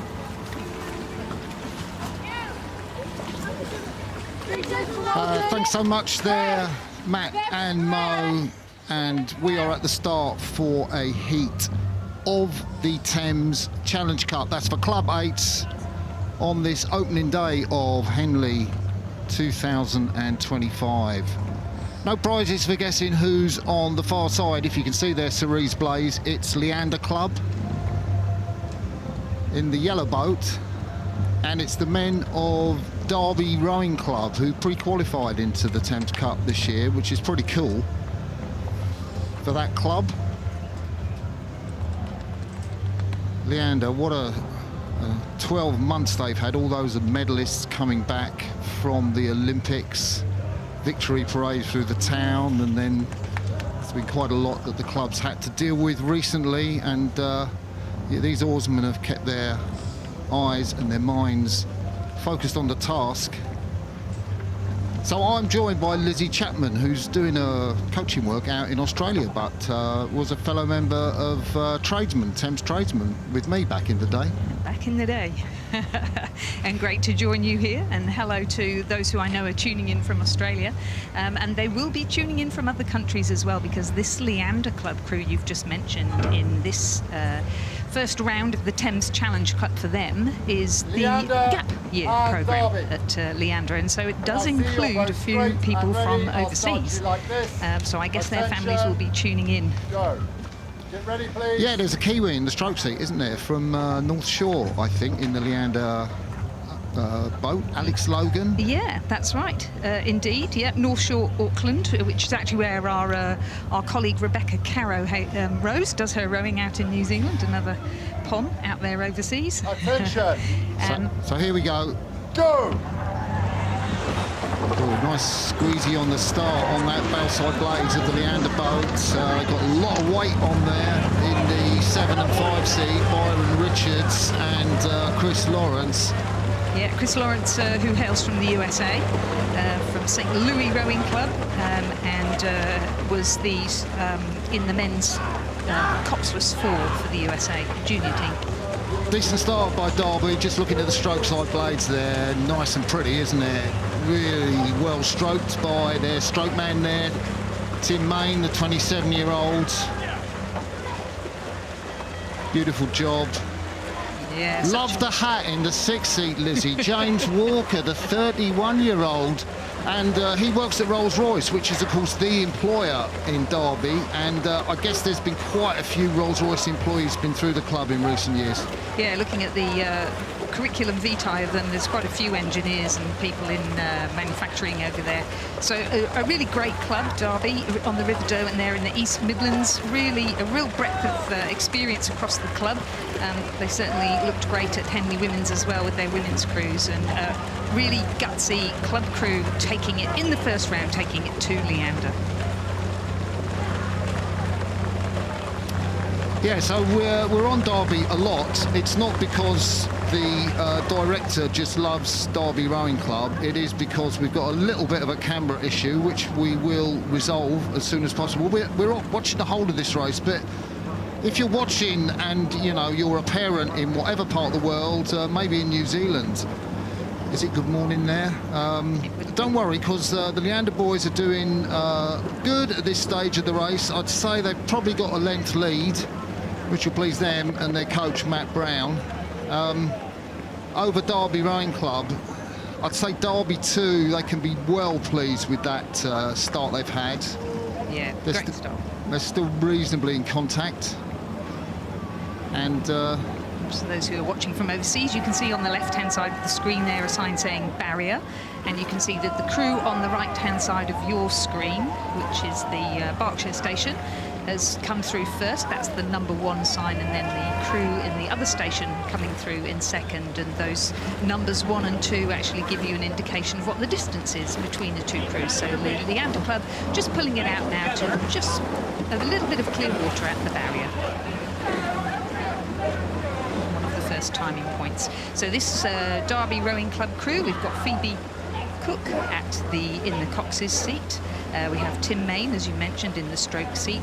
James Corden in 7.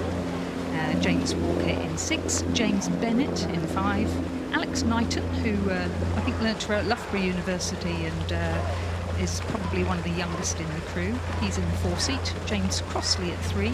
Toby Reed at 2. And Benjamin Pickering in the bow seats. And that's 4 Jameses in the Thames Challenge Cup crew for Derby Rowing Club. Yeah, I bet James Corden gets a few jokes about his name. I would think so. Maybe a bit of carpool karaoke. So let's have a look and see the distance with our drone. What's that? You can reckon to be around about, I'd say, 3.5 lengths. Yes, I would think so. And Leander will just be kind of easing down sort of to the low 30s if they're not already there. Kind of these guys, they probably look to race at 36, maybe 38. Some of the top class 8s these days go over at 40. Romanians go over even higher. But Derby looking tight, looking good. Nice relaxation as they come out forward. Big day out for the boys from Derby Rowing Club. Got a fantastic location, if you know that part of the world, in central Derby. Row on the River Derwent there, and they call themselves one of the fastest rowing clubs in the East Midlands. And you can see why, really, when, you know, you get rowing like that. But these gap year rowers from Leander, I love the guy in the 6th seat of the USA, or rather Earl Marvin. I don't know him, actually, when I say I love him. He's from the USA. But why I love Earl Marvin is he's from Casitas Boat Club, and Casitas Boat Club, Lake Casitas, was where I raced in the 1984 Olympics. So a lake very close to my heart, and certainly that of Steve Redgrave, former chair of the regatta, is in that boat. And they look really comfortable, Leander, now, don't they? They do, yeah. Being steered there by Peter Litwin, who's also from California, along with Earl Marvin. I have a feeling he's off to Princeton, to university after his gap year. Certainly doing a great job there, and by all accounts has done some really good steering of this squad from Leander in the long-distance races in the winter and now through to the regattas here in the summer. So we mentioned Alex Logan from North Shore Rowing Club in Auckland's in the stroke seat. We've got Byron Richards from the Henley College, a local lad, in the 7 seat. Earl Marvin from California in 6. Christian Lawrence from St Louis Rowing Club USA in 5. We've got Matthew Fielding from Scotland, from Clydesdale ARC and Edinburgh University, who raced in this, in the Thames Challenge Cup last year for Leander, made the semi-final, so looking to go one better this year, along with William McLean from Switzerland in the 3 seat, Callan Ogilvie from Auckland in the 2 seat, Rupert Atts from Bedford School in the bow seat, and that makes our gap year programme 8, and very classy looking at 2. So the drone tells you Leander Club coming up to the finish, very comfortable by now. They're into the mid-20s. They will come through the finish line in front of us. They will stop and easy, and then they will give 3 cheers for their opponents, brave opponents from the Derby Rowing Club, who will cross the line. There they are. So the result of that heat, Leander Club beat Derby.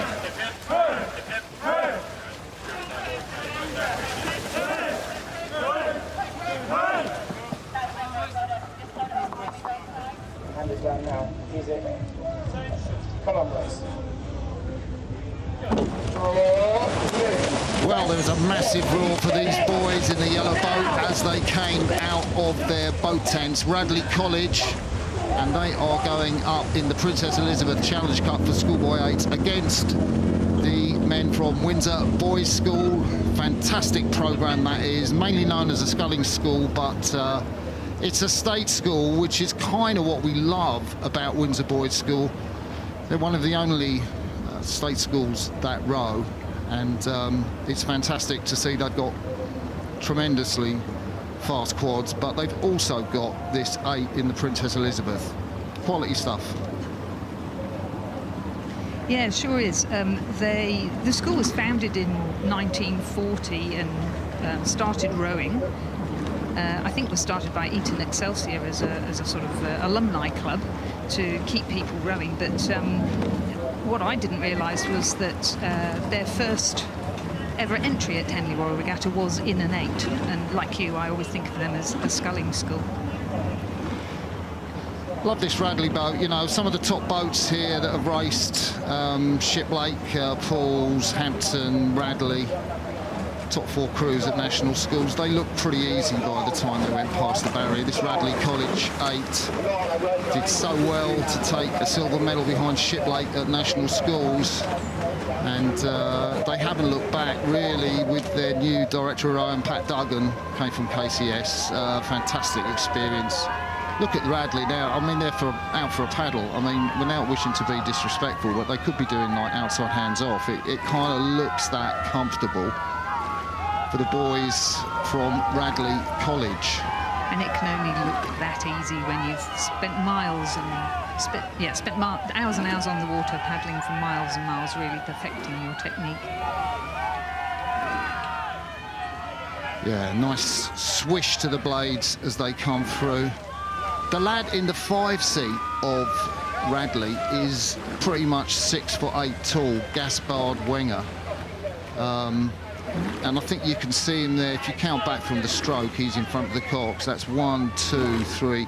The 4th guy, what reach he's got, he's kind of in that tandem in the middle of the boat where you've got the 2 blades together, and the coach, Pat Duggan, has done that really. Either he wants the 8 to go quicker, or he wants the lad behind the 5 seat, Zach Jenkins, to just provide a bit of solidity for the big, tall 5 man.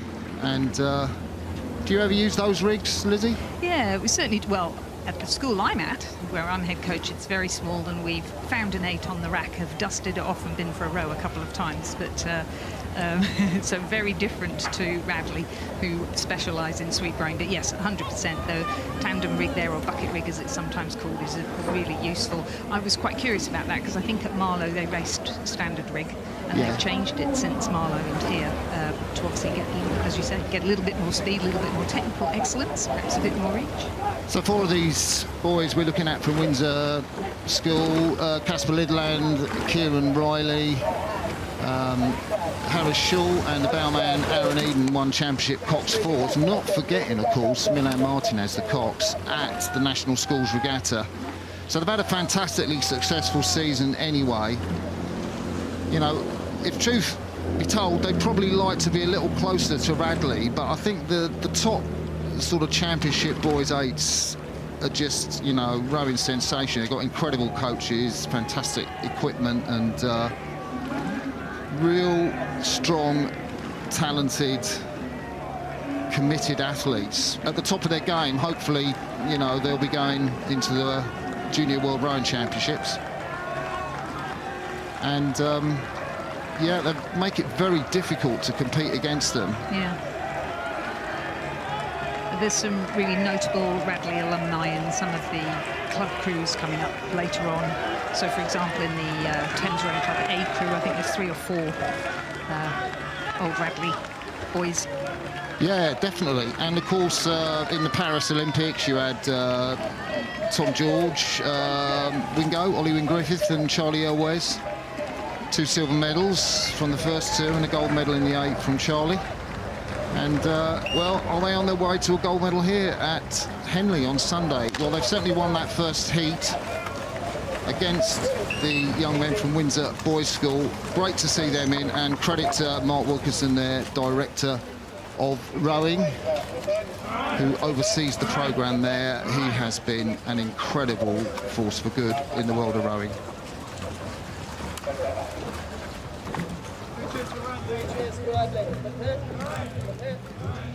So we're back off to the start, and this is the Prince Philip Challenge Cup between Shrewsbury School on the left of your picture. Easy spot then, can't you, in the yellow bow. Great to see Shrewsbury School in this event, which is for schoolgirl 8s, and Great Marlow School, the local women, and they are on the left of your picture now.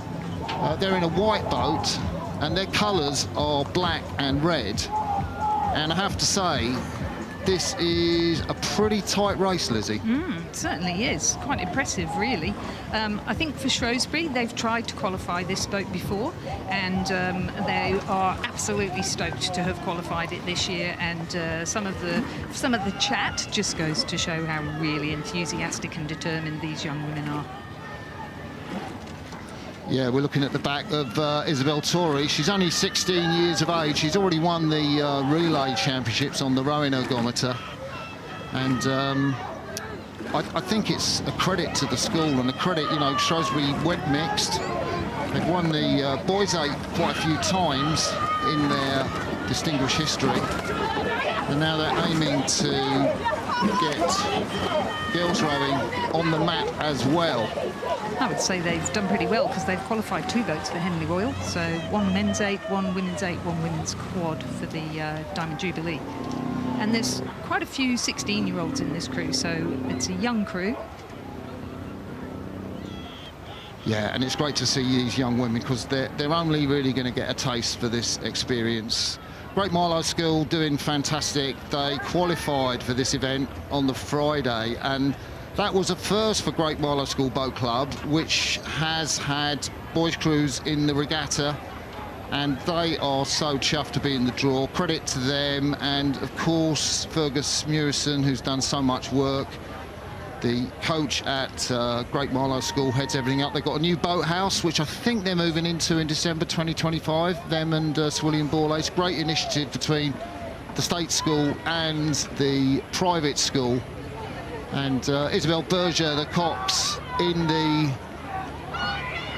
Well, the Cox of Great Marlow, in the coxswain seat, of course she is. She is absolutely chuffed to be steering this crew. It's a very first Henley. A couple of the girls have raced in the quad in the Diamond Jubilee with 2 blades each, but this is the first Henley for Girls 8, and it's a huge, huge honour and privilege to be commentating on a state school Girls 8 in Henley Regatta, Lizzie. Sure is, and you know, often the opportunities to do sweep are fewer for younger girls, and as we said, this is a young crew, and Lucy Platt, for example, in the 4C has only just learnt to do sweep from sculling, so she is doing a very good job there. Nice and flat, really rowing right long around the pin. Hard to believe she's only just taken up sweep. There we see Shrewsbury School on the right of your picture, Great Marlow School, who, to my money, are fighting back a little way into this. You know, it would be difficult for them to get their bows in front of Shrewsbury School, but I have seen it happen, and they have been very aggressive down the course. Just row just down the river on the Marlow Reach, or just below the Marlow Reach, out of Longridge Scout Camp, but they moved to their new boathouse now. And are Marlow coming back into it, Lizzie? It does look like it, doesn't it? It certainly doesn't look as though Shrewsbury have been able to let up at all. This is what we like to see. Yeah. And Isabel Torrey, the 16-year-old in the back, you can see in the bows, her back is closest to us. They're focused in, just still sticking at that 1-length verdict. But you can see Shrewsbury School, they can't let up at all. Shrewsbury with those famous dark blue blades and the white cross on them. And there is the back of Elise White. Again, another 16-year-old. Isn't it fantastic to see these young women competing at Henley?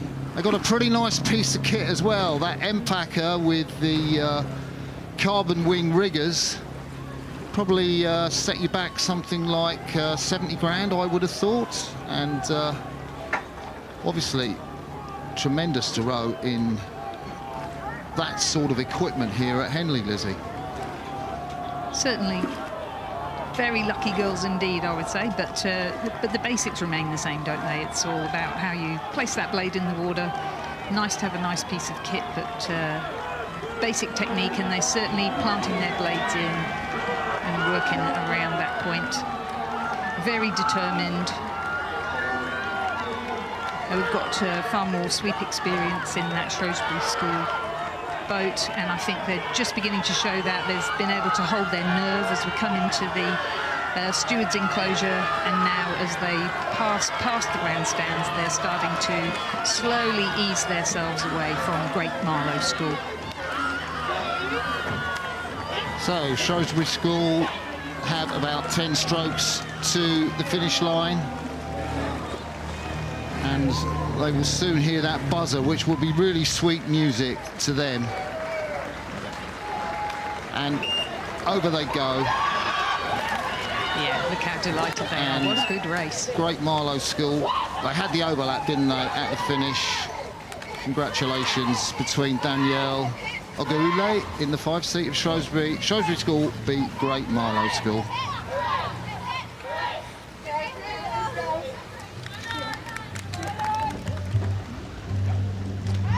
So we go up to the start. This time it's a fours race, and it's a men's fours race, the Y-Folds.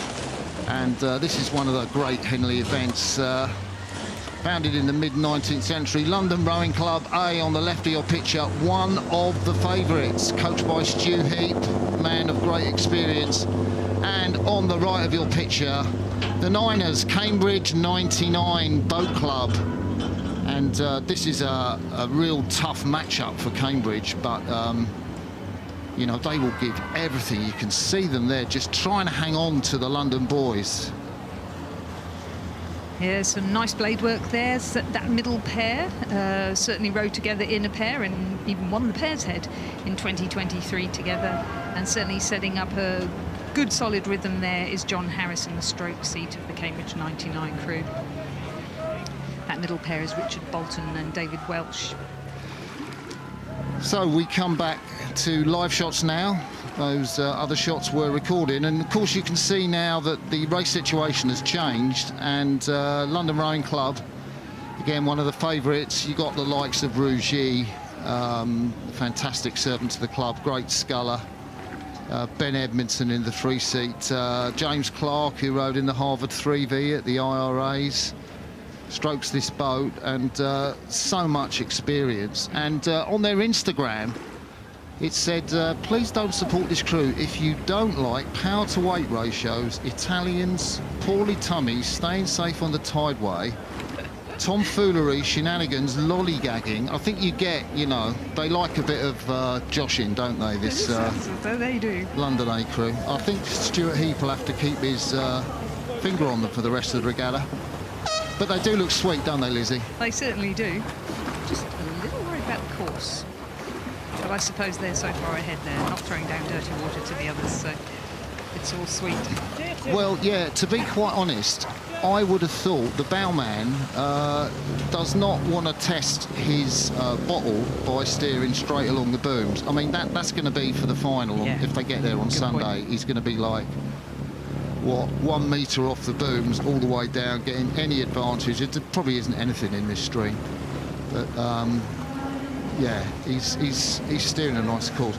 It's fascinating, isn't it, to look at the Niners, their boat named after their captain, David Welsh. And sorry, David Welsh, I did mean to say he's the oldest in the boat at 3, and in the 2-seat. Sorry, he's had 3 Henleys. But their boat is named after their captain, who's Keith Garrett.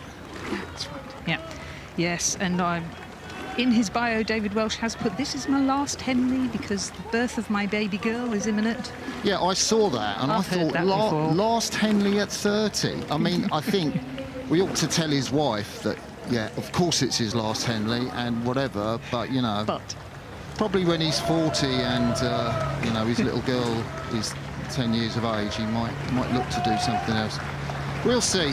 London Rowing Club A crew, never in doubt. Nice comfortable performance from the guys from Putney. And the 9s come down, never faltered the whole way down. London Rowing Club, A crew beat Cambridge 99 in the heat of the Whitefolds.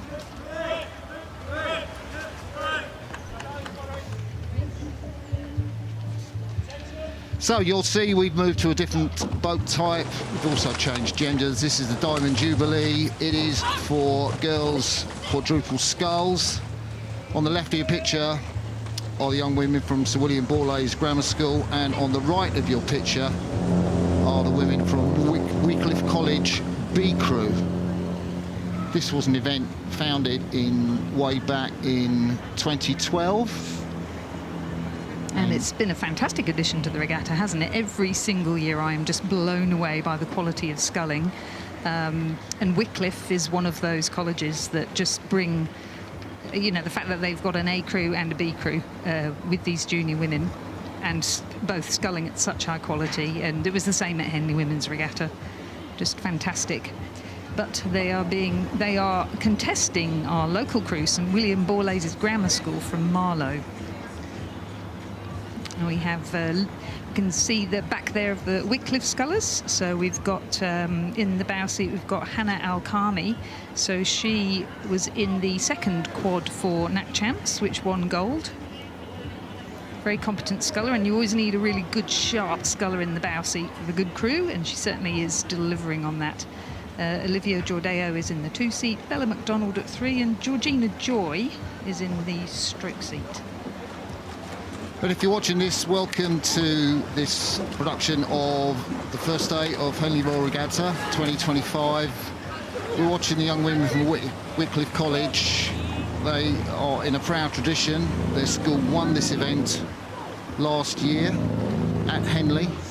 This is their B crew, and you can see the standard of sculling by the fact that they are that far ahead of the women from Sir William Borlase Grammar School. I saw on Instagram, actually, there was a fantastic shot of them. I don't know if it was on the Gloucester Sharpness Canal where they row, but it was a drone shot. They look great, really long, connected, vibrant. They've even got a C crew, Wycliffe College, so that just shows you the number of women that are just punching at the top end of the sport, Lizzie. Yeah.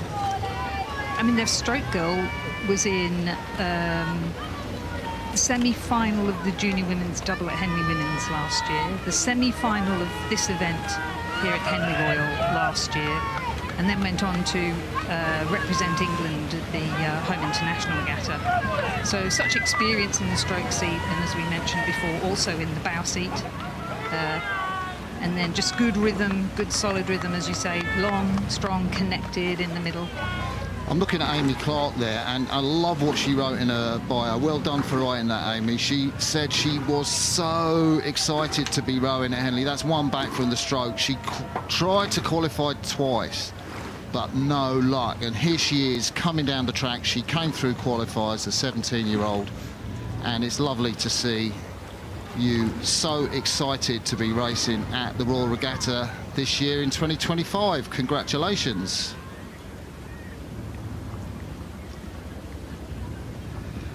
I find it interesting that Wycliffe still look pretty racy. There's no sense that Georgina Joy, and she's pretty experienced, the 18-year-old in the stroke seat, has kind of let things up.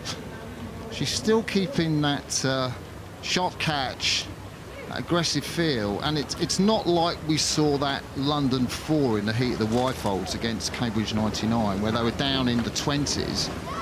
Wycliffe B, still pretty racy there, Lizzie. Yeah, that's true. Interesting, you wonder whether the coaches perhaps said, right, we're going to go to a certain point in the course and see what time we do, or whether they just feel that they don't want to let anything slip at all with this really aggressive crew, really, from St William Borlase, is doing a really good job there. Their coach, Jonathan Keir, was the director, who's the director of rowing at Borlase, is from the Windsor Boys School previously, and also Sir William Perkins School, so an experienced coach, and he'll be bringing this crew, who are quite young, up with the years that he spends there at the school. So let's hope we'll see them back again next year, and Amy will be able to tell us how delighted she is to have qualified twice for Henley Royal and go for the win.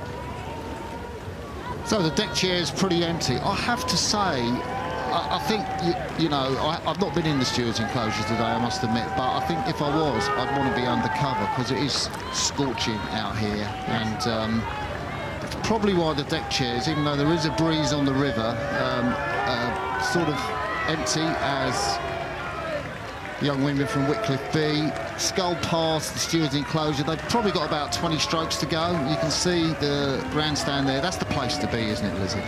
Yes. Here they come.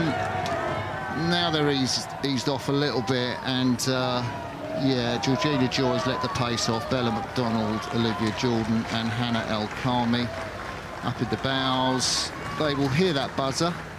There's a little look from Hannah. Yeah, you've passed the finish line, Hannah. Congratulations. They'll sit there. And the women from Sir William Borlase Grammar School cross the finish line. And we have a result in that heat of the Diamond Jubilee Challenge Cup. Wycliffe College B beats Sir William Borlase Grammar School.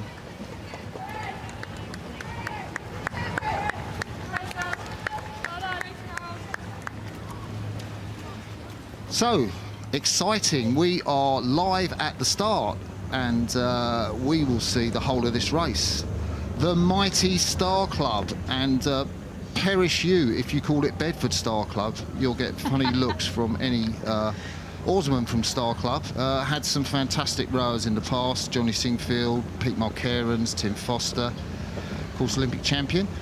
And these boys are the successors to that distinguished heritage. Molesey, Star. You can hear the umpire. When I see that you are both straight and ready, I shall start you like this. Sounds a bit like Phelps, actually, or I should say Mr. Richard Phelps, the chairman of the regatta. And on the far side, it is the Black Death, and that's what they're affectionately known at, Molesey Boat Club. It is their A crew, and they are racing here in the Thames Challenge Cup for Club 8. Yeah, so we can see the coxes have their hands up now, just letting the umpire know that they're not ready. You'll see Molesey's cox, Ashlyn Humphreys Griffiths. She's lowered her hand. She feels she is straight and ready. And we have Lucia Caccioppo from Bedford Girls' School coxing the Star Club of Bedford. Right, the hands are back up. Yep, they're just about ready. I think on this buck station, that's the one with the white boat closest to us, you want to be absolutely sorted, because what you don't want to do is sort of go down and steer away from the island, sort of going towards the cox's left, which is kind of a bit of a pitfall that some of those crews can fall into. Here they go. Go! Whoa, did you see that leg drive from the stroke of the Molesey, Mark McGill? He didn't get too much traction on his legs. He just shot them down. It's a bit like when I was rowing in the 84 games, that.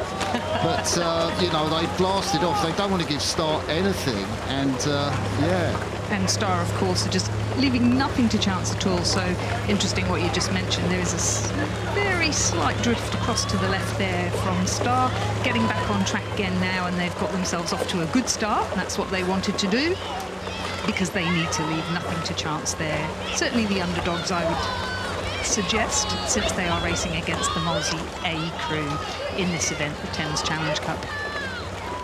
Yeah, Molesey got a lot of entries in this year's regatta, got a lot of good athletes in Fours events. These boys from Star, they are so happy to have qualified. I tell you what, they're doing a great job. Molesey went out like a rocket, didn't they, off the start? But Star, you know, they're at the quarter mile. And what have they got, like maybe two-thirds of a leg? And it's a very aggressive, punchy rhythm from Star, isn't it? It is, it's good. The stroke, Sam Gale, the 22-year-old, is really leading them off at a nice rate. He's got a very nice back turn. It's quite easy. And I think that rhythm sets it up really well for those two in the stern behind him, Sam Locke and Ali Satchwell, in the 6th seat, and they put the old man, Ali Satchwell, 31 years of age. Sorry, Ali, if you're watching this. It's not that old, I know that. Here are the boys from Molesey. Martin Gill, the 33-year-old, rode down just above Hampton Court on the Thames in Surrey. Molesey Boat Club have won this event a few times, actually. First back in 1891, and then they've won it another 6 times. Pretty much mostly since 2012, and last in 2022. So there's a big tradition. They're coached by Ben Lewis, the former Brooks oarsman who's won multiple Henley medals with Thames Rowing Club.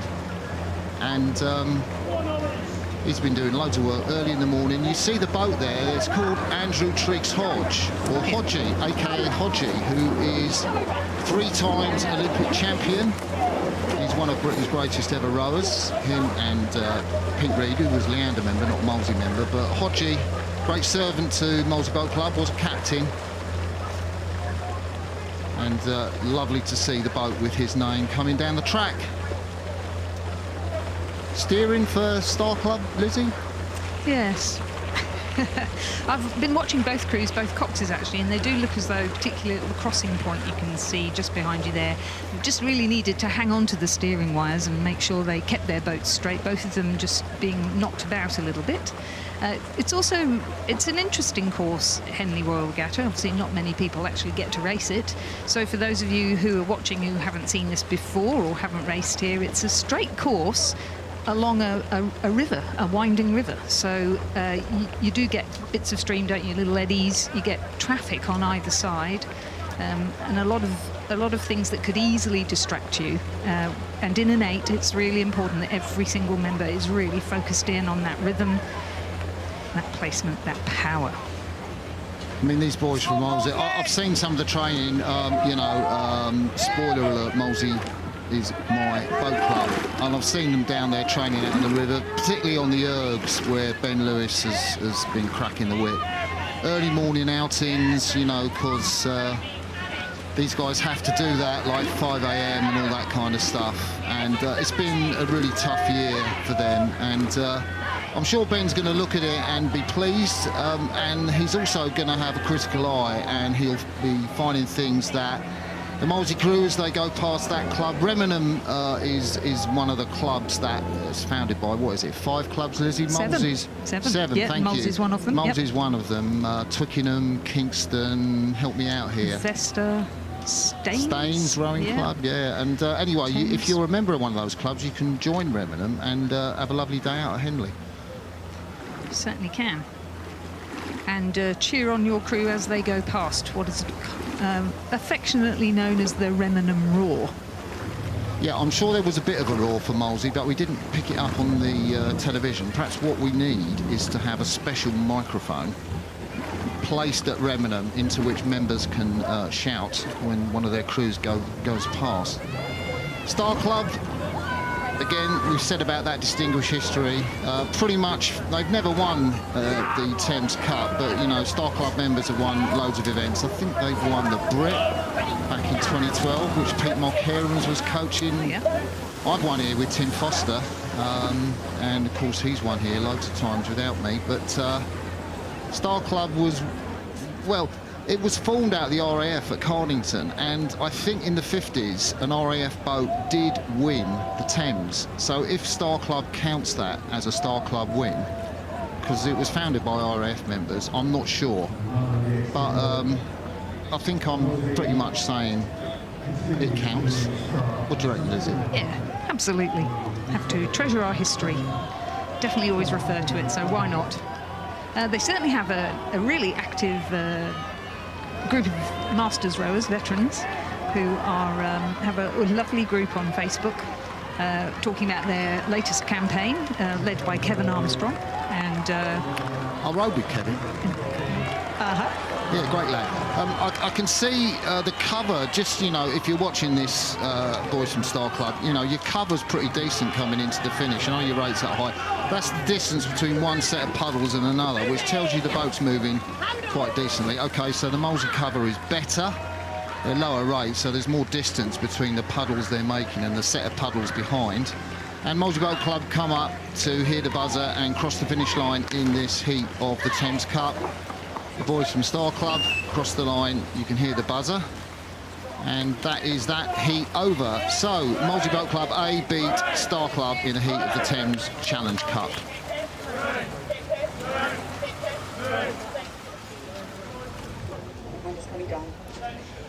So, this is a heat of the Wargrave Challenge Cup. And this is for Women's Club 8. Vesta Rowing Club B crew versus Upper Thames Rowing Club B crew. And I think both of them came through qualifiers, Lizzie. Yeah, I think they did. And a proud history, really, for Upper Thames Rowing Club. They had 2 crews in this event last year, and that was pretty epic. And obviously, same again this year. So great to see them performing so strongly, and Vesta also.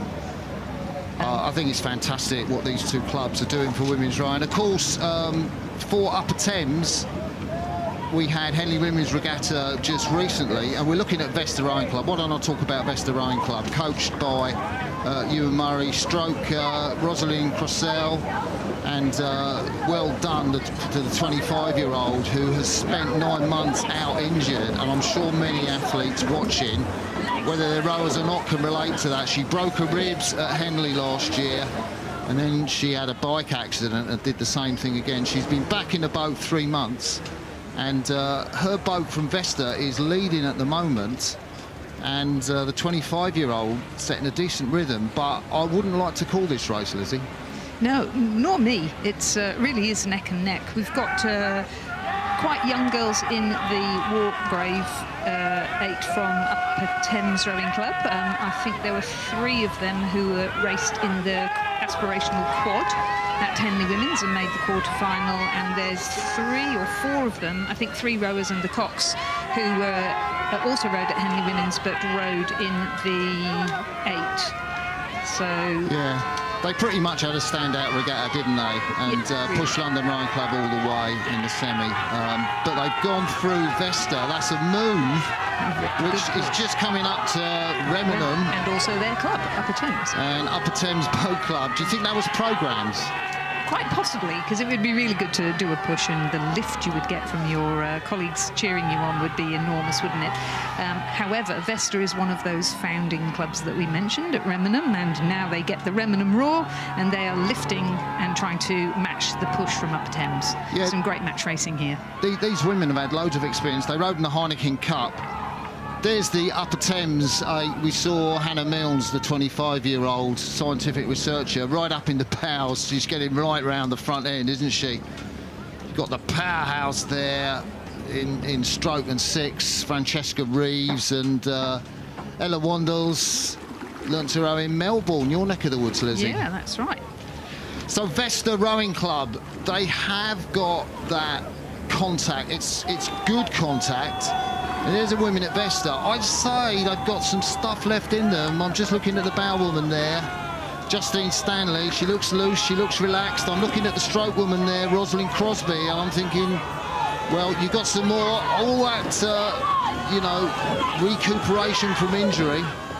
Okay, so Upper Thames had that burst, but you've still got, what is it, third of a length, Lizzie? Anyone could win this. They could, and really matching each other stroke for stroke there, but Vesta looking quite a little bit more confident now, aren't they? And definitely pushing back against Upper Thames Rowing Club. But at the moment, Upper Thames remain just about in the lead.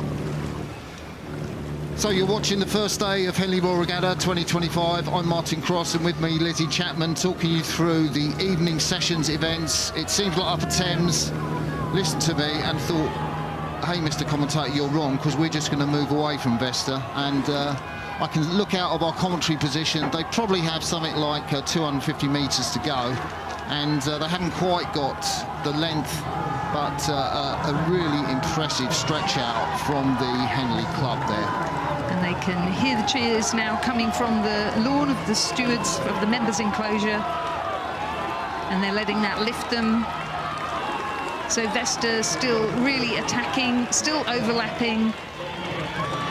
Just going to run out of course, I think. Upper Thames, as determined as the crew was last year, really determined to just take it one step at a time and make it through to the next round. So here we see Upper Thames, the women from Upper Thames in the Wargrave come up to the finish line. Vesta are charging, they're closing the gap. but Upper Thames will hear that buzzer first. Great result for the Henley club. Vesta crossed the line, just over half a length behind. You can see what it means to the Upper Thames women. Actually, they're destroyed at the moment, aren't they, in this heat? To be fair, the result of that heat of the Walgrave, Upper Thames Rowing Club B beat Vesta Rowing Club B.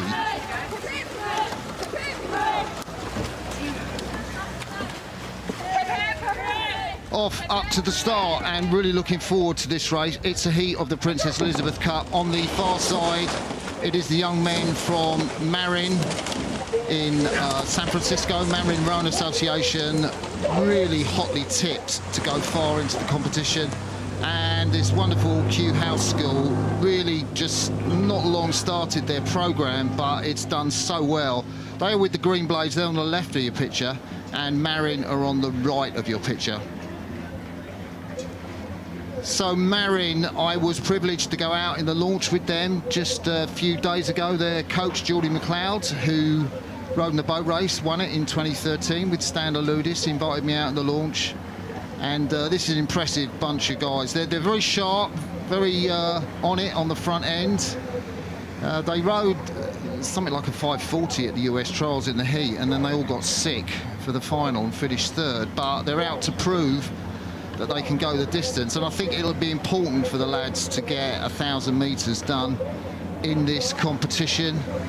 Tayden Lander in the strokes, that's a really nice rhythm, got a little bit of a double bump on his power curve, and I love Ori Wadwin, certainly. You can see him there, the 7-man, coached by Mike Grady and Ben Davison, two of the lads, one in the Olympic gold medal for Mike Grady and Ben Davison from the double scull. I think it might have finished 4th, and both men from California Rowing Club. Loves to DJ as well, the 7-man. We might get a close-up shot of him. Certainly a good man to have in that rhythm seat there. And then on the other station, we have the Kew House School, as you mentioned. So this is rows from Quinton Boat Clubs over at Kew Bridge. And although they are down, they're looking neat and tidy, being urged along by their cox, Jack Politi. There we see Marin.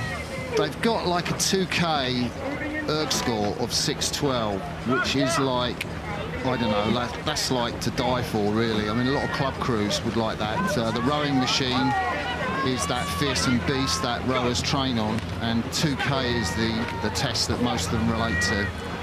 And one of the lads has got a 2K erg score of 6 minutes, I believe. But, you know, Geordie's done a great job with this crew. Really impressed with them. And Kew House, there we see Lizzie, they are really chasing hard. Ollie Holbrook up in the bows, and Charles Burnett, the 17-year-old, in the stroke seat, keeping his men stuck to the task. Blue cap in the 6th seat, you can see there. Fred Wild.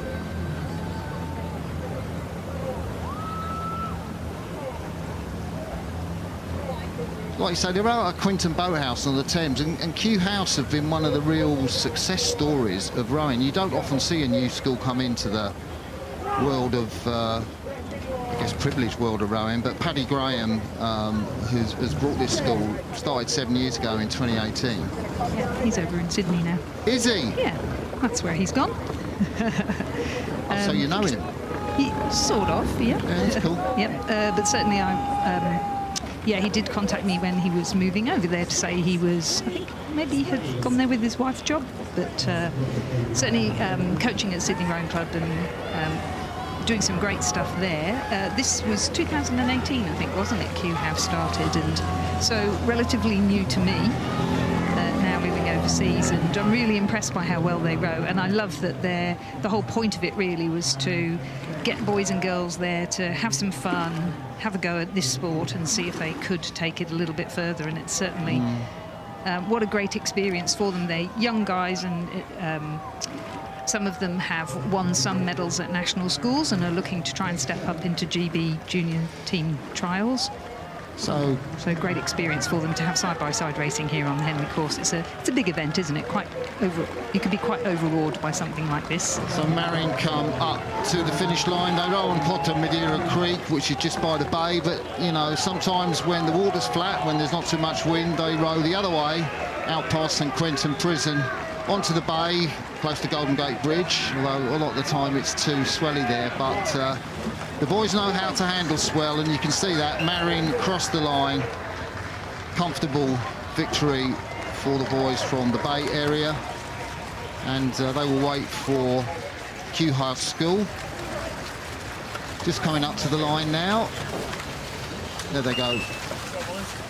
So we'll see the result of that heat. Marin Rowing Association of the United States beat Kew House Sch in a heat of the Princess Elizabeth Challenge Cup.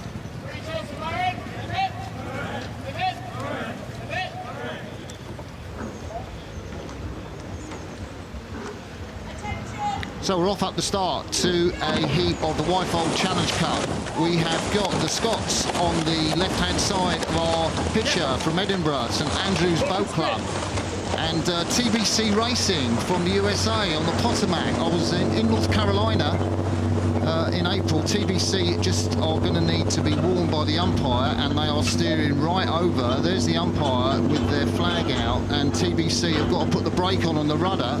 There they go. What's going on, Lizzie? So this is a coxless 4, so nobody sitting in the bows or the stern watching where you're going and steering you. You yourself have to choose somebody in the crew to steer the boat. So there will be some wires attached to a rudder that on the other end are attached to a steering foot, and it looks to me as though whoever is steering is quite possibly inexperienced and got knocked around a bit at the top of the island, but certainly struggling a little bit to get that boat straight. What you normally see with these coxless boats is as they settle into their race rhythm, and we're going through the barrier now, so now's about the time where they will hit their stride, things settle down a bit, and then you get all 4 oars going into the water at the same time and the same depth, and the boat straightens out, and you can get control of that steering foot again. But that has certainly lost them a lot of ground, hasn't it? Pat Rogers, the man with the foot. He's got his back to us, the crew on the left-hand side from TBC Racing. I first came across them when I was in North Carolina in April for the Lenny Peters Cup, and TBC brought a load of boats down trailer from DC, and a lot of youngsters rode for the club. They've got a lot of programs of youngsters and seniors and masters. Great club, but we come back live now. And this classy crew from St Andrew have really opened out a gap, Lizzie. They have. And of course, what we're noticing also, the wind has lifted, so it could well be that they had a little gust of wind there at the end of the island, and that hit them as well. Certainly, you'll be delighted to hear the forecast is that this really hot, steamy weather we've got should start to change this evening. So a few gusts of wind across the course there now, and it's certainly feeling a bit cooler. Might well affect that crew that's now really quite a sizable distance down on our leaders from St Andrew Boat Club. Yeah, and the lads from St Andrew, they've got so much experience. I mean, there's a couple of 30-plus-year-olds in the bow, Neil Paul, and the steersman Jan Svedlo, and both of them have got, well, this is their 9th. When they come down the track, this will be their 9 sort of Henley appearances between them. And then Jack Lane and Josh Thompson. Well, Jack started this regatta with 2. This will be 3rd. And Josh Thompson's, he's been down the track once, the IT technician, the 24-year-old in the stroke seat. Very classy, very competent. He's got the green hat on, you can see. They've got that white, what is that? Is that a Hudson or a Felipe? They're racing in the Italian boat. St Andrews, I did see they were voted Scottish Club of the Year in 2024. Which is that? Yeah, I'm just looking at Fergus here, who will be sharing the commentary towards the end of the day, and he will know way more about the Scottish Club than me. Formed in 1846, row on the Edinburgh Union Canal.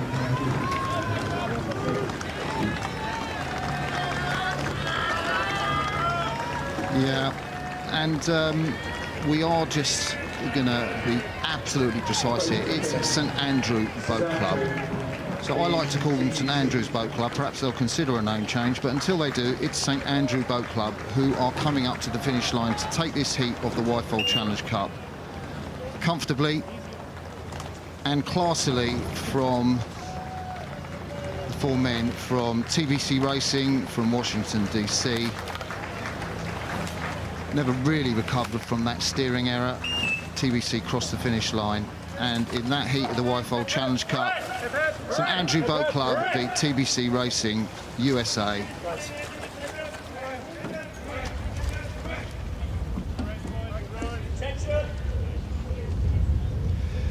So we're now the heat of the Forley Challenge Cup for junior men. This is quadruple sculls. Each athlete has 2 blades each. Leander, you can spot them with the cerise blades on the left-hand side of your picture.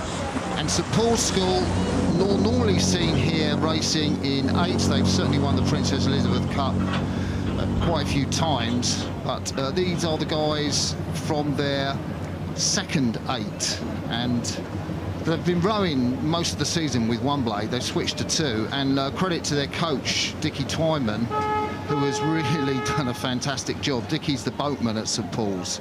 He's like an amazing figure there. I mean, you've got Bobby Thatcher, you've got several amazing figures, but Dickie is one of them.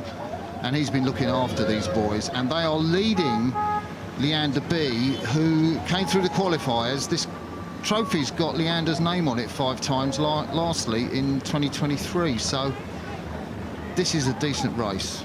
Yeah, it certainly is, and Leander crew of Miles Denning, Max Mustu, Harry Catlin and Alexander Didascalou certainly have had some success during the course of the season, so it's a worthy opponent, and St Paul's getting off to a really good solid start. A very calm, methodical, orderly scull there. Good sequencing. Yeah, there's Leander crew, Harry Catlin in the 3-seat. He was one of the blade holders when Leander had that fantastic parade. All the Olympic medalists, they came back to Henley on Thames, and he basically said it was just amazing. You know, you see the guys training in the gym, and it's so cool to see them have success, and of course it makes them work all the more hard. But then again, St Paul's School have seen their boat club have an amazing success. I was at the Paul's Boat Club dinner, very pleased to be invited, and it's been such a great season, the 24 season, and 25 hasn't quite lived up to it, but this is the start of something great for the St Paul's crew at Henley. Yeah. And it's really nice sculling, isn't it? Really long at the finish, looks very smooth.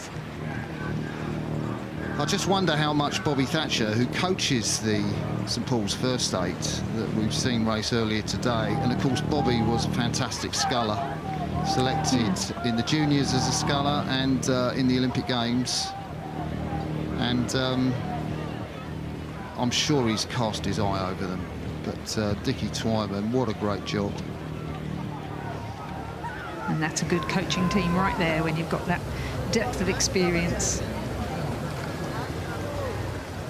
St Paul's, so we see on the screen there, closest to the screen, St Paul's School in the lead of the Forley Challenge Cup over Leander Club B.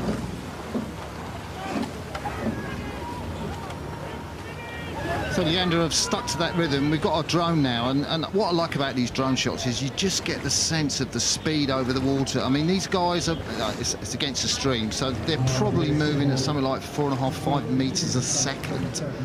And you just get this sense of speed and movement, the movement of the shell through the water, the swish of the blades, the movement forward and back of the rowers. You can really see from the drone shot the leg drive, really power coming from the legs in rowing, and the arms just break in at the last little bit. So fantastic exhibition of sculling from St Paul's. And there's the Leander boys. Big day out for them. They came through qualifiers, and there were so many qualifiers in this event. You know, young men's crews tried to get through in the Forley, Lizzie, and Leander B managed it. They had their celebration when they qualified, and they'll have had a great day today, and a fantastic day on the course at the Royal Regatta. And And that sculling's pretty good, isn't it? The course is good. Everything's good. It's just, I have to say, that St Paul's crew looks pretty classy. So coming up to the finish, St Paul's crew B, little look round from Felix Kirshner, the 17-year-old bowman, where the finish was. I think he's found it now. And Leander B, well, they'll know where the finish is. They row on this stretch. Miles Denning, Max Mustow, Harry Caitlin and Alexander Didlascu. So in that heat, St Paul's School beat Leander Club B.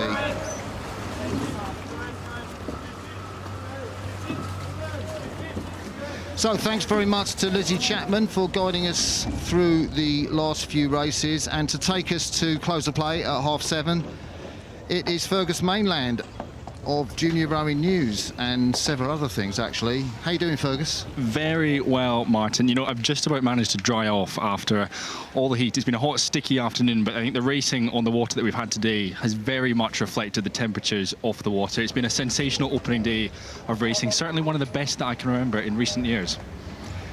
So we've got the whole race to follow down. We're flying over the German crew, Ben Gollish, the 23-year-old with the white cap on in the bow of the German crew. So that is Neusser Rv, get my German pronunciation right. They row on the Rhine near Dusseldorf. And of course, you will recognise, won't you, by now, the colours of Marlow Rowing Club, Cardinal Red, and they are on the far side of the course. Pretty good crew, that Marlow.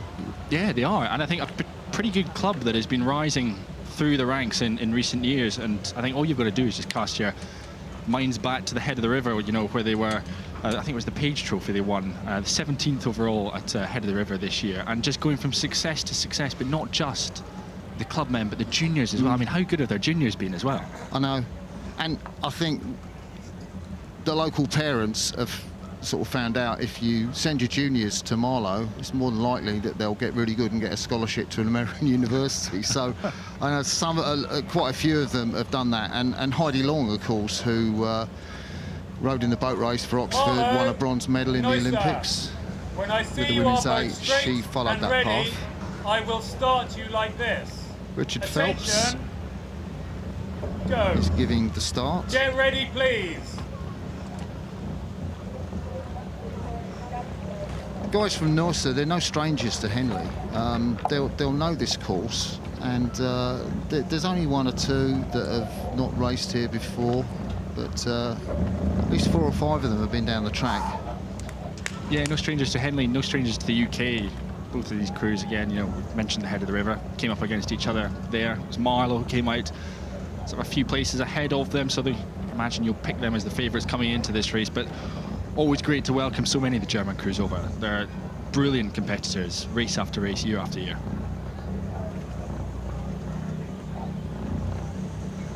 So the umpire is waiting for coxes to lower their hands. And well, she's taken a look across, hasn't she, Annika Tron, just to see what Ed Allen, the cox of the Marlow boat, is doing. She's got a hand down. Ed Allen, there, his hand's going down, and the start will be pretty soon. Go!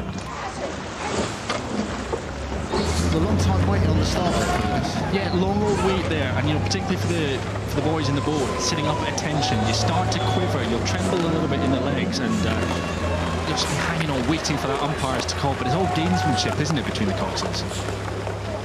Yeah, it certainly is, and this is the second Henley for Annika Tom, the 24-year-old who's back we're looking at now. The stroke man in that boat, Matthias Hagenai, well, he says the guys have got plans to do a new calendar to raise funds for their trip to Henley Royal Regatta this year. I know the likes of Warwick University Boat Club did a very successful new calendar, certainly for the men, and I think the women got in on the act as well. But do you have a pose for that, Fergus? We did do one up in Newcastle. These Germans, they're about 12 years behind the curve on that. need to catch up. It's been a big tradition here in the UK. A lot of it for charity as well, which is great. Yeah, which is fantastic. So, Marlow Rowing Club have a significant lead, probably about, what do you reckon, 2/3 of a length at this early stage at the quarter mile, Fergus? Yeah, definitely. And I think at this point, you know, it's hot. It's hot conditions out there. So I think for these Marlow athletes to get out in front and just start controlling the race, get themselves in a position where they're the ones in control and you're not having to respond too much to attacks. You don't find yourselves in a dogfight early on. Get out in front, establish a rhythm, and just try and relax a little bit in the second half and conserve a bit of energy in the heat more than anything. Yeah, so this Marlow Boat Club, I think you might see the sixth man in the middle of the day count back from the stroke 1, 2. Is he the guy with the white cap, Tim Grant? I mean, he has got, this is his 12th time down the track. He won the Temple with Oxford Brooks in 2014, which was with the Jamie Copus brothers. There's a cracking recording of the cops telling the Brooks crew to give it some off the start. Really worth watching, actually. And yeah, one of the great Oxford Brooks athletes, now plying his trade as a 31-year-old, a financial accountant. So I'm sure he knows 2 and 2 make 4. Marlow Rowing Club in this Heat of the Thames Challenge Cup for Club 8 on the right of our picture with the red blades. Lead the German crew from Neusser Rv, just near from Dusseldorf. So let's have a little listen to the cops.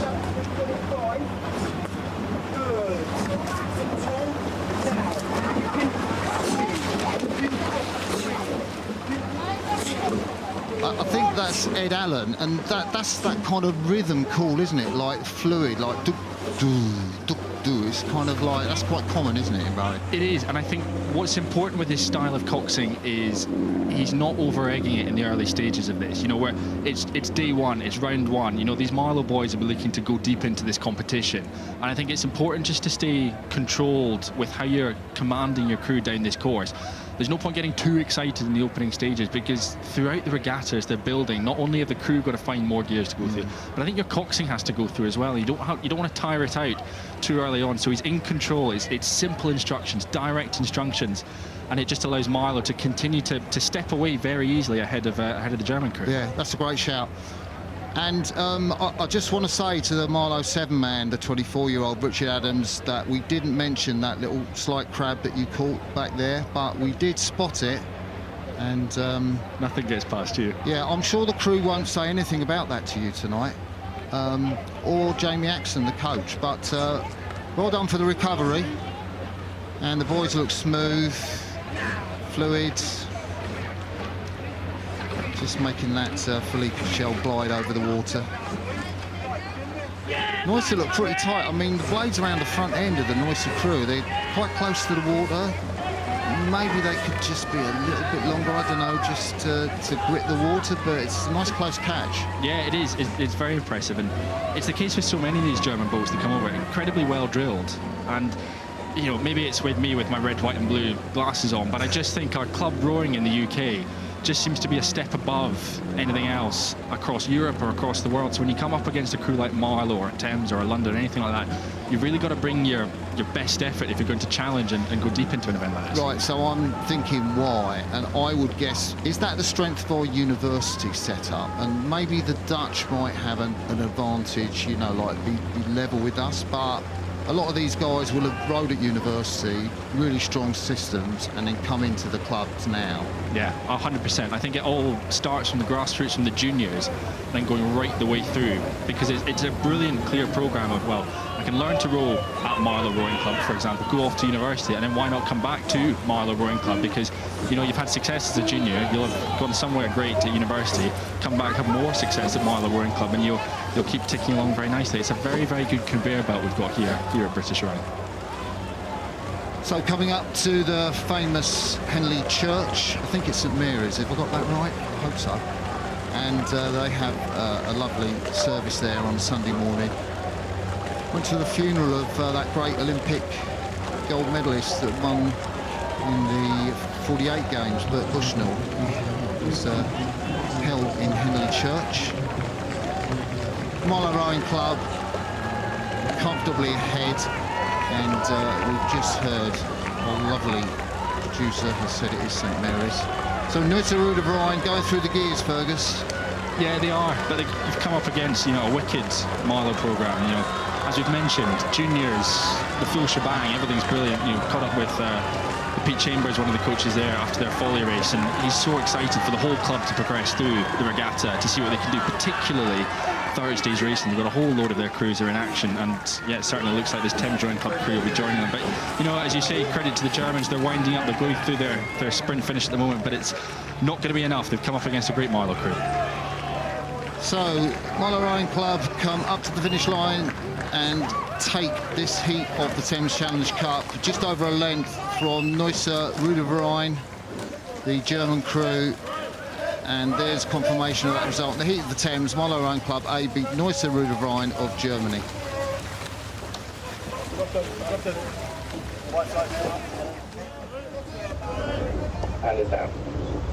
So we're off to the start for a heat of the Princess Elizabeth for junior boys 8s. Latimer Upper School, the Hammersmith-based school on the left of your picture, and Shrewsbury School, whose name is on this trophy quite a few times.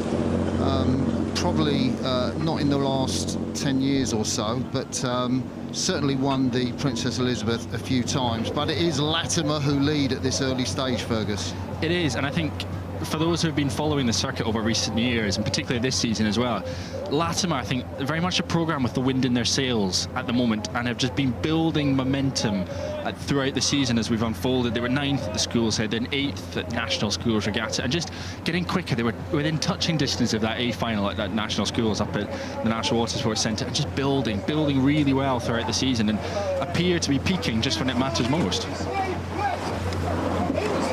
There comes Latimer, really well drilled, looking good. Nicholas Barrick-Parker coaches that crew, but it's a super programme at the London school, and the Latimer Upper boat have got a super standout athlete, Raphael Corbett, in the 6th seat. He's been on the under-19 circuit this year, and he was at Munich Junior Regatta. And funnily enough, Shrewsbury have another standout athlete, might be in the Junior World Championships, Richard Waskow, who sits in the 5 seat. He is in the lower 6, just 17 years of age, and he likewise was in the British junior team that represented the country at Munich Junior Regatta. And it's a big deal to get in that team, isn't it, Fergus? Oh, phenomenal, and I think it's a real stepping stone for a lot of our junior athletes on their development, and perhaps, you know, they've done GB France, but to then step up and to make that next international step at under 18 level, under 19 level, it's a real marker that they're heading in the right direction with their rowing. Talking to Robbie Williams, the Aussie coach, who's helping Chris Clark sometimes with the coaching, and pretty much they've got 5 lower 6 in that Shrewsbury boat, so they'll all have another year to row. I think the boys' squad has just been an 8 and a Cox 4, so 3 of the crew have raced at Henley before. But all of the 8 from Shrewsbury PB'd on their last 2K test, so Chris Clark's going to be a happy man about that. Peaking at just the right sort of time, yeah, the coaches will love that. I think you've singled out some of those Shrewsbury athletes. I think another one, you know, up there in the 7-seat, Max Evans, he's previously of Rob Roy Boat Club, but he's actually there on the Cassidy Scholarship, supported by the Cassidy family there. Max Evans up in the 7-seat, passing down the rhythm, and doing a remarkable job there at 7. But it's a tough Latimer crew that they've come up against, who are, you know, going from success to success this season. I'd say Latimer look pretty comfortable there. Shrewsbury will be hopeful, and certainly their cox, Cam Gilby, the 18-year-old, will be saying, you know, look, we need to try and do something there. There is something like 200 metres to go. Shrewsbury are charging, but Latimer, you can see the Shrewsbury crew there, but Latimer, I think, have it comfortably. I think they do, and I think there would have been a lot of support for Shrewsbury. You know, their alumni, their old boy Sabrina, won the first race of today, so they'll be hoping for a bit of dovetailing through today's regatta, but not quite able to get it. The old boys won it. The current students not quite able to match up, and Latimer Upper, you know, I'm expecting them to go far in this competition, certainly to Friday. Yeah, looks like that, doesn't it? Latimer Upper across the finish line. Great row from them. dealt very competently with tough opponents from Shrewsbury School. So in that heat of the Princess Elizabeth Challenge Cup, Latimer Upper School beat Shrewsbury School.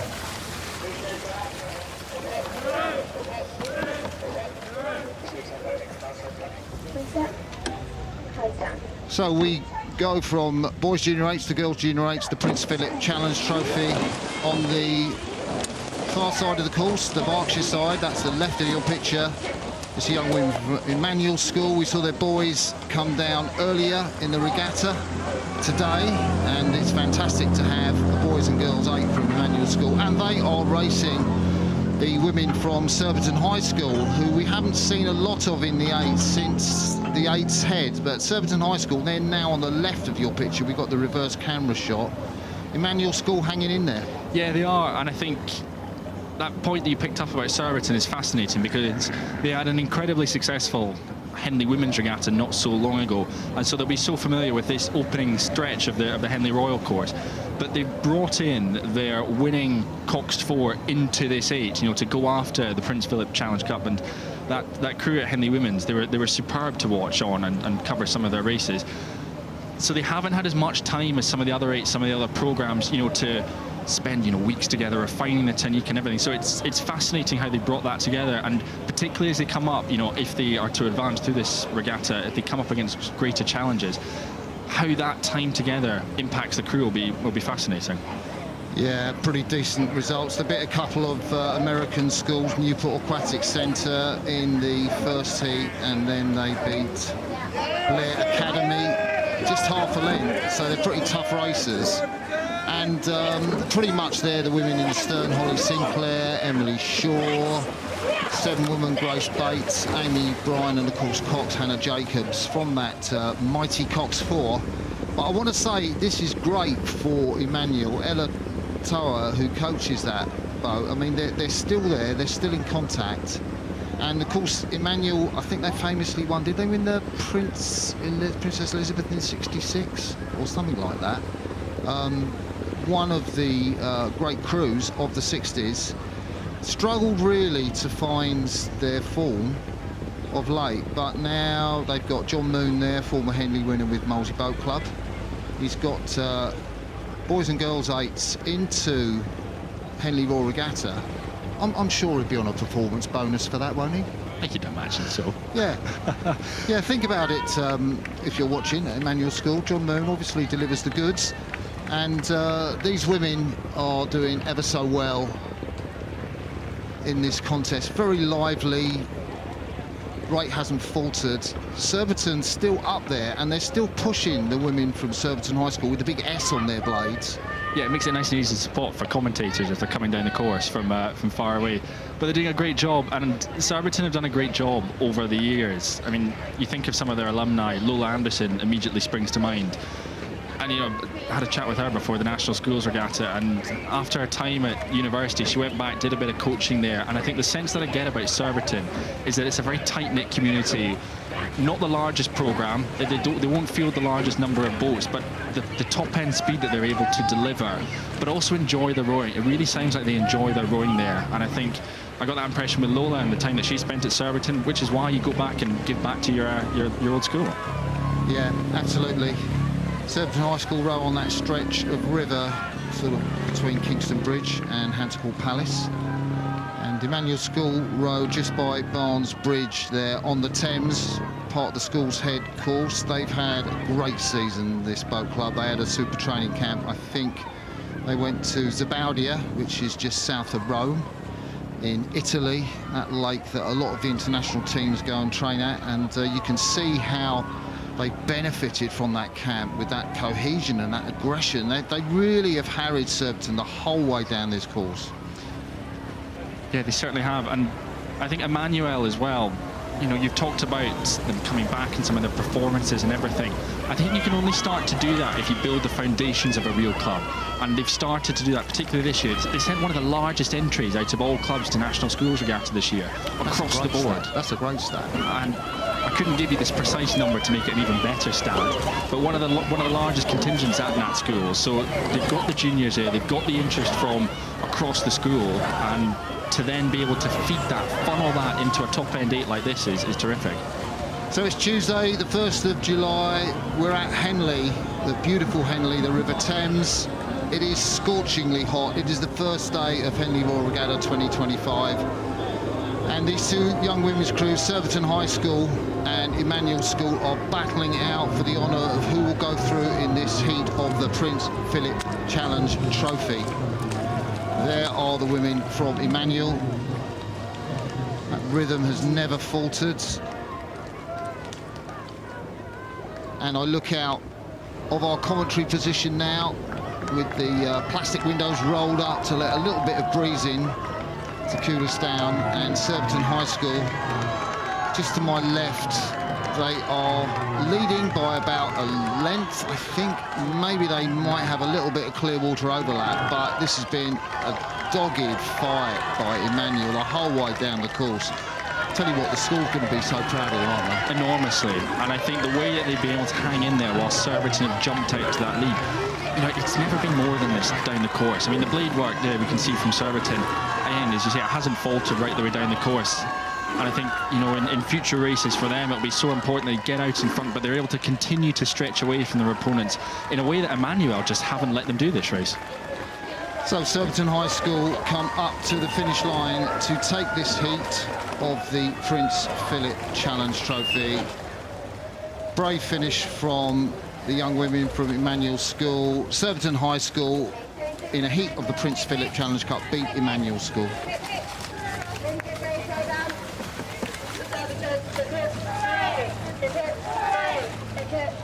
So back to men's fours. Wyfold, East End boys. Well, that's the title they go by. They're not really from the East End, but they row there.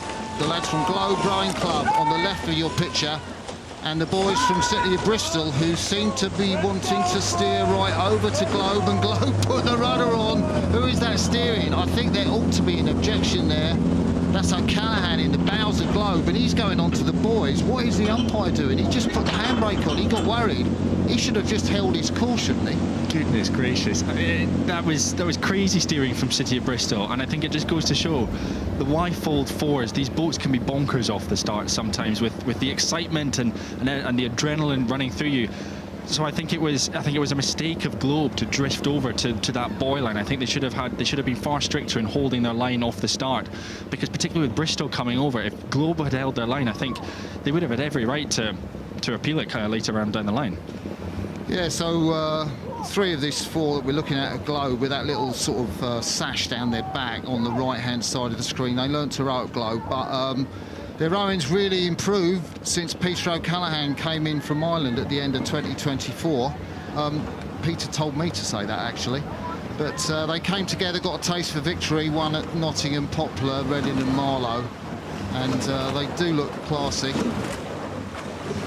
Nice old rhythm off the back turn. Just letting the boat flow out, easy into the front. And City of Bristol got their work cut out. Yeah, they do. That's been a great start for Globe Rowing Club. You know, as we move further down the course, again, you know, similar to the race that we just saw with Emanuel and Surbiton, Globe haven't been able to stretch as far out perhaps I would have thought they might have been able to do after their opening stages of this race. And City of Bristol hanging on in there quite nicely. Yeah. I thought that. I thought Globe were going to be able to just go down through the gears, but Bristol hanging in there. Club that was started in '52 for the Dockers in Bristol, and they've got a great representation. It's a lovely space in the centre of the city, and this crew, they said on their Instagram, developed a lovely feel for the water after spending a summer working on gondolas in Venice. I think they must have been dreaming to write that on their Instagram feed. At least they could have come down with the hats, but that's the boys from Bristol Rowing Club on the left of your picture. So Globe, they're very aggressive on that front end. I'm looking at the stroke side blades of Globe, and they're really smacking it in, aren't they? What do you think of that? Yeah, I think it's, you know, they're trying to get it as efficient and as quickly and as up at the front end, and I think there's a number of different styles that you can have throughout the stroke, and they're clearly targeting that front end. They're clearly trying to get that power application down as quickly as possible. But you can see the boat, it's the Philippe shell they've got there, just quivering ever so slightly when they put their blades in. So they've got to be careful that if that's what they're going for, if they're going to attack the front end, then it's so important to, you know, have your blades nice and close to the water, make sure you're not driving before the blades are in, and just maximise that time in the water for the front end. It's so important. I love that technical advice, and they will listen to that, no doubt, for tomorrow. And it looks like they're going to go through. So Globe Rowing Club come up to the finish in this heat of the Wyfold Challenge Cup. And they survived that big steering scare at the start from their opponents, City of Bristol Rowing Club. So in the Wyfold Challenge Cup, Globe Rowing Club beat City of Bristol Rowing Club.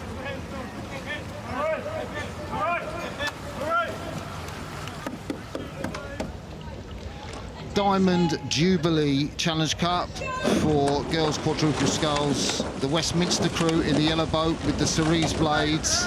They are on the left of your picture, and they are racing the young women from Maidenhead Rowing Club B crew.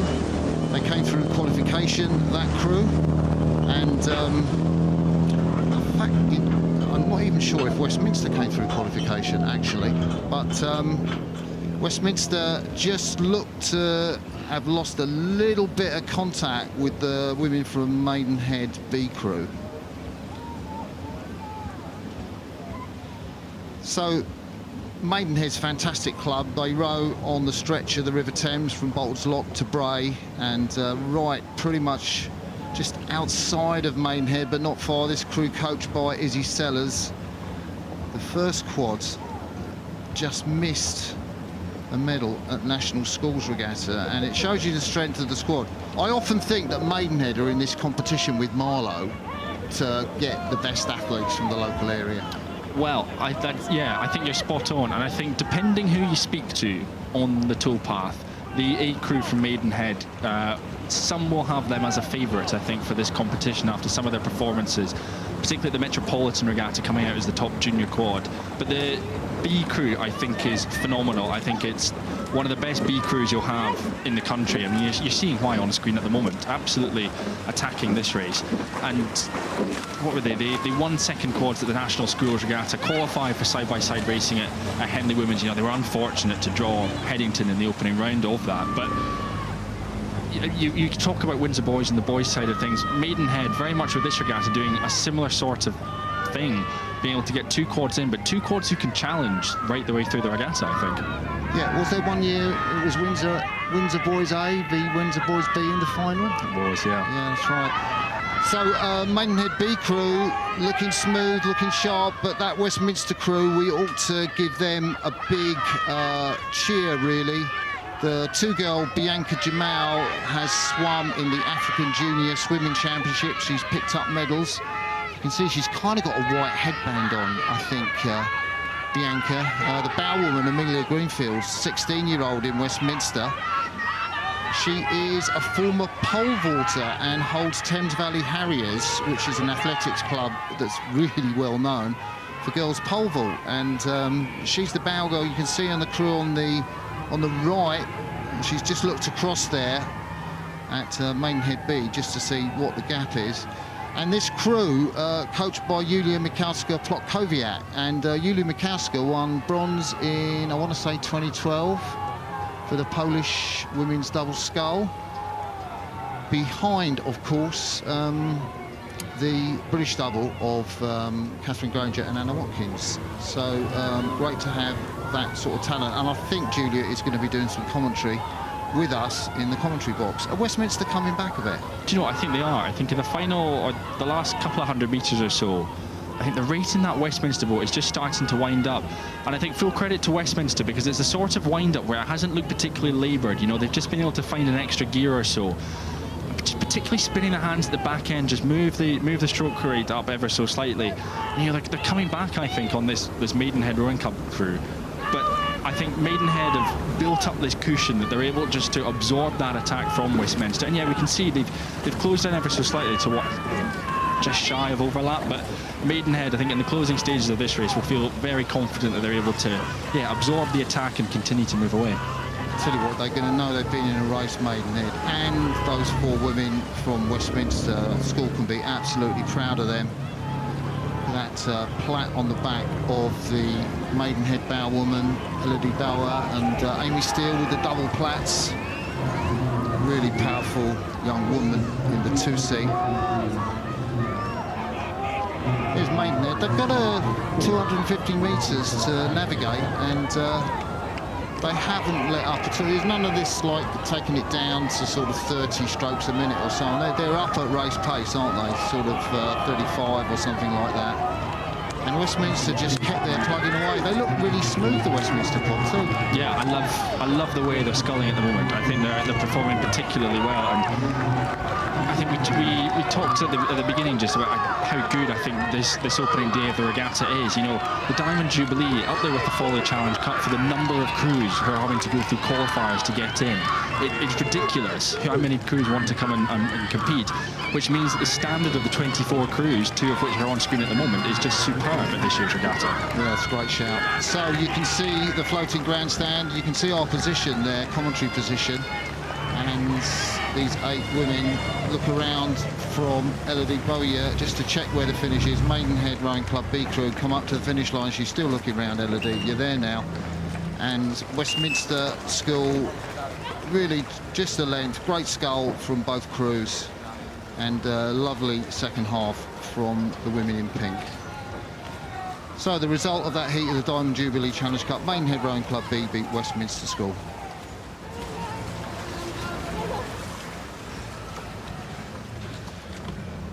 Oh, this is a real treat. We've got a live race, which basically means we're going to follow it all the way down. No cutaways.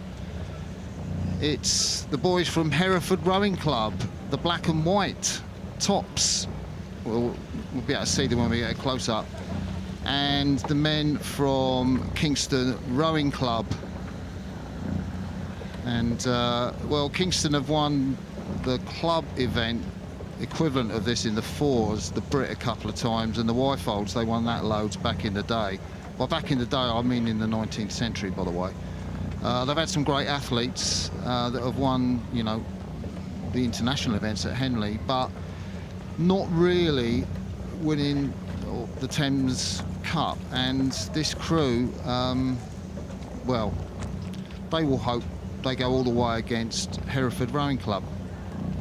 Yeah, definitely. And you know, if I cast my mind back through recent regattas, you know, I remember looking at the entry list a few years back, and there was 5 8s from Kingston Rowing Club. It went all the way through A, B, C, D, and E. You know, if I get my alphabet in order. So the depth that Kingston have been able to produce in recent years, I think, is great, and they'll be lining up against Hereford. And you know, similarly, they've got great challengers, you know, not too far down the river for them in Molesey Boat Club, and others if you head in the other direction down towards Putney Embankment. And so they've particularly been one of those remnant clubs as well. They've got a lot of tough competition that they obviously want to perform well against year after year. Go. Get ready, please. That sounds like Sir Matthew Pinson. His dulcet tones as the umpire in this race, waiting for the coxes to put their hands down.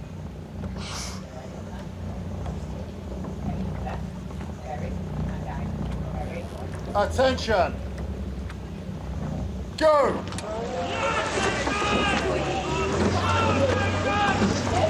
Nothing fussy on the start from any crews. I mean, blades were well buried, nice decent long strokes in the first few of the takeoff there. Yeah, business as usual, and I think actually, you know, for your first round, getting those nerves out of the way, getting a good clean start from both crews, I think is very important, just to settle you, just to allow you to settle into that rhythm. And I loved a bit of the patience in the first, you know, 2, 3, 4 strokes from Hereford before they really started to wind up their V8, and then they got up and running. But you know, we're riding with Kingston at the moment, and you know, we've been watching them for a wee while now, and none of them have looked out yet. They're all absolutely dialed into that rhythm, and we're all absolutely listening to what Katerina Golub's got to say there, Cox, and she'll be the one who's feeding all that information to them. And it's gosh, it's a cracking start from both crews. I think it's going to be a cracking race actually. And Hereford Rowing Club row on the River Wye. They came through qualifiers. Sadly, Hereford Rowing Club lost one of its really important members, Father Mark Jarblay, who was a leading light of rowing in Hereford, and of course Henley Stewart as well, passed away, and his requiem mass was not so long ago. But Hereford just edging out on Kingston. The Kingston boys call themselves the Breakfast Club. Can you explain what the Breakfast Club means? I imagine there'll be a lot of these guys will be working full-time jobs. They'll be working their 9 till 5, so they've got to get up and get working as the rest of the world is having their breakfast. So they'll be on the river, on the Thames, you know, Silly 5:30, 6 a.m. in the morning. Yeah. 5:30, I reckon. Probably second Breakfast Club, I imagine, once they're finished. Yeah, they're getting out in the morning. So Hereford Rowing Club are on the right of your picture. They just have a narrow lead. You can see the signal go up on the left of your picture. It says the barrier. Number 1 is Hereford Rowing Club, and we're just waiting for number 2 to go up. So I think that's around about a length's lead that the men from Hereford have over Kingston. Yeah, brilliant from Hereford. That sort of margin at this stage, particularly in an 8s race, it's a long way now for Kingston to come back on. And we're at the point in the race where none of them will be able to see, you know, maybe just the bowman or the 2-man, Benjamin Swan, Josh Bridge there in the bow and 2 seat, will be able to feel Hereford. But I think for the rest of the crew, so early on, still in the opening, you know, third of the race or so, it's a long way now for Kingston to come back, but there's still plenty of time, and they'll be hoping as they come past Remnham to get a big roar from the spectators who are still there. Yeah, and I think if I'm right saying Hereford came through the qualifiers, this is going to be a fantastic Friday and an amazing Tuesday for the boys from the River Wye. Can't want for more than that. No, and I think, you know, I was at qualifiers last Friday, and the event that it has turned into is gigantic. It was 492 crews for about 160 places at this year's regatta. So for Hereford to get one of those coveted spots is phenomenal. And, you know, we talk a lot about where the big clubs are who will challenge for this competition. They're all London based, but I think for Hereford to get into this draw, to get their name recognised, to be leading by clear water against one of the Remnham clubs, it's tremendous from Hereford, and certainly a sign that they're a crew who can challenge some of the top clubs in the country. Yeah, well, they rely on these sort of volunteers, and none more so than their coach, Nigel Fraser, who's not only the sort of high-performance coach, but he's also a GP. Don't know where he finds the time to do that. He's also the chair of the club as well. So he's like one of those sort of rowing geeks that obviously loves his sport, presumably loves his work, and he's loving this race as well at the moment. He is. He'll be watching on with absolute pleasure and delight. Exactly the sort of person you want around your boathouse to help you out. Well, there's Remnham Club just coming into shot. Kingston Rowing Club, they're down. They've got clear water to make up, but you can hear that, Crossy, can't you? You can hear the roar that's starting to come from those Remnham clubs, urging their boys to get back into contention in this race. Yeah, well, their coach, Andy Metcalf, former University of London rower, will have told Kingston to just feed off that roar. It's fascinating, you know, to look at the multinational nature of these crews. Toby Smith, the 18-year-old, is from North Shore. He rows in North Shore, which is, I think it's an Auckland-based club up in New Zealand. And he's over here rowing for Kingston. Matt Randall learnt to row at Hampton School, just up the Thames from Kingston, the 7-man in that boat. And let's see if the Remnham Roar has put any power into those red blades as we get a shot of the crews, maybe from the drone. There we see. I think they might have moved back a little bit from that Remnham Roar, Fergus. Yeah, ever so slightly, but again, with so many of these crews who can establish that lead in the early stages of this race, Hereford can just not necessarily sit back, but, you know, control the race, enjoy the race, and they're still in that position. They've got a length, but they've got additional clear water as well. And, you know, coming into the final stages, Hereford, you know, first time in 24 years they've had a Thames Challenge Cup crew qualify, get through to the side-by-side racing, and here they are winning on the Tuesday in round 1 for the club and for everyone back home watching, and for everyone on the banks. What a feeling this will be, and what a feeling for the guys in the boat as well. It's massive. I have to say, I've been to Hereford once. It was in 1975 for the West Country Regattas. Hereford, I think, we did Monmouth, and then Ross on Wye were down there, and lovely stretch of river. And those boys at the club have done their club proud, and everyone at Hereford is going to be absolutely going crazy that not only have they qualified, but they've also headed this heat of the Thames Challenge Cup against their opposition from Kingston Rowing Club. Yeah, what a journey for the Cox Lucy Head as well. Learned to Cox first back at Hereford in 1995. And here she is, back with the club now 2025, 30 years later, part of this phenomenal crew that's qualified and is winning here at the Thames Challenge Cup. This crew and everyone back home will be so proud of their efforts today.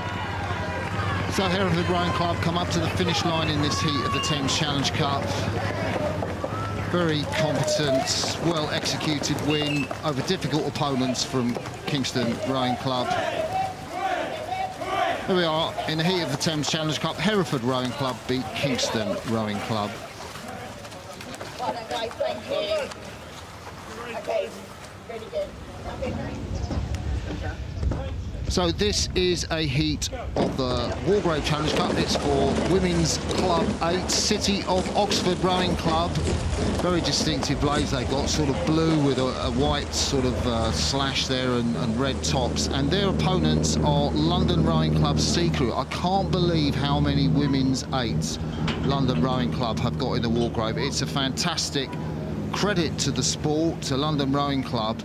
But there are so many women rowing at the Putney Club and trying to be competitive. This is the C Crew, and they are on the left of your picture. What do you reckon? They got about half a length there, Fergus? I think so, and again, to have half a length on City of Oxford, who again themselves have had a terrific season so far, but London Rowing Club have very much been rising, both for the men and more recently now for the women, rising back up to challenge Thames Rowing Club on that Putney embankment. You know, I think a lot of people think that for too long it's been black, red and white, so to be able to have that navy blue and that white of London Rowing Club now rising back up the top, not just matching the top end speed, but matching the depth as well of Thames, and to have this C Crew out in front leading, to have a C Crew heading through to the next round of the regatta would be massive for the club.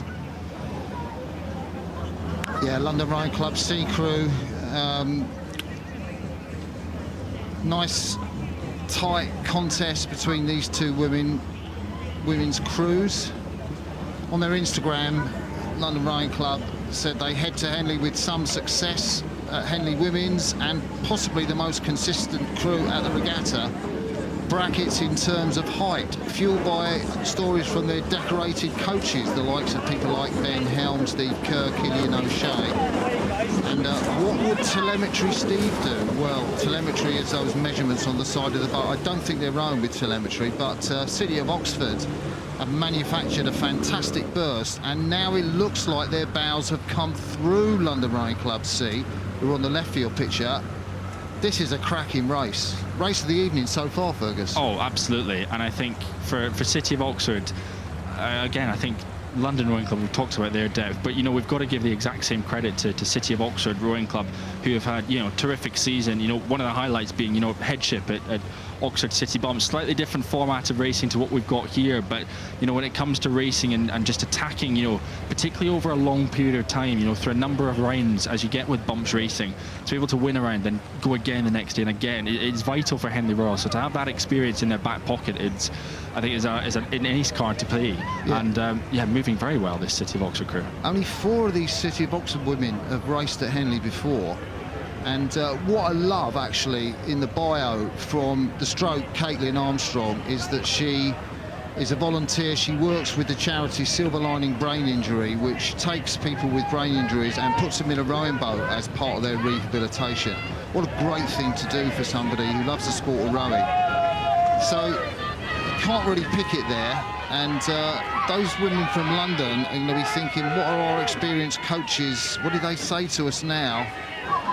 The Remenham roar, and there is nothing between the two crews as they come past Remenham. Maybe London Rowing Club, but I want to say that, but City of Oxford, well, this is going to be a cracker right the way down to the finish. Of course, I think you called it. I think it's the race of the evening, perhaps, you know, one of the races of the day. We've been treated to some absolute beauties across this opening day of racing here at Henley Royal, but I think this one's going to come down to the wire, and we saw the early momentum with London, then it was back with City of Oxford.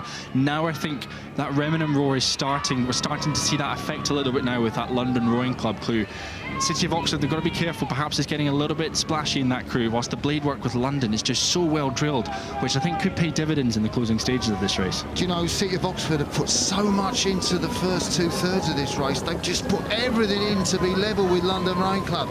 You're just kind of willing them to find a little bit extra to make the contest tight in the last 500 metres.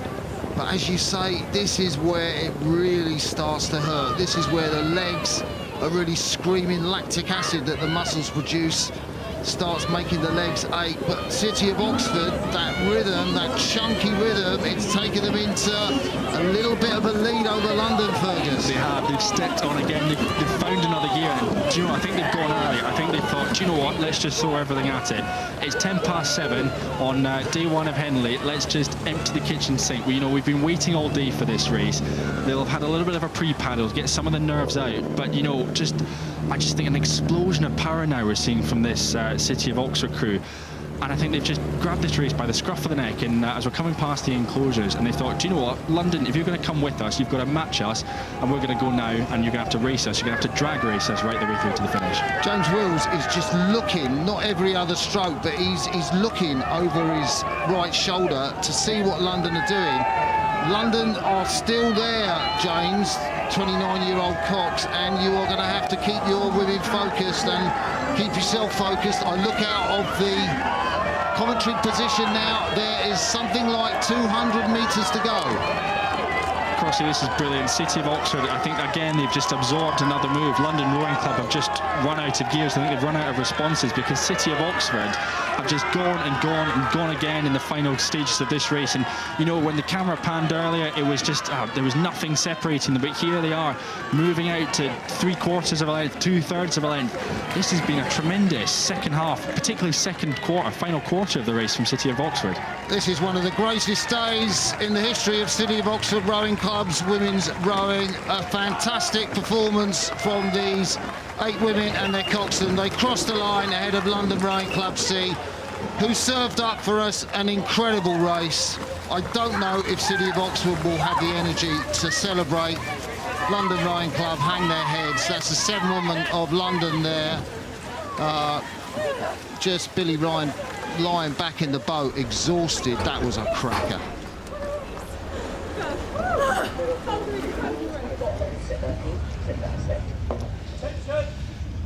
Well, this is a heat of the Princess Elizabeth Challenge Cup for junior boys 8s, and Tideway Scullers School. Normally see them here in quadruple sculls with the mustard yellow and tomato ketchup red blades, that Chiswick-based club just by the finish of the boat race. And Tideway Scullers are going up against the boys from Reading Bluecoat School. And Reading Bluecoat School, you can see them on the left of your picture, have got a handy little lead over the boys from Scullers. As I say, they're more used to appearing in Henley, I guess, in quad sculls, but it's a fantastic credit to the club that they've got this 8 in the Princess Elizabeth. I kind of want to say it's one of the first times, but I'm not sure of my facts on that one, Fergus. Well, I think particularly with the event, the Princess Elizabeth and the Prince Philip for the junior women's opening up now, 2 clubs. We're seeing a lot of the American powerhouses coming across, but it also means we're seeing some of our great British clubs racing as well. Tideway Scullers, one of them amongst several, but they've come up against a phenomenal crew from Reading Bluecoat School in the opening stages of this. Yeah, John Jackson is working at Reading Bluecoat. I think he might have replaced Alan French, who went to Oxford to coach the women's programme. But he's won the Forley Challenge Cup prior to joining the Bluecoat, and these boys are really putting on a show in front of Tideway Scullers.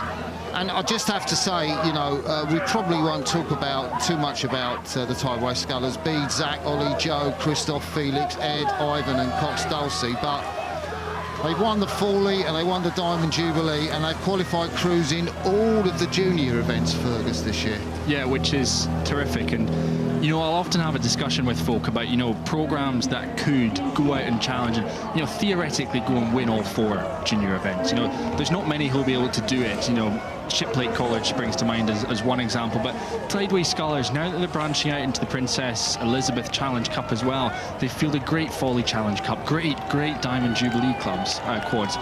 They are one of those clubs, you know, down the line, if they get their recruitment right, if they get their learn to row right, could be one of those clubs who have the capability to target all 4.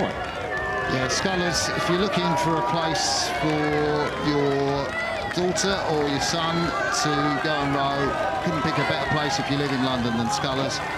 But Reading Bluecoat, well, they have done their school proud. They look great. They rode just on the stretch of the River Thames, just across from Caversham, where the British national team train, and there's something of the British national 8 as they come to the finish. Classy, nice round the back turn, plenty of time. Great credit to their school and their coach. Reading Bluecoat take the buzzer ahead of Tideway Scullers. So, in the heat of the Princess Elizabeth Challenge Cup, Reading Bluecoat School beat Tideway Scullers School.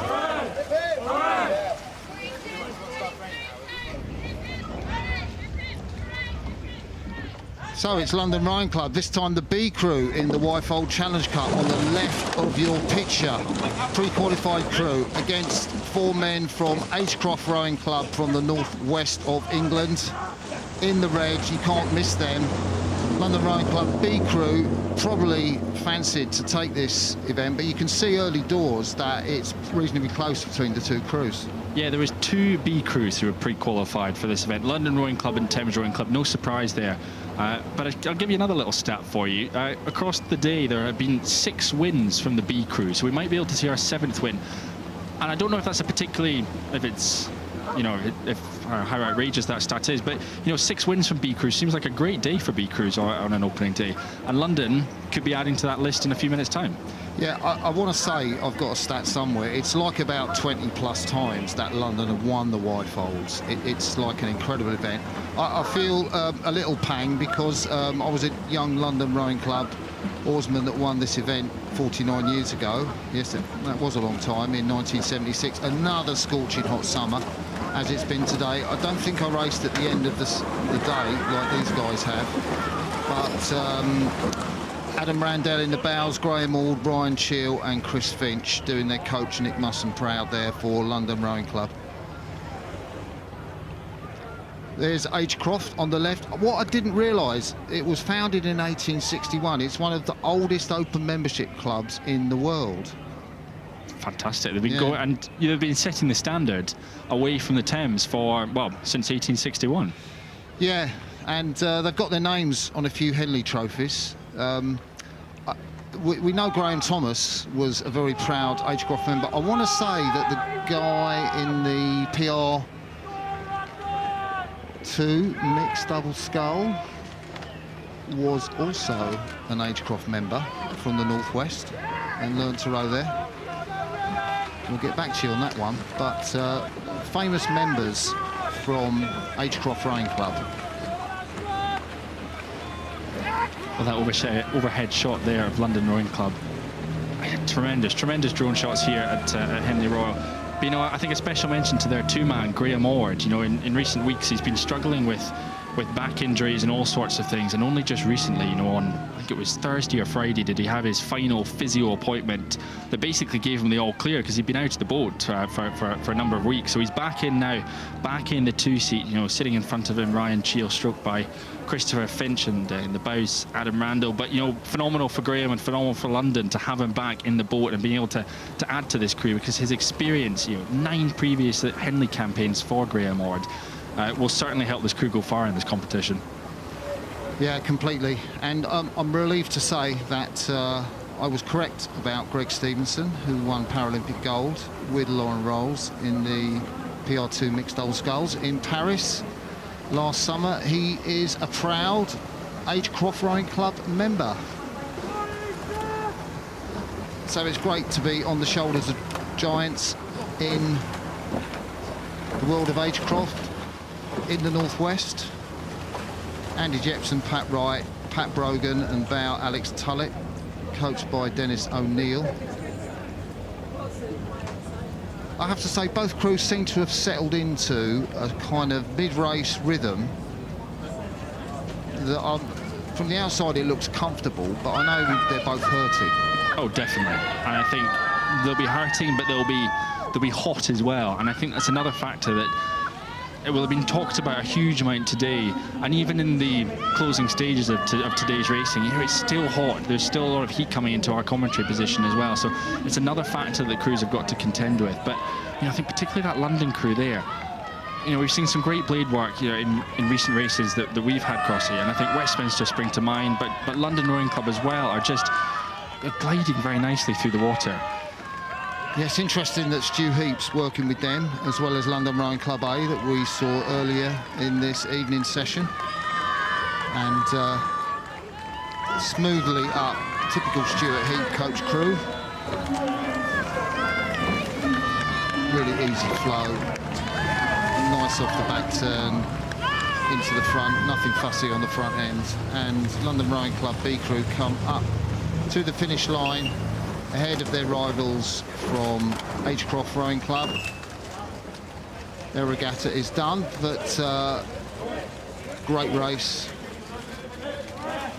So London Rowing Club B go through in the heat of the Wirefold Challenge Cup, beating Agecroft Rowing Club.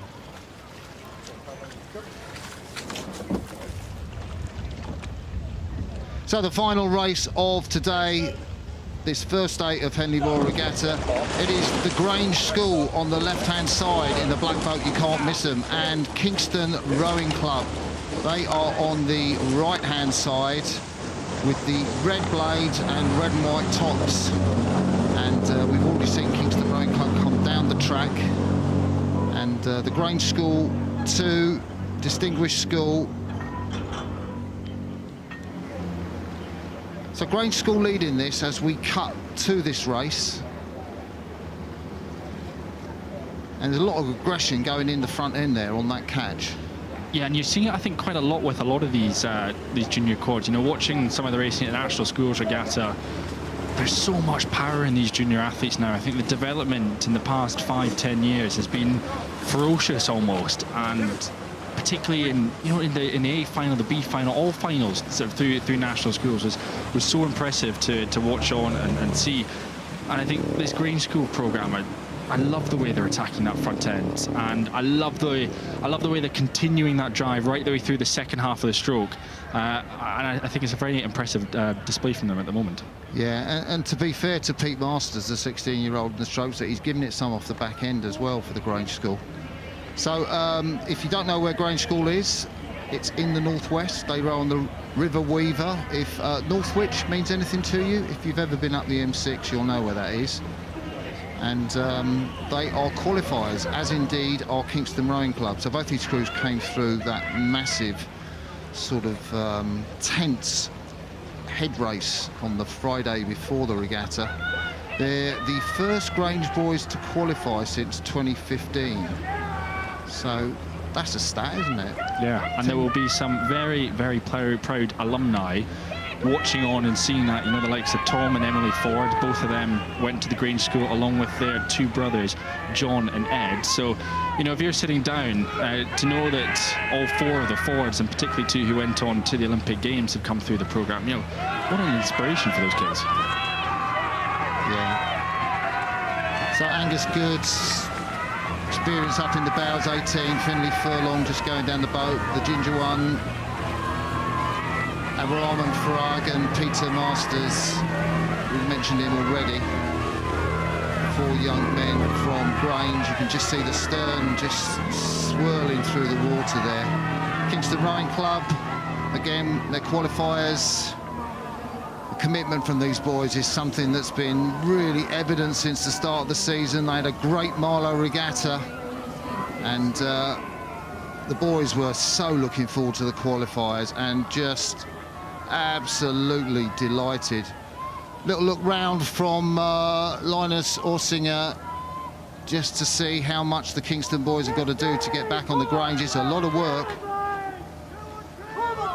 Yeah, a lot of work. I think the effort that Grange have put into the first half of this race has been superb. And, you know, they'll be able to not quite enjoy, but I think taking a little bit of the applause, a little bit of the celebration and commendment as they'll come through the enclosures in the next minute or so, because they've done well and they deserve to be in this position, this clear walks lead that they've got over Kingston. So there's still something of around 500 metres to go in this race. What a treat, the last race of the day, the Henley course, resplendent, the piles, the booms, put there just at the end of the 19th century to stop all the pleasure craft encroaching on the course. There was one race, I think, was watched by Queen Victoria. I think it might have been Guy Nichols that lost the race because he was hit by a pleasure craft. So they decided to stop that and put the booms in. And these rowers have a clear run down the course. Grange School heading towards the finish line. First crew to qualify for this event for a decade, and Kingston Rowing Club sticking to their task. Yeah, a bit of work on the rudder there from Linus Orsinger in the Kingston Rowing Club boat. I think just costing them maybe just a couple of metres or so in the closing stages, which, you know, after a tough row, a really tough performance, is probably one of the last things you want to be doing. And it just means that the Grange School are able to continue to etch out their leads. And a bit of a sprint. They're still working hard, those Grange School boys, as they come up to the finish line, going through the motions. But Yeah. they'll be happy motions at the I moment. wonder if they need to, actually, but, you know, it's great scull from them. And, you know, no doubt they'll recover. Grange School crossed the finish line in that final race of the day at what has been a fantastic opening day. Kingston Rowing Club, the last crew to cross the finish line. And there is the result of that Heat of the Forley Challenge Cup. Grange School beat Kingston Rowing Club.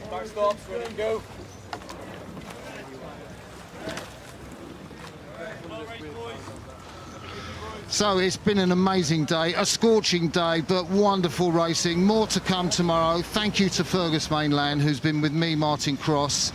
And now it's over to Ellie. Thank you very much, Martin and Fergus, and thank you to all of our commentators today. 80 races completed on this opening day, and it is a gorgeous evening now. You can see down there a lot of the crews heading out for some evening training. I'm actually quite jealous. It's such a nice evening. It's cooled down here, and it's such a beautiful stretch of the River Thames. But it's also quite amazing being down here and experiencing the highs and lows of the sport, because on one hand, the losing crews come back in, they're dejected and obviously heartbroken, and then alongside them, often on the same pond too, the winning team comes back in, who are elated and jubilant.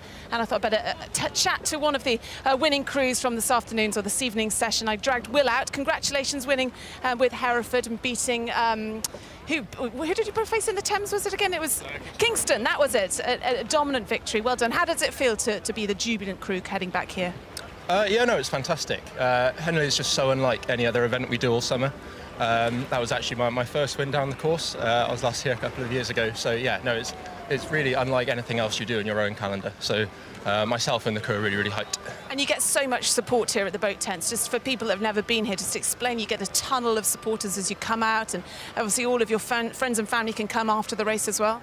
Yeah, sure. So no, we had a clap out today, which we're really, really grateful for. Sort of friends, family, just supporters of the club clap you onto the water, which again you'd not typically get at any other event. So yeah, the whole thing is pretty surreal until you do it.